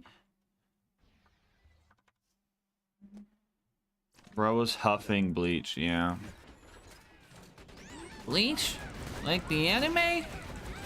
Chat, has anyone in here watched Bleach? Is it actually as bad as people say it is?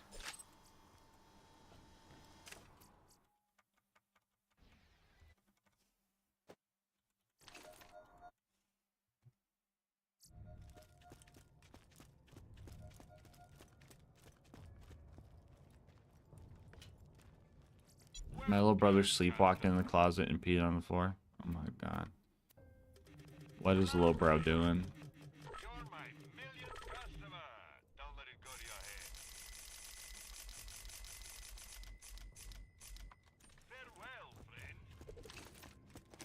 I like Bleach, just skip the filler. How do you know it's the filler? Let's get to killing, sweet sweetheart. Hey, no! Hey! Let us down!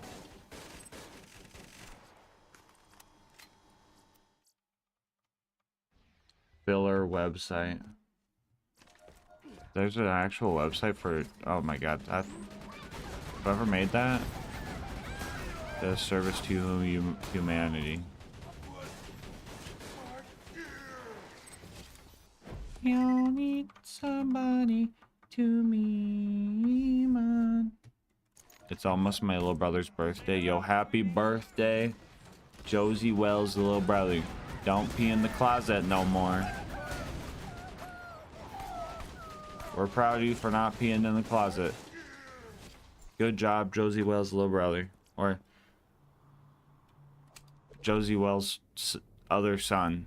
Because Josie uses his mom's account, I think. Shout out... Chat, if I get this right. Shout out Jared's brother. I totally got your name wrong. You fellas meet the missus? I'd be surprised. Oh, I got it right? Chat, I'm the best streamer in the world. I remember all of my viewers' full legal names, and I just... Bro did not grip that. With that masterful singing, you might get a copyright. Ain't no way, bro. Dude, I'm gonna have to do some... The fucking VODs have been getting, like, copyright issues on all of them. I have to keep trimming out segments. I think it's the Marbles title screen music on a lot of them.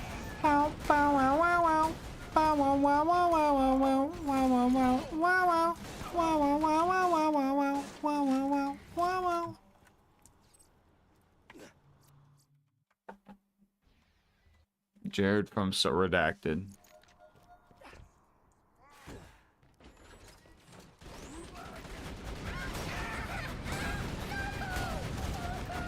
Hank! Hank, don't abbreviate channel points! Hank, don't abbreviate Cyberpunk! Hank! Hank, don't abbreviate current patch!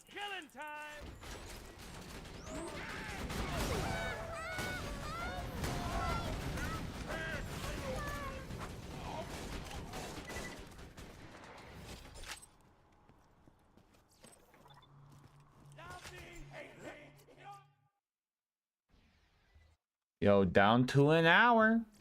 Sub 1 hour. Bum bum bum bum bum. We all need somebody to lean on. Chat, hold on. If I'm remembering right, what's the power scaling in Pokemon Go? What's that called? There's like a 2-letter acronym for it, right?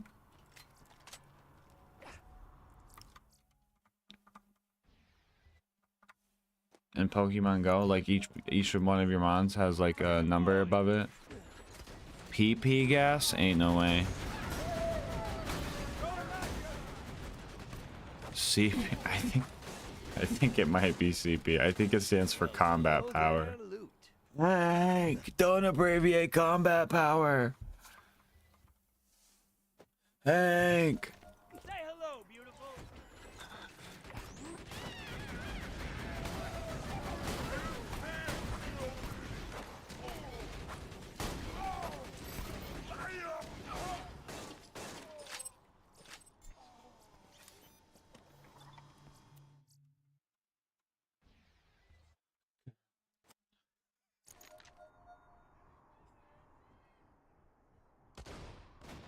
Hank, don't abbreviate COD points. Hank. Not the COD points.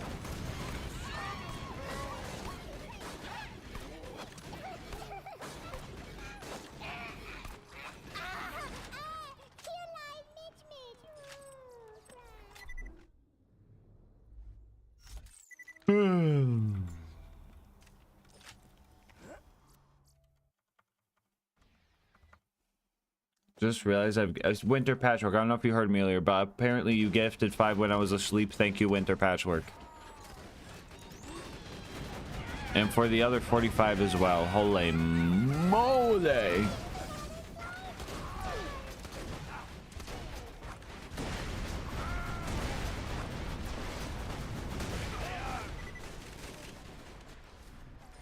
We all need somebody to meme on.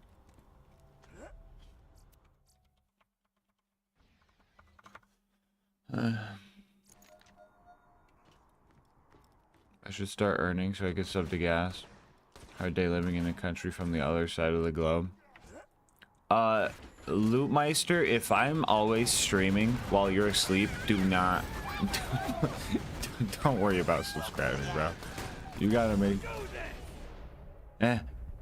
Okay, well, never mind. Worry about subscribing now.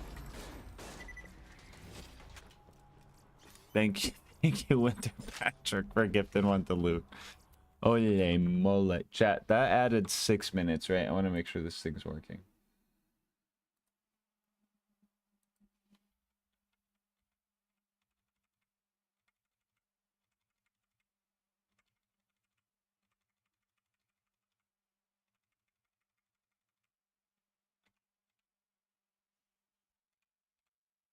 Yeah, I added 6. Gang, gang, gang, gang.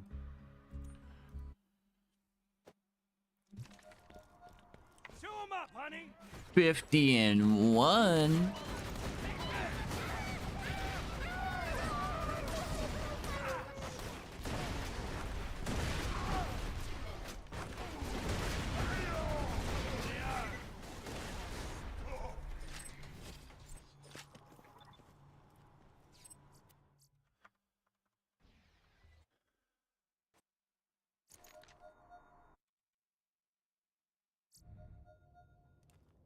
Basic.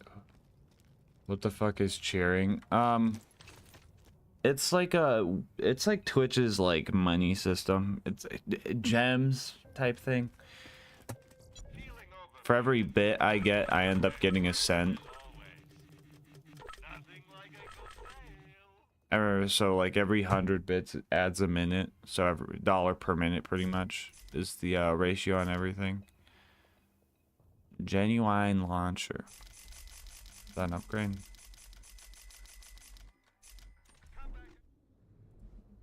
Sure, it does double the damage. 1 bit. Did that add any time? I'm curious.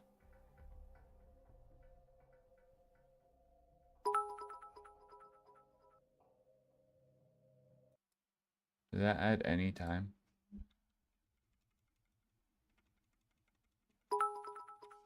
Oh my god, chat, they're on Egg game.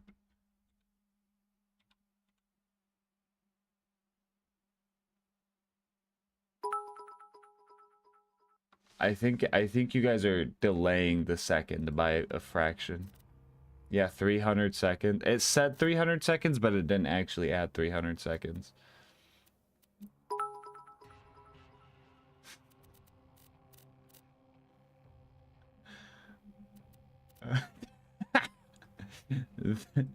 The bit trickle in. Yeah, I'm not sure. So, you know, 60 seconds in a minute, 100 bits equals 60 seconds. I don't know how that maths up when doing 1 bit at a time. But maybe it's adding time. Maybe it is. Maybe it's adding fractions of a second. Bling-a-ling-a-ling-a-ling. What do I get? The slag or the Maggie? Slag is more useful, IMO. But thank you for the bits, guys. Appreciate you.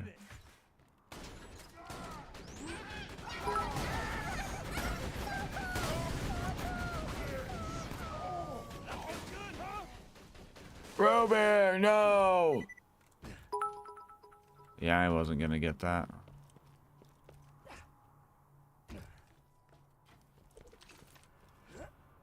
$20? Wait, did the 20 do anything? The 20 should have theoretically added 6 seconds. Hold on, chat. I'm curious.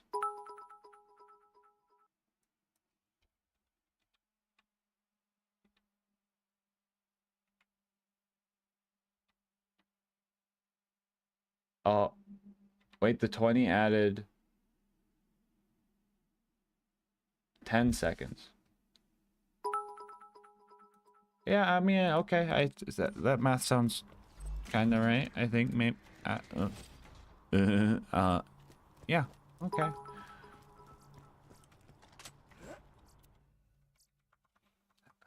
Hellfire literally has the world right now. Yawarudo! And the time stops. Grind 'em up.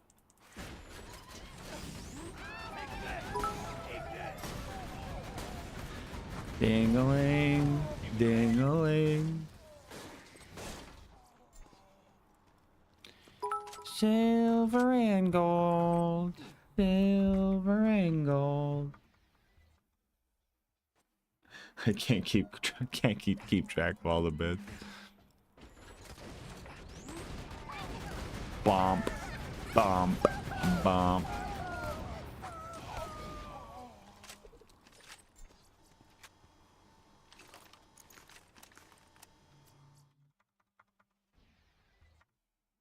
$95.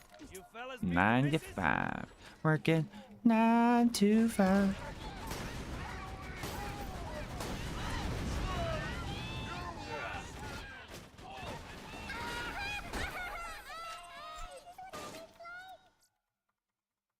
I think you're max iridium. Oh my god, camera upped. Camera up with the clutch? Ain't no way.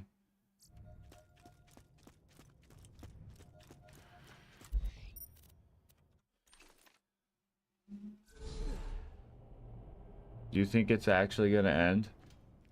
There's no way. There's no way. There's no way the subathon keeps going.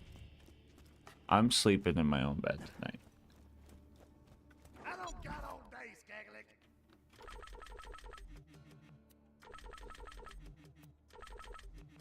Don't you hurry back. It says 300. It's probably a stock animation. Yeah. That's what I think. It was adding a few. Yeah.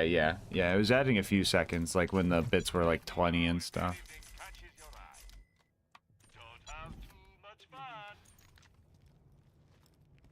Guys, he is baiting. No, there's no way. It's early on a 2-a-day, guys. Italian Pride. Italian Pride is probably asleep right now because they live in Italian. I don't know. It's kind of hard talking to that guy. I don't speak italics.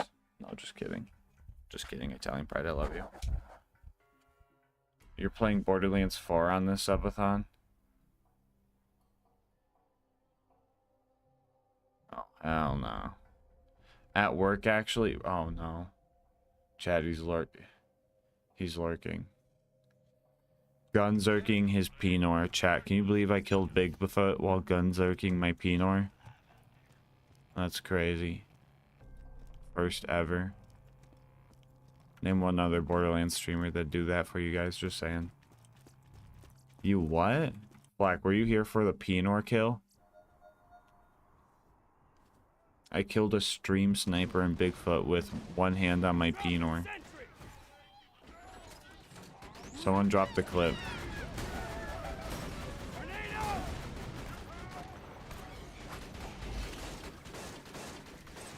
Stop the clip.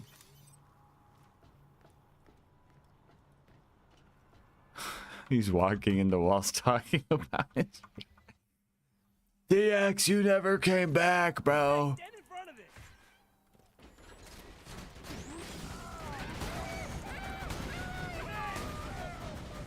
My only hope is that... Oh yeah, I forgot. Yeah, I forgot about Lil Bro too. Okay. Until you showed up. Chad, I played BL3 last night. Wonderlands is better. Hop on peak.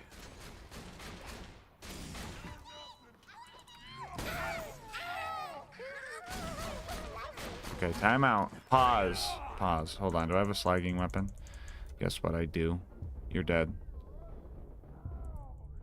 Welcome to the gang. Flack with the gifted membership. I'm gonna write that down, Flack. I have to do that manually. I'll make sure I do that before the timer ends, though. Actually, one YouTube gifted member, I could do sub ad. That's $1, which is 60 seconds. I could do sub ad 60 in the chat. Yep, perfect. This new subathon timer is way better. Goated subathon timer. Hey, actually, quad blades or flacked. You know what? I'm only gonna pick one of you. Flacked. Could you try that command I did? Could you copy and paste that command I did and see if mods can add time? I just want to make sure you guys don't try and farm me when I look away from screen. Sub add time. Did that add time? I don't think it did. Do it one more time. It does? Did it? Wait, do it again.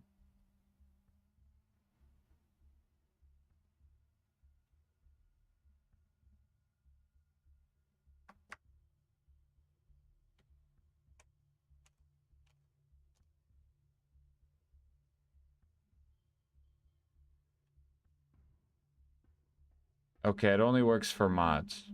Mods? Wait, I got an idea. No, flag. No, no, no, no, no. No, no, no, flag. No, no, no, no.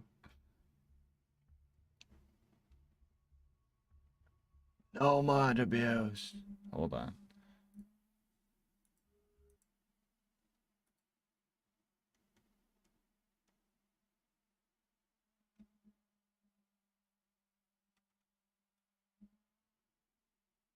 All right, try sub add time negative.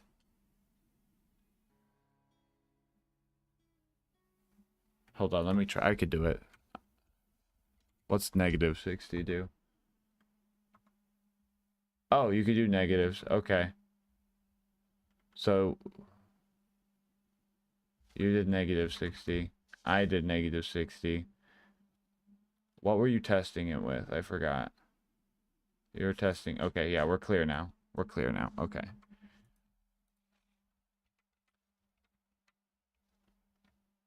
Perfect. Mods, do not abuse your power.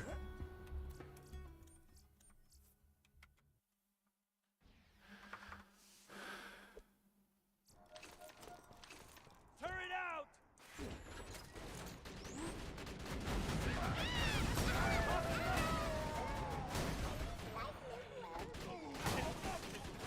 Okay, I'm watching. I will say it might be funny to add like a bajillion seconds, but I also don't want to fry the timer and then have to do technical difficulties for the last hour, so it didn't work.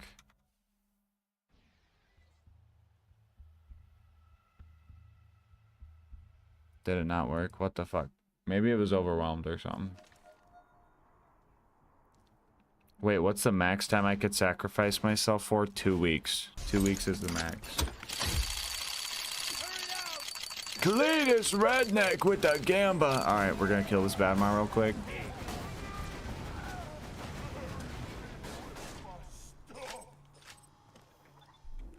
All right, hold on. Gamba time.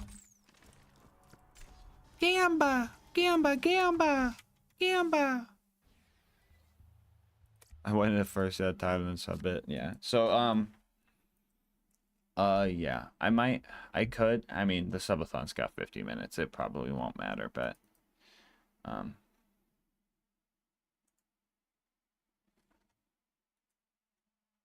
if mods want to help with the subathon, they may. I could be like, hey, someone just gifted 5 YouTube memberships. Do sub count, add 300. But then all the mods do it, and then it adds like 900. Hilarious.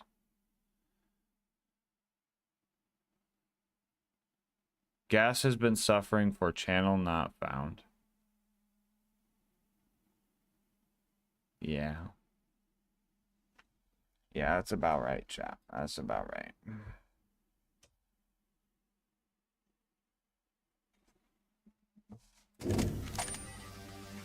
Open it. I meant knife. I meant knife, chat. Gold, gold, gold.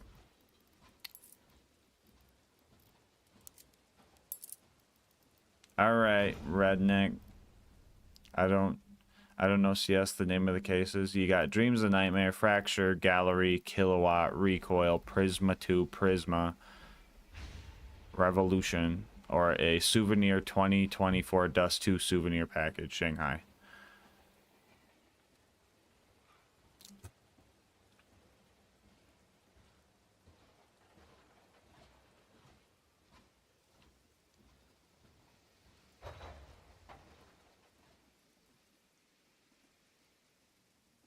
Direct middle. So this one's visually the middle, but under extreme technicality,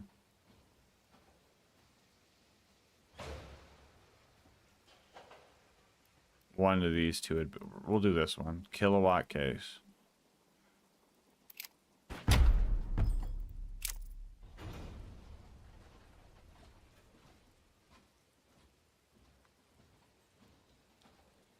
We're gonna get Cletus Redneck out of here.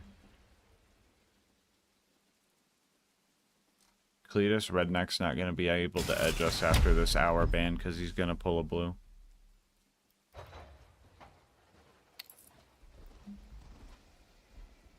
GG.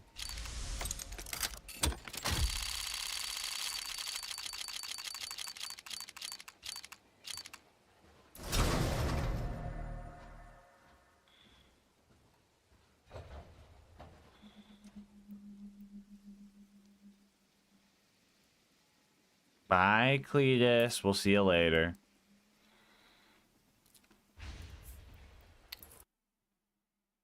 Womp womp. We all need somebody to meme on. Chat, what you guys don't realize is that he didn't know he was going to get banned and he was actually going to drop 80,000 subs at the 1 hour mark, or the 5-minute mark. That was totally Cletus's plan. I just got saved because that was a blue. Thank goodness, chat.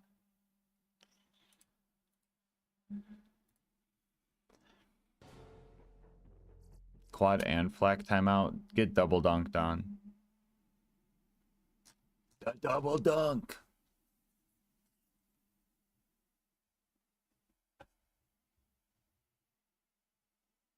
If it's a purple or better, I'll gift 10 again. God damn it.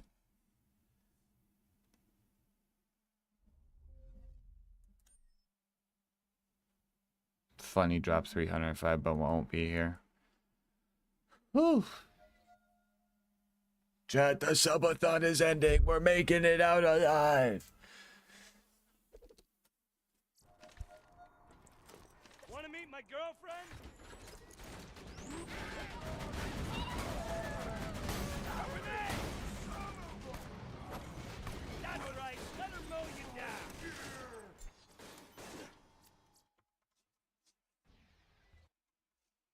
But I want to edge. Chew 'em up. Really? Really?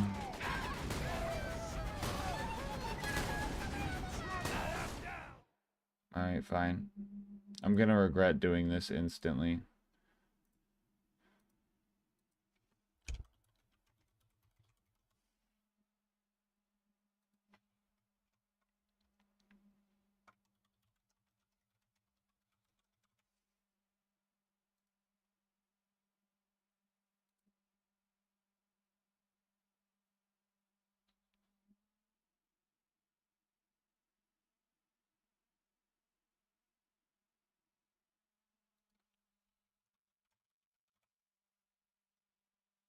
What is it? 731?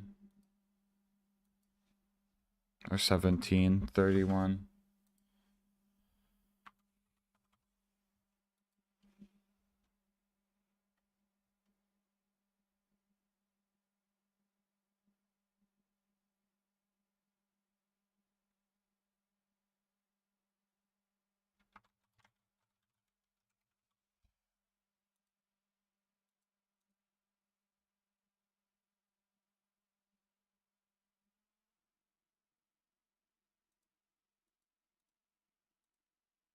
Cool.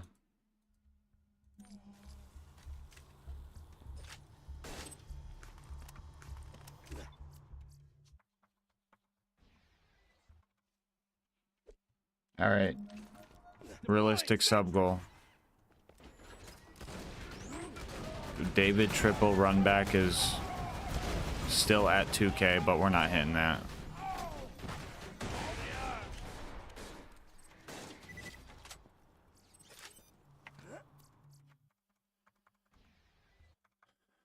Man, I should have saved my 70 for that.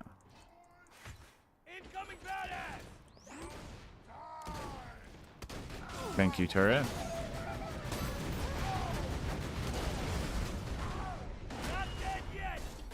Ruby, no!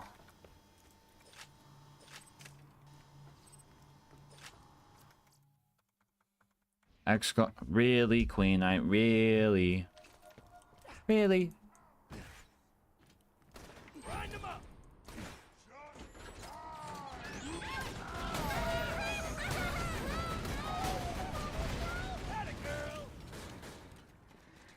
Get over here! No, root beer! Root beer avoided.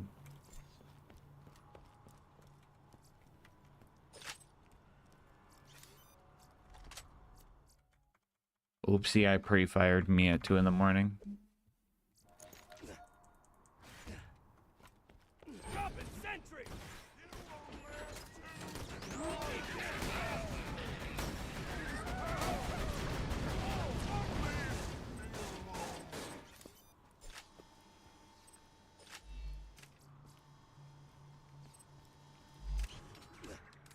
Is this the part where TX comes in with like 5 minutes left and he's like, guys, last chance to prolong the timer, and then he drops his dono link?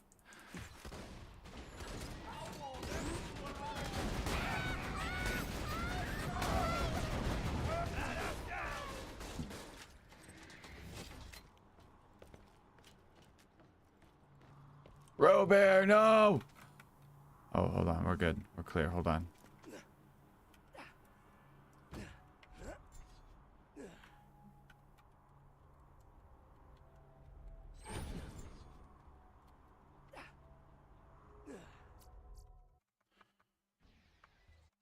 Classic Mr. TX. You fellas meet the missus?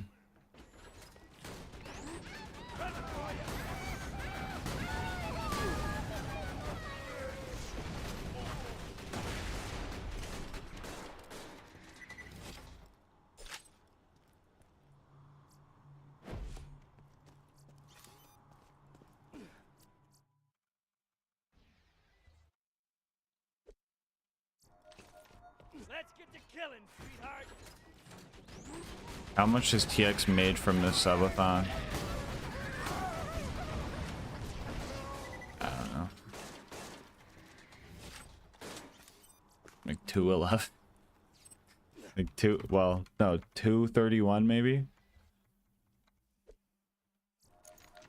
Cause I gave him 20 bucks to go buy himself the David triple double dose for science. TX is actually a Class D personnel, and then he just gets experimented on by SCP-3306. Only Class D personnel may be permitted to digest. SCP-33-06. Dash 06? 3306. Yeah. Whatever. That's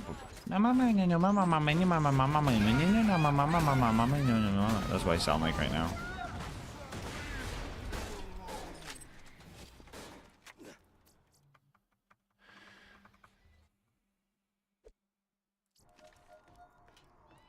How much I have to keep for rent? Do not cut it close. Otter. Make sure you got backup money for the unexpected. Make sure you got the backup for the unexpected. Chat. I'll be fine. Make sure you guys are locking yourselves in. Make sure you guys are good first. I save a bit for sudden expenses. Chat, we're cooked. Chat, we're cooked.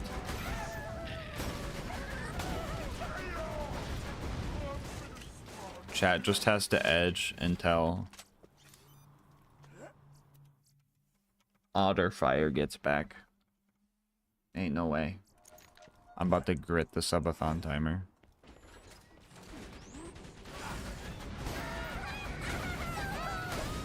For the next subathon, I think I'm gonna add the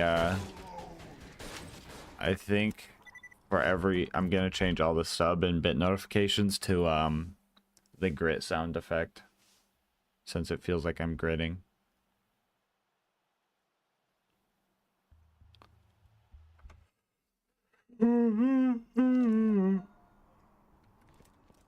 Let's get to killing, sweetheart.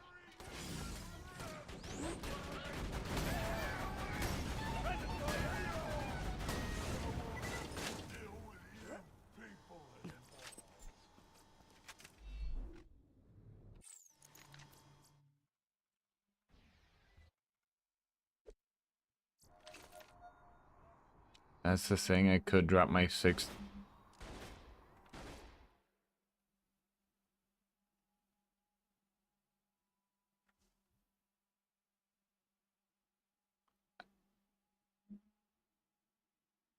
Do PayPal donos count towards time? Yeah.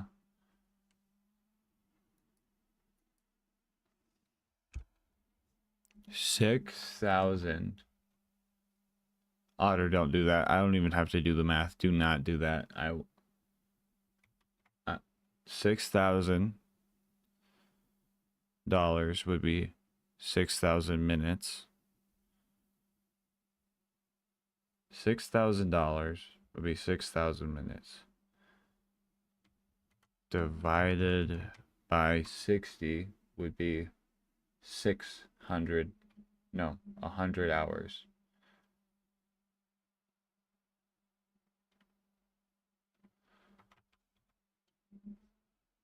That would add 4 more days to the subathon. And then subathon half-life means it would probably add like a week to the subathon.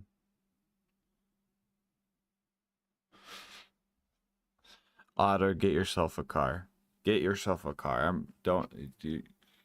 You're rage baiting me right now. I feel it. You're spooking me. You're spooking me. Well, there was that one time I won the lottery, so I do have like $2 million laying around. Ain't no way, chat. Ain't no way. I want you guys to know I have a Yu-Gi-Oh tournament this weekend, bro. And if the subathon chooses to go on, you guys are getting a day of Lucas and Queen Knight streaming. Okay, that's just how it goes. If it was a solo Yu-Gi-Oh tournament, I'd probably skip it, but I'm on a team with some other peeps, so...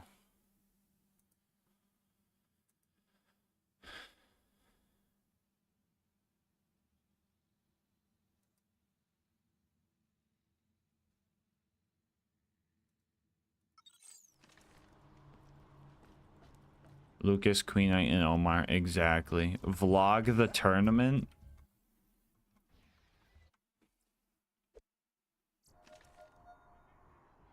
Actually, you know, I could stream the tournament from my phone to Discord and then have Discord on my main stream, or have Alyssa and Lucas put my Discord on that.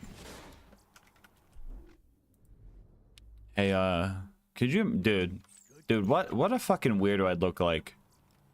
I go to my game, I'm like, hey, I'm a Borderlands streamer, can I film this game? What? What is bro saying right now? Yeah. You should do a Jinzo deck. You what in your deck? Huh?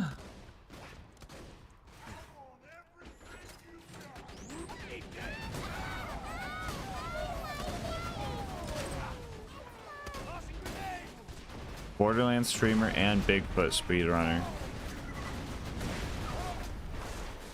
That'd be the ultimate rage bait, bro. If someone said that to me, I'm like, this dude's playing a fucking rogue deck. I already know. He's gonna play the most obscure, fucking crazy, like meta-breaking deck I've ever seen.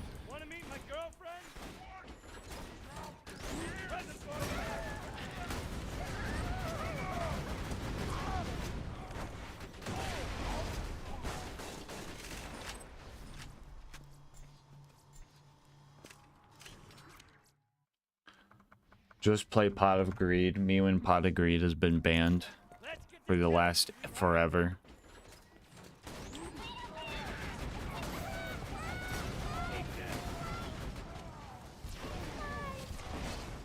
All right, Yu-Gi-Oh players. What if they unlimited Pot of Greed? You could run 3, but they put Ash Blossom of Joyous Spring at 6.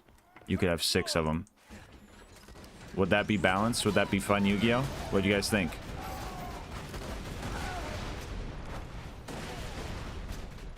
No. Yeah, it wouldn't. It would not. Get Pot of Greed dead. That would ruin the game so hard. The mandatory 3 Pot of Greeds and the mandatory 6 Ash Blossoms makes 31 card decks just what people do.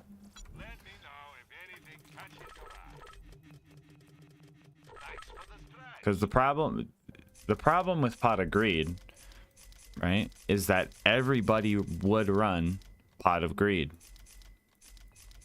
The only thing you have to worry about with Pot of Greed is like an Ash Blossom. But you can only have 3 Ash Blossoms in a minimum 40 card deck. So the payout is far more often worth, you know, that. Because you turn 1 card into 2. And that's just plus like 2 card advantage. Wanna meet my girlfriend?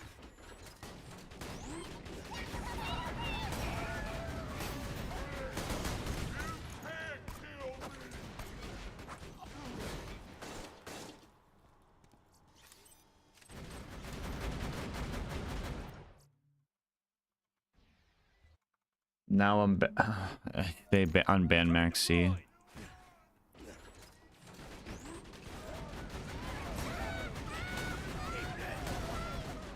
You guys remember I wasn't here for it, but were any of you guys around for the Max C challenge? Were any of you guys around for the Max C challenge?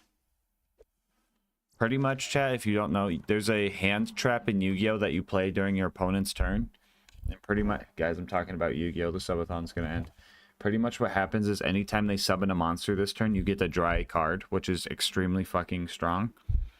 But people took the Max C challenge where they would summon so many monsters this turn that their opponent would eventually draw their deck and then lose the game since they can't draw.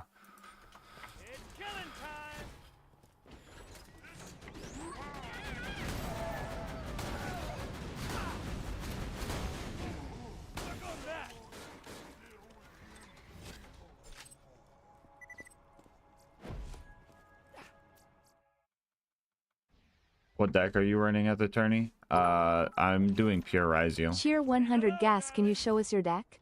Cheer 100. My what? Chat, guys, ban that guy. You want to see my deck, Ben? What deck do you want to see? Do you want to see my... You guys want to see my... Not the 1 second timeout. You want to see my Rizio deck I'm working on, or do you want to see my Millennium deck? Welcome to the gang. There's a way infinite recycling spec summoning, yeah. Not anonymous gifter gifting one to show me your dick. Thank you.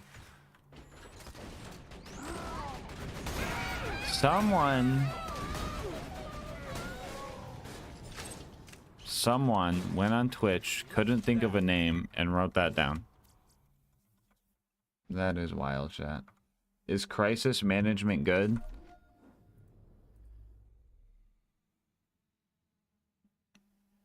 You get crisis... I'm pretty sure you get crisis management when you're in Fight for Your Life. So, the extra 35% gun damage in Fight for Your Life... I mean, that gets you second wins. But if you're running a good build and you're also spec'd into Axton's other shield stuff, where it makes your shield regen super fast, it's kind of counterintuitive with a lot of stuff. So most of the time, no. Sometimes I throw points into it when I'm doing a very, like, I need to make sure I get second wins build, like, for peak, but most of the time, no. Most of the time, no. You're better off with something else.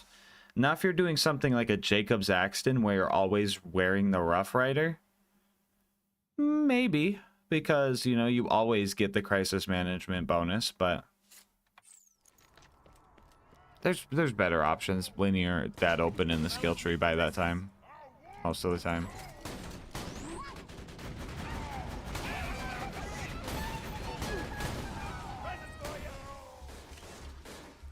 Hello there, Luke. Welcome to the gang.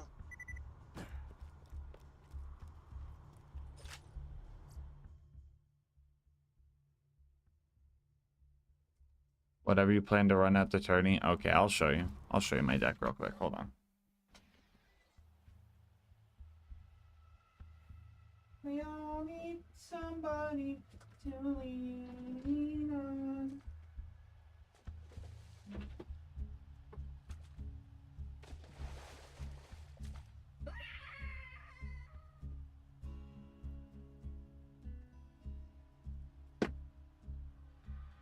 Alright, so I got a seventh. I pulled a seventh Tachyon that I still have to add to this, but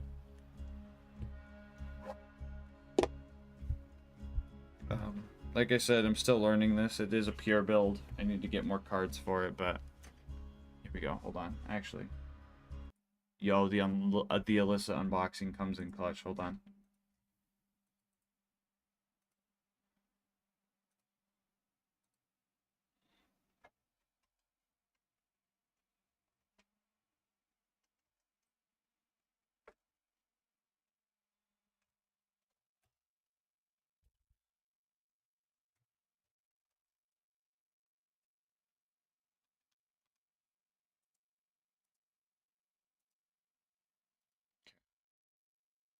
Patty fell down.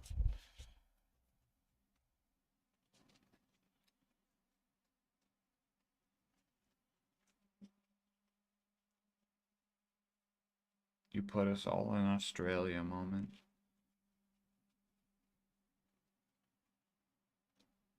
He's done with the subathon. Yeah, I'm... Hold on. I forgot. That says a Wooga unboxing. We're not doing that right now. Alright. This what I got. I'm running, I think I'm running 3 of those. Infect Veiler, Ryziel Cross, another Veiler. There's Ext. I run 2 Cross because I'm a crazy person. I'll give you a download once I get all these out.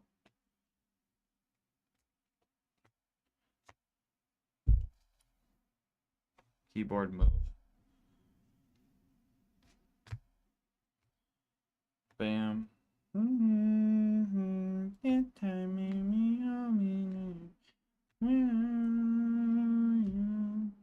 Welcome to the gang. Yo, gang, gang, gang, gang, gang, gang, gang, gang, gang. Dick Rider the one. Chat, these some freaky viewers. Can you guys can you believe all these people are lurking in chat right now?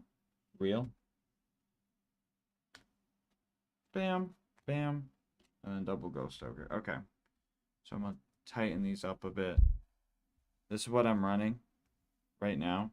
Like I said, I'm gonna be getting rid of some of these for the 7th Tachyon stuff that just came out in the new set, but that's what I'm running for this. Do I only got 2 of these in here? I got one more Mulch Army I could throw in here for my other deck, but you know how Mulch Armies go. So this is the main deck. So that's the main deck right there. Hopefully Bent Out got to see it. If not, we could always clip it and go back.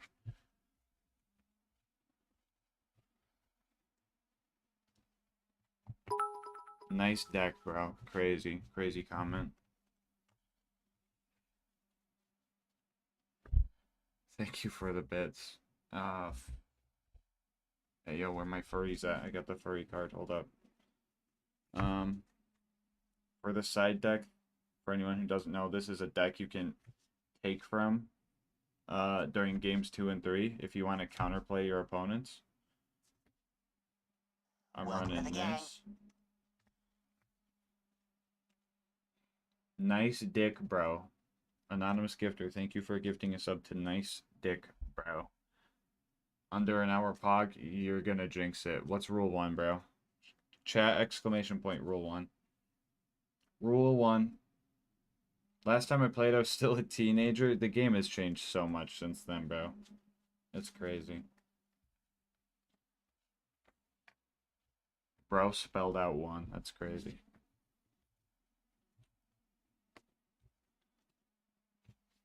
Alright, so that's the side. Is this D&D? I'm about to pummel. I'm about to pummel this kid, chat. And then we got the extra deck.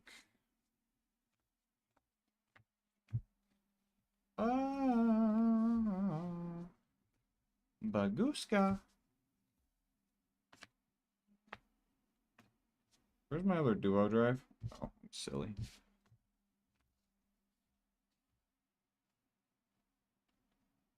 But yeah, and then that's my extra deck. Mostly just these guys. Everything else is just backup or interruption stuff. Abyss Dweller Classic, yes.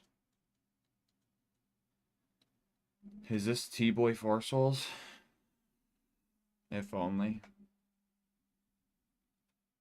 If only. I'm at work, so I'm gonna head out again. We'll see you later, Ethereal Moon. You guys want to see my other one or more Borderlands? What are you guys thinking? You guys want to see my other deck? Where are the nerds at in chat?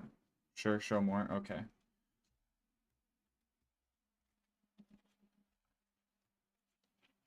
My other deck is a little bit bigger. Oh, pause. You have 2 decks? I have... Yeah, pretty much.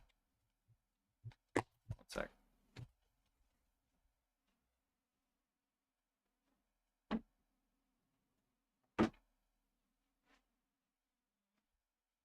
This deck is so big it needs an extra box. Alright, so this is like the first deck I actually got into, so it is kind of glammed out, I'm not gonna lie. I have no idea what the resale value on this deck would be, but there's a lot of QCR in this, so we'll see how this goes. La la, QCR, Lost Art, normal hand trap, normal spell, normal hand trap, normal trap, Aurelia, Ash Blossom, Lost Art, Support, Golem Guy, QCR, Lost Art, normal, that, normal,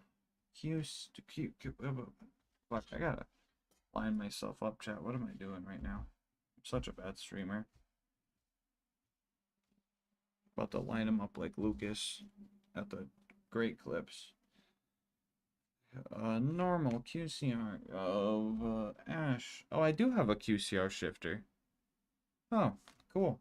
I didn't know it was baller like that. Non-QCR there. Obliterate. Bam. Bam. I run one of those because it's fun, but it's not great. Bam. Get that shit. Actually, you guys can't see that. Shield. Also run him. He's not great, but he's fun.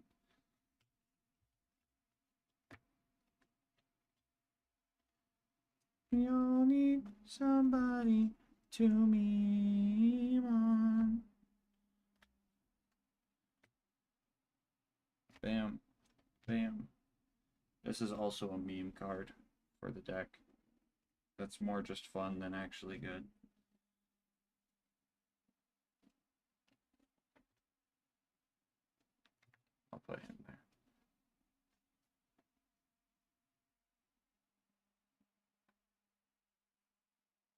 There we go. Alright, let it focus in. Exodia obliterate moment. No Exodia Bussy card, missed opportunity. That is crazy. The third leg of Exodia. Chat, do not Google the third leg of Exodia. That sounds terrible. But anyway, here's this. We'll turn this back on. That's just the main deck. The main what? And this is called what? And this is called what? And this is called what? And perhaps what is this? Welcome And to the perhaps gang. what is this? Scarlet Phoenix with the Prime. Anonymous gifter with Busy Pussy Poppin'. Oh my god, dude. How are people getting these names? Chat, how are people getting these names? It's good to see Exodia decks are still a thing. It's ironic because drawing the Exodia pieces are like so bad. Alright, so that Ankh card that was in the middle of Exodia, here, I'll show you how the deck works. Pretty much you want to get that card. If you can get that card out, it lets you summon the Big Papa Exodia guy. Here, I'll show you guys up close. Big Papa Exodia, right? And he's got one Speller Trap negate, so once per turn you could just say, no, to one Speller Trap your opponent activates, and then every time he attacks, he just gets attack equal to your life points. So if you have 8,000 life points, he just has 8,000 attack. Running the triple QCR of this bad boy. Running this guy for meme. Now we gotta have the IP and SP. That's a niche card I like using in the deck. That's just good everywhere. These are super poly targets. I could probably get rid of this one. No one plays you Bell anymore. And then Silhouette Rabbit. The goat! Doggo!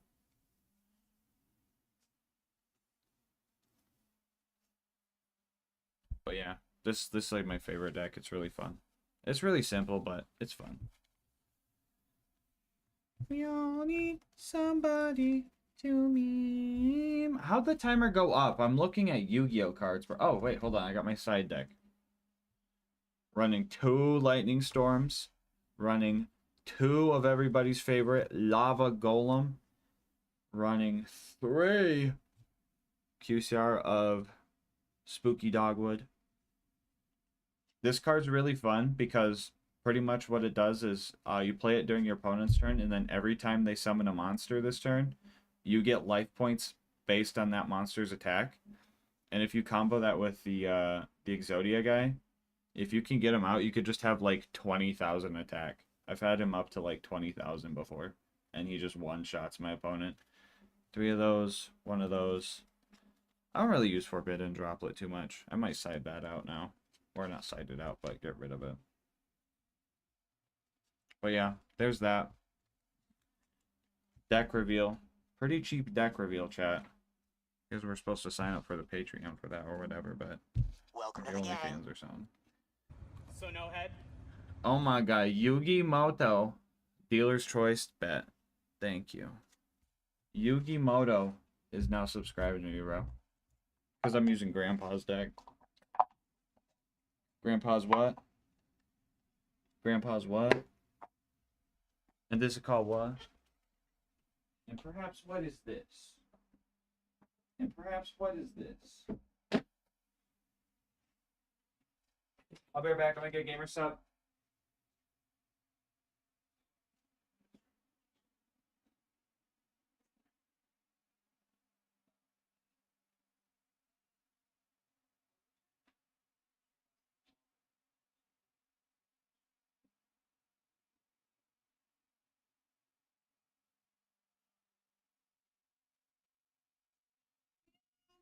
Somebody to meme on.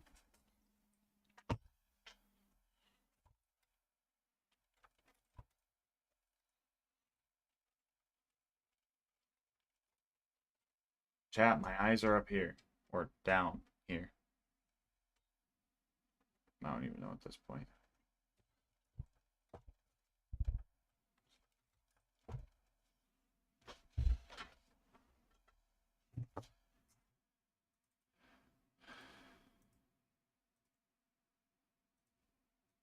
How does it look with the crop head versus without?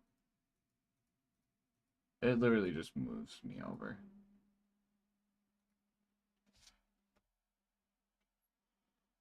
I don't think I need the crop, honestly. Stop the crop. Yeah, that's fine. Dealer's choice for the head. Okay, let's go.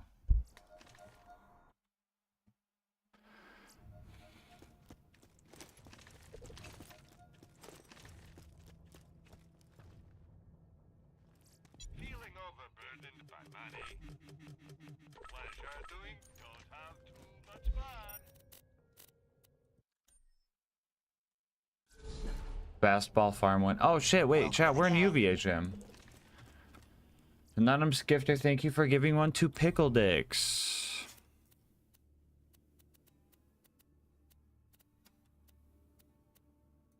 I forgot we're in UVH now. We get the baller Tedior skin. Baller. So baller. So baller. So baller.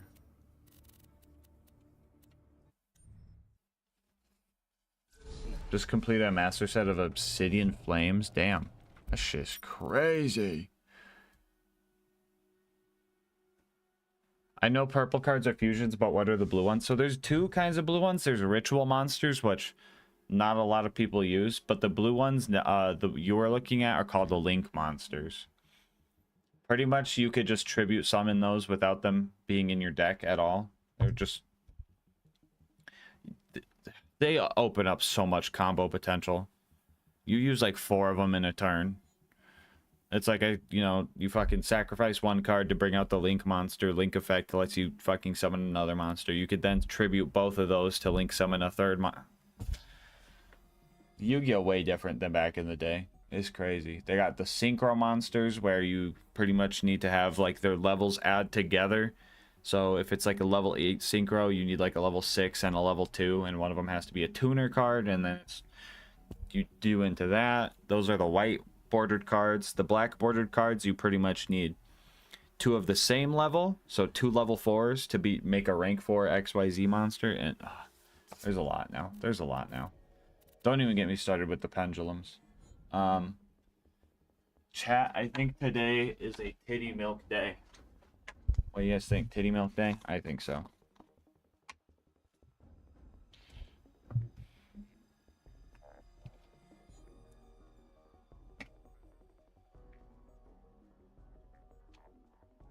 Three-hour turn.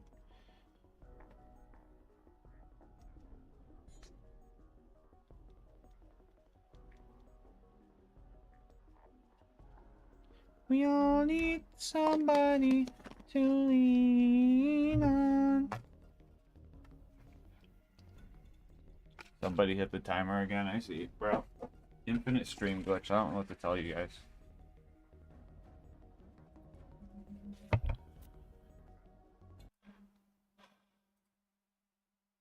This Saturday at 2:30. Okay. What's today? Wednesday? It's Wednesday, my dudes, or is it Tuesday, my dudes?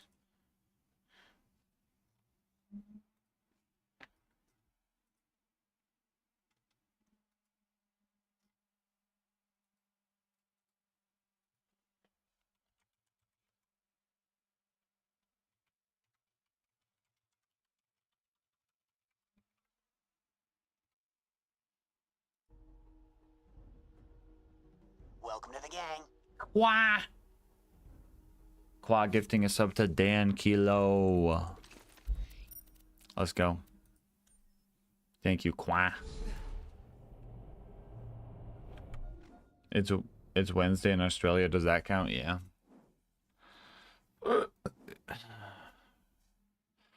Level 64 fastball. We need to get one more level with this thing, and then we're clear to go get a new one. Above the hour again is crazy. Yeah. This is the edging stream I've been foretelling.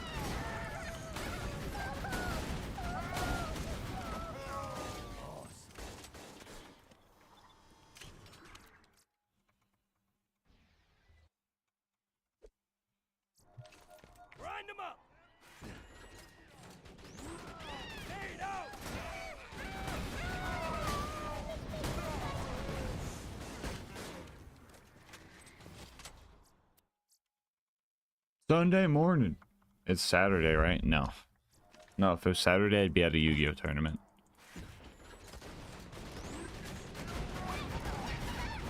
Oh, yeah, I started on a Saturday. Yeah, it's been like 10 days since then. I started Saturday at 12 p.m. And now it's a week and 4 days later at 12 p.m. Gulp.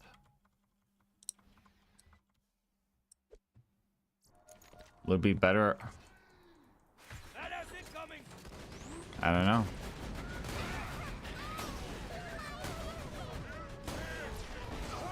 It'd be something, that's for sure. It would be something.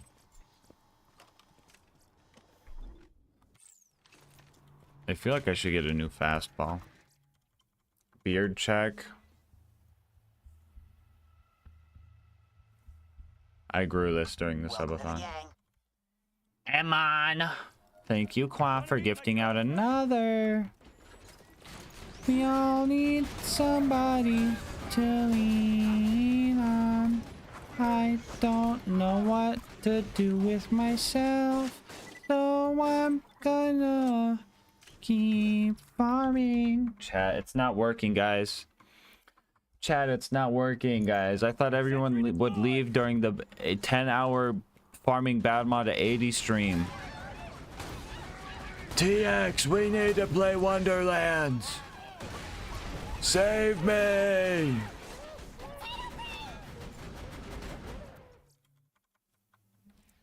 Gas, have you ever been told you sound like Weezer? No. I mean, there's been plenty of people that confuse me with Oboe, and Oboe does Weezer parodies for the funnies all the time. But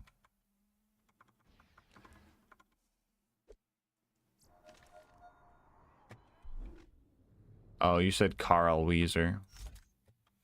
Tap ban him.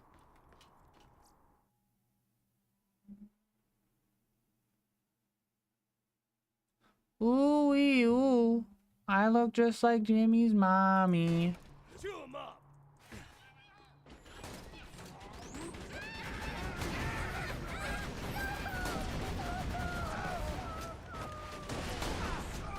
Carl Weezer, bro. Carl Weezer. Chat, I was having fun until that statement.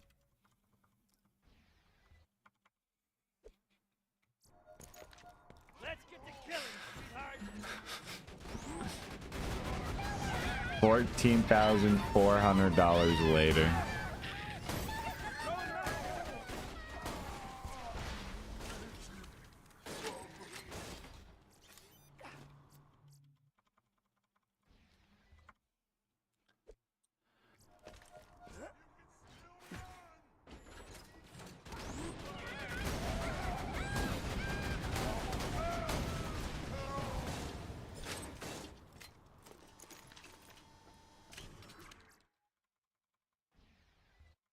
Yeah, it's looking like Sheldon.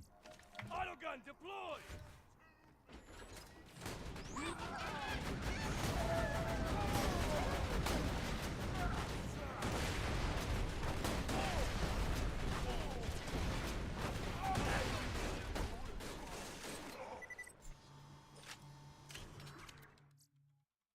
The Bazinga.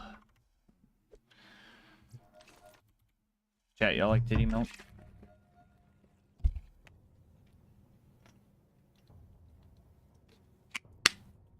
What happened to Eminem? I don't know.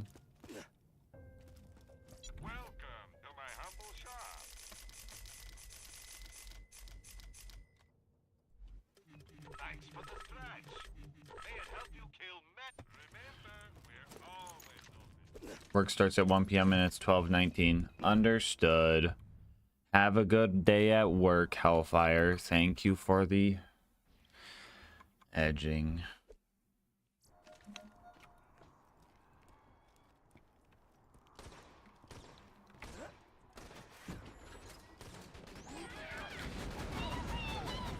Yeah, chat, you gotta keep this stream going. Chat, keep this stream going until Hellfire gets back. And then it will really be infinite stream glitch. Chat, we've been at 101 for like 8 years, bro. I'm gonna shit my pants. Gas hydrate? I will. I've been drinking the Wawa. Sipping on a Wawa. Woo woo woo. Sipping on a Wawa. Woo woo woo. Yannick the Noodle Boy. How's it going? Say hello, beautiful. A lot of people get paid today. This better end before the majority get off work. Ain't no way.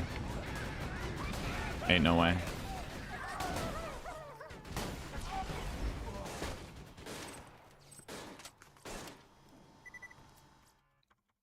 That's fake. That's rage bait, right, chat? They're lying. Nobody gets paid on a two. Wait, people do get paid on a two-a-day. Why does everybody get paid on a two-a-day? Wait, no, it's Wednesday. I'm so confused.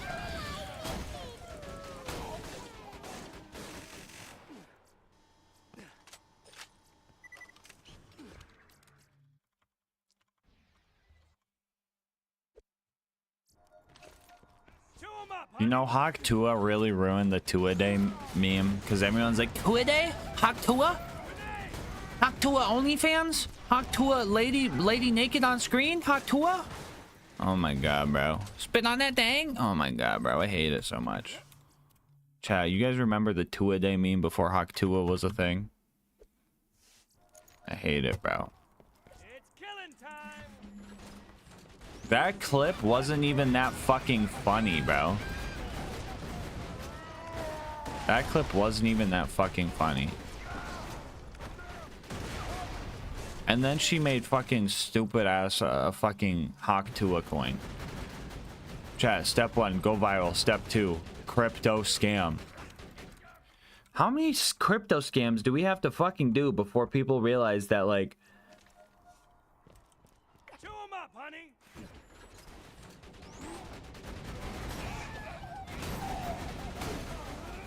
That guy Zero turned a whole bunch. Oh, Mom, I'm sorry I spent all your money on the Charlie bit my finger coin. I'm sorry. I thought I was gonna get $1 million. Lucky, thank you for the 5 gifted.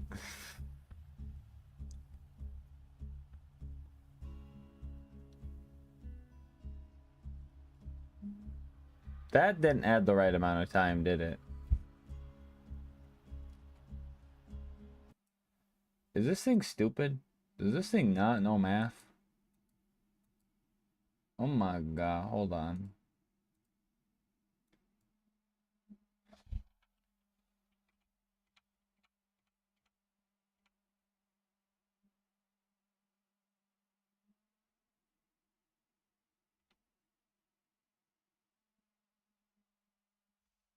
That only added 12 minutes.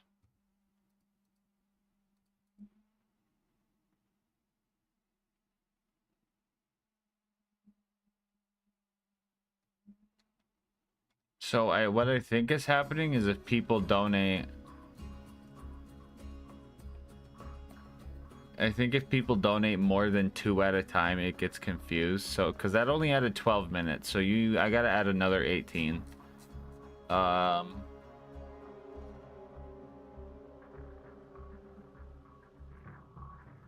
Yeah, so I need another 18 minutes. What's 18 times 6? No, or 18 times 60, sorry. 1080?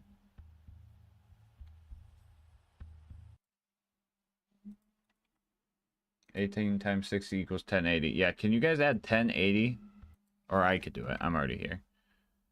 Sub add time 1080. There we go. Most peculiar.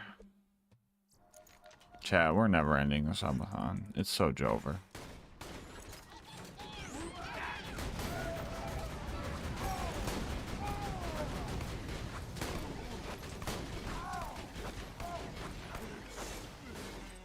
Ruby. I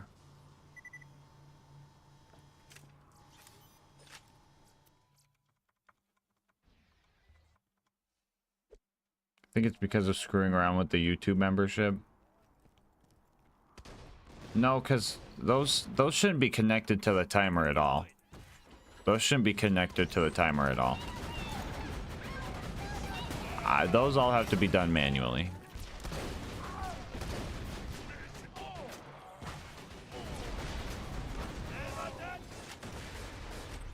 That thing is only hooked up to Twitch. It's only registering a sub and then a gifted sub instead of 5 gifted subs. Sentry gun prime.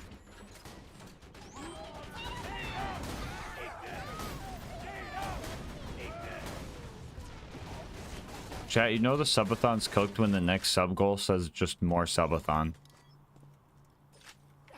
Oh, me and your $1,000,000 more.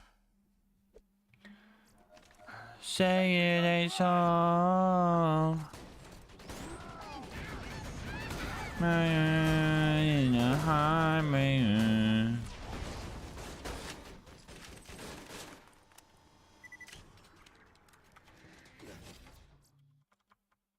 Is this the Bigfoot build? Yeah.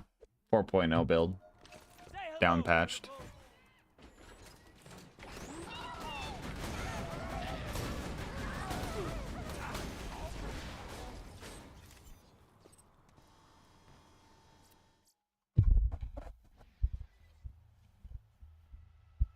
They don't care about... I'm fucking cooked, child. I don't care what they say about us anyway. I don't care about them.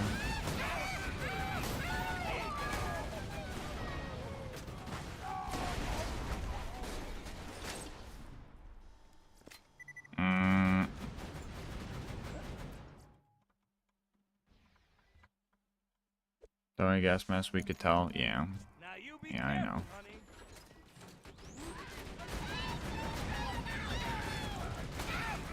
Chat, if the subathon can go on until next Sunday, we will play more Wonderlands. Ain't no way, bro. Ain't no way.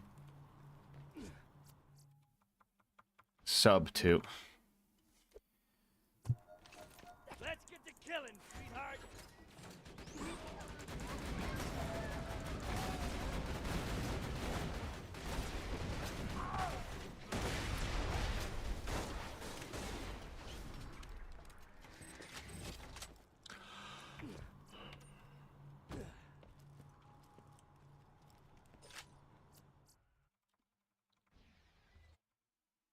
Yes, how much do you make on YouTube and Twitch?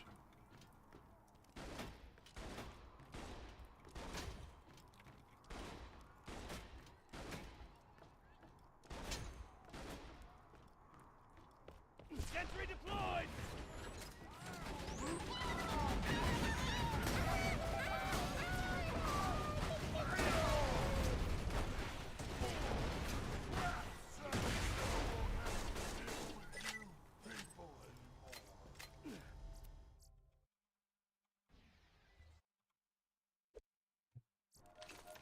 Any plans to eventually do a BL3 challenge? Yes, I have one BL3 challenge I want to do eventually.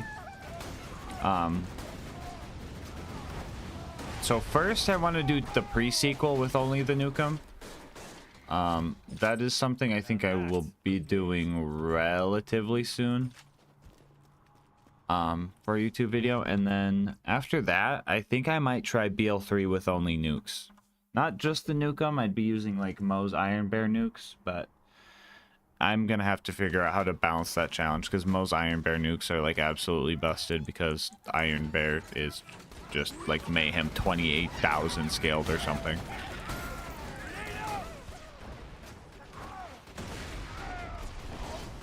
So we'll figure it out. We'll figure it out, but hello NG Plus, how's it going?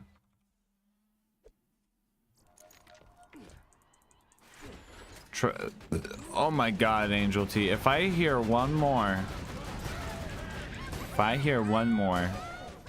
Try not the cringe BL3 challenge joke. If I hear that joke one more time, if I hear it one more time. Play BL3 at max audio.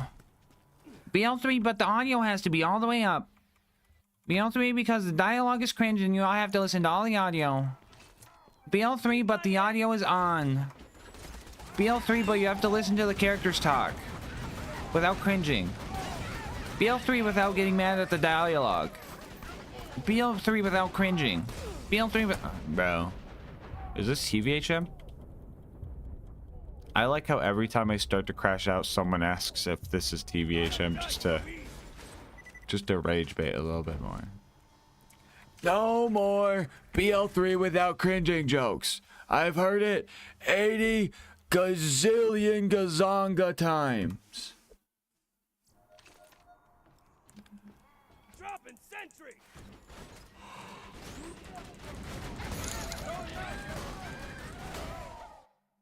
The abyss is cold. Can I come back? If this ends before I do, it's been awesome watching you and being with a great gang. Breathe easy, homie. Thank you, Cletus. Thank you, Cletus. That's 5 minutes. That's 300 seconds. Sub timer at 30. There you go. Time added. Thank you for the $5 Cletus. Certified Cletus moment. Ain't no way little bro's doing this to me right now. I don't care what they say about us anyway. I don't care about them. Chat, what should my first allegiance run be?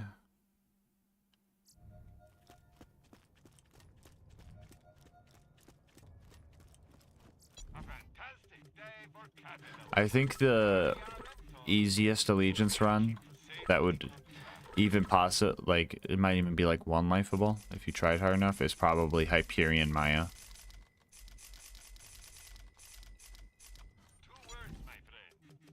But that's just me.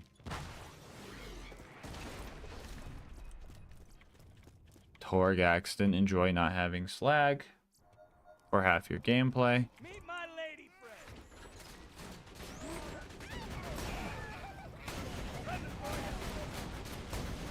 Auto guns, doing 'em up. I don't care what they say about us anyway.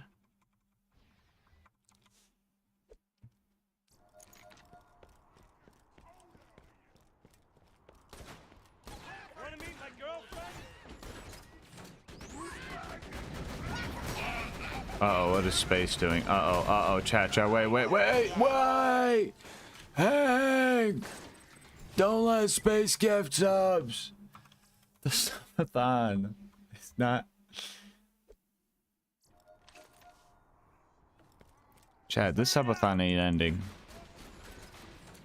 I was supposed to wake up to the subathon being done!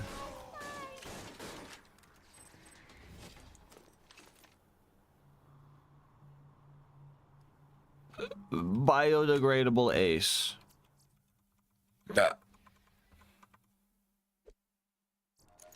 That didn't add 30 minutes, did it? Oh god. What happened to Dave's triple run back? Well, that's still at 2,000. That's still at 2,000. I just had something in between. How much time did that add? Fucking A, dude. Why don't any subathon timers work, bro? What the hell? Alright, let's see how much it added.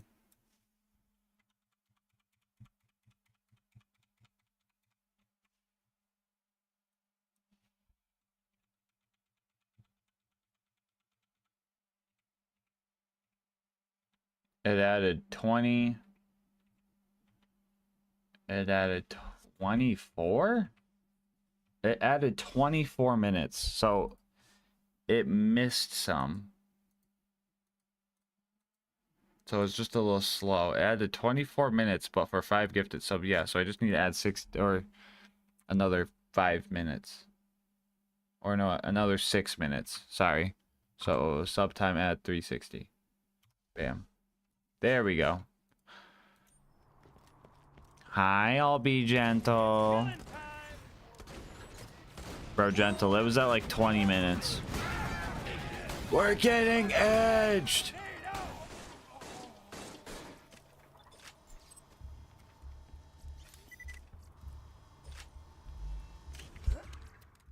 I know. They're rage baiting me, gentle. They're rage baiting me so hard.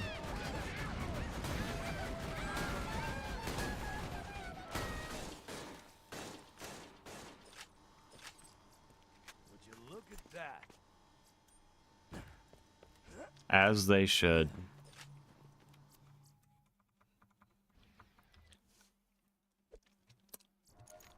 Gulp. Sentry deployed.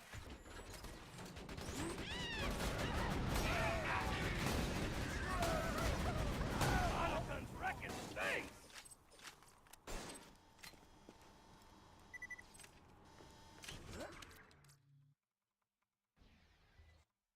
Use Gib. No, guys, I gotta do the boring, tedious part of the run so everybody leaves the subathon.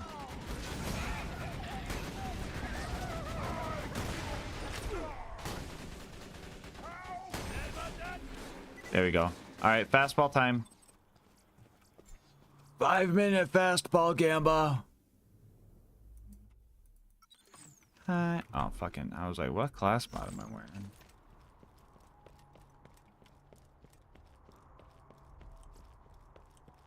Yes, you're my favorite Borderlands player. Thank you, Travis. Very nice of you. I appreciate that, homie. What's your favorite challenge run? Honestly, the minimap only challenge was probably one of the funnest runs I've done.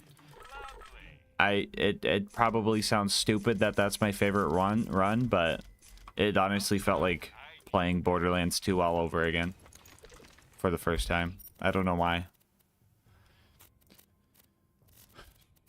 You have 3 hordes. I swear you had to talk about using Gib to skip the boring 10-hour XP farm before.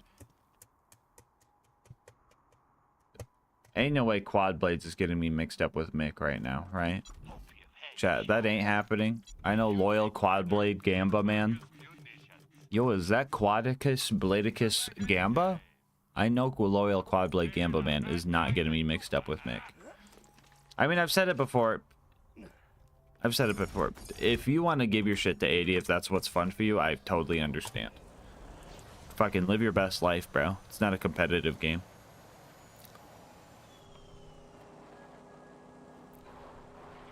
A Ford 2003 or a 2003 Ford Focus. What's the MSRP?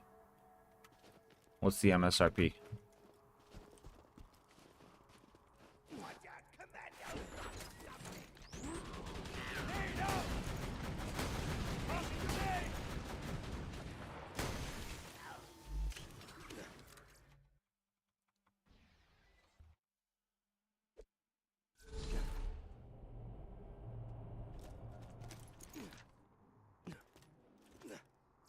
Honestly, Gentle, I have no idea what MSRP stands for, so I'm just saying words. I'm just saying words, honestly. I'm rage baiting. How much could I sell it for? God damn! Oh no, that's only one grip, never mind.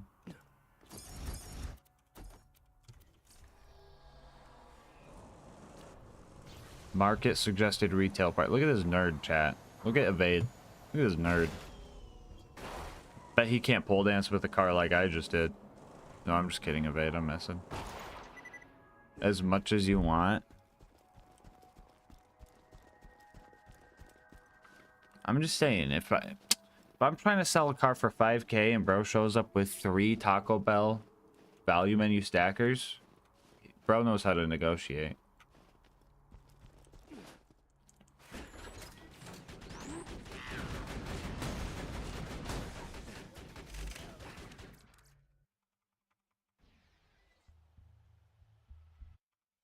Manufacturer's suggested retail price. Oh my god, so Evade's actually just rage baiting. That's crazy.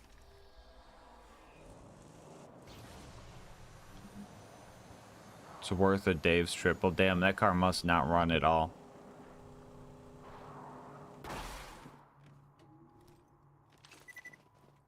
What's the hardest run you've done by far? Terramorphous Creek was the hardest baseline. Meet my lady friend.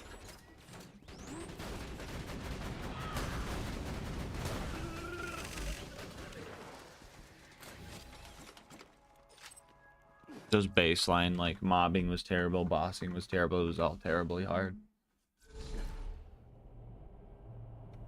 Rage baiting because I woke up 5 minutes ago. Chat, my stomach hurt. What should I eat, chat? Chat, will one of you guys sign up to work for DoorDash and then DoorDash me like 18 Taco Bell stackers? I'll add 1 minute to the clock for every Taco Bell stacker that shows up in my door. I don't care what they say about us anyway. I don't care about them.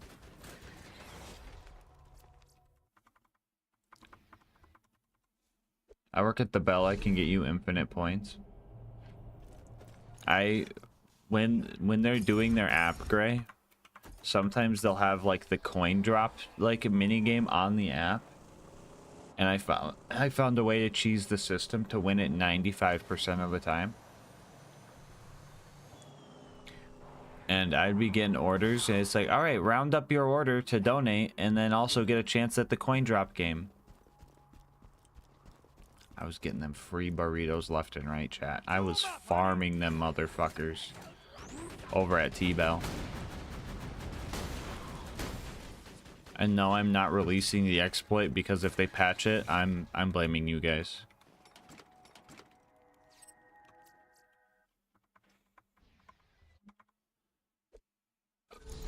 Gas Taco Bell app game speedrun confirmed? Hell yeah. You know, with my strat, I might have the any percent.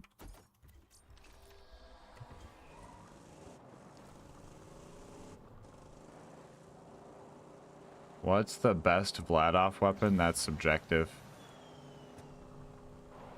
It depends on what you're doing and who you're using. Also, why do my save files keep getting deleted? If you're on console, it's because you're on console, and console save files are more fragile than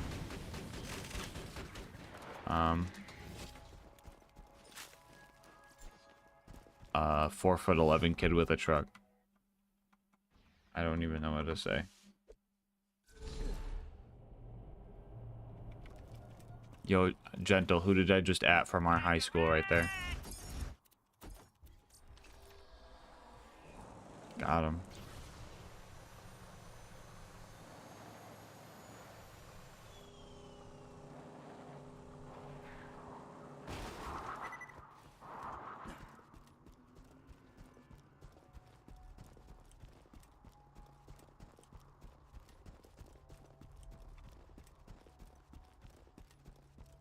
Want to meet my girlfriend?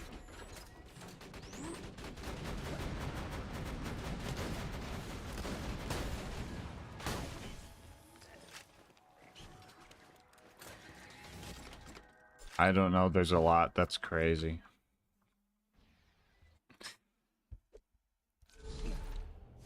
You know what's crazy? I wonder how many people I could name from my high school just based off of face. Probably not a lot. I forgot all them motherfuckers. I guarantee I'd recognize them, but I would not know their name.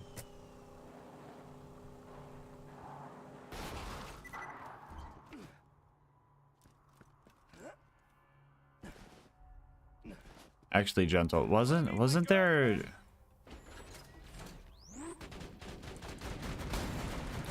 a kid that had the same first name as you? Crazy, I know. Crazy, I know. And started with like a G on the last name, maybe? Am I thinking of the right guy?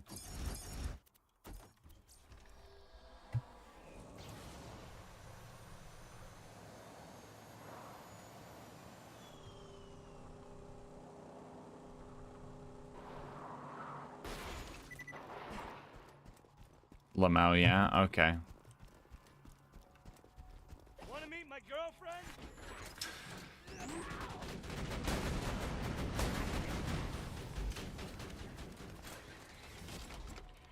Yeah, I don't know if he was fragile or anything. I just always thought it was funny that he had like my brain. I don't know if my memories are right, but my brain's just like, yeah, he was a short guy, but he had like the biggest fucking truck. And I'm like, how's he get it? I'm sorry. I'm sorry. He's probably a completely fine person. I'm sorry. I'm being mean. But I'm sharing my actual thoughts I had. Real strategist.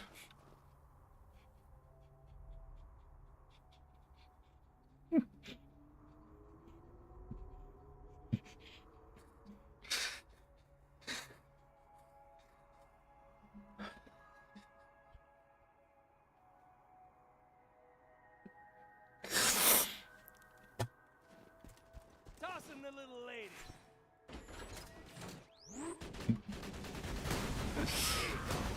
Me when I drop my monster can and all the applesauce falls out. Chat, me and Gentle went to school with this kid. Pretty goofy kid. He would he'd get one of the twist top monsters, one of the bigger ones. And then when it was empty, he'd fill it with Mountain Dew. And he'd always just be carrying a jug of applesauce everywhere he went.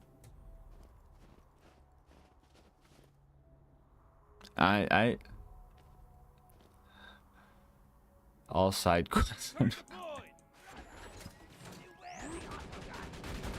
Tubby J, goodbye Tubby. Goodbye Tubby. No more subathon for you, Tubby. Keep that sauce on you, it's crazy. I have a chiropractic appointment tomorrow. Huh?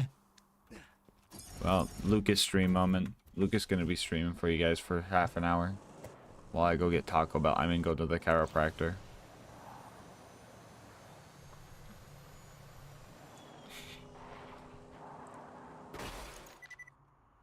And kid would also just like follow you around.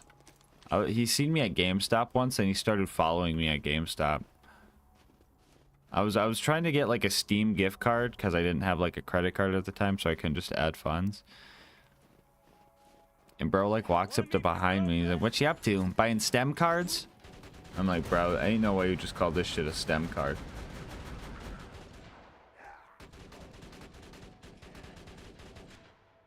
I'm like, "Dude, I don't know you, bro. I don't know you. Why are you following me around the GameStop you happen to see me in, bro?" Fire on level. Bad Ma is going down.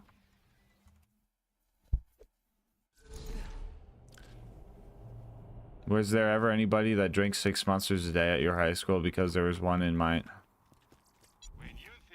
I mean, I didn't drink that much Monster. I mean, there was days where I did drink a shit ton of fucking Monster. But that was usually because, like, I was depressed as hell at working McDonald's and having to squat at Gentle's house. But not saying Gentle's house was bad. I was super thankful I was squatting at Gentle's house as opposed to anywhere else, but I did kind of feel like a loser. Speaking of loser, why am I going for bowl again? Gas did, he's gaslighting. Ain't no way. Mute.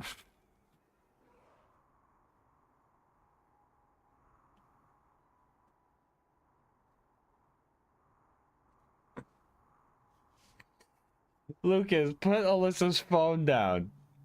I know that wasn't...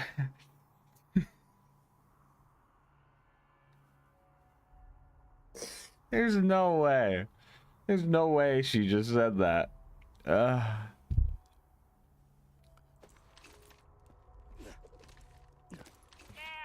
Bro, what?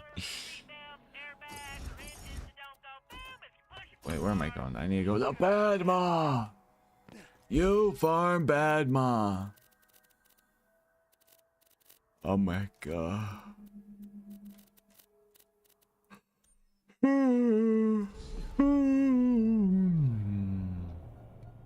No, I've definitely had like 8 monsters in a day before. Don't recommend doing that. Not good for you.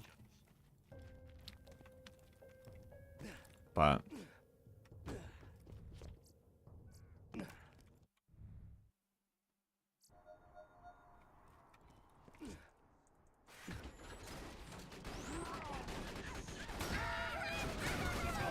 oh, the 2-ball? The double baller. Oh my god.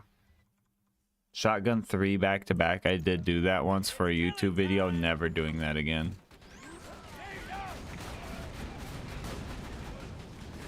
That 3 is too much. 3 is too much. Oh, yep. The land party monsters hit different, chat. Gentle. Do you know what memory one of the memories I miss the absolute most about being over on that side of the state? Some of the most fun I had was literally just going to the guy that only eats chicken nuggets house, you know him. I don't want to say his name out loud, you know. Bro's doxing. He can't have eggs. Yeah, going over there late at night in his like theater room and just watching like videos and movies while I have like a fucking taco 12-pack of Doritos Locos Tacos and a Monster, bro. That's amazing.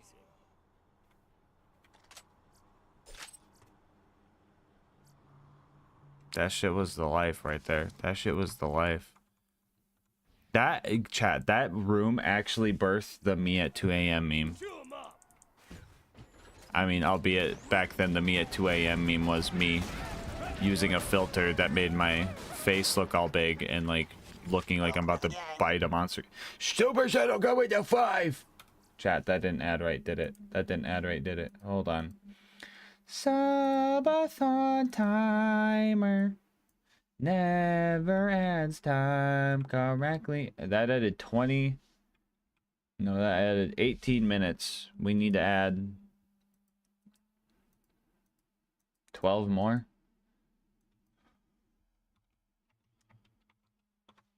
So we need 720.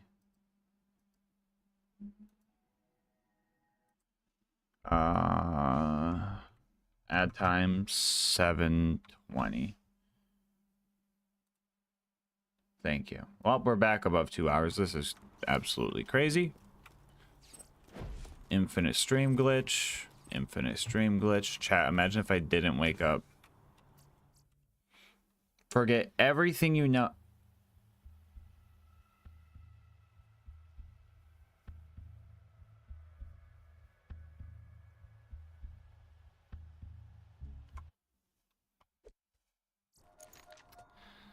Man, I want Doritos Locos Tacos now.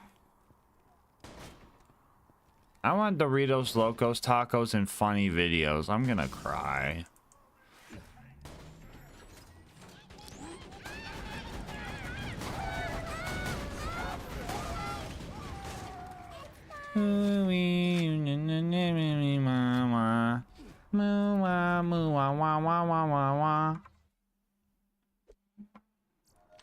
Grind them up.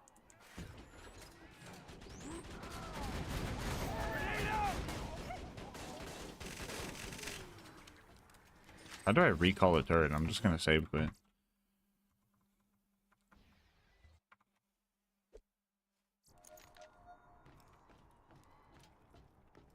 Easy money while eating. Lucas is low-key gonna be my DoorDash driver. Hold up. You're kind of cooking with that. Oh, guys. You are DoorDash. Does The grilled cheese equals -1 monster math was not dietitian approved.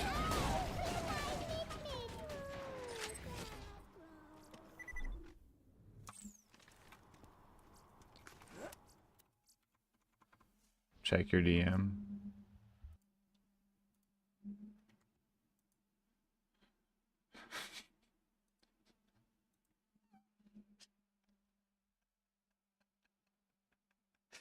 Oh. Oh.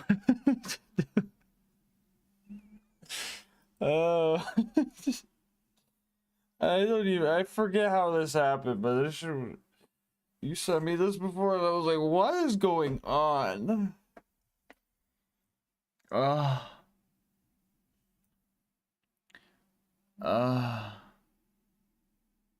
Don't steal my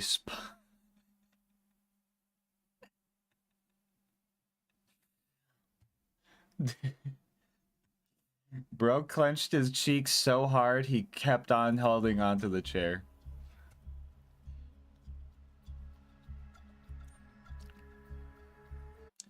I won't show the class if you don't want me to show what you look like, but yeah.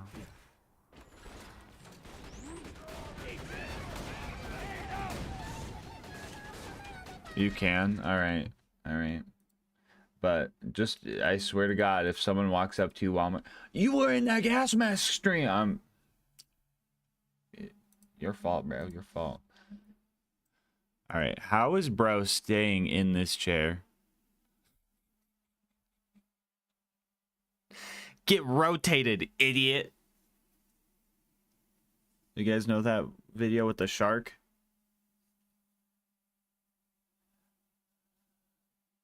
That was like 14 years ago. Ain't no way. Don't say that.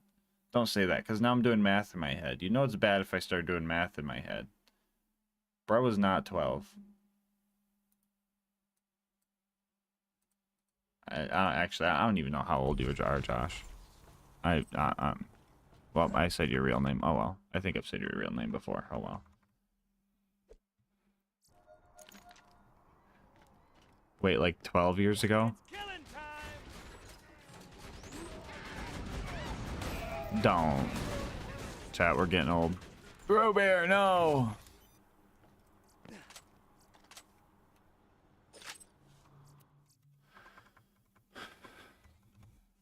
Bro's doxing. Yeah, it's alright. It's alright. Even if you knew his first name, and even if you knew the town he lived in, there are like probably 40,000 Joshes in that town, and he knows like half of them.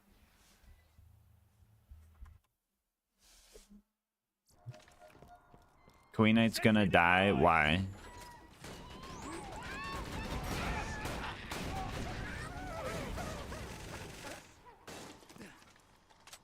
Now that's amazing. Wow.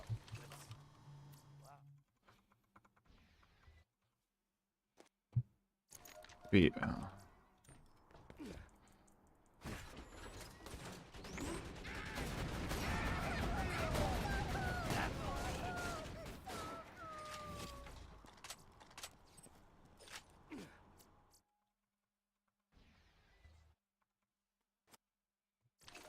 Hey, stand in front of it. I don't care what you do at me anyway.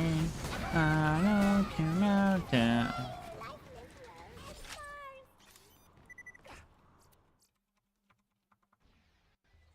Can we get the hamster song?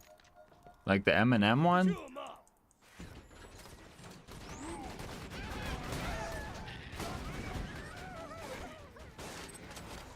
Ooh, what was that? Actually, hold on, that's big. That's big right there. That's actually big.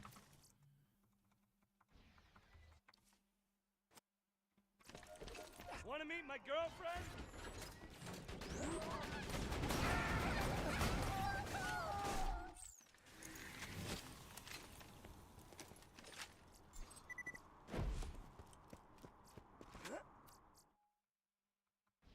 Isn't Clan Wars a better XP farm? No, because it's harder to buy ammo. And I have to do all of Clan Wars.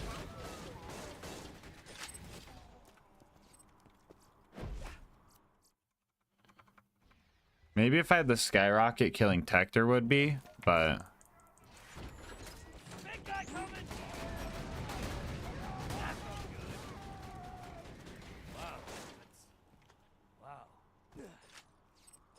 I mean, Mick Safford might be, but he moves around like crazy. I'd be whiffing fastballs. Skill issue, though.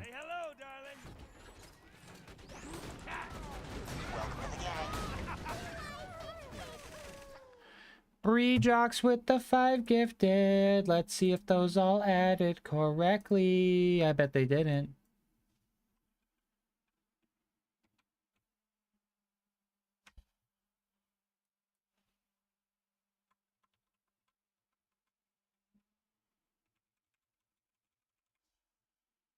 Eh.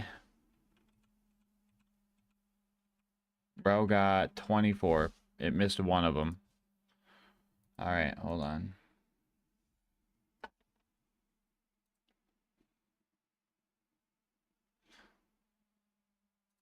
So I gotta add 6 minutes. Okay.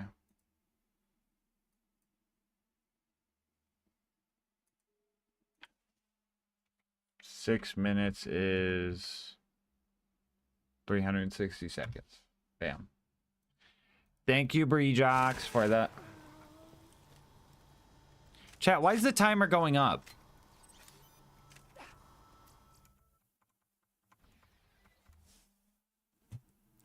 This is not how a subathon timer is supposed to work. I mean, it is, but...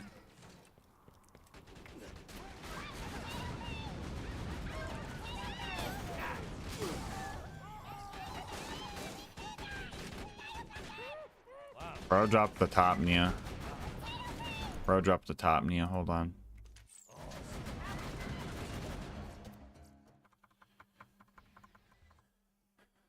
One more week to go. You guys will run out of money eventually.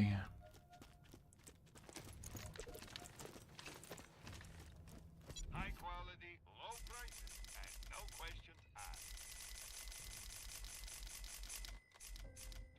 Remember, we're always open. May it keep you safe in your trap. I'm sure we'll be doing it again. I've not been trying, but the subathon is fun. Thank you.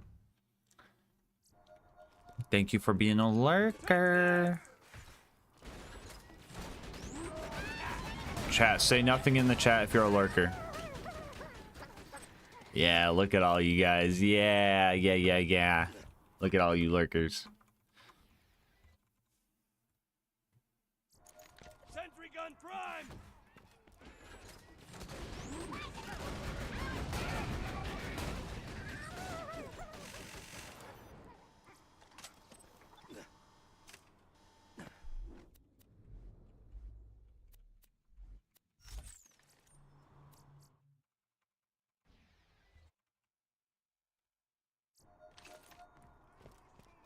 Three Baroques and 2 layers in less than an hour. Dang.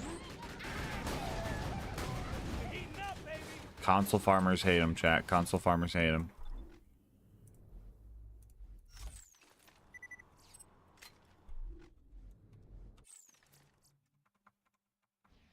Hello, Killer Sloth.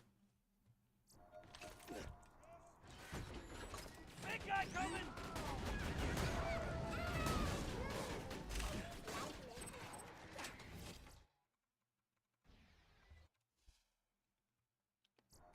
Turret deployed!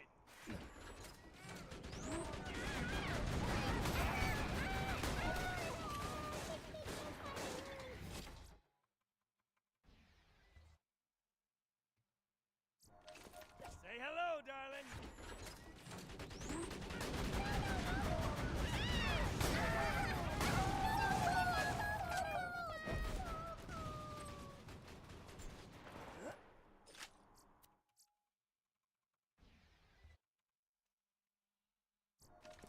Take this!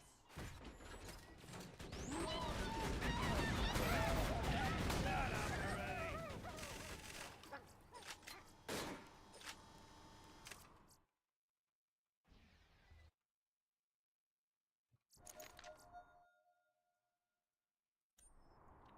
So sometimes when messages get auto-modded or highlighted, the bottom row of text gets cut off, and it looked like bro was saying fat cock instead of fat check.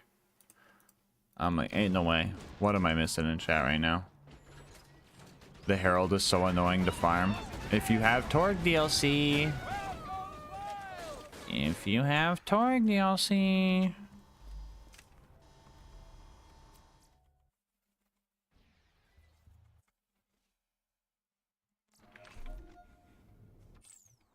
Sentry deployed. Then you need to farm tokens. Yeah, but you need to farm tokens once, and then you can get a good Herald with good parts. Obviously, if you're in like normal mode, just fucking kill Savage. What's his nuts? But that's endgame. Now you be careful, honey.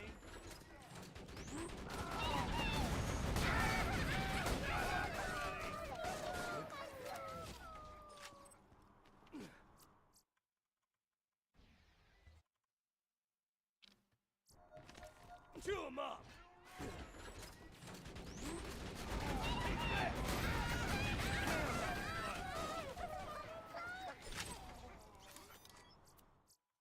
Is this OP20?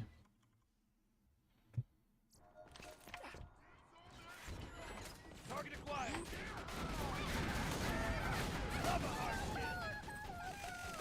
Oh. Oh. Bustin' bazooka. Oh my god. Yoink. Chat, we are on X Games. Good thing this will be under leveled because I'm XP farming. Want to meet my girlfriend?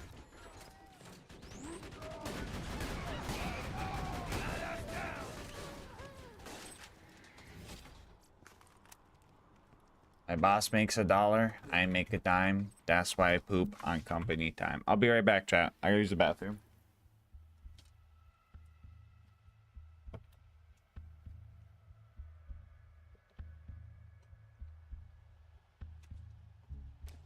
You got class mod on. I'll take it back when I get back.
Good. Alright, chat.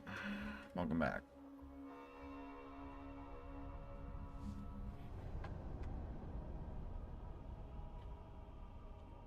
How long is he gonna farm Badma?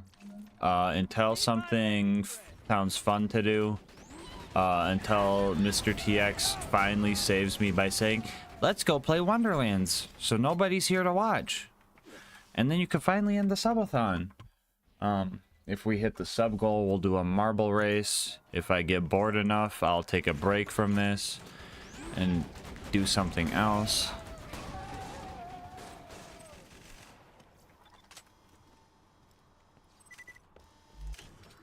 Chat, what if I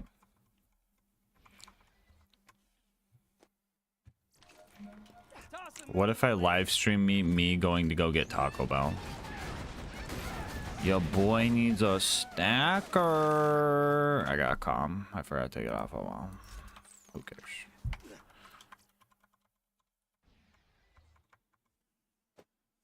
How burnt out are you? I'm fine. I mean, I just woke up. I'm a little tired because I didn't get a full sleep. I think I got like maybe 6.5 hours of sleep this time around because I didn't want to miss the end of the subathon, but then you guys added like 4 hours, so the end of the subathon, I probably should have just slept.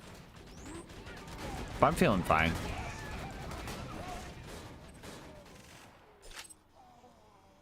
New drip. Oh. Slay. Murder them. Kill their families. Yeah. It's pretty spiffy. Soft. Yeah. They say it like that. What do you want? You want Doritos tacos? Oh, yeah. Yes. Just yes.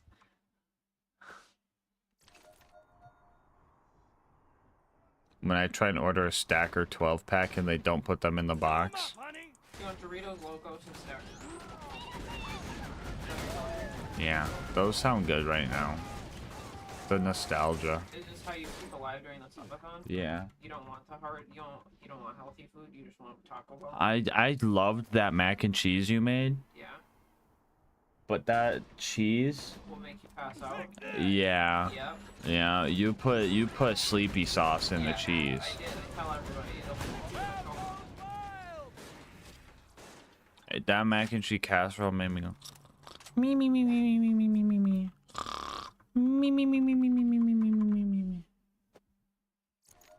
Well, I'll talk to Lucas. Our stacker's back permanently, bro. Taco Bell almost fucking. Actually, I don't have to. It's here. Never mind. Yeah, Lucas. You look sitting on my couch. I know he did. I read that and I'm like, bro, Lucas, get off of Alyssa's phone. Did you hear me say that? I called it. I was like, get off Alyssa's phone, bro. See, look, even did the cat thing under my thing. I've never done that in my entire life. Oh yeah, because we're different people. Queen and Alyssa are different people. That's how they're typing right now while I'm talking.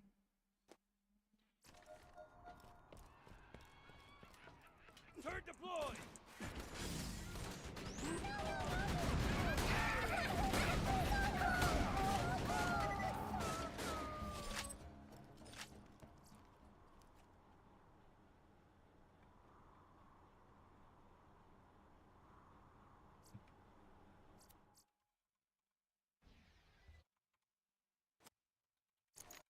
Shout out Queen Knight keeping me alive.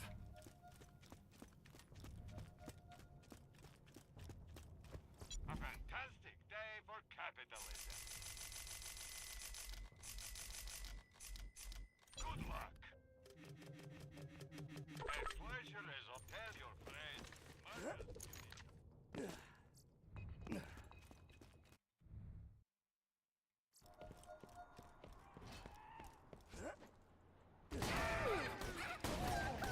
I forgot the slack. I'm so silly.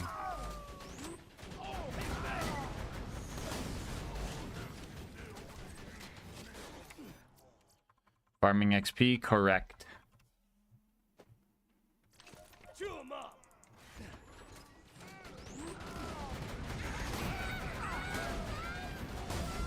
Why'd I do that? Not dead yet.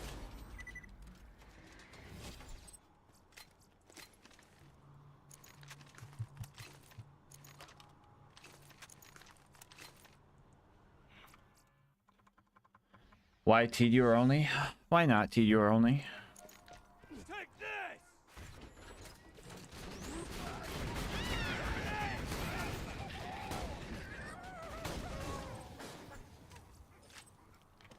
Bro, Lucas, hop off Alyssa's.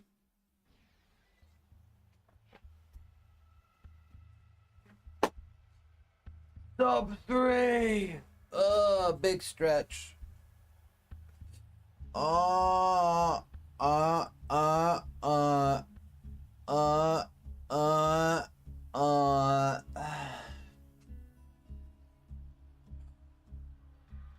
I'm doing homework? Yeah, you're a nerd. Homework nerd.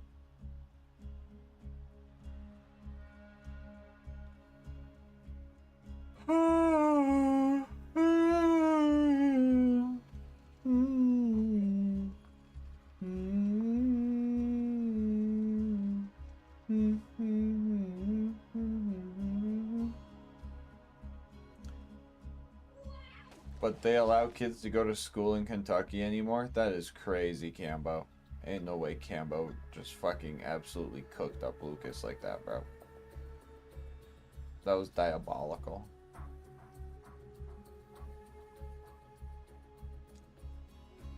Gulp.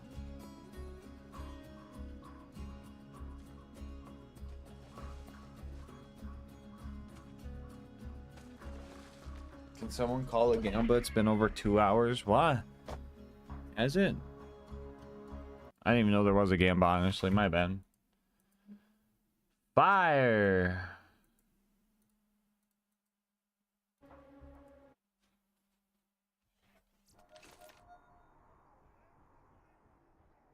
So you're just gonna not have a class mod? Correct. Sometimes I accidentally equip one when I pick it up, but yeah, no class mod.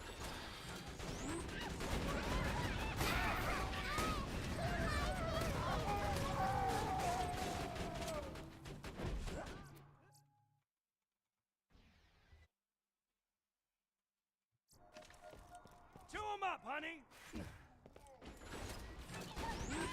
Here you go. Love a hard kill.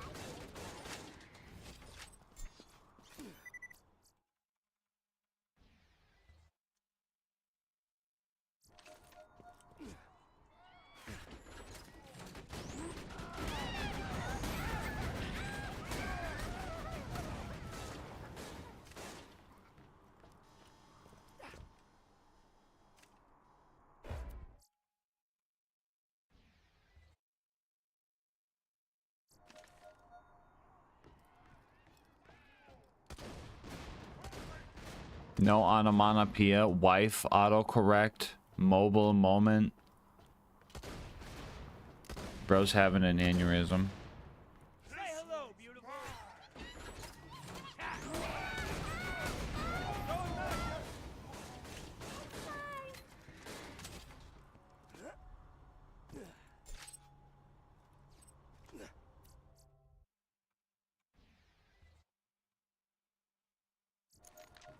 Say hello, beautiful.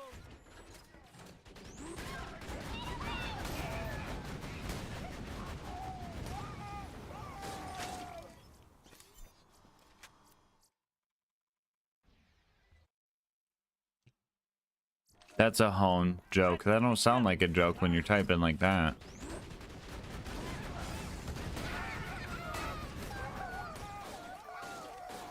Now that's amazing.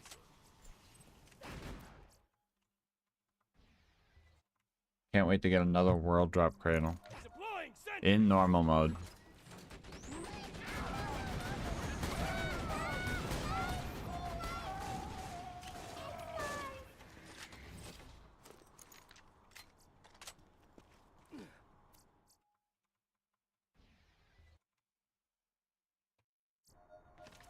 Is this BL1 TVHM?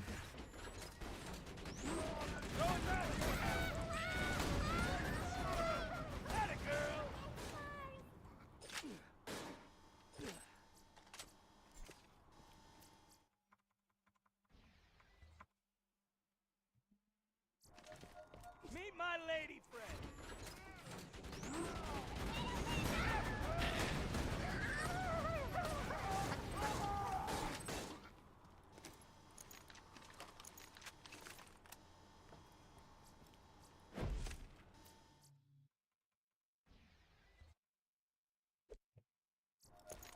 Say hello, sweetie.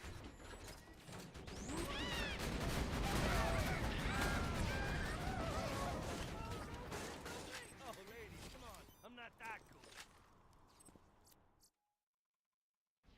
Among Us site? Huh?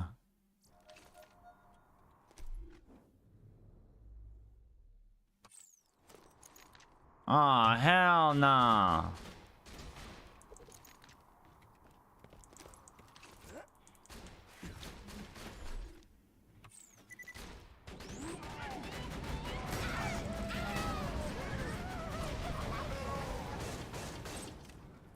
Aggression.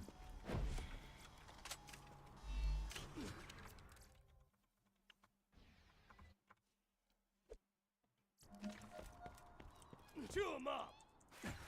What should I eat? Taco Bell.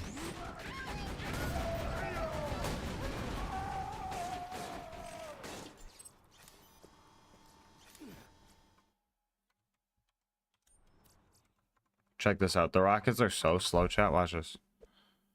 I can literally shoot one, drop turret.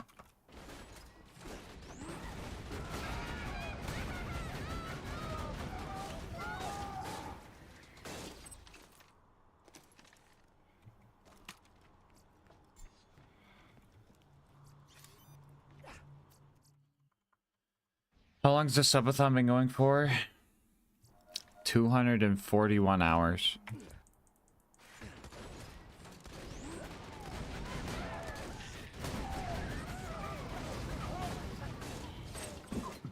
$241 hours.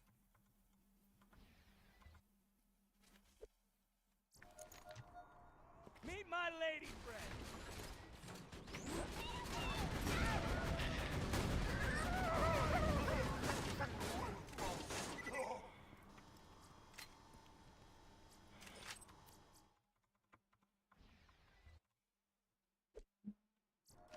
Now you be careful, honey.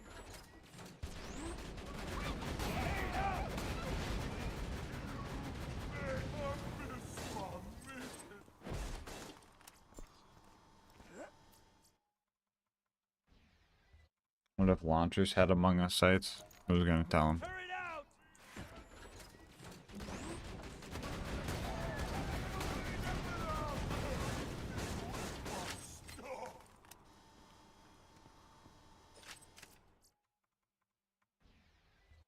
What level are we from? Another fastball?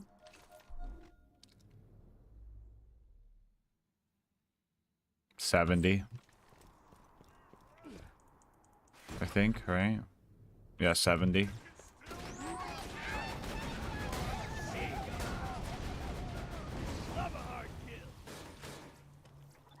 Maybe 71 if the fire one's kicking ass for long enough.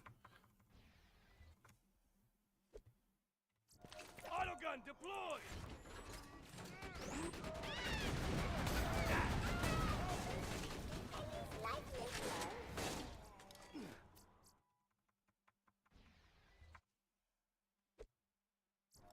Say hello, beautiful.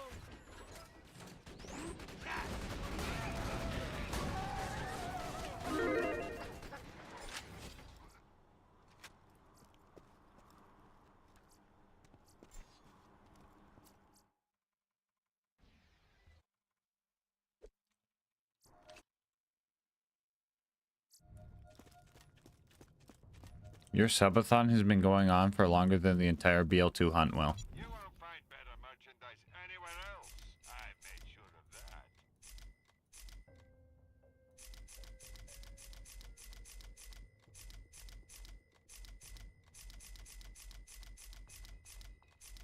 That's wild. Good luck.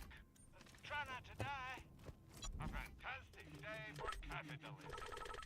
Don't die. Fuck you, Grenadier Com.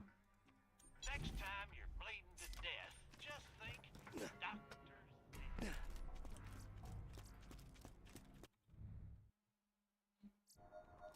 Sentry gun prime!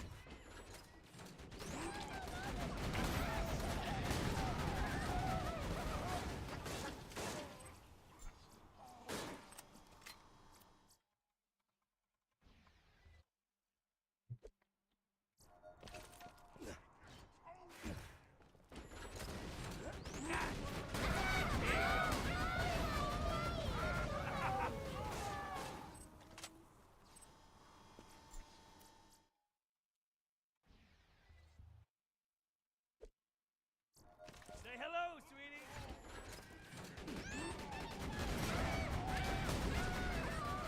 That guy Zero turned a whole bunch. Wow, wow.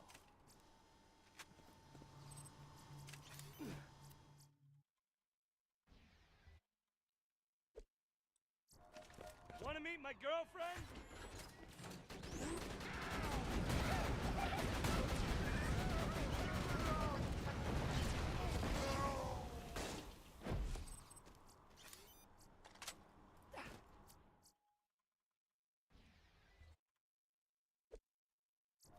Who'd you say your favorite raid boss is? Okay, this is a hot take, but I actually kind of like the Dexy fight.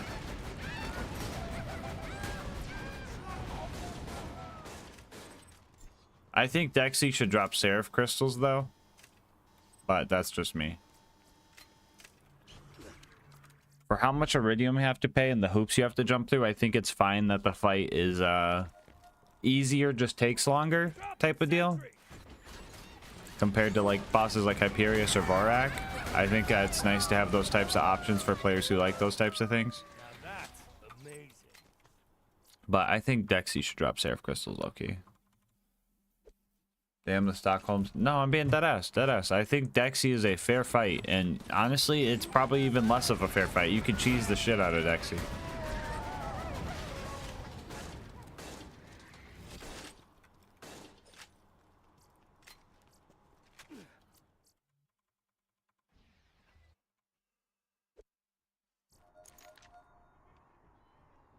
How do you farm Seraph crystals?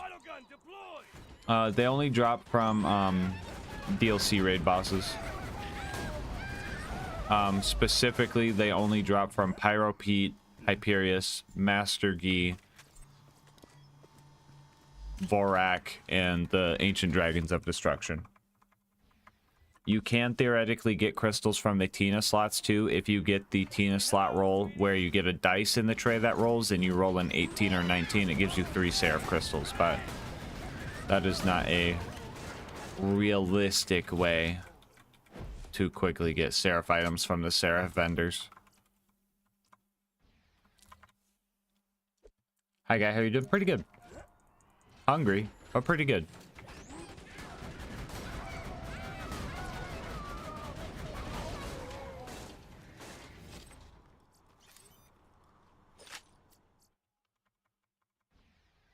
What would be your least favorite raid? Vorak. Sentry gun prime.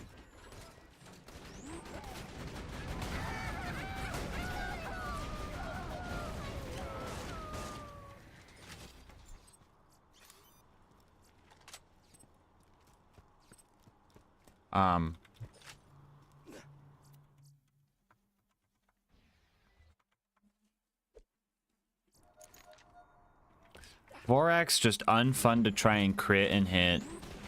His whole concept of him trading his shield with his buddies kind of cool, but in practice it doesn't ever really matter unless you have an Amigo Sincero or something, or a Trespasser that you can kill the guy with the shield to bypass it, because you'd be like, oh, I'll just damage him while his buddy has the shield, but then at a certain point Vorak will literally kill his buddy for the shield, and then you have to break the shield anyway.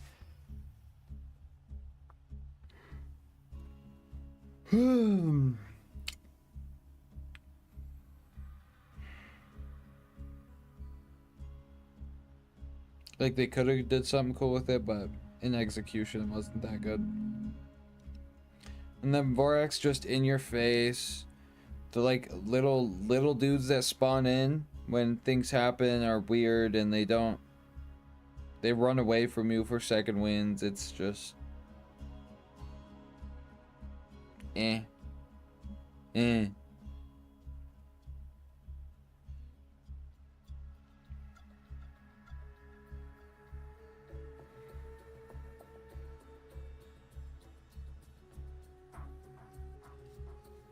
One moment, chat.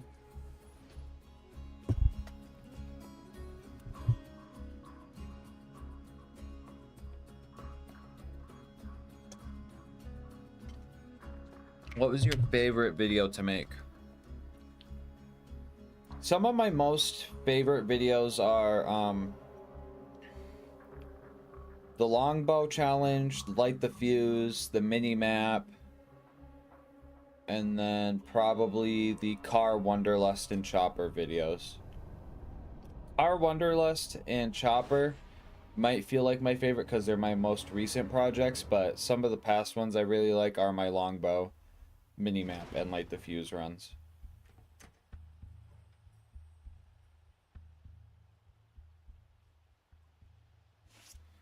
The Ancient Dragons of Destruction for Lex is the raid boss of that DLC. You fight 4 big badass dragons.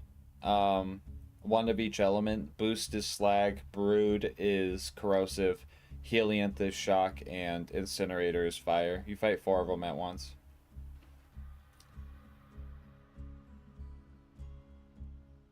It's my favorite final skill point for each character. I don't use it as much on Axton. Actually, no. For Axton, I'm going to have to say Gemini. Just because I could do turret kill skill glitch. For Zero, I'm probably going to have to say Death Blossom because Kunai is cool. For Maya,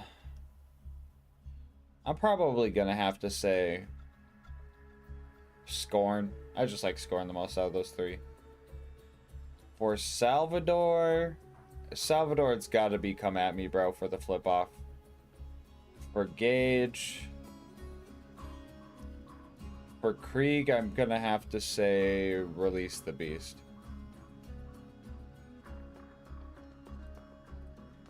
Yeah, those are my answers. Yeah, I'd say those are my answers. You think it will end today? I don't know anymore. I woke up with like 40 minutes on the clock, and I think we hit like 30 something. And it's just been edging ever since, Fishman. Edging ever since.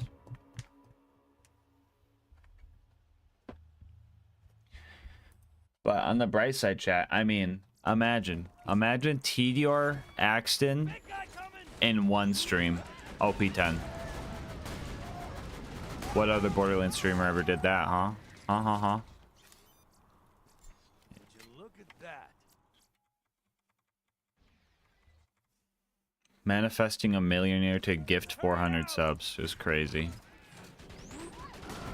You will pay for me to go to Yu-Gi-Oh! Chat, I am going. Okay, this Saturday I have a Yu-Gi-Oh! Tournament. I'm being straight up with you guys. I am going to that tournament.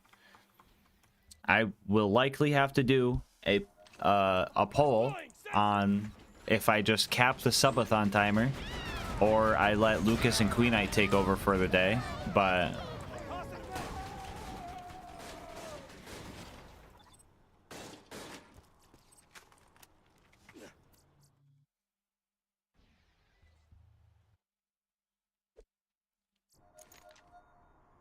Dropping sentry.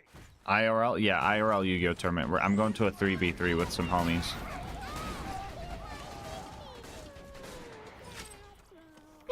I got Rifleman on, hold up.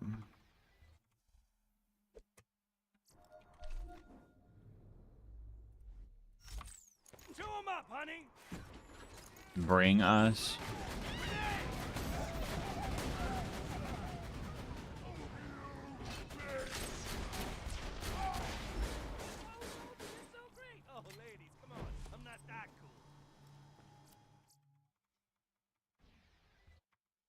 I don't know how you do it. A little thing called gamer subs. Oh, just kidding. Chat, do I hit him with a gamer subs ad? Hold up.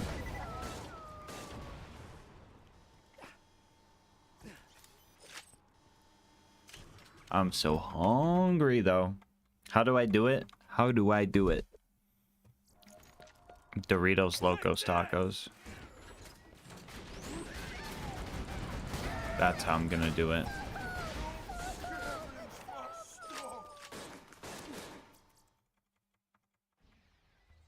Hit him with the gamer subs ad.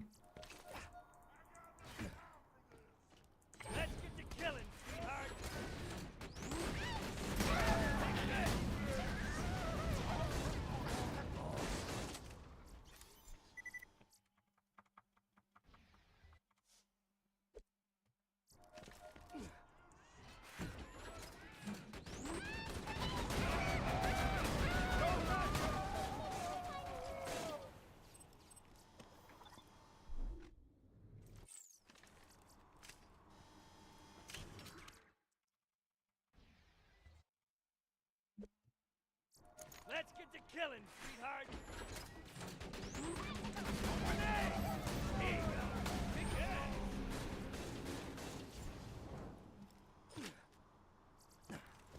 Trying to get VHM with Krieg, but I don't have Fight for Sanctuary DLC on my PS4. I've never gotten max level on a character. Also, I thought Pandora's Box on Steam, but I just don't have a good enough computer to play it. Gotcha. Yeah, so UVHM with Krieg, no Commando Loath, you'd be able to max out at level 72, right? Yeah. And then with the fucking new DLC, you can't even do OP levels anymore unless you have it, so that's lame.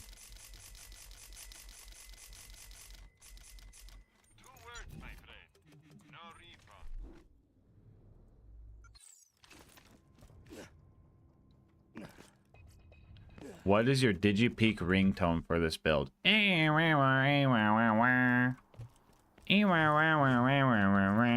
Oh, build. Oh, that makes more sense. Throw stuff.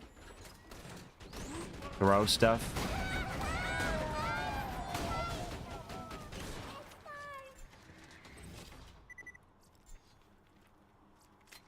Like, unironically, it's just throw stuff. Fast baller moment. Hey, stand in front of it. When are you taking us to McDonald's? I think Lucas and Queen Knight might just be going to Taco Bell. Bro's throwing, yeah. I'll get a cradle for the first peak run, chat. I'll get a cradle for the first peak run, and we'll see how that goes. Deal? What's the meta for Krieg?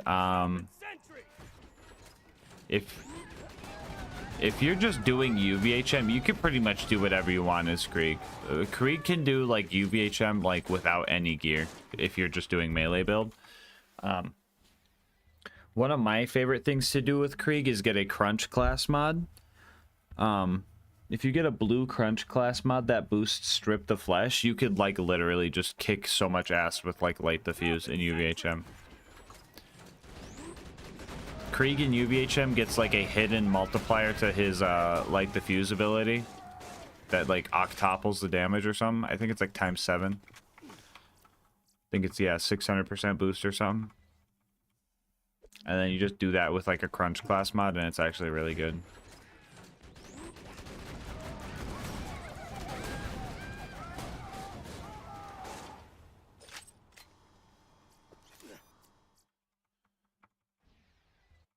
But if you got the Fight for Sanctuary DLC and we're trying to think about OP levels, Gun Krieg and / or Bloodbath Krieg, they're pretty much the same thing, but is usually what people do. It's really weird because you go from being able to use nothing but action skill to don't use your action skill for Gun Krieg.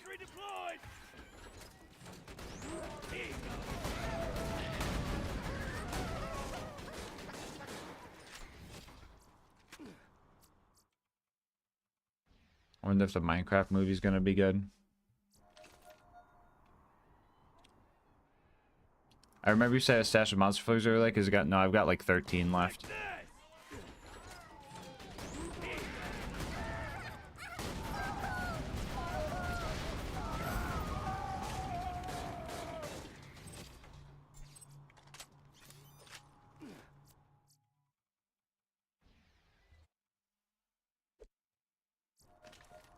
Sorry, boys. I got Tourette syndrome. Get it?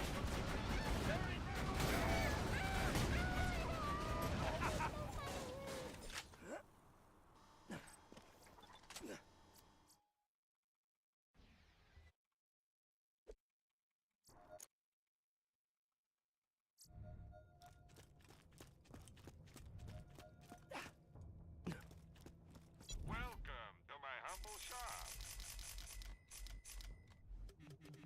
Thanks for the scratch. Lovely. 2 words, my friend. No refund.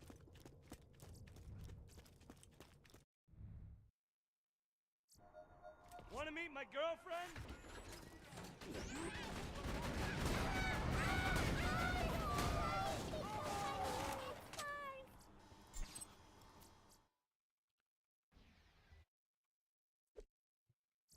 Dropping sentry!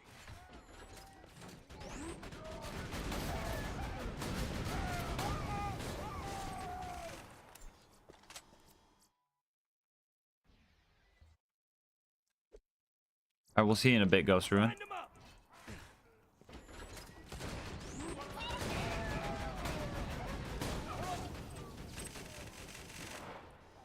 Root beer now.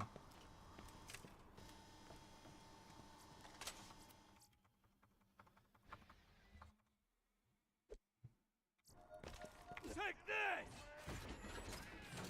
Tossing grenade! Good God.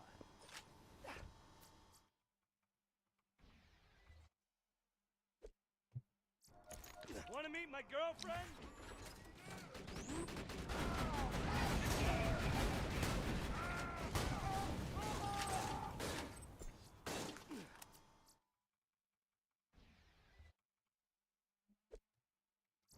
Say hello, beautiful.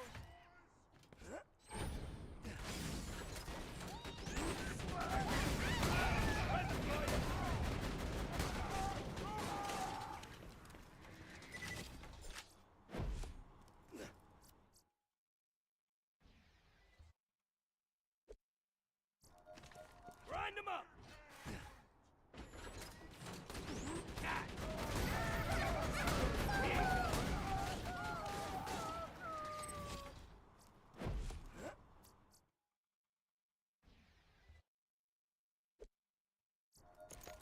Turret out.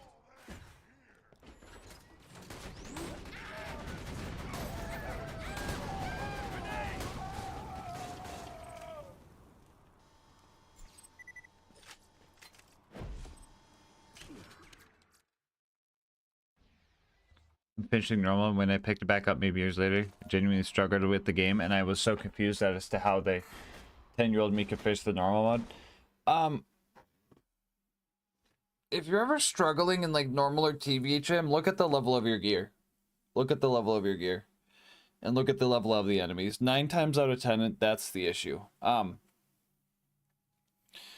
Normal and TVHM do this thing where it rewards the player for being like way over leveled, and then as soon as you hit UVHM, it kicks that crouch from under you, which really is not good design on their end, but what we're working with.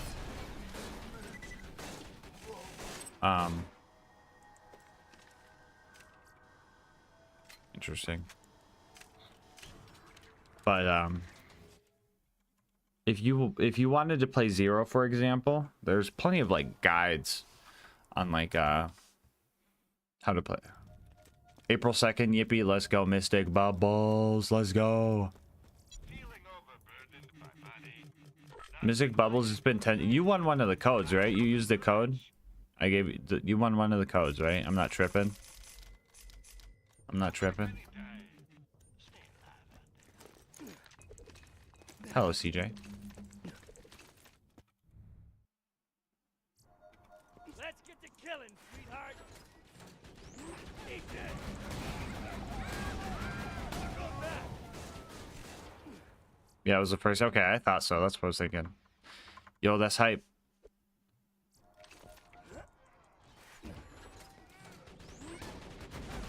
The bean you have on is really nice. Thank you.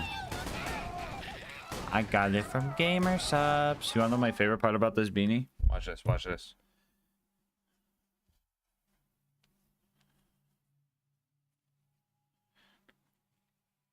Get inverted. It is now the other way around.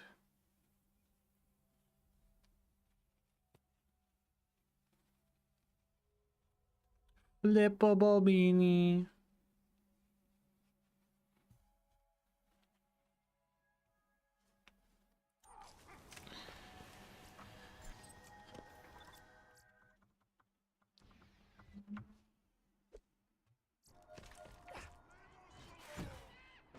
Most fun Vault Hunters 1 through 6.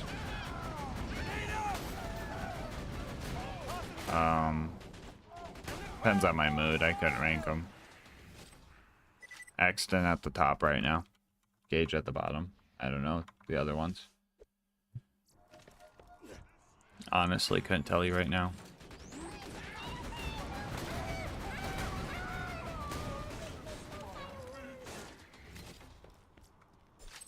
Yeah, I'm not sure. I don't know what my ranking would be right now. I couldn't tell you. Honestly, Gage might not even be at the bottom right now because I was having fun doing the bingo stuff the other day. But that could have entirely just been Bingo's doing. We have bingo. Dropping sentry.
Zassaroni, that is like the toppest tier of rage bait.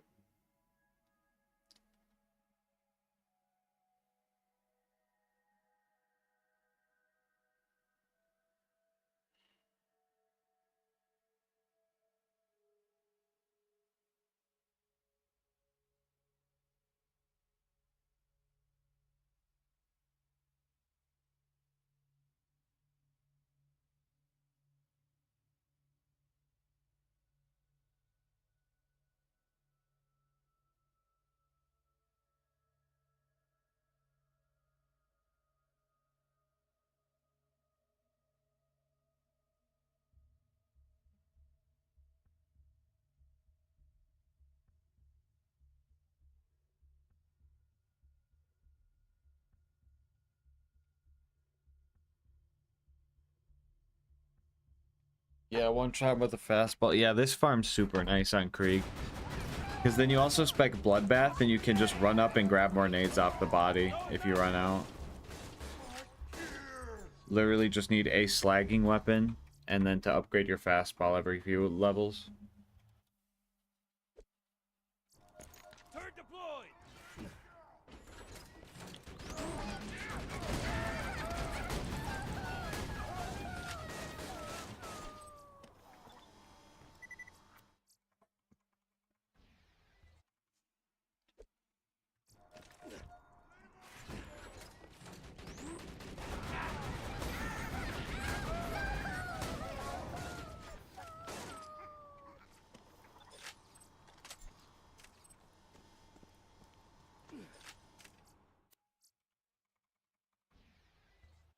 Would I miss edging?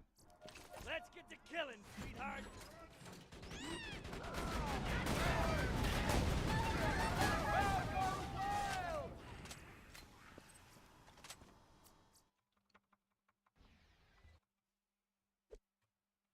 Tossing the little lady.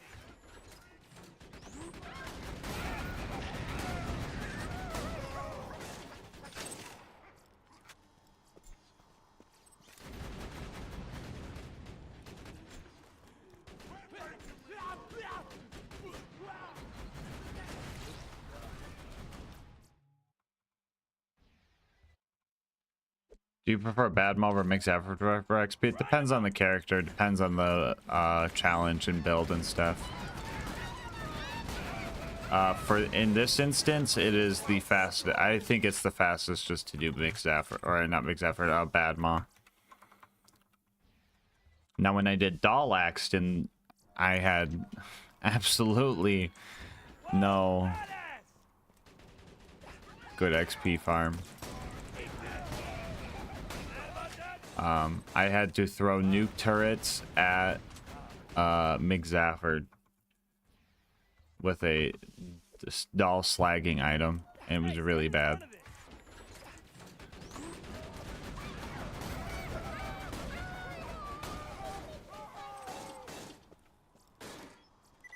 Well, for this one, I have the fastball. Bad Muzz not so bad with the fastball. I also get Lil Dude XP each kill. I could go buy nades really easily if needed.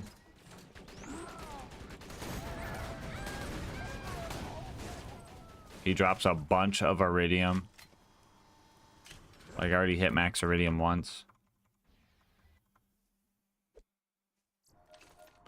Jokes aside, what was your best world drop from Badma yet? Were you here for the cradle? Now you be careful, honey.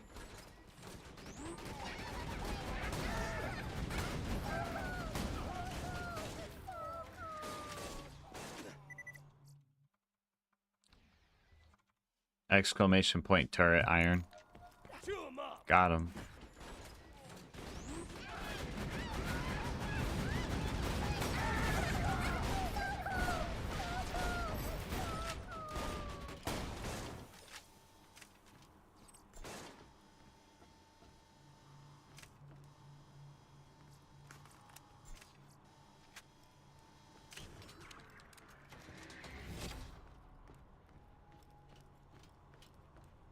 Other than that, Lucas was farming for me while I was showering, and he got this Tediore Allegiance relic upgrade from my TVHM purple one, so that was pretty cool.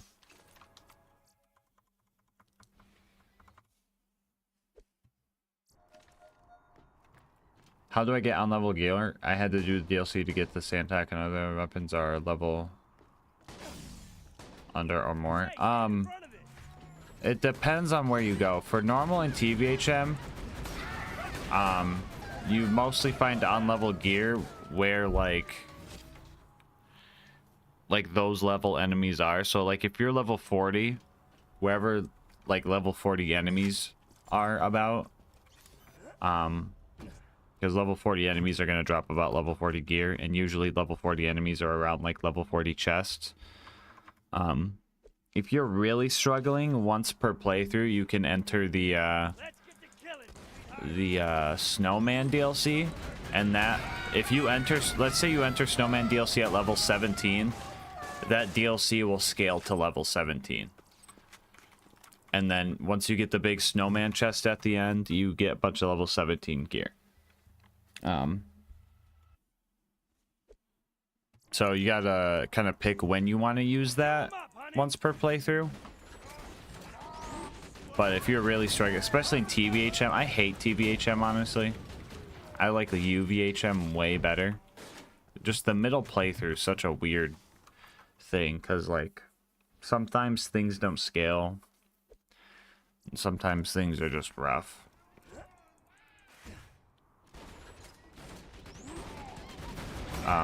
But, like, for example, in normal mode, the dust, every few story missions, everything in the dust will level up. So what a lot of people do is they'll kill Mobley and Gettle from the Good Bad Mordecai mission, and then they both drop a legendary. 1 out of 10 kills. You can get the Lyuda and the Varuk, which are both... I mean, Lyuda's really good. Varuk's decent for normal mode. But Lyuda's a really good sniper for Zero and stuff.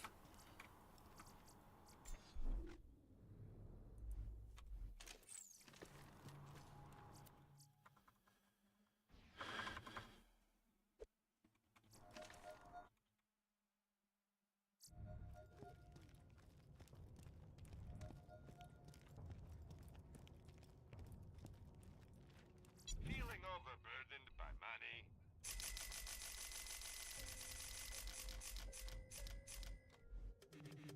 Nothing like a good sale. Don't have too much fun.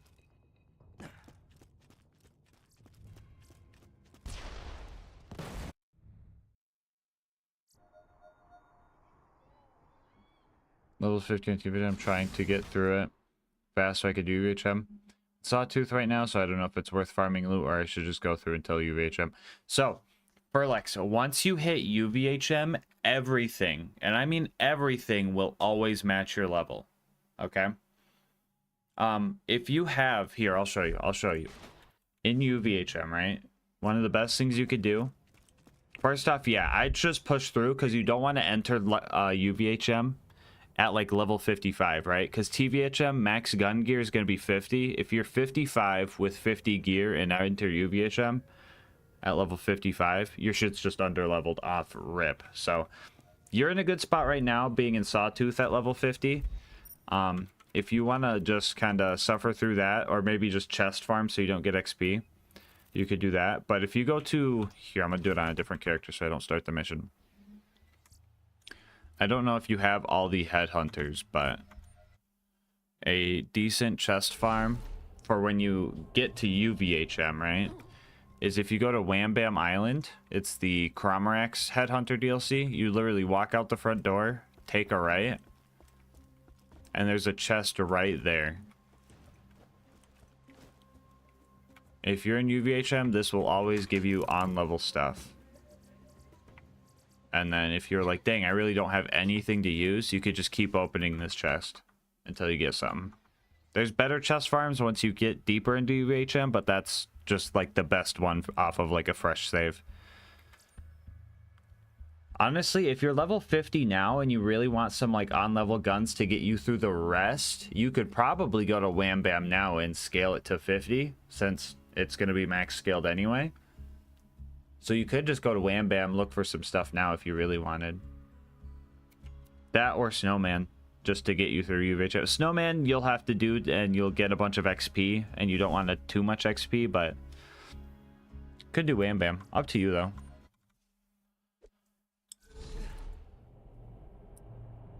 Also, maybe find like a decent slagging weapon for UVHM, because it will get a little bit tougher.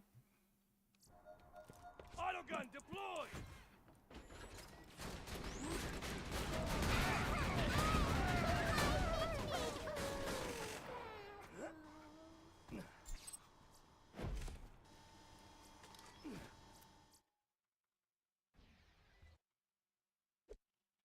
The hero's path. Yeah. Oh, yeah. Duh. Once you get to the end of Hero's Pass, you can enter the Vault of the Warrior, go back through, and you'll spawn right next to that chest. That one's like the best one. That is like literally the best chest farm. I totally forgot about... You're at Sawtooth. You could probably get there pretty soon then, yeah.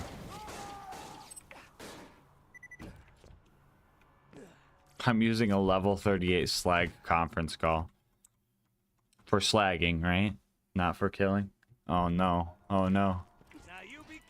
I mean, I bet he'd probably still kill. It's a conference call, but... Robert, no!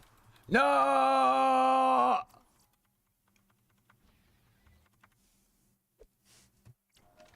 Hey, stand in front of it.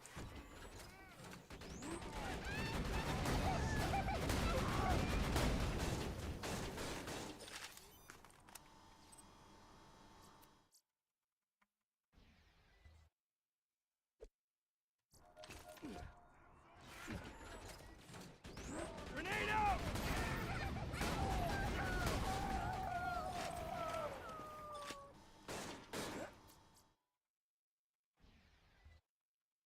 Hey, Josie Wells. Now you be careful. I gotta flip the YouTube stream soon.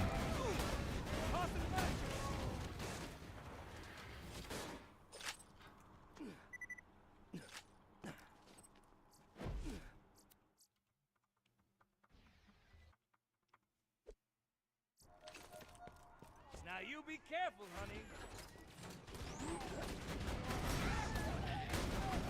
Love a hard kill.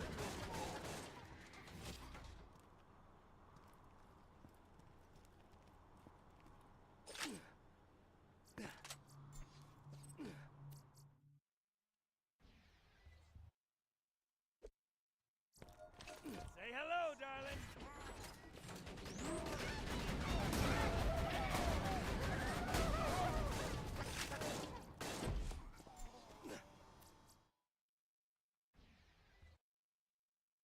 Thought it was only be fire. No, it could be any element.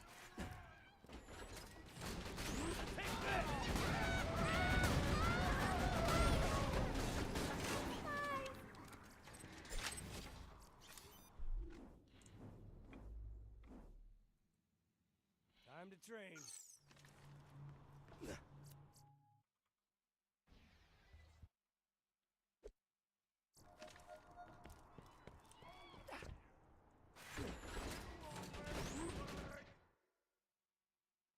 Oh, you guys already went? I didn't realize. Yo. Oh. Yeah, we left. You really didn't know we left? No, I'm so hyped. I thought Lucas was doing homework. I said, you want to go to Taco Bell? He said, yeah, homework break. Yay. Chat, we're saved. We're saved.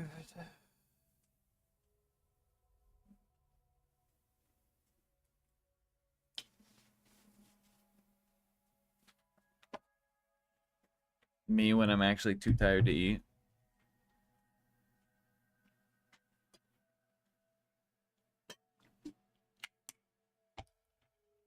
How many hours have you been farming? I haven't been counting.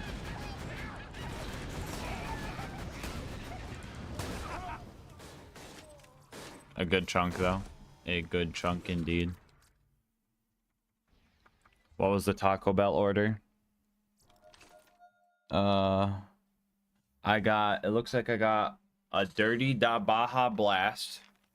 And by dirty, I mean it's got like the cream stuff in it. Yep. And what else is in here? 3 classic stackers, a chicken quesadilla,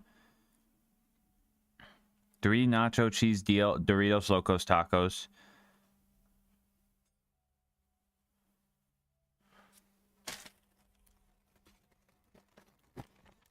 I hope they did the tacos right. Hold on.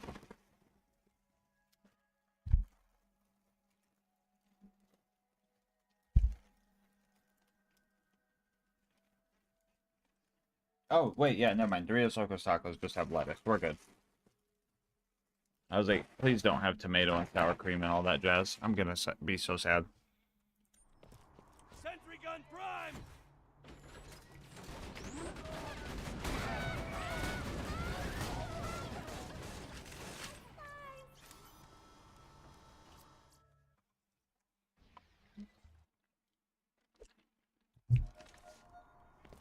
So picky. Deploying sentry. You're trauma shaming me. Just saying. My mom would try and gaslight me with food growing up. She'd be like, there's no mustard on this burger. And I see mustard on the burger, and I taste mustard on the burger. She's like, there's no mustard on the burger.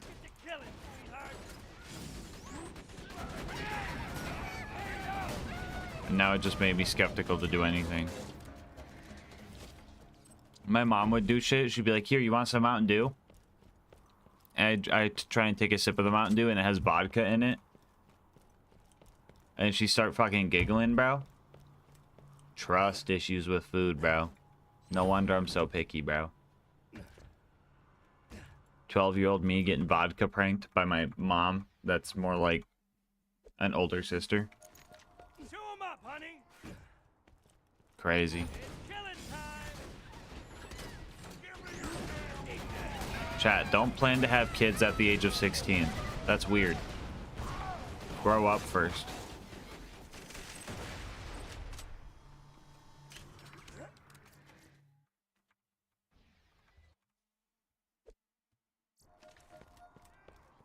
Meet my lady friend.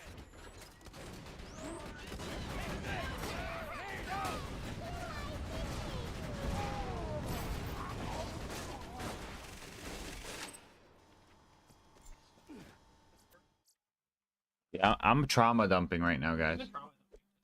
Have I? Oh, yeah. Fellas, meet the missus. Probably.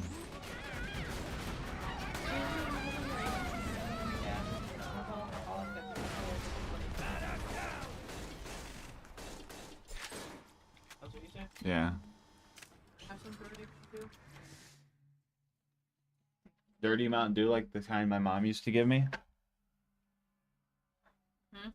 Like the kind my mom used to give me? With the...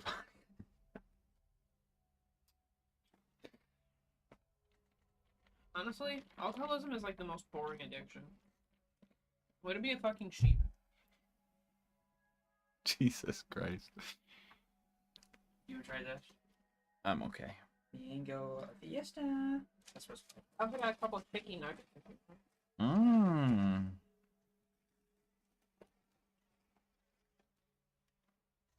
It's taco time.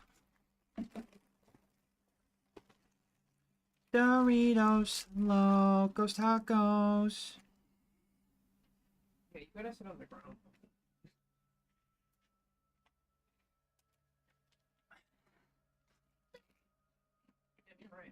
Mmm.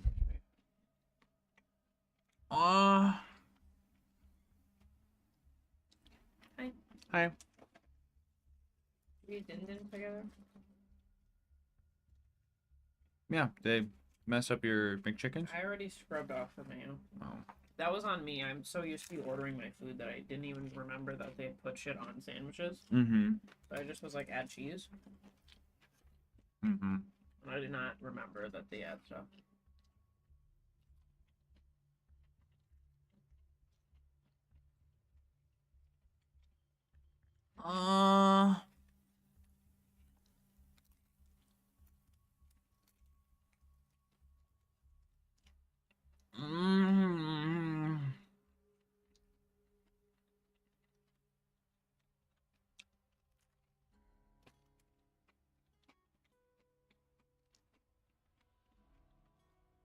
Welcome to the gang. The Subathon continues? The Subathon continues.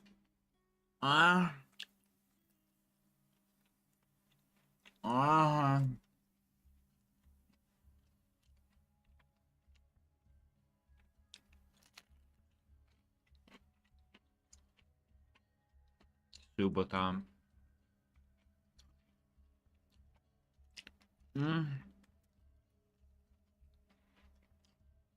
Wonder how long it's gonna go today. Me too.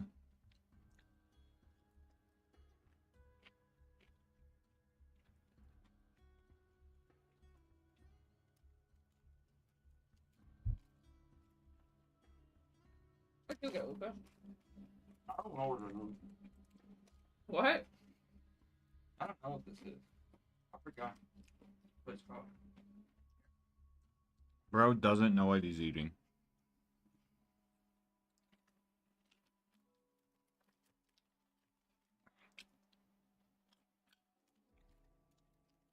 Lucas really pulled up to the drive-thru window and said, yeah, let me get one of them. Maybe a couple of those. Thanks. What? Pulls up the next window. I said,